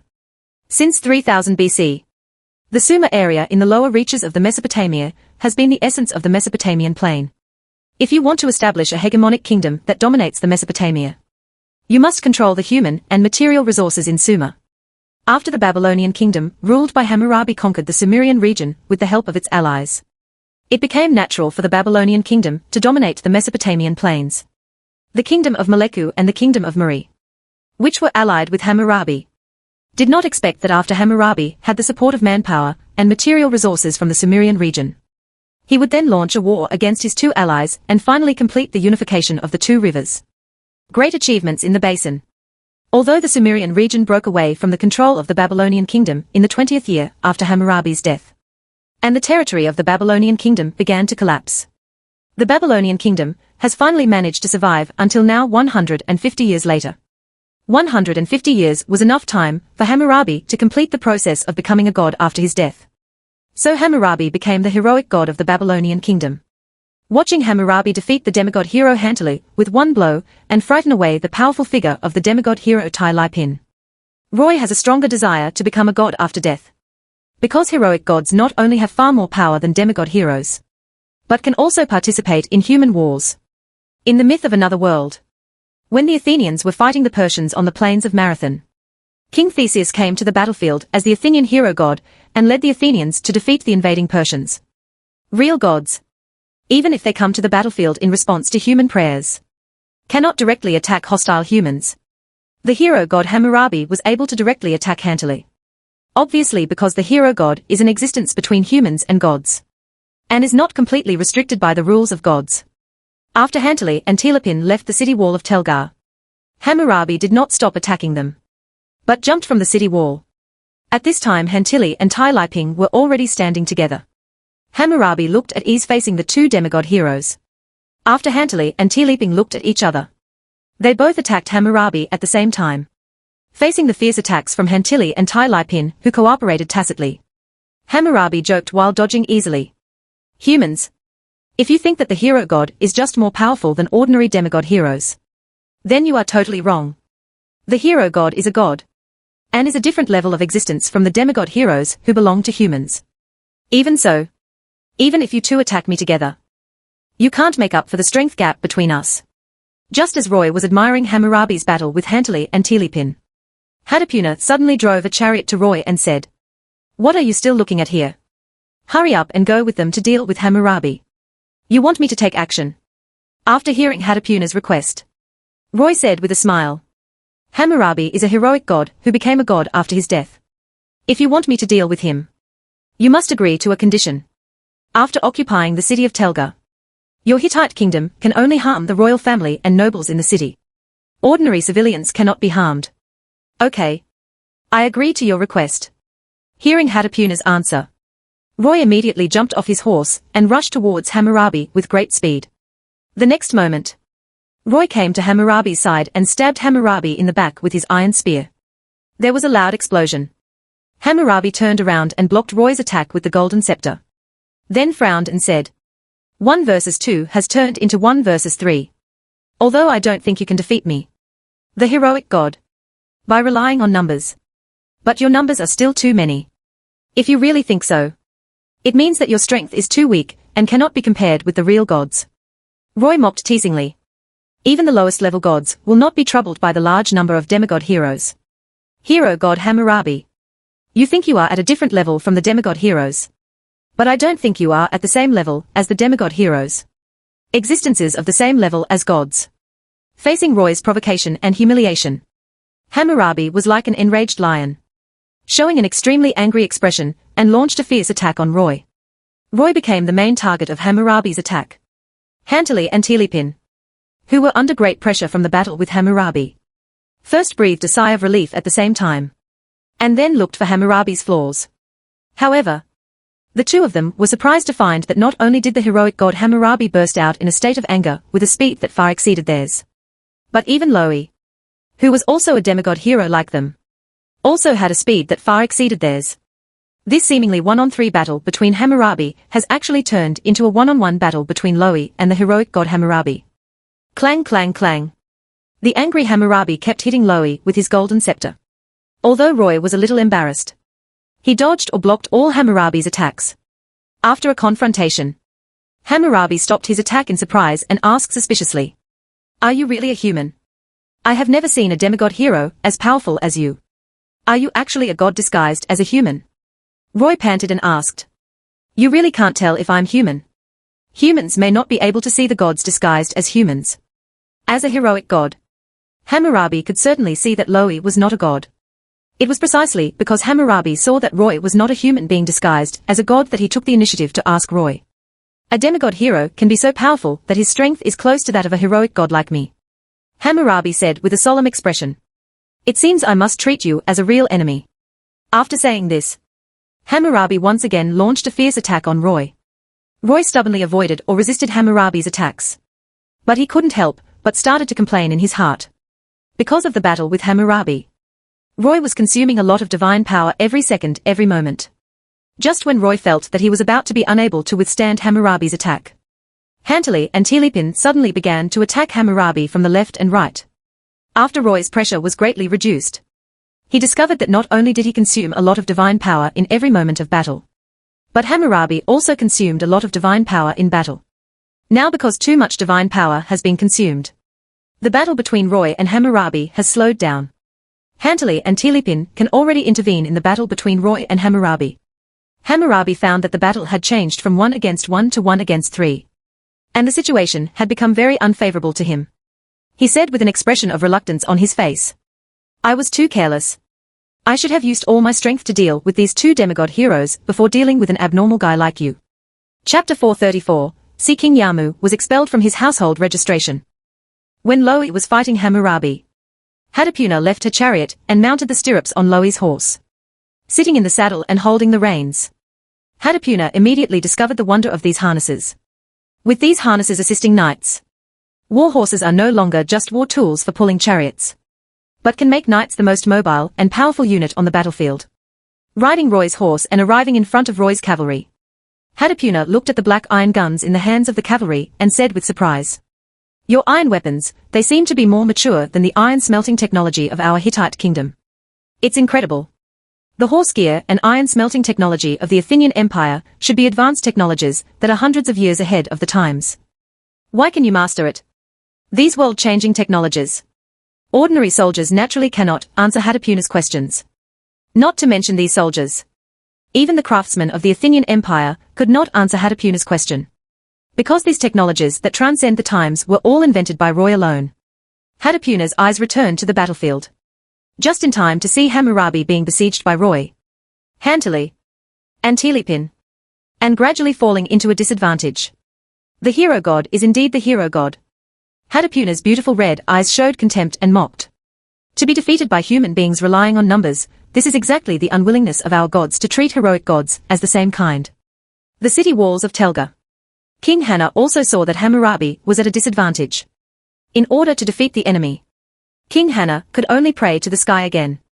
"Great King Yam of the sea, brother of Hadad, Baal Zeus, King of the gods, I invoke your divine power to destroy my enemies." Accompanying the prayers of King Hanna, a golden chariot pulled by 4 divine horses galloped from the western sky. On the chariot stood a male god wearing golden armor. 4 divine horses pulled the golden chariot down to the battlefield. And the ground shook for a while as if there was an earthquake. While Roy, Hantili and Telepen besieged Hammurabi, he observed the god curiously. The golden chariot of Neptune Yam is as huge as a palace. And Neptune Yam on the chariot also has a huge figure of 10 meters tall. Seeing the face of Sea King Yam, Roy couldn't help but complain immediately. The brother of King of the gods Hadad, Baal Zeus, King of the sea Yam, it turned out to be Zeus's brother Poseidon with a different name. Hearing the name Poseidon, Sea King Yam looked at Roy and said, "Poseidon, how dare you say the name Poseidon in front of my origin? Since you know me, you should know that Yam is my real name. And Poseidon is a name that came later. But the name Yam is too poorly known." Roy teased Yam. "Not only do I know that you are the origin of Poseidon, Poseidon is just your clone. I also know that Zeus, Hadad, and Marduk are all the names of your younger brothers. And Baal, Master, is the honorific title for your younger brother. I also know that your brother has the names of Hades, Mort, and Nergal. But Yam, Poseidon, you and Mort, Hades, are just clones and subordinates of Hadad, Zeus after all. Now that you are here alone, it must be because you want to get rid of Hadad, Zeus, and were expelled from your household by Hadad, Zeus. So in the mythology fabricated by the kingdom of Babylon, Marduk, Zeus, is the king of the gods. Nergal, Hades, is the brother of Marduk, the king of the gods, and the king of Hades. But Marduk, the king of the gods, does not have an elder brother named Yam, the king of the sea. The Babylonian region is an inland area. It is normal for them not to feel the greatness of the Sea King Yam. Yam said proudly. The kingdom of Jamhad established by the Amorites in northern Syria was a coastal country. Do you know what Jamhad means? Jam is my name. And Had is the name of my brother Hadad, Zeus. But my name is ranked in front of Hadad, Zeus' name. Because the kingdom of Yamhad is a coastal country, they need me, the king of the sea, to protect them as the protector of the kingdom of Yamhad. My brother Hadad, Marduk, Zeus, was so angry that I had replaced him in the kingdom of Jamhad that my name could not appear in Babylonian mythology. The ancient Aryans, the ancestors of the Amorites, originally lived in the Great Plains of Eastern Europe. As a nomadic people, the ancient Aryans did not need to rely on the sea for a living. So the ancient Aryans did not worship a sea god. The main worships of the ancient Aryans were sun worship and thunder worship. Around 2200 BC, the Amorites, who worshipped the god of thunder, ruled the northern part of Syria, under the influence of the local Phoenician goddess Astarte, Aphrodite, the patron saint of navigation. They allowed the god of thunder split into Yamu, the king of the sea. Hundreds of years later, Sea King Yam unexpectedly wanted to replace the god of thunder as the protector of the kingdom of Yamhad. Of course, the god of thunder would become angry. But as a coastal country in the kingdom of Yamhad, the god of the sea is obviously more important than the god of thunder. The god of thunder could not prevent the rise of Yam, Poseidon. So he could only expel Yam, Poseidon, from his household registration in Babylon, leaving Marduk, Zeus, with only one brother Pluto, Nergal, Hades. Your Majesty Neptune, please help me. Seeing that Yam, Poseidon, seemed to have no intention of taking the initiative, Hammurabi suddenly shouted, "Without your help, I would soon lose to these humans. Aren't you a human yourself? Do you really think that you are the same existence as our gods now?" Although he was mocking Hammurabi, Yam summoned the golden trident with his right hand and released a divine power towards Hammurabi. Unlike Hammurabi, who is a heroic god, the heroic god Hammurabi can directly intervene in human wars. But Yam, as a god, cannot directly interfere in human wars. With the blessing of Yam's divine power, Hammurabi's divine power immediately surged, and he was confident in defeating Roy, Hantali, and Telepen. At this moment, Hadapuna's voice suddenly joked, "Yam, do you really dare to appear in front of me and forget the shame of being chased by me like a lost dog?" Hearing these humiliating words, Yam immediately locked eyes with Hadapuna, staring at Hadapuna, who was hiding her entire body in armor and helmet. The angry expression on Yam's face quickly turned into an expression of fear. "You, it's really you." Not only was the voice trembling, but even the body of Sea King Yam, Poseidon, began to tremble. Under Roy's puzzled gaze, Hadapuna brandished an iron spear with her right hand and rode Roy's horse towards the Sea King Yam. Flap! Flap! After Roy's horse ran for a while, a pair of white wings appeared on the horse's back. Then the war horse rose into the air and rushed towards Sea King Yam with astonishing speed. What the h.l. Seeing that his war horse turned into a winged horse, Roy's heart was immediately filled with questions. Certainly. What worries Roy even more is that the Hittite princess Hadapuna actually wants to challenge the protector of the kingdom of Jamhad, the king of the gods. Chapter 435 Hadapuna's true identity. The kingdom of Jamhad, established by the Amorites in northern Syria, as can be seen from its name, worshipped Yam, Poseidon, and Hadad, Marduk, Zeus, as its two main gods. Because the kingdom of Jamhad is a coastal country, the authority of Sea King Yam gradually surpassed Hadad, Marduk, Zeus, which led to the breakdown of the relationship between Yam and Marduk. The Babylonian kingdom, established by the Amorites, fabricated Babylonian myths, worshipping Marduk as the king of the gods, and Nergal as Marduk's brother and Hades, but did not let Yam's name appear in the Babylonian myths. Now the kingdom of Jamhad has been annexed by the Hittite kingdom. Roy always felt that the Hittite army that annexed the kingdom of Jamhad must be commanded by Hantali and Telepen. After all, in the history of another world, Hantali and Telepen were both Hittite kings who married Hittite princesses and usurped the throne. Tyliping was even conferred upon the gods after his death and became the god in charge of the harvest in Hittite mythology. Although Hatpurna is also the daughter of the sea god Aruna in Hittite mythology, her true identity is the wife of Tyapin, the deified Hittite princess. At this time, looking at Hadapuna riding a winged Pegasus and rushing towards the Sea King Yam, Poseidon, Roy couldn't help but mutter in his heart, "Is it true that in this world, Hatpurna is the goddess born to the sea god Aruna?" The war in which the Hittite kingdom annexed the kingdom of Jamhad was actually led by Hatpurna. So the Sea King Yam is afraid of this, the goddess who ousted him from the throne of the protector of the kingdom of Jamhad. Facing Hadapuna's attack, Sea King Yam roared angrily while wielding the golden trident and stabbing Hadapuna. "You? A barbaric goddess. Can't you just be a normal woman?" There was a loud explosion. Yam's golden trident collided with Hadapuna's iron spear. After the two divine powers collided fiercely, it was Hadapuna's divine power that was stronger after all. Yam was hit by Hadapuna's divine power and took 3 steps back. "You have become weaker." Seeing the result of the confrontation between the two, Hadapuna mocked with a smile. "When you were the king of the gods of the kingdom of Jamhad, you were no match for me. Now that the kingdom of Jamhad has been included in the territory of the Hittite kingdom, you are no longer vulnerable to me. You are not qualified now. Be my opponent and get out of my way quickly. My real opponent is Marduk, king of the gods of the kingdom of Babylon." "Savage goddess," Yam said shyly. 1500 years ago, when the ancient Aryans who worshipped me and Marduk, Zeus, were still in the great plains of Eastern Europe, you and your master the sun god defeated us and drove us away. Now you want to use the power of the sun again. The light annihilates the black cloud of thunder. Yes. This is not the first time we have defeated you. When you were the god of thunder, you were already defeated by us. The great sun god is the most powerful god among the gods in the sky. You, the god of thunder, will always be suppressed by the light of the sun god. If you are not convinced, then use your strength to defeat me." Hadapuna provoked and humiliated Yam mercilessly. Yam's memory goes back to 1,500 years ago, the era before 3000 BC. The ancient Aryans who worshipped the sun god and the ancient Aryans who worshipped the god of thunder were engaged in a protracted war for the living space. In the end, the sun god defeated the thunder god, and the ancient Aryans who worshipped the thunder god were forced to leave the Great Plains of Eastern Europe. That time, Hatpurna, standing next to the sun god, is already a powerful and brutal goddess. I won't run away. Yam gritted his teeth and said, "You can't use your full strength as you are now. So I can hope to defeat you, this barbaric goddess." After saying that, Yam brandished the golden trident and stabbed Hatapuna.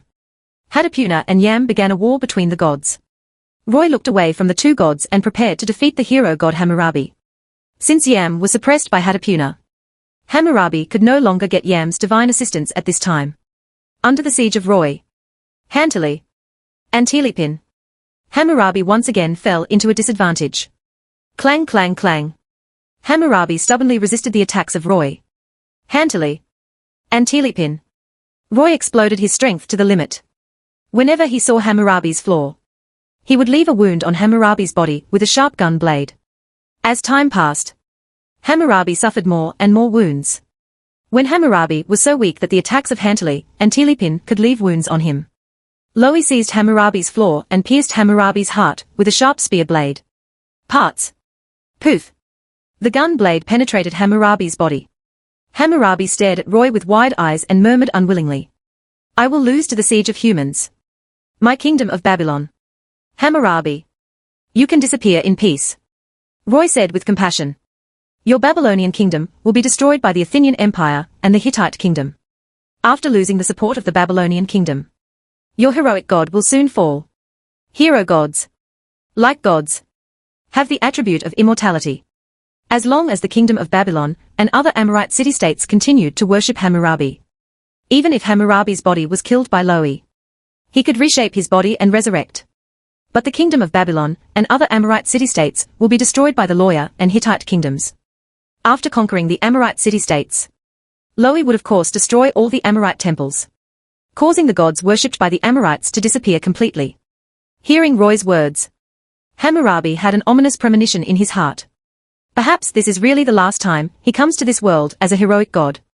Is this the end of Babylon's glory?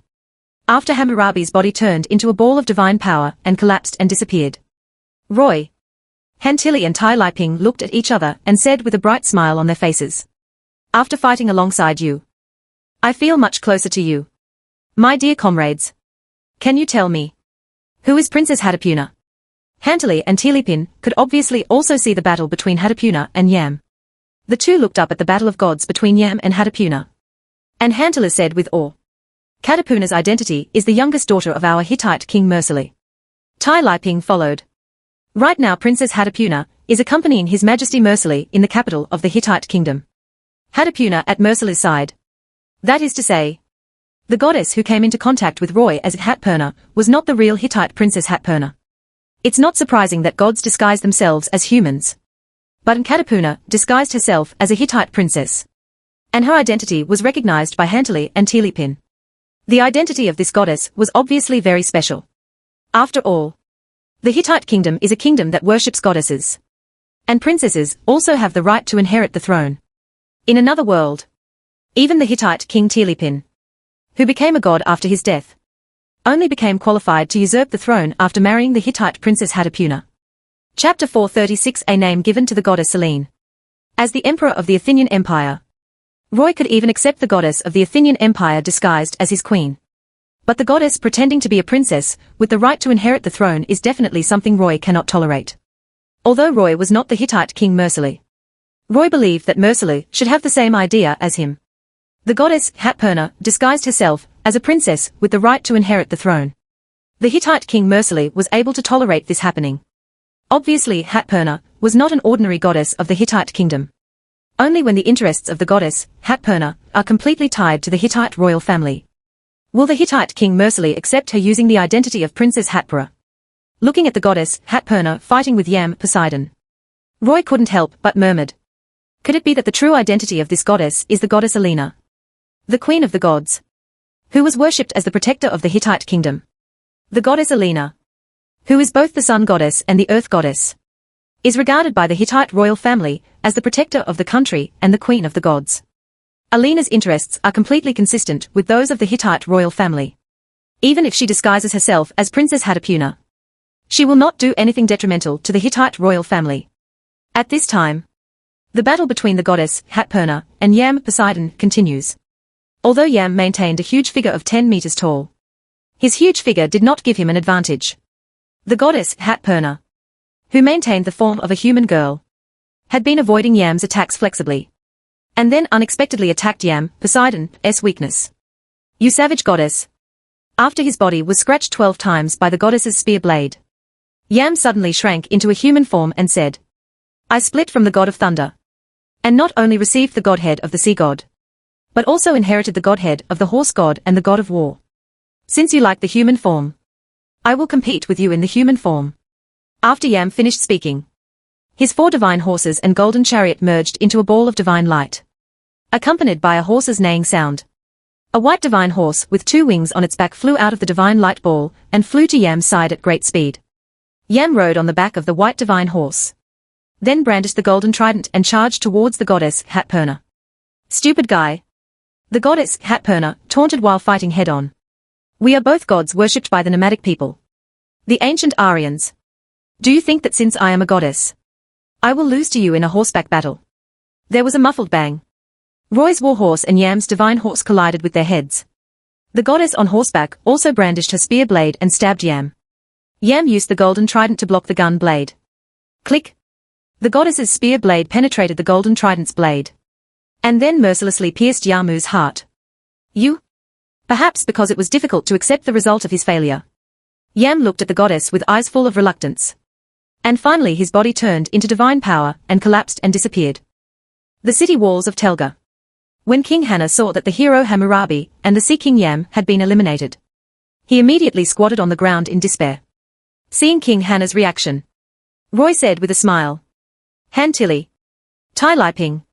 The goddess has already offered us victory in the war of gods. It's time for you to offer victory in the war of humans." Hearing Roy's reminder, Hantili and Tilipin led the Hittite soldiers to attack again.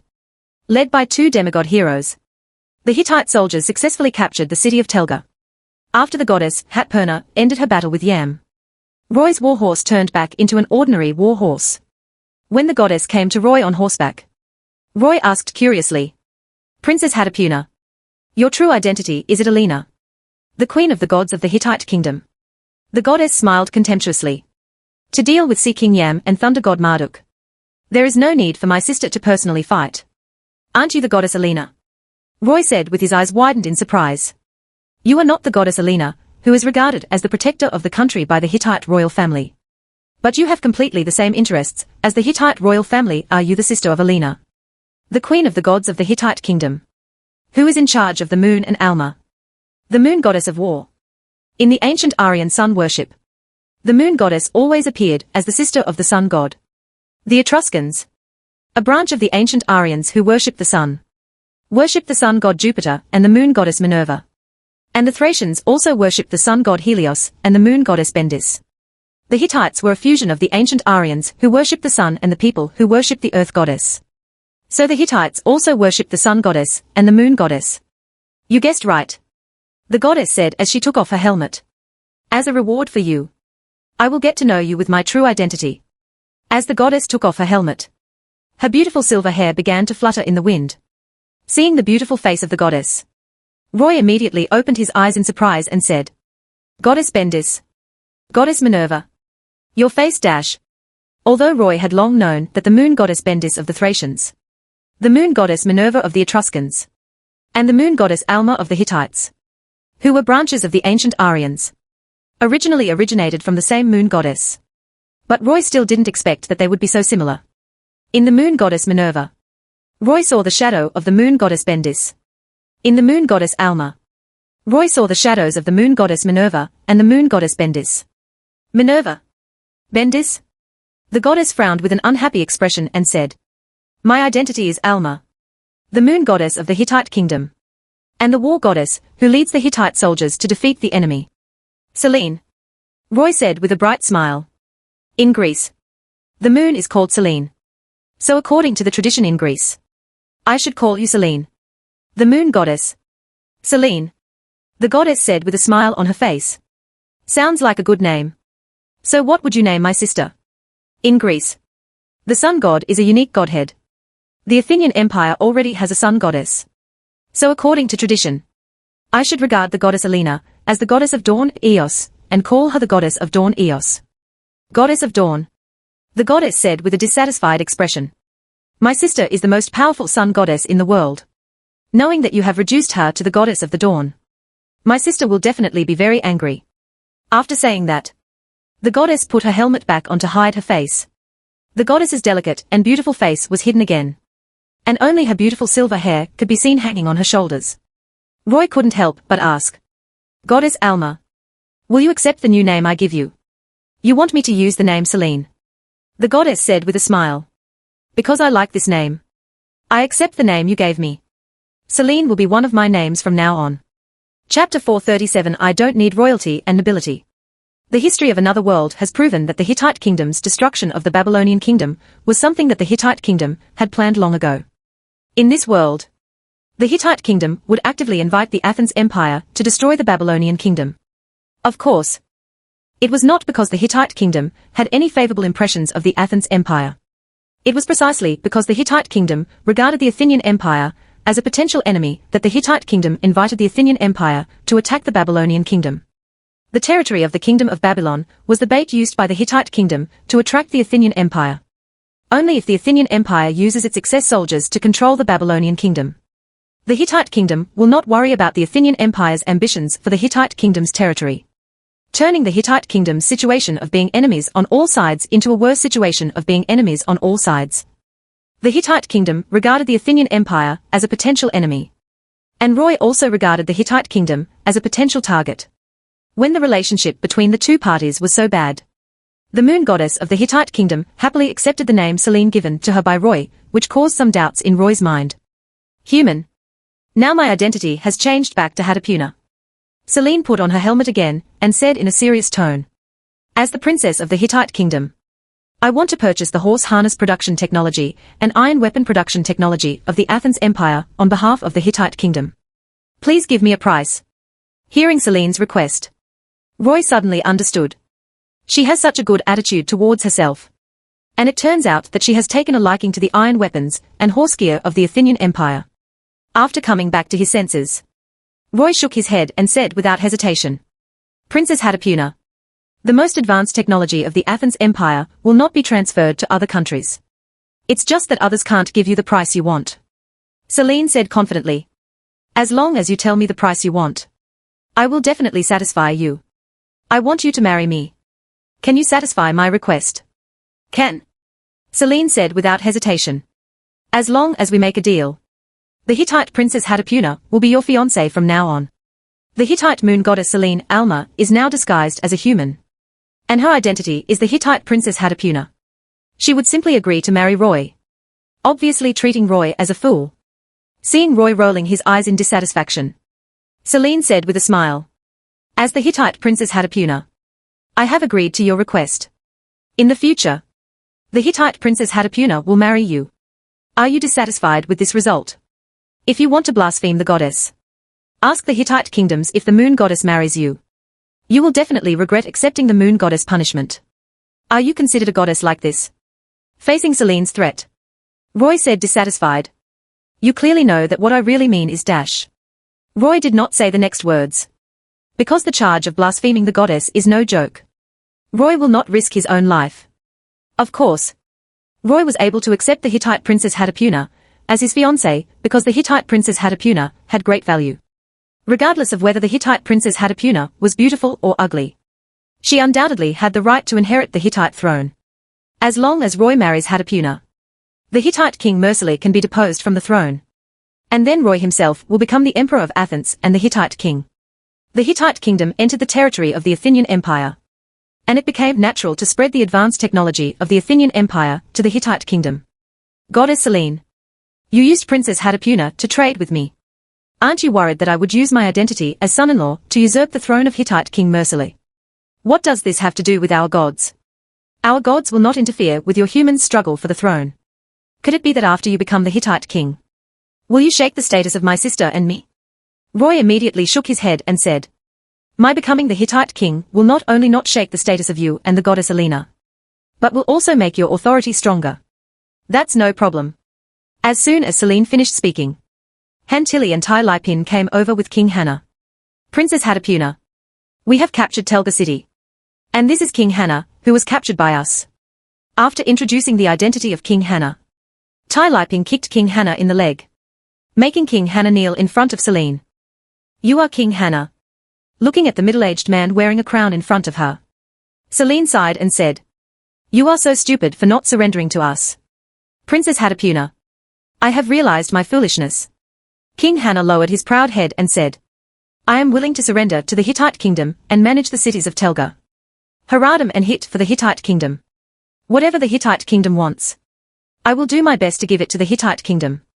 You shouldn't say these words to me, because our Hittite kingdom has sold the kingdom of Babylon to the empire of Athens. If you want to continue to rule the 3 city-states of the kingdom of Hana, you should pray to the emperor of the Athens empire. After saying that, Selene looked at Roy. At Selene's signal, King Hana also looked at Roy. Roy looked at King Hana expressionlessly and said, give up your unrealistic ideas. From the moment the city of Telga was captured, you Amorite royal families and nobles have become slaves. Your wealth and women are the spoils of the Hittite kingdom. I only need Telga, the common people of the city. Because the common people have very few things, I can easily satisfy the common people and make the common people become my grateful supporters. If you, the royal family and nobles of the Amorites, stay, you will only become a source of instability. You want to reduce us all to slaves? King Hana said, his eyes widening in shock. Without the help of us royals and nobles, do you really think you can rule those common people? Stupid guy.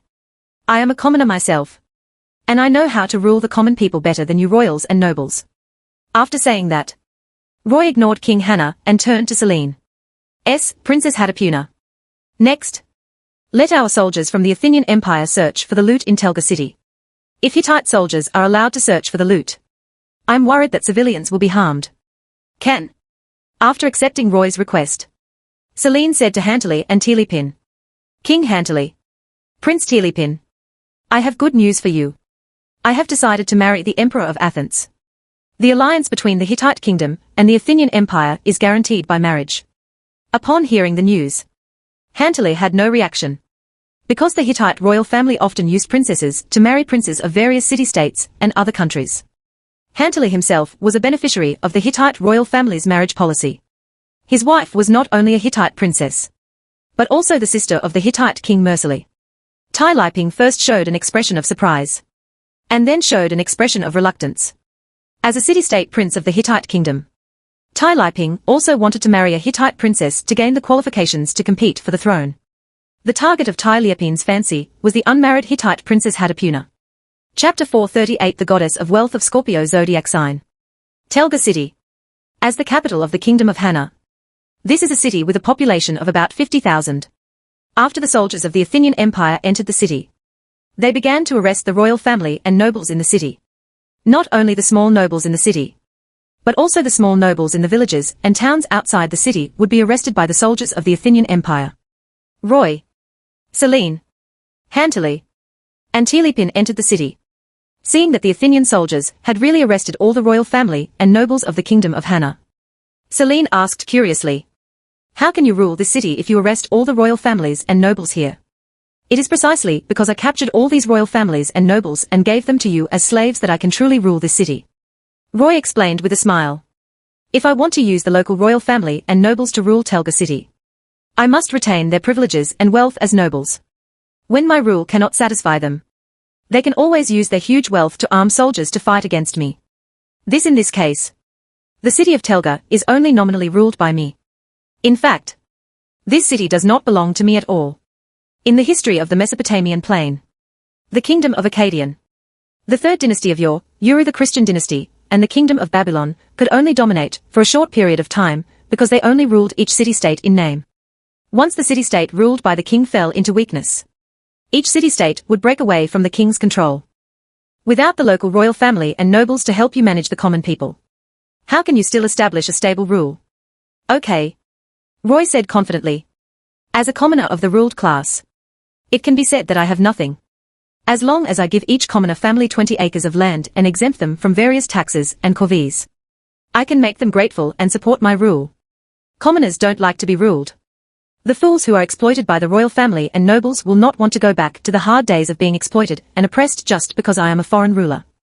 After speaking, Roy looked at Selene with complicated eyes. The rule of the Hittite kingdom was to retain the original royal families and nobles in the conquered city-states, and let them become princes of each city-state. When the Hittite kingdom was strong, there was no need to worry about the loyalty of the city-state princes. Once the Hittite kingdom fell into weakness, these city-state princes would break away from the Hittite kingdom, leaving the huge Hittite kingdom to fall apart.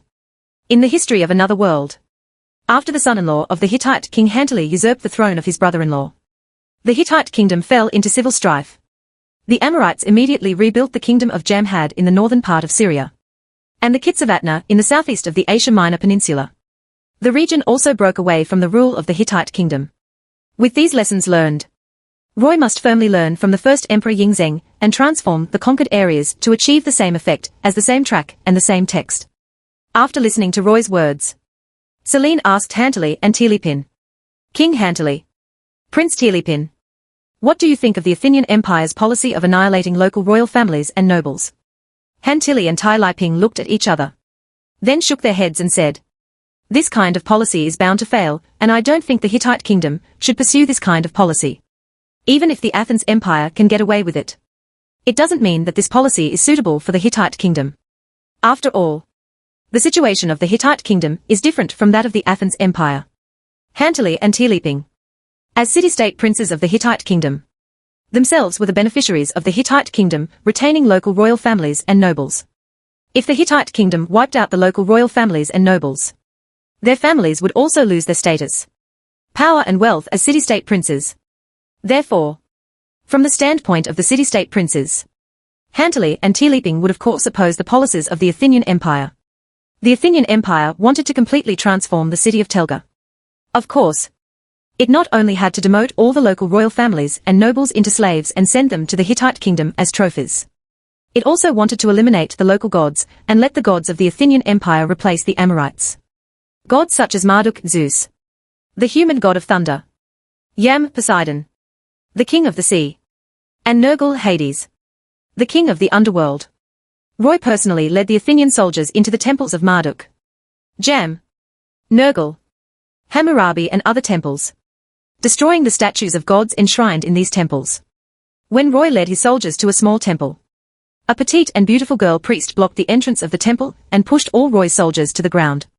Seeing that this beautiful girl priest had the power of a demigod hero, and that her temple was dedicated to a goddess, Roy walked up to her and asked, which god is your temple dedicated to? Our Athenian Empire only rejects male gods and married goddesses, and will not reject unmarried goddesses from joining the ranks of the Athenian gods. Hearing Roy's words, the beautiful girl priest first breathed a sigh of relief, and then answered, this temple is dedicated to Layla, the goddess of wealth. She is the unmarried goddess. Please don't destroy my temple. La Lele, the goddess of wealth. As the most civilized region, the Mesopotamia basin began to have a commercial economy 1,000 years ago. However, the chaotic state of constant wars in various city-states also created an unsafe environment for the commercial economy. Looking at the Temple of Wealth, which had only one female priest and a pitifully small temple, Roy couldn't help but laugh. It seems that this goddess Lalele is neither regarded as the patron saint of the city-state, nor does she have many followers.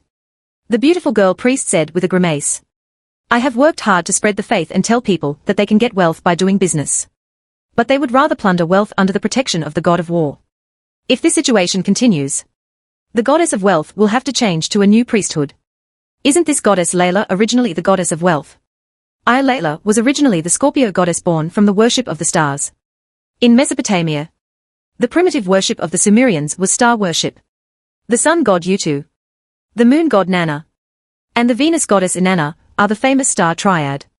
Although the Sumerians worshipped the stars, the only star gods who ascended the throne of the patron saint and even became the king of the gods, as the city-state they guarded dominated the Mesopotamia, were the only three gods of the stars. Whether it is the Scorpio goddess or the goddess of wealth, In this era, they are useless priesthoods that will be eliminated by the times. But you are very lucky to have met me. After the Mesopotamia plain is included in the territory of the Athens Empire. This area will stability and peace will usher in the prosperity and development of the commercial economy. And human beings will also worship the goddess Layla that you serve because of their pursuit of wealth. If what you say can come true, the goddess Layla, will definitely give you a blessing and make you the person with the most wealth in the world. After saying this, the priestess made a gesture of praying devoutly. Roy rolled his eyes and said, I don't need your goddess Layla to give me a blessing. As the emperor of the Athenian Empire, I will use my hands to obtain the wealth I want. My wealth will not be a gift from any god. Just as Roy was about to leave the Temple of Wealth, Roy suddenly looked at the priestess with suspicion and said, Your goddess Layla is so weak that she doesn't have many followers at all. But you have the power of a demigod hero. Are you the goddess of wealth Layla? The priestess immediately smiled awkwardly. How can the great goddess Layla be so pitiful that she can only spread her faith by herself? Chapter 439 The Sun City of Utu. The Sun God. In the history of another world, the Hittite kingdom occupied 3 city-states of the kingdom of Hana and 3 city-states of the kingdom of Babylon for 5 years. The reason why the Hittite kingdom advances so slowly is because every time the Hittite kingdom captures a city-state, it must allocate part of its troops to maintain its rule and ensure that its logistical supplies are not cut off. Because of the continuous division of troops, the Hittite kingdom's offensive became weaker and weaker. In the end, he withdrew from the kingdom of Babylon and did not occupy the cities of Telga, Haradim, Hit, Lapicum, Sippar, and Babylon for a long time. Now the Hittite kingdom gave the city of Telga to the Athenian Empire, which allowed them to avoid a large-scale division of troops. The third day of capturing Telga city, after leaving 1,000 soldiers to protect the supply line, Selene led Hantali, Teleping and an army of 19,000 people, and set off towards the city of Haradim. Roy stayed in Telga city and continued to transform Telga city. When Roy completed the land-dividing policy in Telga city and recruited 5,000 local soldiers here, Selene's envoy brought news that the Hittite kingdom had successfully captured the cities of Haradim and Hit. After mixing his own 10,000 soldiers with 5,000 local soldiers, Roy left 5,000 soldiers in Telga city, and then took 10,000 soldiers to take over Haradim city and Hit city. After handing over the cities of Haradim and Hit to Loe, Selene left 1,000 soldiers to protect the supply lines, and then led the Hittite army towards the city of Lapicum. Mid-November. Although the season has entered winter, the plains of Mesopotamia are still as warm as spring. When the news came that Selene led the Hittite army to capture the city of Lapicum, Ares finally entered the Mesopotamia with an army of 10,000. Roy quickly completed the handover with Ares. And after handing over the task of taking over the city to Ares, Roy led an army of 5,000 to chase the Hittite army. Sippar city. When Selene led the Hittite army to the outside of Sippar, Roy finally caught up with the Hittite army with 5,000 cavalry. After the two armies merged, Selene, Hantali and Telepin were all very surprised by Roy's arrival. We just handed over Lapicum city to you. If you don't personally take charge, aren't you worried about chaos in the city? Faced with Selene's question, Roy explained with a smile. I have handed over the task of taking over the city to a capable and loyal man. Then I can join you in attacking the cities of the kingdom of Babylon. Selene said with a frown. If the person you are talking about lives up to your expectations, I will be very disappointed with you. And the marriage between the Hittite kingdom and the Athenian empire will also be cancelled. If chaos breaks out in the cities behind, cutting off logistical supply lines, the Hittite kingdom's war to destroy the Babylonian kingdom will be aborted. If such serious consequences occur, Selene will definitely be very angry with Roy. Roy said with a smile. Princess Hatapuna, I have long said that even if your Hittite kingdom has no plan to destroy the kingdom of Babylon, our Athenian empire will conquer the kingdom of Babylon. I manage every city we occupy very seriously. So you are worried the situation will never happen. After speaking, Roy looked at the wall of Sippar city. How do you plan to attack this city of the sun? Sippar is a city guarded by the sun god Utu. In Sumerian history, Sippar was the 4th city-state to establish hegemony among the triad of stars. Inanna, the goddess of Venus, serves as the patron saint of Uruk. When Uruk dominated the Mesopotamia, Inanna also became the queen of the gods above the gods. The reason why Utu, the sun god, could become the brother of Inanna, the goddess of Venus, is because the city of Sippar guarded by Utu, the sun god, established hegemony earlier than the city of Uruk. And Utu, the sun god, became a god earlier than Inanna, the goddess of Venus, king of. The moon god Nanna became the father of the sun god Utu and the Venus goddess Inanna. It was also because the city-state Ur guarded by the moon god Nanna established a more powerful hegemony than the cities of Sippar and Uruk. The moon god Nanna became more powerful than the sun god. Utu and the Venus goddess Inanna were the more powerful kings of the gods. It was already 1500 years ago that Sippar city dominated the Mesopotamia. Now the city of Sippar was reduced to a city-state ruled by the Amorites.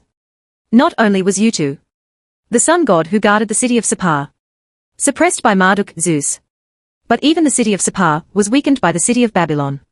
Looking at the relatively tall walls of Sippar city, Selene said with a solemn expression, "The city of Sippar is the last gateway to protect the city of Babylon. The kingdom of Babylon has gathered 20,000 troops here. It will not be easy for us to capture the city of Sippar." The Athenian army and the Hittite army combined only had 23,000 men.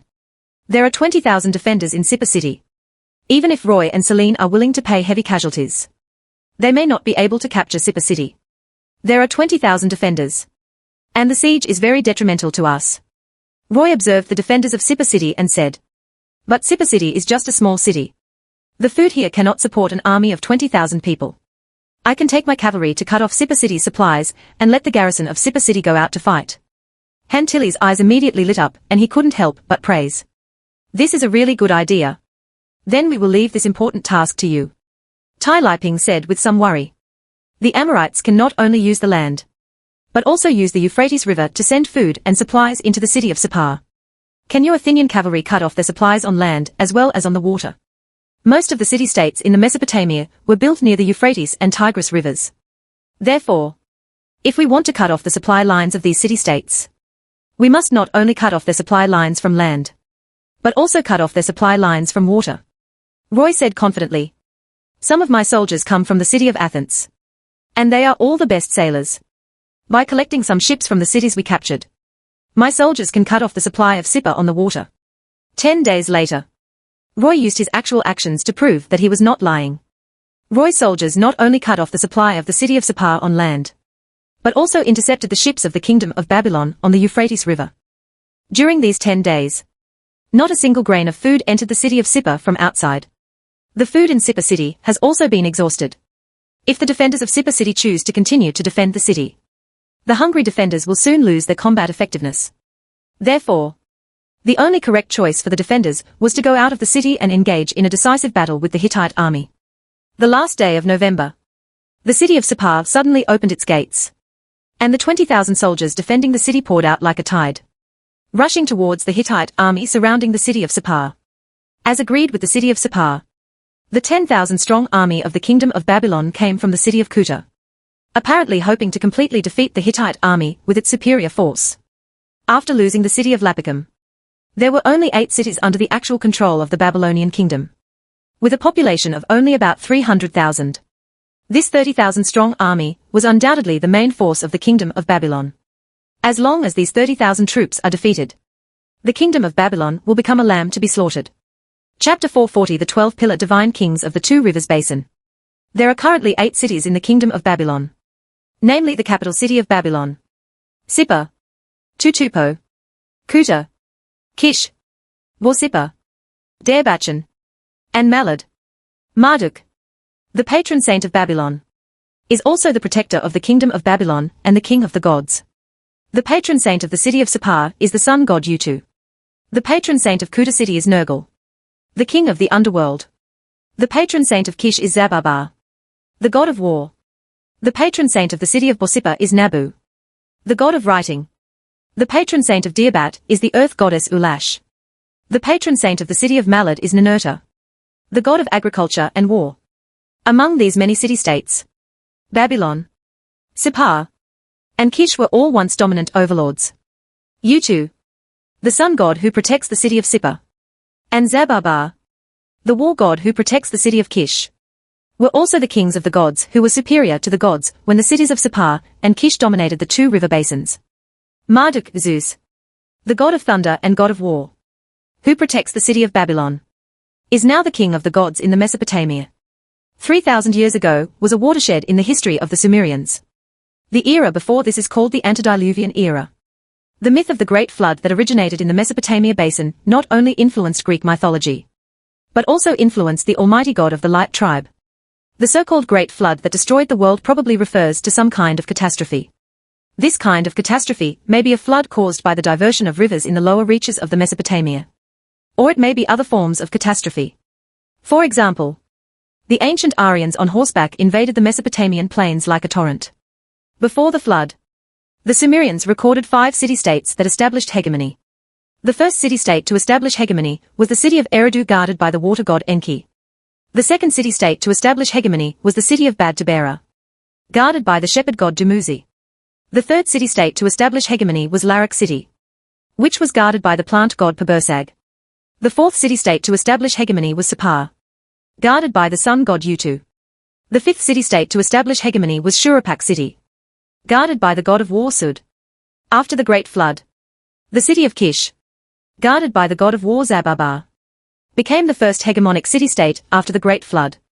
The protagonist of the Epic of Gilgamesh, Gilgamesh, the king of Uruk, guarded by the goddess Inanna of Venus, defeated Aga, the king of Kish, and made the city of Uruk the second hegemonic city-state after the Great Flood. The city of Ur, guarded by the moon god Nanna, became the third hegemonic city-state after the Great Flood. After the city of Awan in the Elam region in the southwest of the Persian plateau defeated the city of Ur. The city of Awan, guarded by the sun god Isushanak, became the fourth hegemonic city-state.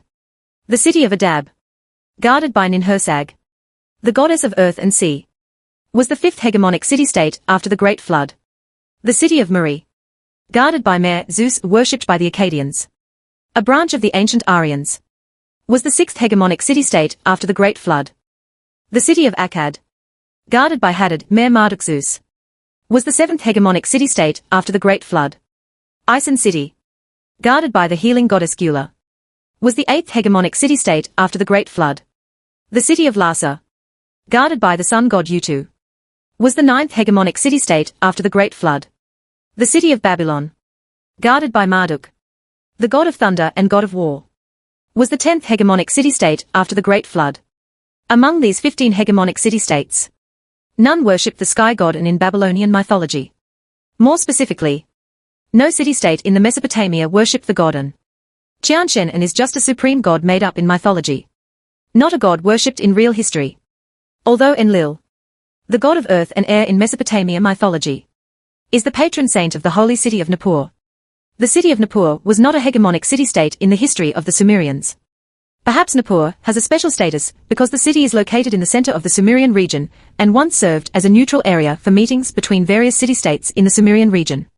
Because of the special status of Nippur, Enlil, the patron saint of Nippur, also has a special status in mythology. Enlil is the same as the god An. It is precisely because they are not the kings of the gods in real history that they are regarded as the kings of the gods in mythology. If Enlil and the god An were the kings of the gods in reality, they would be deprived of their status as kings of the gods because of the competition between city-states for hegemony and the city-states and patron gods that had seized the hegemony. In the Greek mythology of another world, Uranus, the god of the sky, was regarded as the first generation of god-king, and Cronus was named as the second generation king of gods. Also because they are not gods in reality, he is not regarded as a patron saint by any city-state. If in real history, Uranus and Cronus were worshipped as the king of gods by a certain city-state, the Mycenaeans who made up the myth would instead belittle them and relegate them to the sons or brothers of Zeus. For example, Apollo Smintheus in the northwest of the Asia Minor Peninsula had powerful authority like the king of the gods in the Troy region. After the Greeks colonized Asia Minor, they reduced Apollo to the son of Zeus. Sippar city. The 20,000 troops defending the city rushed outside the city, preparing for a decisive battle with the Hittite army. Southeast of Sippar city, 10,000 reinforcements from Kuta city are approaching Sippar city. Although Kuta city's reinforcements had a numerical advantage, Roy was still prepared to lead his 5,000 cavalry to intercept them. Just when Roy was about to order the soldiers to charge with him, Roy's eyes suddenly widened in shock, because Roy suddenly saw the reinforcements in Kuta city followed by 6-column gods with a height of 1,000 meters. That is Marduk, Zeus, the king of the gods; Nergal, Hades, the king of Hades; Zababar, the god of war. Nabu, the god of writing. Urash, the earth goddess. Ninna, the god of agriculture and war tower. Seeing the huge figures of these 6 gods, Roy couldn't help but take a breath. Although theoretically speaking, Roy's soldiers have various advantages and can crush Kuta city's reinforcements even if they fight 5,000 against 10,000. But there are too many gods in the enemy camp. As long as these gods interfere in the war together, Lowy will definitely lose in the end. After just a moment's hesitation, Roy turned around and fled with his 5,000 troops. After the Athenian army joined the Hittite army, Lowy immediately found Selene. Hatpurna, the goddess Selene. The kingdom of Babylon not only sent 10,000 reinforcements from Kuta city, but also 6 gods participated in this war. What should we do now? Hearing Roy's anxious inquiry, Selene glanced at the 6 gods who had arrived with 10,000 reinforcements from Kuta city, and then said calmly, "What are you afraid of? I heard that your Athens empire has more than a dozen city-state patron saints. This is the Mesopotamia far away from the Athenian empire." Roy explained with a wry smile. "Even if I summon the goddesses of the Athenian empire, I am afraid that only the goddess Aphrodite, as the patron saint of the Phoenician region, can exert strong combat power. Then leave them to me," Selene said confidently. "I can defeat them all by myself." Chapter 441. The goddess Selene fights 1 against 7. Sippar is a city guarded by the sun god Utu. Of course, this war around the city of Sippar would not be without the participation of the sun god Utu. When 10,000 reinforcements from the city of Kuta entered the battlefield and attacked the Athenian and Hittite armies with the 20,000 defenders from the city of Sippar, the sun god Utu also appeared in the city of Sipal with a huge figure of 1,000 meters tall. Above, on the battlefield at this time, there were already 7 pillars of the guardian deity of the city-state of the kingdom of Babylon. Looking at the figures of the 7 pillar gods, Roy felt tremendous pressure in his heart.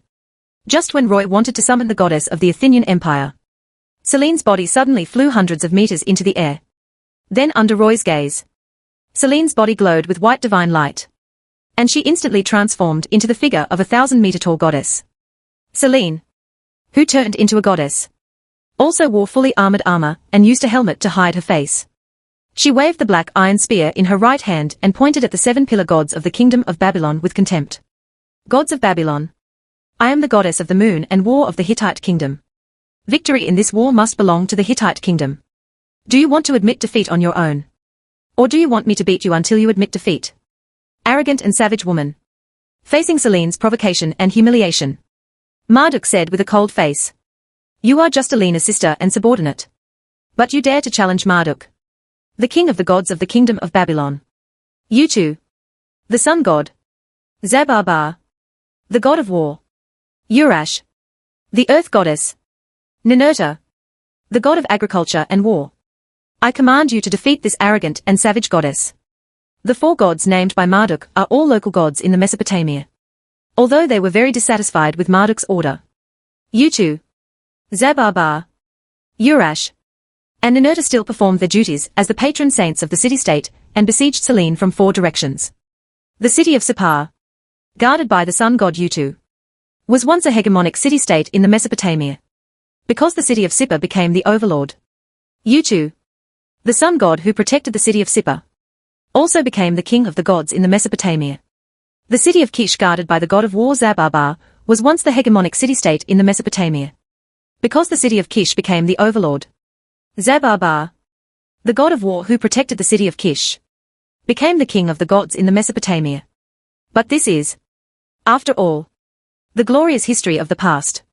Now Utu and Zabarbar have not only become ordinary city-state patron gods, but also because the Amorites conquered the cities of Sippar and Kish, they have become subordinates of the Amorite god Marduk together with Ulash and Ninurta. God, as the biological sister of Alina, queen of the gods of the Hittite kingdom, Selene's power are certainly not comparable to those of Utu, Zabarbar, Ulash, and Ninurta. Faced with the siege of the 4 gods, Selene not only failed to defend, but took the initiative to attack. Facing Selene's attack, Utu, Zabarbar, Ulash, and Ninurta did not resist directly. Instead, they avoided Selene's attack while looking for opportunities to counterattack. So suddenly, there was a situation where Selene suppressed Utu, Zabarbar, Ulash, and Ninurta. Selene teased with a sneer as she attacked. It seems that you local gods don't like being enslaved by the foreign god Marduk. So although you have to fight with me, you don't intend to do your best for Marduk. Marduk also saw at this time that these local gods were not fighting with all their strength. Then he threatened with a roar of thunderous fury. You two, Zabarbar, Ulash, Ninurta, you disobeyed my orders. Do you want to be killed by me and disappear from this world completely? As a foreign conqueror, Marduk certainly would not treat local gods gently. The third king of gods in the Mesopotamia, the plant god Pabursag who protected the city of Larak, was the god who died and disappeared after being killed by Marduk because he was unwilling to submit to Marduk. The city of Larak guarded by Pabursag was also destroyed by the Amorites and has disappeared from the map of the Mesopotamia. As proof of the fall and disappearance of Pabursag, in the Babylonian mythology fabricated by the Amorites, Pabursag was first reduced to a half-human, half-scorpion evil god of the underworld, and then supported Marduk in the war to kill Tiamat. Tiamat was eventually killed by Marduk. It's not just Papirsag Sud, the god of war who guarded the city of Shuruppak, was also the god who disappeared after being killed by Marduk. The city of Shuruppak was also destroyed because of its unwillingness to surrender to the Amorites, and has disappeared from the map of the Mesopotamia. If they obey your orders, won't you let them perish and disappear? Seeing Marduk threatening the local gods, Roy said immediately, you have been letting the gods of the Amorites replace the local gods. So your brother Nergal, the king of Hades, replaced the local gods and became the patron saint of Kuta city, replacing Ereshkigal, the goddess of the underworld. Yours his son, Nabu, the god of writing, also replaced the local gods and became the patron saint of the city of Borsippa. Now the local gods of the Babylonian kingdom are waiting for slow death. Only when the Babylonian kingdom is destroyed will they have a chance to survive. Hearing Roy's words, Marduk glared at Roy angrily and roared. People from the Hittite kingdom are qualified to accuse me. But who are you qualified to accuse me? You refused all male gods to become the patron saints of the Athenian Empire. They just died slowly in the Babylonian kingdom. The Mesopotamia was conquered by your Athenian Empire. And there you will immediately lose the throne of the city-state's patron saint. And you will knock down the statue and drive it away. What Marduk said makes sense. The local gods died slowly in the Babylonian kingdom. And Roy's Athenian Empire would not give them a way to survive. Roy could only say shamelessly, I'm just driving them away. I won't kill them like you and let them fall and disappear. If they are lucky, maybe they can reinstall the patron saint's throne elsewhere. Because Roy had already told the fact that the local gods were dying slowly. After Marduk threatened the local gods still did not fight with all their strength. Seeing Selene using her own power to suppress the four pillars of gods, Marduk could only helplessly speak to Nergal, the king of Hades, and Nabu, the god of writing. My dear brother Nergal, my dear son Nabu, you attack with me. We must defeat the Hittite goddess as soon as possible. Nergal, Hades, and Nabu both relied on Marduk, Zeus. Since their status comes from Marduk, they will certainly not disobey Marduk's orders. In the history of another world, because the Mycenaeans who worshipped Zeus dominated the Peloponnese Peninsula, Hades was arranged to become Persephone's husband and Hades. Nergal, Hades, was also arranged to be the husband of Ereshkigal and the king of Hades because the Amorites, who worshipped Marduk, Zeus, dominated the Mesopotamia. It was also because of being the son of Marduk that Nabu became the patron saint of the city of Borsippa as the god of writing. Normally, only important gods such as agriculture, war, the sun, the moon, and the ocean will be regarded as patron saints. It was obviously Marduk's deliberate arrangement to write that this useless godhead could become the patron saint of the city-state. Chapter 442 The Siege of Five Wandering Gods. While the goddess Selene was engaged in a divine war with the 7 patron saints of the city-states of the Kingdom of Babylon, the war between humans was also fiercely going on. Roy led his 5,000 cavalry towards the 10,000 reinforcements in Kuta city. And a familiar figure soon entered Roy's sight. You are actually the reinforcement commander of the Kingdom of Babylon. Seeing the reinforcement commander of the Kingdom of Babylon, Roy couldn't help showing a surprised expression. Because the identity of this reinforcement's commander was the younger brother of King Cephus of the Hyksos, Phineas, who led some of the Hyksos to migrate to the Kingdom of Babylon. I didn't expect us to meet so soon. Phineas raised his bronze spear and sneered at Roy. You have taken away Egypt from us Hyksos. And now you want to take away the Kingdom of Babylon from the Amorites. Our fellow Hyksos, the king of Babylon, Sisudatana, trusted me very much. So he asked me to lead the Hyksos. The Sothian soldiers came together with the Babylonian soldiers to rescue the city of Sippar. Stupid Phineas.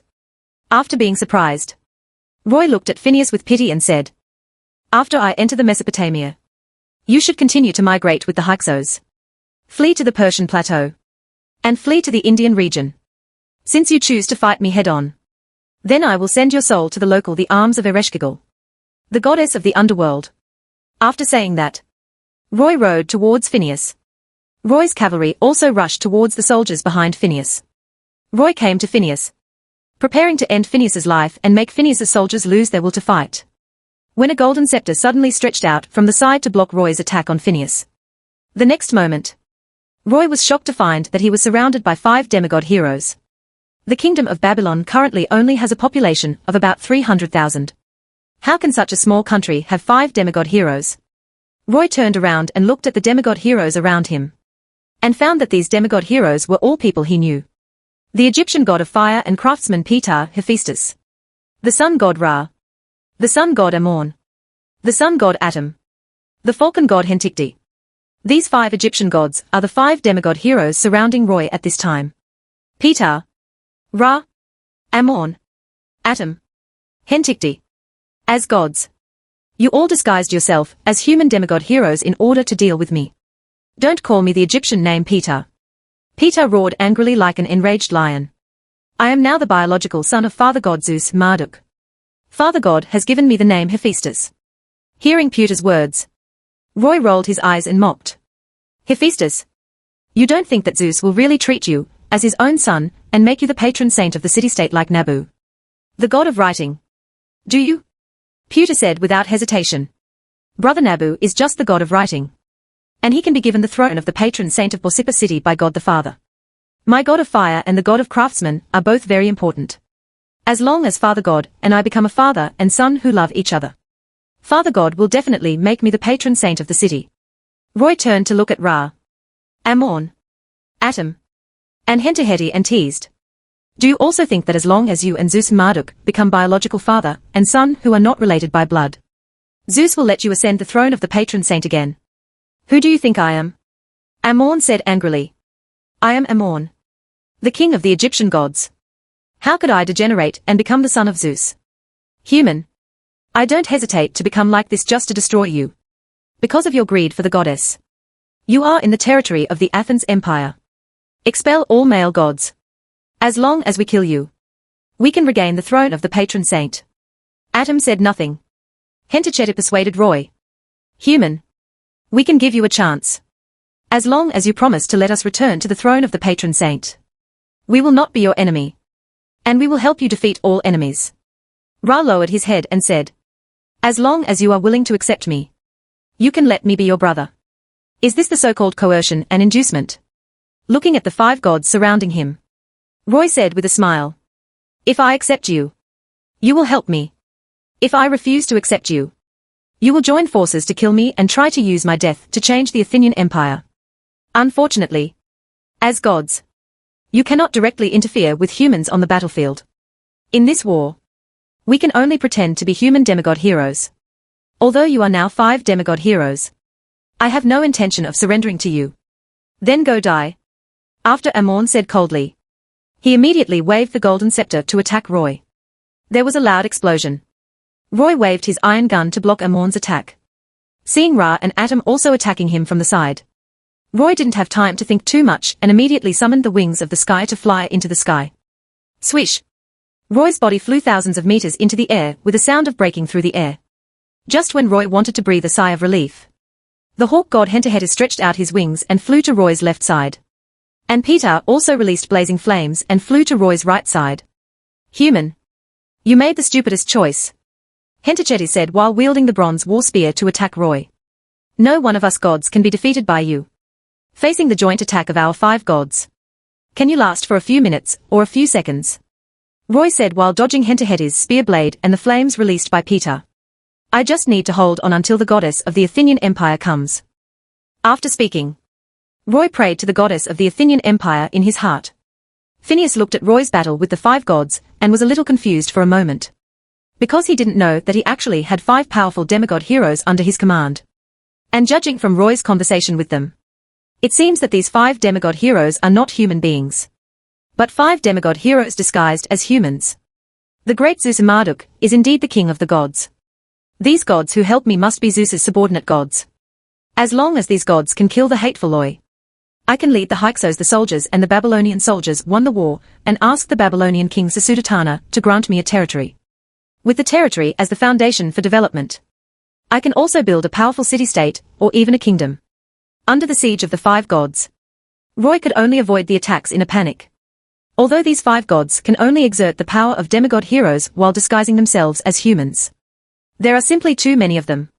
Only then did Roy realize that, unknowingly, so many male gods had become his mortal enemies. As long as he enters an area far away from the Athenian Empire, these gods who have been expelled by him will try their best to kill him. In order to kill themselves, they can not only put down the pride and dignity of gods and pretend to be humans, but also join forces to deal with themselves. Goddesses of the Athenian Empire, come and save me quickly. I'm not ready to become a god after death, so I can't die here. During Roy's prayer, a powerful wave of divine power suddenly descended on the battlefield. Chapter 443 Aphrodite is too greedy. With the blessings and divine power granted by the 10 goddesses of the Athens Empire, Roy's strength has been raised to the limit of a demigod hero. Ptah, Ra, Amon, Atum, and Henticti are demigod heroes disguised as humans. No matter how powerful they are, they can only be at the same level as Roy. With 1 against 5. Although Roy couldn't defeat them, he could still avoid their attacks. Therefore, under the siege of the 5 gods, Roy successfully supported the arrival of the goddess of the Athenian Empire. Aphrodite descended from the sky with a huge figure of 1,000 meters tall and came to Roy. The 5 gods who were besieging Roy were immediately frightened and stopped attacking Roy at the same time. I am coming. Aphrodite looked down at Roy and the 5 gods and said with a sly smile, "It seems that you are in big trouble and you really need my help now." Hearing Aphrodite's tone, Roy couldn't help but rolled his eyes and complained, "Are you interested in the rich land in Mesopotamia? Mesopotamia, how rich is the plain of Mesopotamia?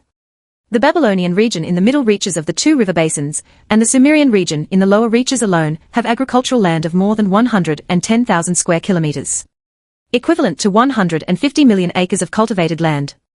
In addition to fertile and fertile arable land, the Mesopotamian plain is also very rich in oil and natural gas resources.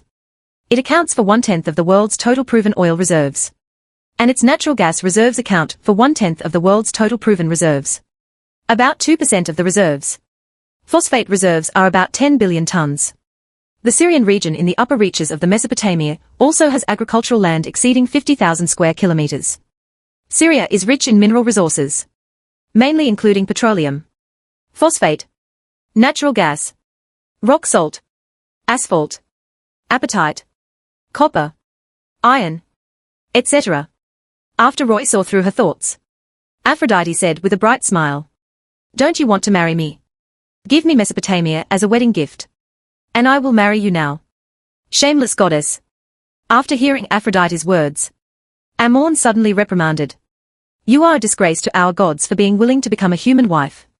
Oh, are you saying the grapes are sour because you can't eat them?" Aphrodite said without showing any signs of weakness. "If you are also a goddess and Roy gives you the rich plains of Mesopotamia as a wedding gift, can you refuse?" Not only Amon, but also Ptah, Ra, Atum, and Henticti also fell into silence. Because they can't refuse. Mesopotamia not only covers an area of more than 700,000 square kilometers, but is also fertile and rich.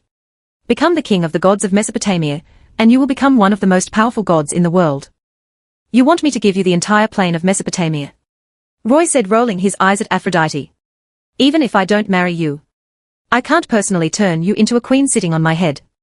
Roy already felt that it was very inappropriate to allow Persephone to have a territory of 200,000 square kilometers in the rich Apennine Peninsula, and was worried that Persephone might be too powerful.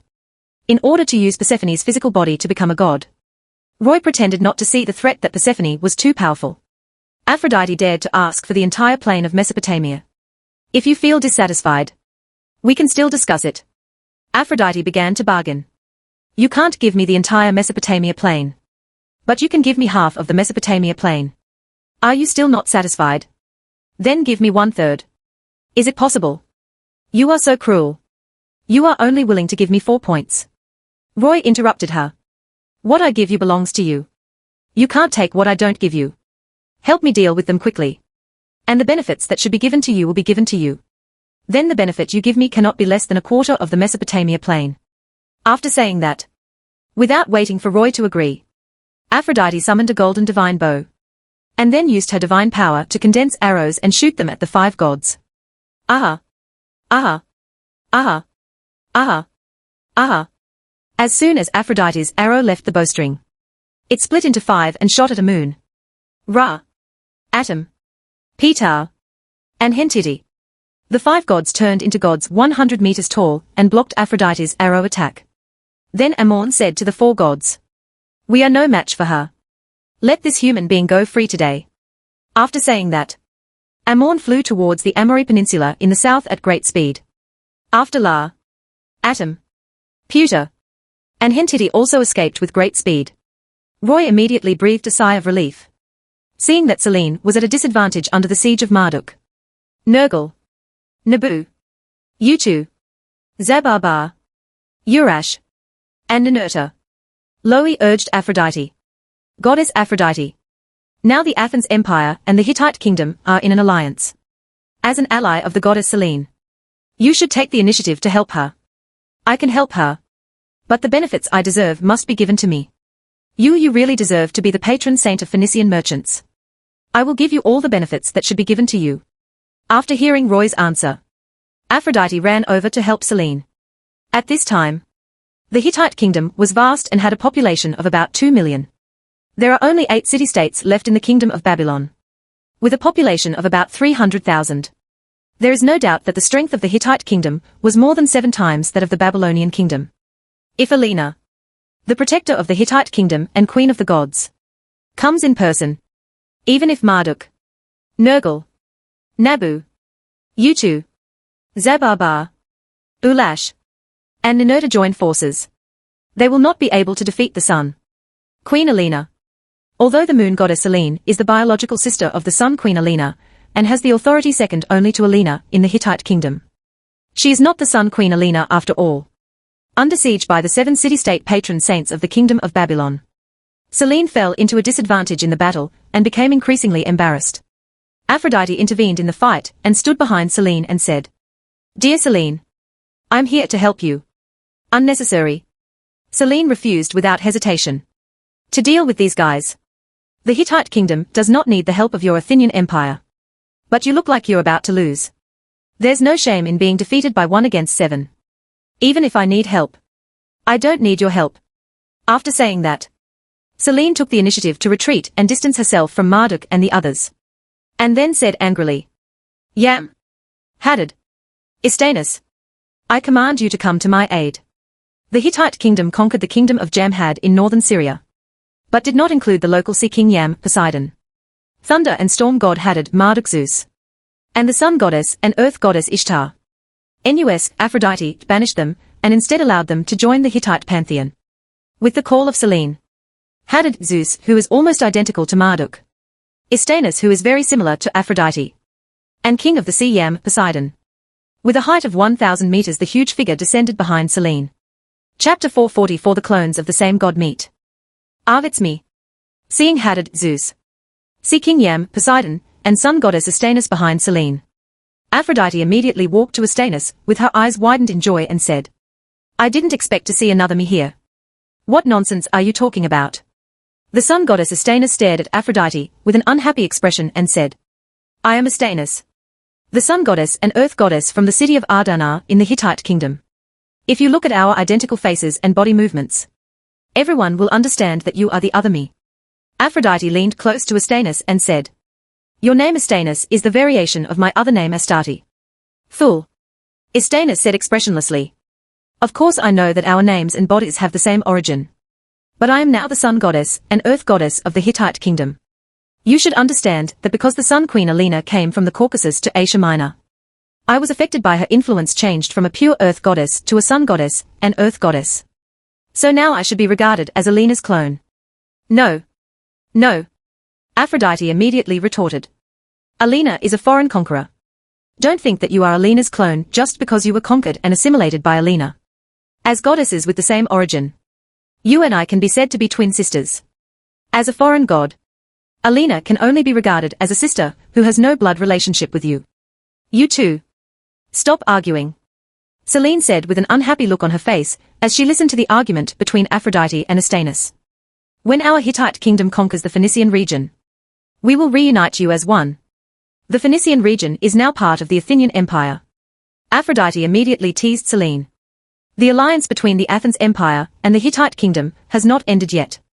Your Hittite kingdom has the ambition to seize the Phoenician region.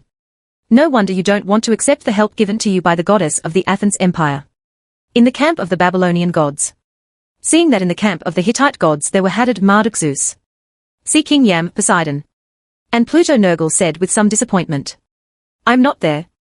There's nothing we can do about it. Marduk comforted Nergal. Although you are my eldest brother, you were born the latest. Because the city of Kuta worships Ereshkigal, the goddess of the underworld, I was able to arrange for you to be Ereshkigal when the kingdom of Babylon dominated the Mesopotamia.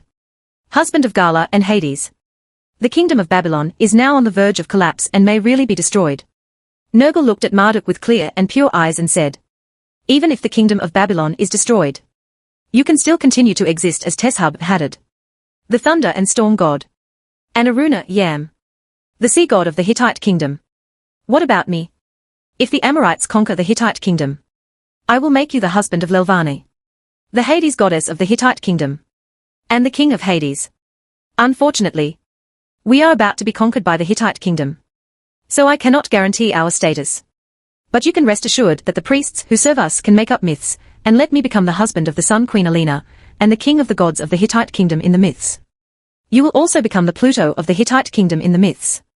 Yam Poseidon would also replace the Hittite sea god in mythology. But fabricated myths are not reality after all. In addition to deceiving ourselves, we can only deceive people who do not understand history thousands of years later. Nergal Hades looked at Roy with complicated eyes and murmured. And I feel like now we don't even have a chance to make up myths to deceive ourselves and people thousands of years from now. Even if the Amorites were conquered by the Hittite kingdom, the priests who served the god of thunder could make up myths and make the god of thunder the king of the gods of the Hittite kingdom in the myth. This is because the Hittite kingdom was a polytheistic kingdom. The country will accept the conquered local gods. Although the Athenian Empire was also a polytheistic country, the Athenian Empire expelled all male gods. If the god of thunder and his priests were driven out of the Athenian Empire, it would naturally be impossible for the priests of the god of thunder to make up myths and make the god of thunder the king of gods in the Athenian Empire. In the history of another world, the authority of the god of thunder was completely eliminated because the priests of the Almighty God used heresy trials to physically eliminate the priests of the god of thunder, so that the priests of the god of thunder could not fabricate myths. Create a myth that the god of thunder is more powerful than the Almighty God. Instead, the priests of Almighty God fabricated myths, reducing the god of thunder to a demon. Baal, the head of the demons in Solomon's 72 pillars, and an evil god who could not defeat Almighty God. That human is indeed a huge threat. Marduk followed Nergal's gaze and looked at Roy and said, even if we are conquered by the Hittite kingdom, we can still fabricate myths to deceive people thousands of years from now, making humans thousands of years from now believe that we are the kings of gods in heaven and earth. If we are conquered by this human Athenian empire, we can even fabricate myths. There's no chance for a myth. At this moment, Selene ordered to Hadad, Zeus, Yam, Poseidon, and Astanis. I want to deal with Marduk. You help me stop the Babylonian gods so that they can't hinder my battle with Marduk. After saying that, Selene brandished the black magic spear and rushed towards Marduk. Yam, Poseidon came to Nergal Hades with the golden trident and smiled.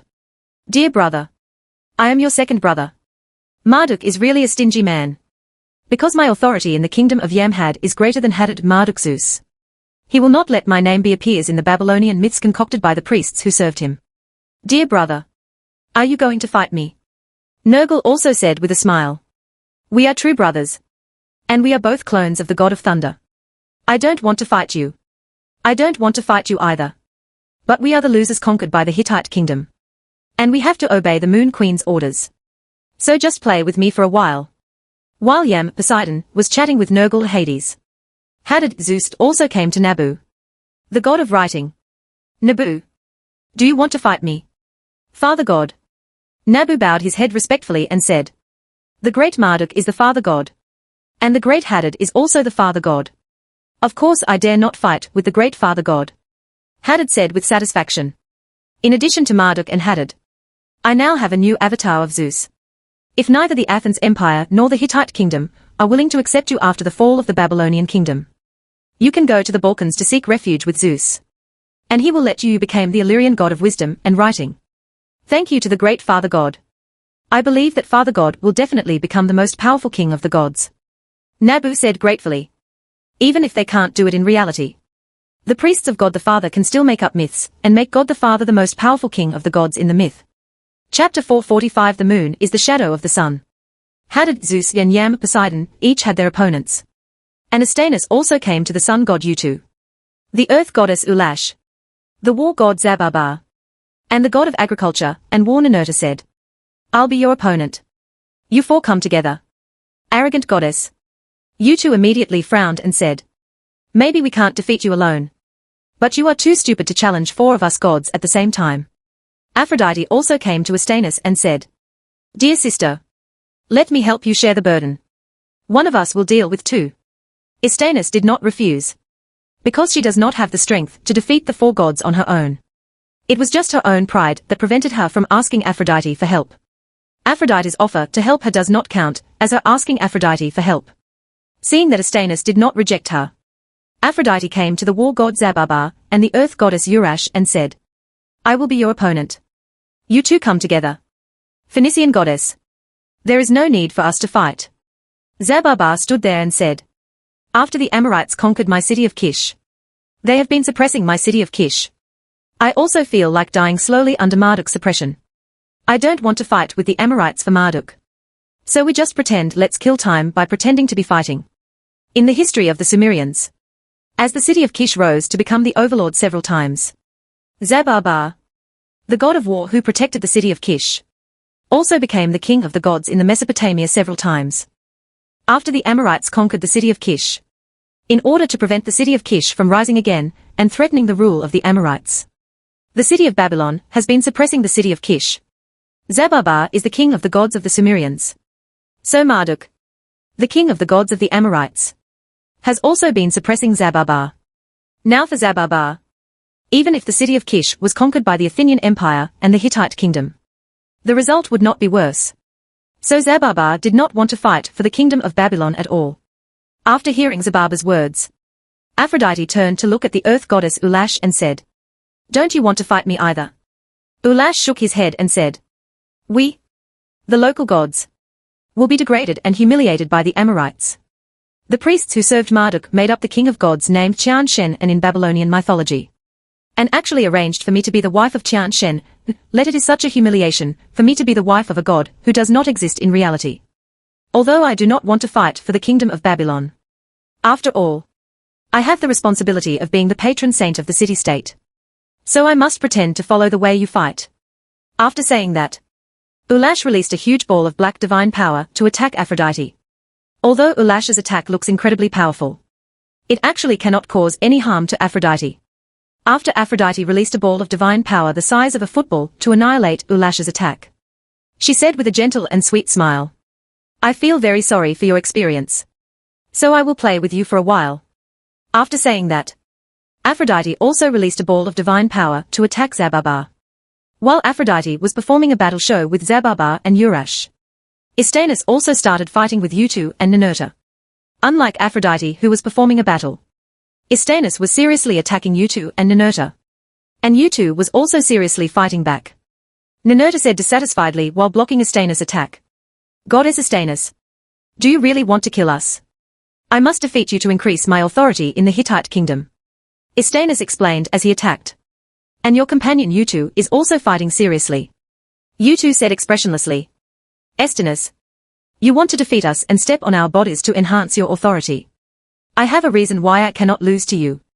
No matter what your reasons are, I will defeat you to see whether I, the sun goddess, is more powerful, or you, the sun god, are more powerful.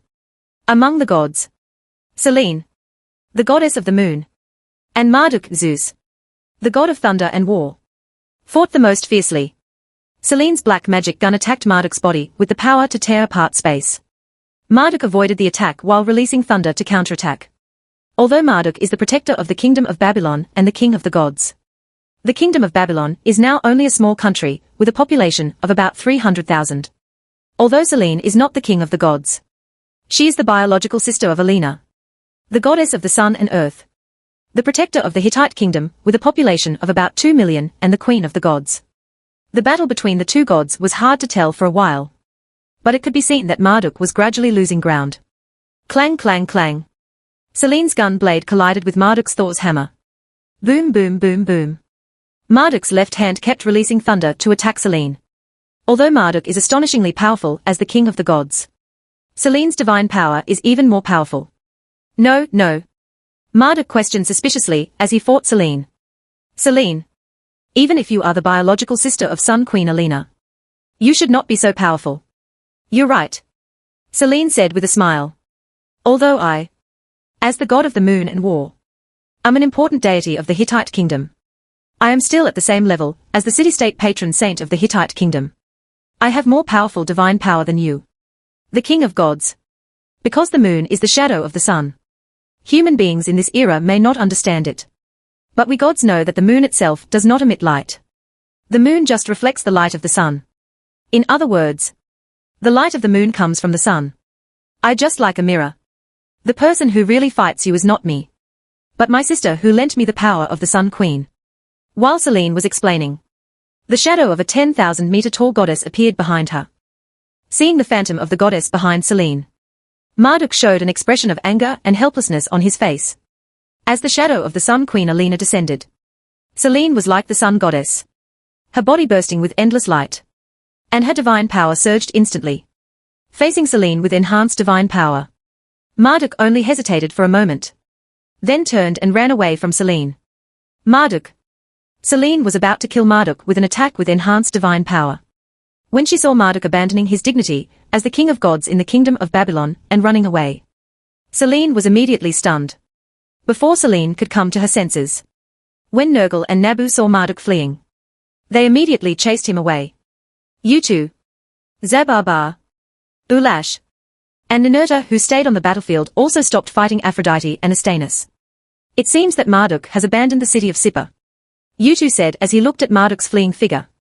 After all, Sippar City is a city snatched away by these foreign conquerors. Even if Sippar City is lost, these foreign conquerors will not feel heartache. Chapter 446 How to Attack Babylon. While the wars between gods have winners and losers, the wars between humans also have winners and losers. Roy led 5,000 cavalry to launch a charge against Phineas's army of 10,000. And more than 1,000 people were killed in Phineas' army. Before Roy could launch his second charge, Phineas fled with his army. Phineas's army of 10,000 men was mainly composed of the Hyksos who followed him. Although the Hyksos can be said to be a branch of the Amorites, Phineas did not want to sacrifice his followers for the Babylonian kingdom established by his fellow Amorites. Roy followed with 5,000 cavalry, but did not directly destroy Phineas' army. Because in Roy's view, Phineas and his followers first fled from Egypt to the kingdom of Babylon, and now fled from the city of Sippar back to the city of Kuta. They had become an army that could only run away. Allowing this army that has no will to resist to flee back can make other armies of the kingdom of Babylon lose their will to resist. Kuta City.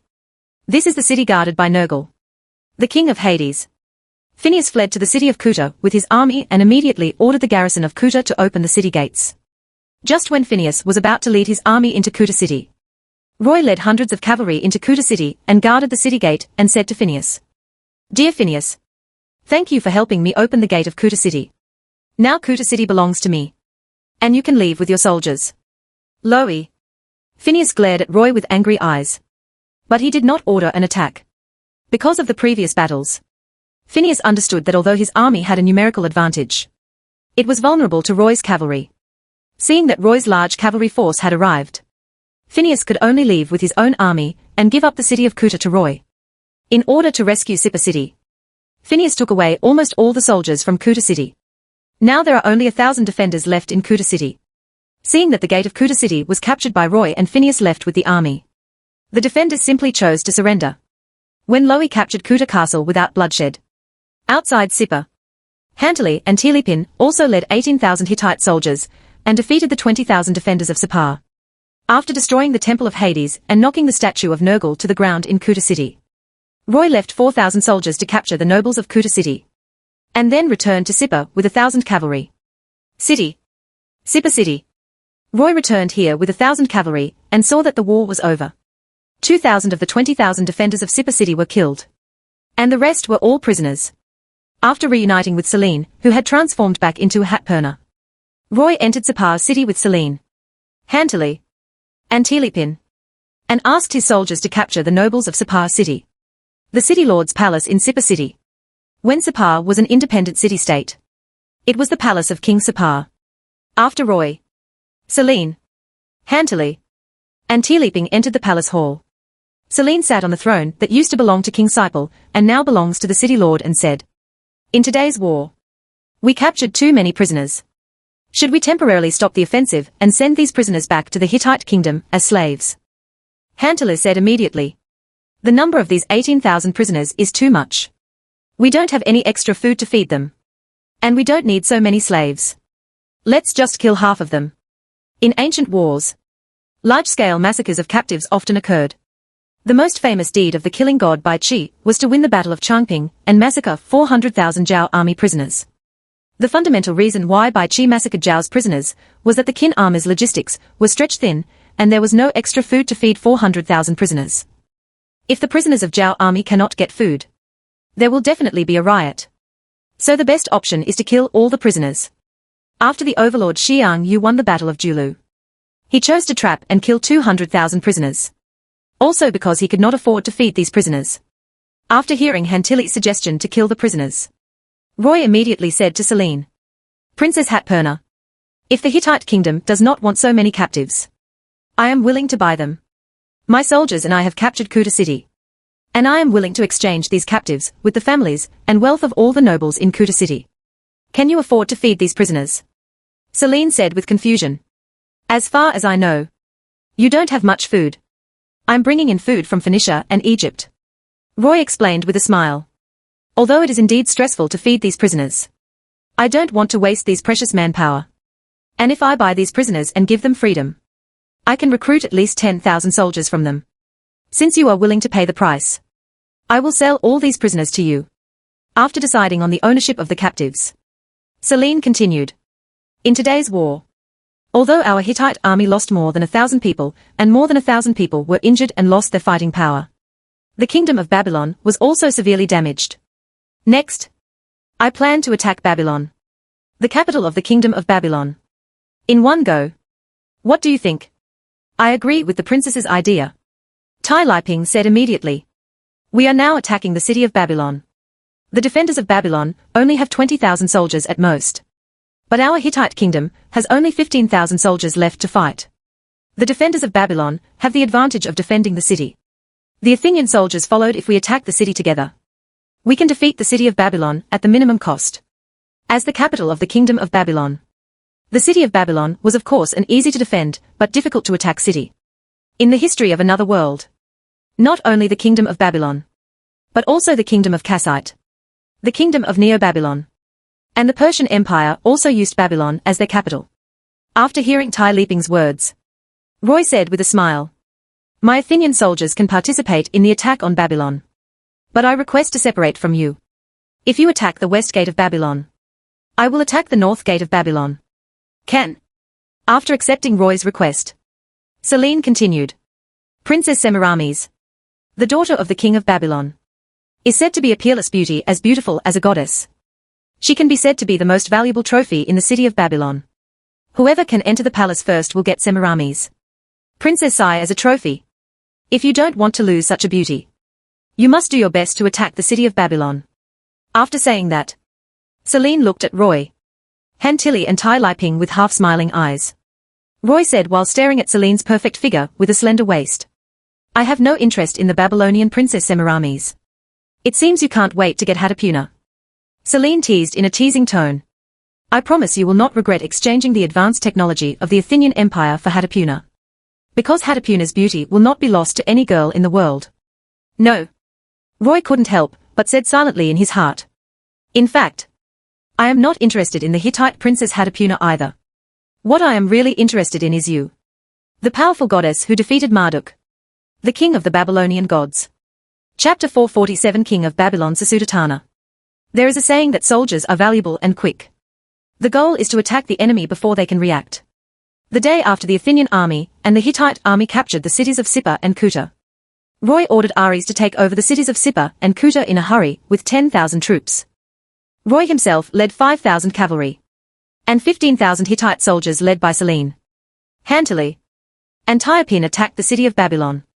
The distance between Sippar and Babylon is only 50 kilometers.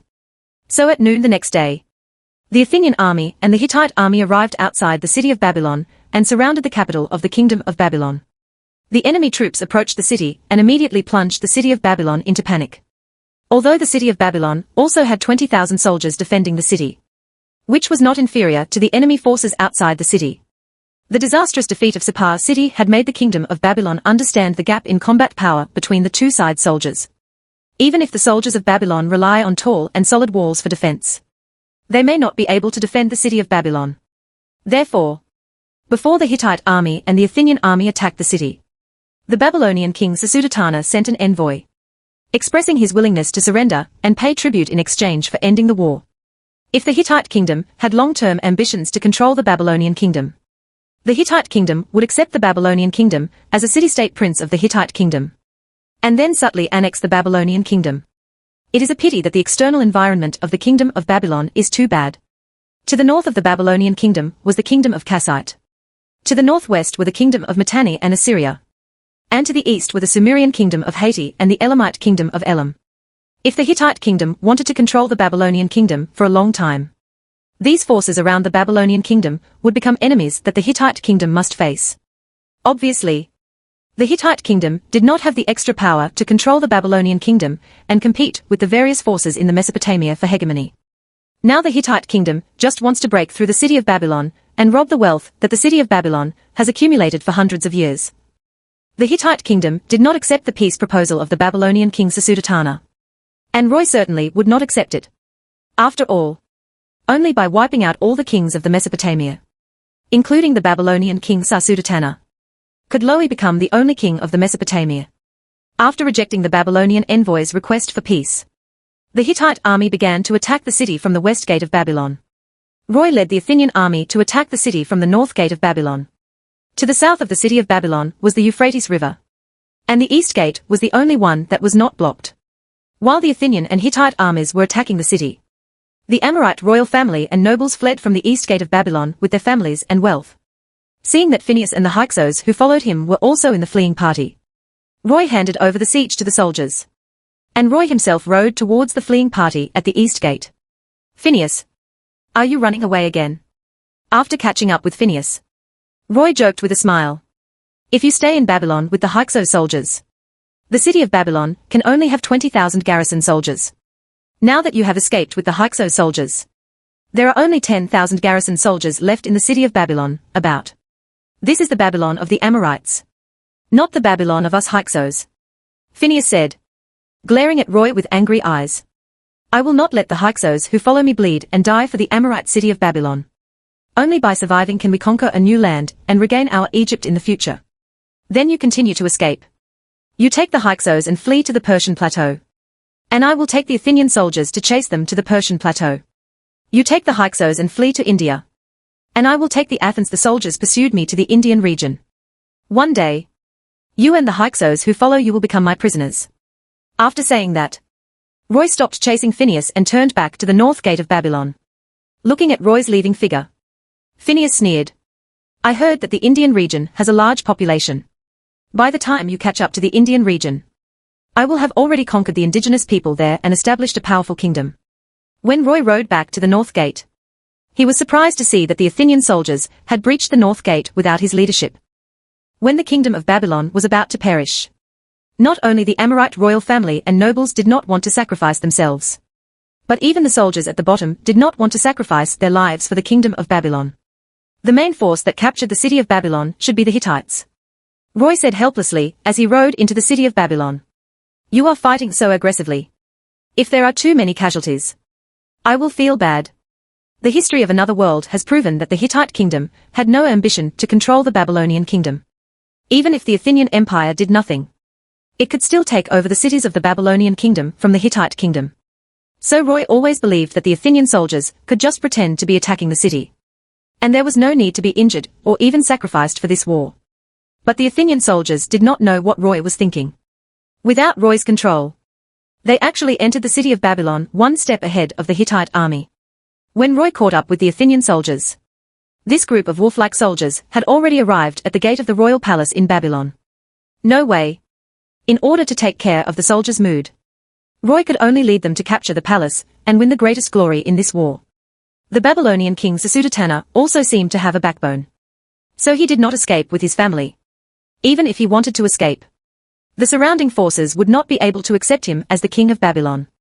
Amorite royal families and nobles fled to other kingdoms and could still enjoy noble treatment. Sasudatana fled to other kingdoms. Should these kingdoms treat him like a king? The most important thing is, after these kingdoms captured the cities of the kingdom of Babylon, should they return these cities to the rule of Sasudatana? Palace Hall. Roy led a group of Athenian soldiers into the hall and saw the Babylonian king Sasudatana sitting on the throne, looking at the intruders calmly. Surrounded by Sasudatana is his wife and children. The most beautiful girl among the daughters of Sasudatana is probably the Babylonian princess Semiramis. As Loe looked at Sasudatana's family, Sasudatana also looked at Loe. Looking at you. You should be the young emperor of the Athenian Empire. In fact, my family and I can escape. I chose to stay because I want to make a request to you. I hope you will not harm the civilians of Babylon. As the king of Babylon, I am willing to sacrifice our family in exchange for the safety of civilians. Is this your sense of responsibility as the king of Babylon? Roy rolled his eyes and said, from now on, the city of Babylon will be ruled by me. And the civilians of Babylon will be protected by me. You, a subjugated king, don't need to worry about my people. As soon as Roy finished speaking, Selene, Hantali, and Telepin also entered the hall with a group of Hittite soldiers. After taking a look at the Sasudatana family, Selene said to Roy, you are so lucky. Since you captured the palace first and captured them, including Princess Semiramis, their whole family will be your spoils. Chapter 448 Dove Goddess Semiramis. Marduk, Zeus, the protector of the kingdom of Babylon and the king of the gods, was appearing over the city of Babylon in a figure invisible to the naked eye. Seeing that none of the defenders of Babylon were resisting desperately, the Athenian army and the Hittite army easily broke through the city gate and entered the city. The Amorite royal family and nobles were all fleeing the city of Babylon. Marduk's face was filled with anger and helplessness. Clearly, the interests of humans and gods are not aligned. After the Amorite royal family and nobles fled, perhaps they could survive in other cities and even retain their status and power as nobles. The Amorites who fled did not consider that the Amorites were no longer the rulers of Babylon. And Marduk would not only lose his identity as the protector of the country and king of the gods, but also lose his identity as the patron saint of Babylon. Nergal, the king of Hades, and Nabu, the god of writing, stood beside Marduk. And Nergal asked the angry Marduk, dear brother, what should we do next?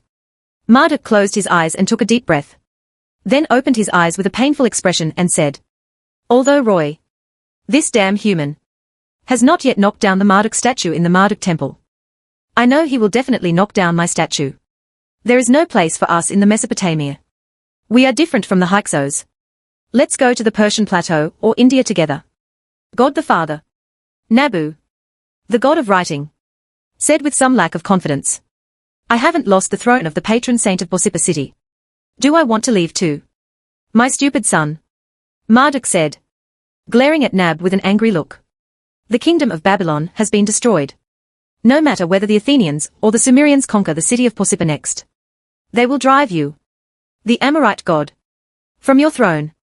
If you don't want to leave with me, then stay waiting to die here. After saying this, Marduk flew away with Nergal. Although Nabu was reluctant to part with the patron saint seat of Borsippa city that he had not yet lost, he also knew that losing the throne was an inevitable result. After sighing full of nostalgia, Nabu also flew away after Marduk and Nergal. They would migrate with the Hyksos to the Persian plateau and even India.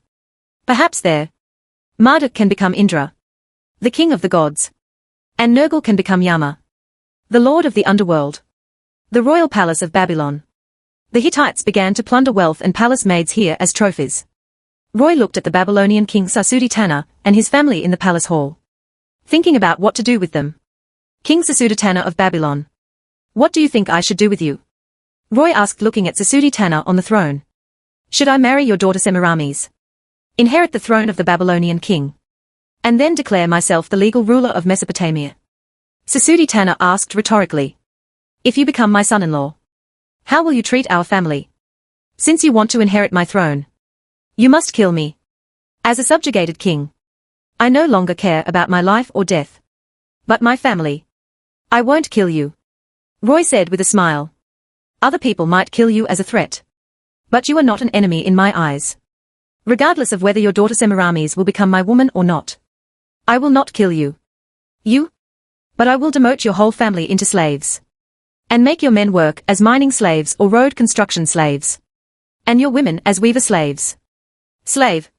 Hearing Roy's punishment to them, a beautiful Babylonian princess ran to Roy and knelt down and said, I am also a Babylonian princess, and have the right to inherit the throne. Please let me be a woman. Even if I am your concubine and lover. I don't want to be a humble slave. She cried as she spoke. Although her beauty is not as good as that of her sister Semiramis, her pretty face is very pitiful. Sasuditana said angrily. You want to demote our whole family into slaves? Then you might as well kill us. We are the noble Babylonian royal family, the descendants of Hammurabi, the great king of the Babylonian kingdom. And we must not be turned into slaves and humiliated by you. You don't want to become a slave and suffer my humiliation. Why don't you take your family and commit suicide? Roy teased jokingly. In my hometown in the east, there was an emperor who committed suicide with his family when his country was ruined. He killed his young children with his own hands. And his wife also followed him to commit suicide. Sasuditana. You and your family are still alive. Which only proves that even if you are not afraid of death, you definitely do not have the courage to commit suicide. Maybe you still have illusions and think that your family can get preferential treatment from me. At this moment, Semiramis, the most beautiful of the Babylonian princesses, looked at Roy with sharp eyes and said coldly, if you just want to humiliate our family, I can immediately prove to you that our Babylonian royal family is not afraid of death. After saying that, Semiramis pulled out a bronze dagger and pointed it at his heart. In the myth of another world, there is a goddess named Semiramis. She is the daughter of the goddess of the Euphrates River, who was conceived alone. She is a goddess different from human demigods. The historical prototype of the goddess Semiramis was the regent queen of the Neo-Assyrian Empire. Therefore, the myth of Semiramis has almost the same storyline as the Queen of Assyria. Initially she was just a common queen married to the Assyrian king. But after the Assyrian king died, she became the queen who ruled the Assyrian Empire in her son's stead. The fact that Semiramis was able to become a famous queen in history, and was even deified as the dove goddess, is enough to prove her extraordinary ruling skills. Looking at Semiramis making a suicidal gesture, Roy couldn't help but say, if you were a stupid person with no opinion, I would definitely choose you to be my woman without hesitation. You act so opinionated. But it makes me feel embarrassed. In half a year at most, Roy will begin to become a god after his death. After Roy's death, an independent woman like Semiramis might take some actions that Roy didn't want to see. Although Roy doesn't like people who are too opinionated. But Semiramis will obviously be a very capable tool man. In Roy's plan to rule the Mesopotamian plains, Semiramis' ability was indispensable. Thinking that there was another tool man who could check and balance Semiramis, Roy finally said, Princess Semiramis, put down your dagger. If you don't want your family to be lifelong slaves, then become my woman. After you become my woman, although your family will not enjoy the royal family and nobility, but as in-laws of the Athenian royal family, they can live a life of food and clothing without worries under the support of the Athenian royal family. If you refuse to become my woman and serve me, your whole family will either commit suicide or work as lifelong slaves for the rest of your life. After Roy finished speaking, Semiramis immediately put down his dagger and said, I can be your woman. But you have to keep your promise and take care of my family. Seeing that she was being ignored, Semiramis' sister said unwillingly, Your Majesty the Emperor. What about me? I also want to be your woman. Feel sorry. Roy said expressionlessly. Although you also have the status of a Babylonian princess. And your beauty is one of the best in 1,000. You don't have the ability to be a tool. And I don't have the time to teach you to be a qualified tool. If you are a capable fool, Qian, I will definitely choose you. But you seem to be just a simple fool. Chapter 449 The Kingdom of Haiti and the Kassites. The world is a linked whole. While the Athenian and Hittite armies were attacking the kingdom of Babylon, the kingdom of Kassite in the Mesopotamian plain and the kingdom of Haiti of the Sumerians were also taking action. Now the army of the kingdom of Kassite is besieging the city of Tutupo in the kingdom of Babylon. And the army of the kingdom of Haiti is besieging the city of Malad in the kingdom of Babylon. The city of Babylon. After plundering all the spoils of Babylon, Selene brought Hantali and Telepin to the palace. In the splendid hall, Selene teased jokingly when she saw Roy sitting on the throne that originally belonged to the Babylonian king Sesudi-Tana. It seems that you really want to rule here for a long time. I am here to tell you that we Hittites are leaving with the spoils of war. You're leaving now? Seeing Roy's dissatisfied expression, Selene said with a smile. The kingdom of Haiti, which now has 12 city-states, is preparing to regain the city-states that originally belonged to the Sumerians. The kingdom of Kassite, which is more powerful than the kingdom of Haiti, also wants to carve up the territory of the kingdom of Babylon. If we don't leave now, are we going to stay? Come down and help you deal with the kingdom of Haiti and the kingdom of Kassite. We in the Hittite kingdom don't want to see the Athenian empire conquer the Mesopotamian plain. If you don't want to be driven out of the Mesopotamia by the kingdom of Haiti and the kingdom of Kassite, use your own defeat them with strength. If you want us to stay and help you, then pay the price that makes our hearts flutter. Roy shook his head and said, I don't need the help of the Hittite kingdom. Of course I know that you, the Hittite kingdom, thought that the Athens Empire could not defeat the kingdom of Haiti and the kingdom of Kassite. So you generously gave me the cities you conquered. But I will use facts prove to you that conquering Mesopotamia is not as difficult as you think. Then I'll wait and see how you conquer the Mesopotamian plains.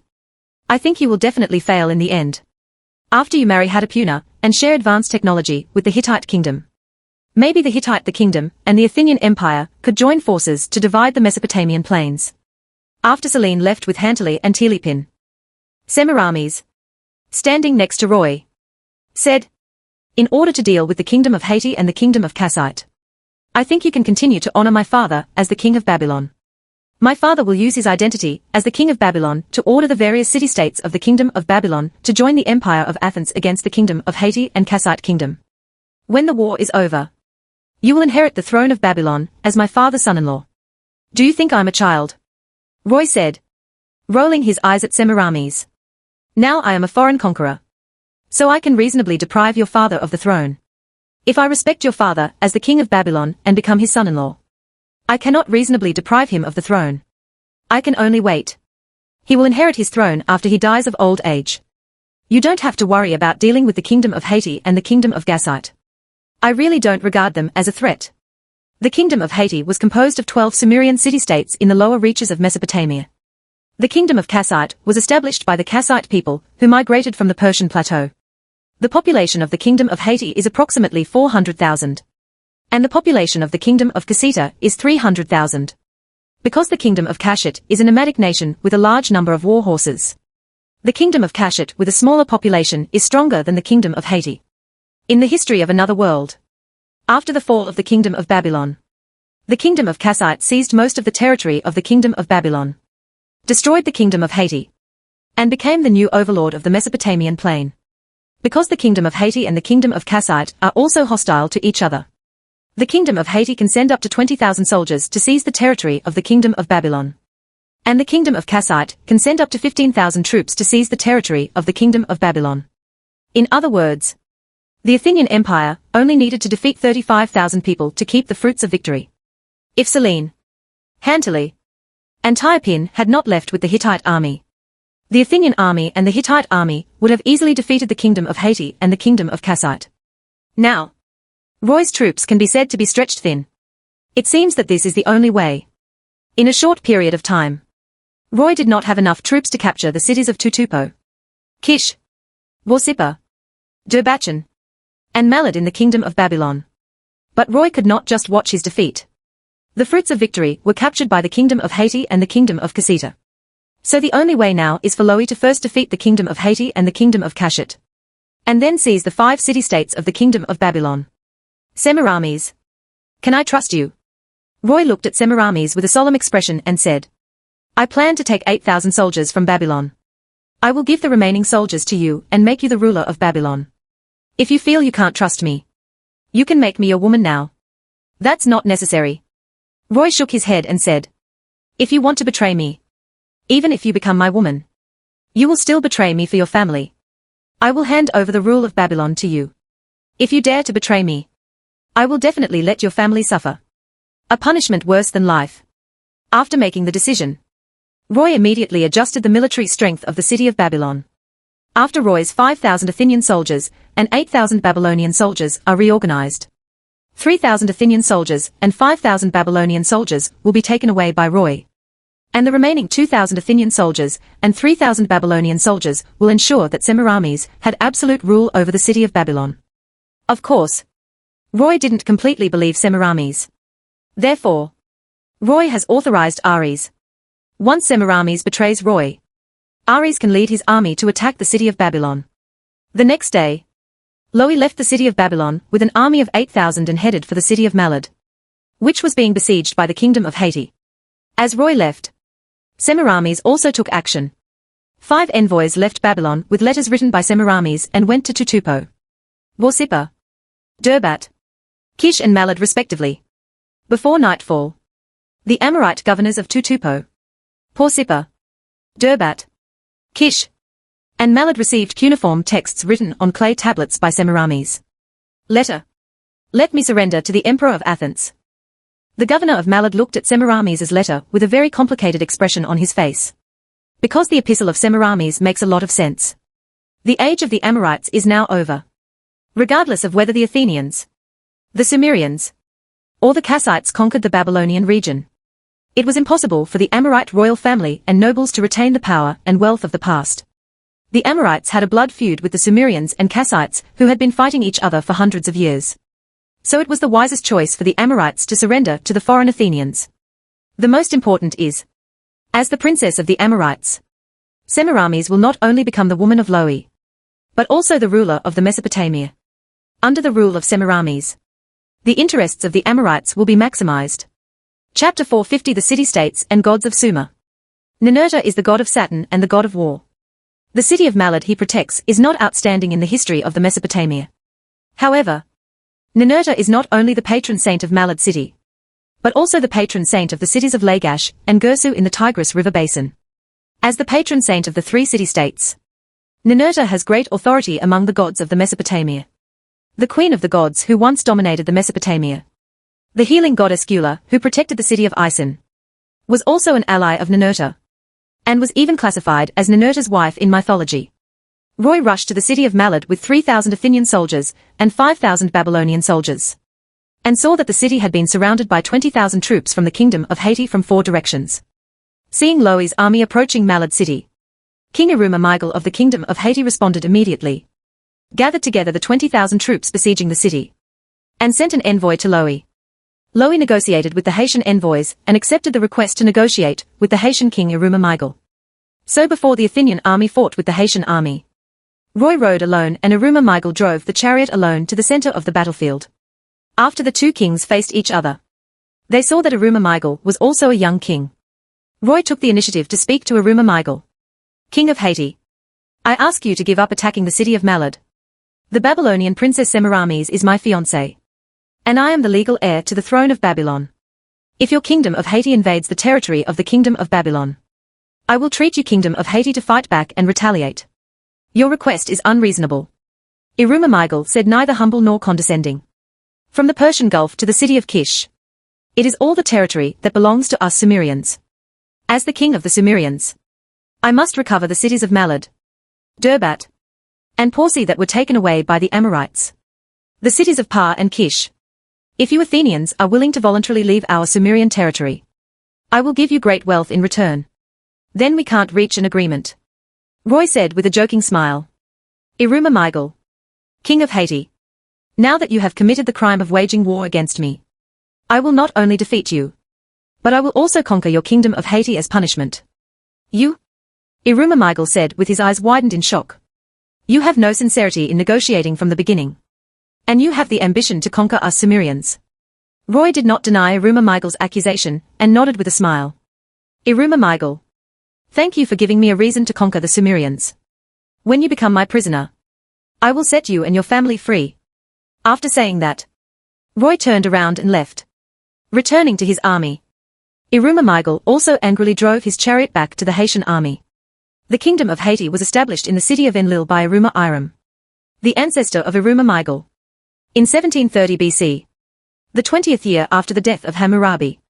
After 130 years of development, the kingdom of Haiti captured 11 city-states from the kingdom of Babylon. Namely Eridu, Uruk, Yor, Lhasa, Wema, Adab, and Isin. City, Lagash, Gursu, Dur, Nippur. The city of Eridu guarded by the water god Enki. The city of Uruk guarded by the goddess Inanna of Venus. The city of Yor guarded by the moon god Nanna. The city of Lhasa guarded by the sun god Utu. And Ninhursag, the goddess of earth and sea. The city of Adab protected by the city, and the city of Isin protected by the healing goddess Gula, were both hegemonic city-states that dominated the Mesopotamia in history. The city of Wunmar guarded by the god of war Shera. The city of Lagash, and the city of Gursu guarded by the god of agriculture, and War-Ninurta, were also powerful city-states in the history of the Sumerians. Enlil, the patron saint of Nippur, is even regarded as the king of gods in mythology. The kingdom of Haiti established the city of Enlil as its capital, and made Enlil the god of earth and air, the king of the Sumerian gods. Thinking that there were 7 kings of gods among the Sumerian gods, Roy summoned Aphrodite directly before the war. Goddess Aphrodite, if you want the fertile and rich plains of Mesopotamia to be your territory, come and help me win this war. Following Roy's call, Aphrodite descended from the sky in a gigantic figure of 1,000 meters tall, looked at Roy with a smile and said, "It seems that you have agreed that I will become the master of the Mesopotamian plains, and I will deal with the enemy gods in this war." Roy said worriedly, "Are you confident you can defeat the Sumerian gods? Do you think the army of the kingdom of Haiti can defeat you with its numerical advantage? If you will not lose to the enemy's numerical advantage, I certainly will not lose to the Sumerian gods' numerical advantage. Then don't let me down." After saying that, Roy led 3,000 Athenian soldiers to attack. Loe did not involve the 5,000 Babylonian soldiers in the attack. This is not only because Roy does not believe in the loyalty of the Babylonian soldiers, but also because the 3,000 Athenian soldiers are all powerful cavalry with advanced weapons. The Babylonian soldiers as infantry are simply unable to cooperate with the attack of the Athenian soldiers. Seeing that Roy actually wanted to defeat his 20,000 army with 3,000 cavalry, Iruma-Migel immediately commanded 1,000 chariots and 5,000 infantry to fight. Chariot soldiers are the most powerful arms of this era. A chariot is usually equipped with a charioteer and 2 soldiers. In other words, Iruma-Migel sent 8,000 soldiers to fight Roy's 3,000 cavalry. After the 2 armies collided in the center of the battlefield, the charioteers were first unilaterally massacred by Athenian soldiers. Roy's cavalry not only had the advantage that horses were more flexible than chariots, but also had the advantage that black iron weapons were more advanced than bronze weapons. They also had the advantage that both knights and horses wore iron armor. Therefore, this war is entirely a dimensionality reduction attack by Roy's cavalry against Iruma-Migel's chariot soldiers. After the chariot soldiers of 1,000 chariots were dead, wounded or surrendered, Roy left 2,000 cavalry to capture the prisoners. Roy led 1,000 cavalry to charge at the 5,000 infantry menacingly. Iruma-Migel's 5,000 infantrymen saw 1,000 chariots, the most powerful unit of this era, being decimated by Roy's cavalry. And they had long since lost their will to fight. Seeing Roy's cavalry rushing towards them like wolves and tigers, the 5,000 infantrymen immediately turned around and fled. Iruma-Migel murmured in disbelief when he saw this scene. How could this happen? How could this happen? Chariot soldiers are the most powerful arms of this era. The 1,000 chariot soldiers that our kingdom of Haiti has devoted all our efforts to cultivate are actually vulnerable to the Athenians. Seeing Roy leading 1,000 cavalry to catch up with the fleeing 5,000 infantry, and starting to kill and capture his 5,000 infantry, Iruma-Migel came back to his senses and said, "O gods of Sumer! Are we going to be enslaved by the foreign Athenians after we get rid of the enslavement of the Amorites? I don't want to see the Sumerians enslaved by foreign invaders, let alone see the foreign invaders enslaving them. The gods are worshipped as the kings of the gods in the Mesopotamia. Gods of the Sumerians. Please help the Sumerians defeat the foreign invaders.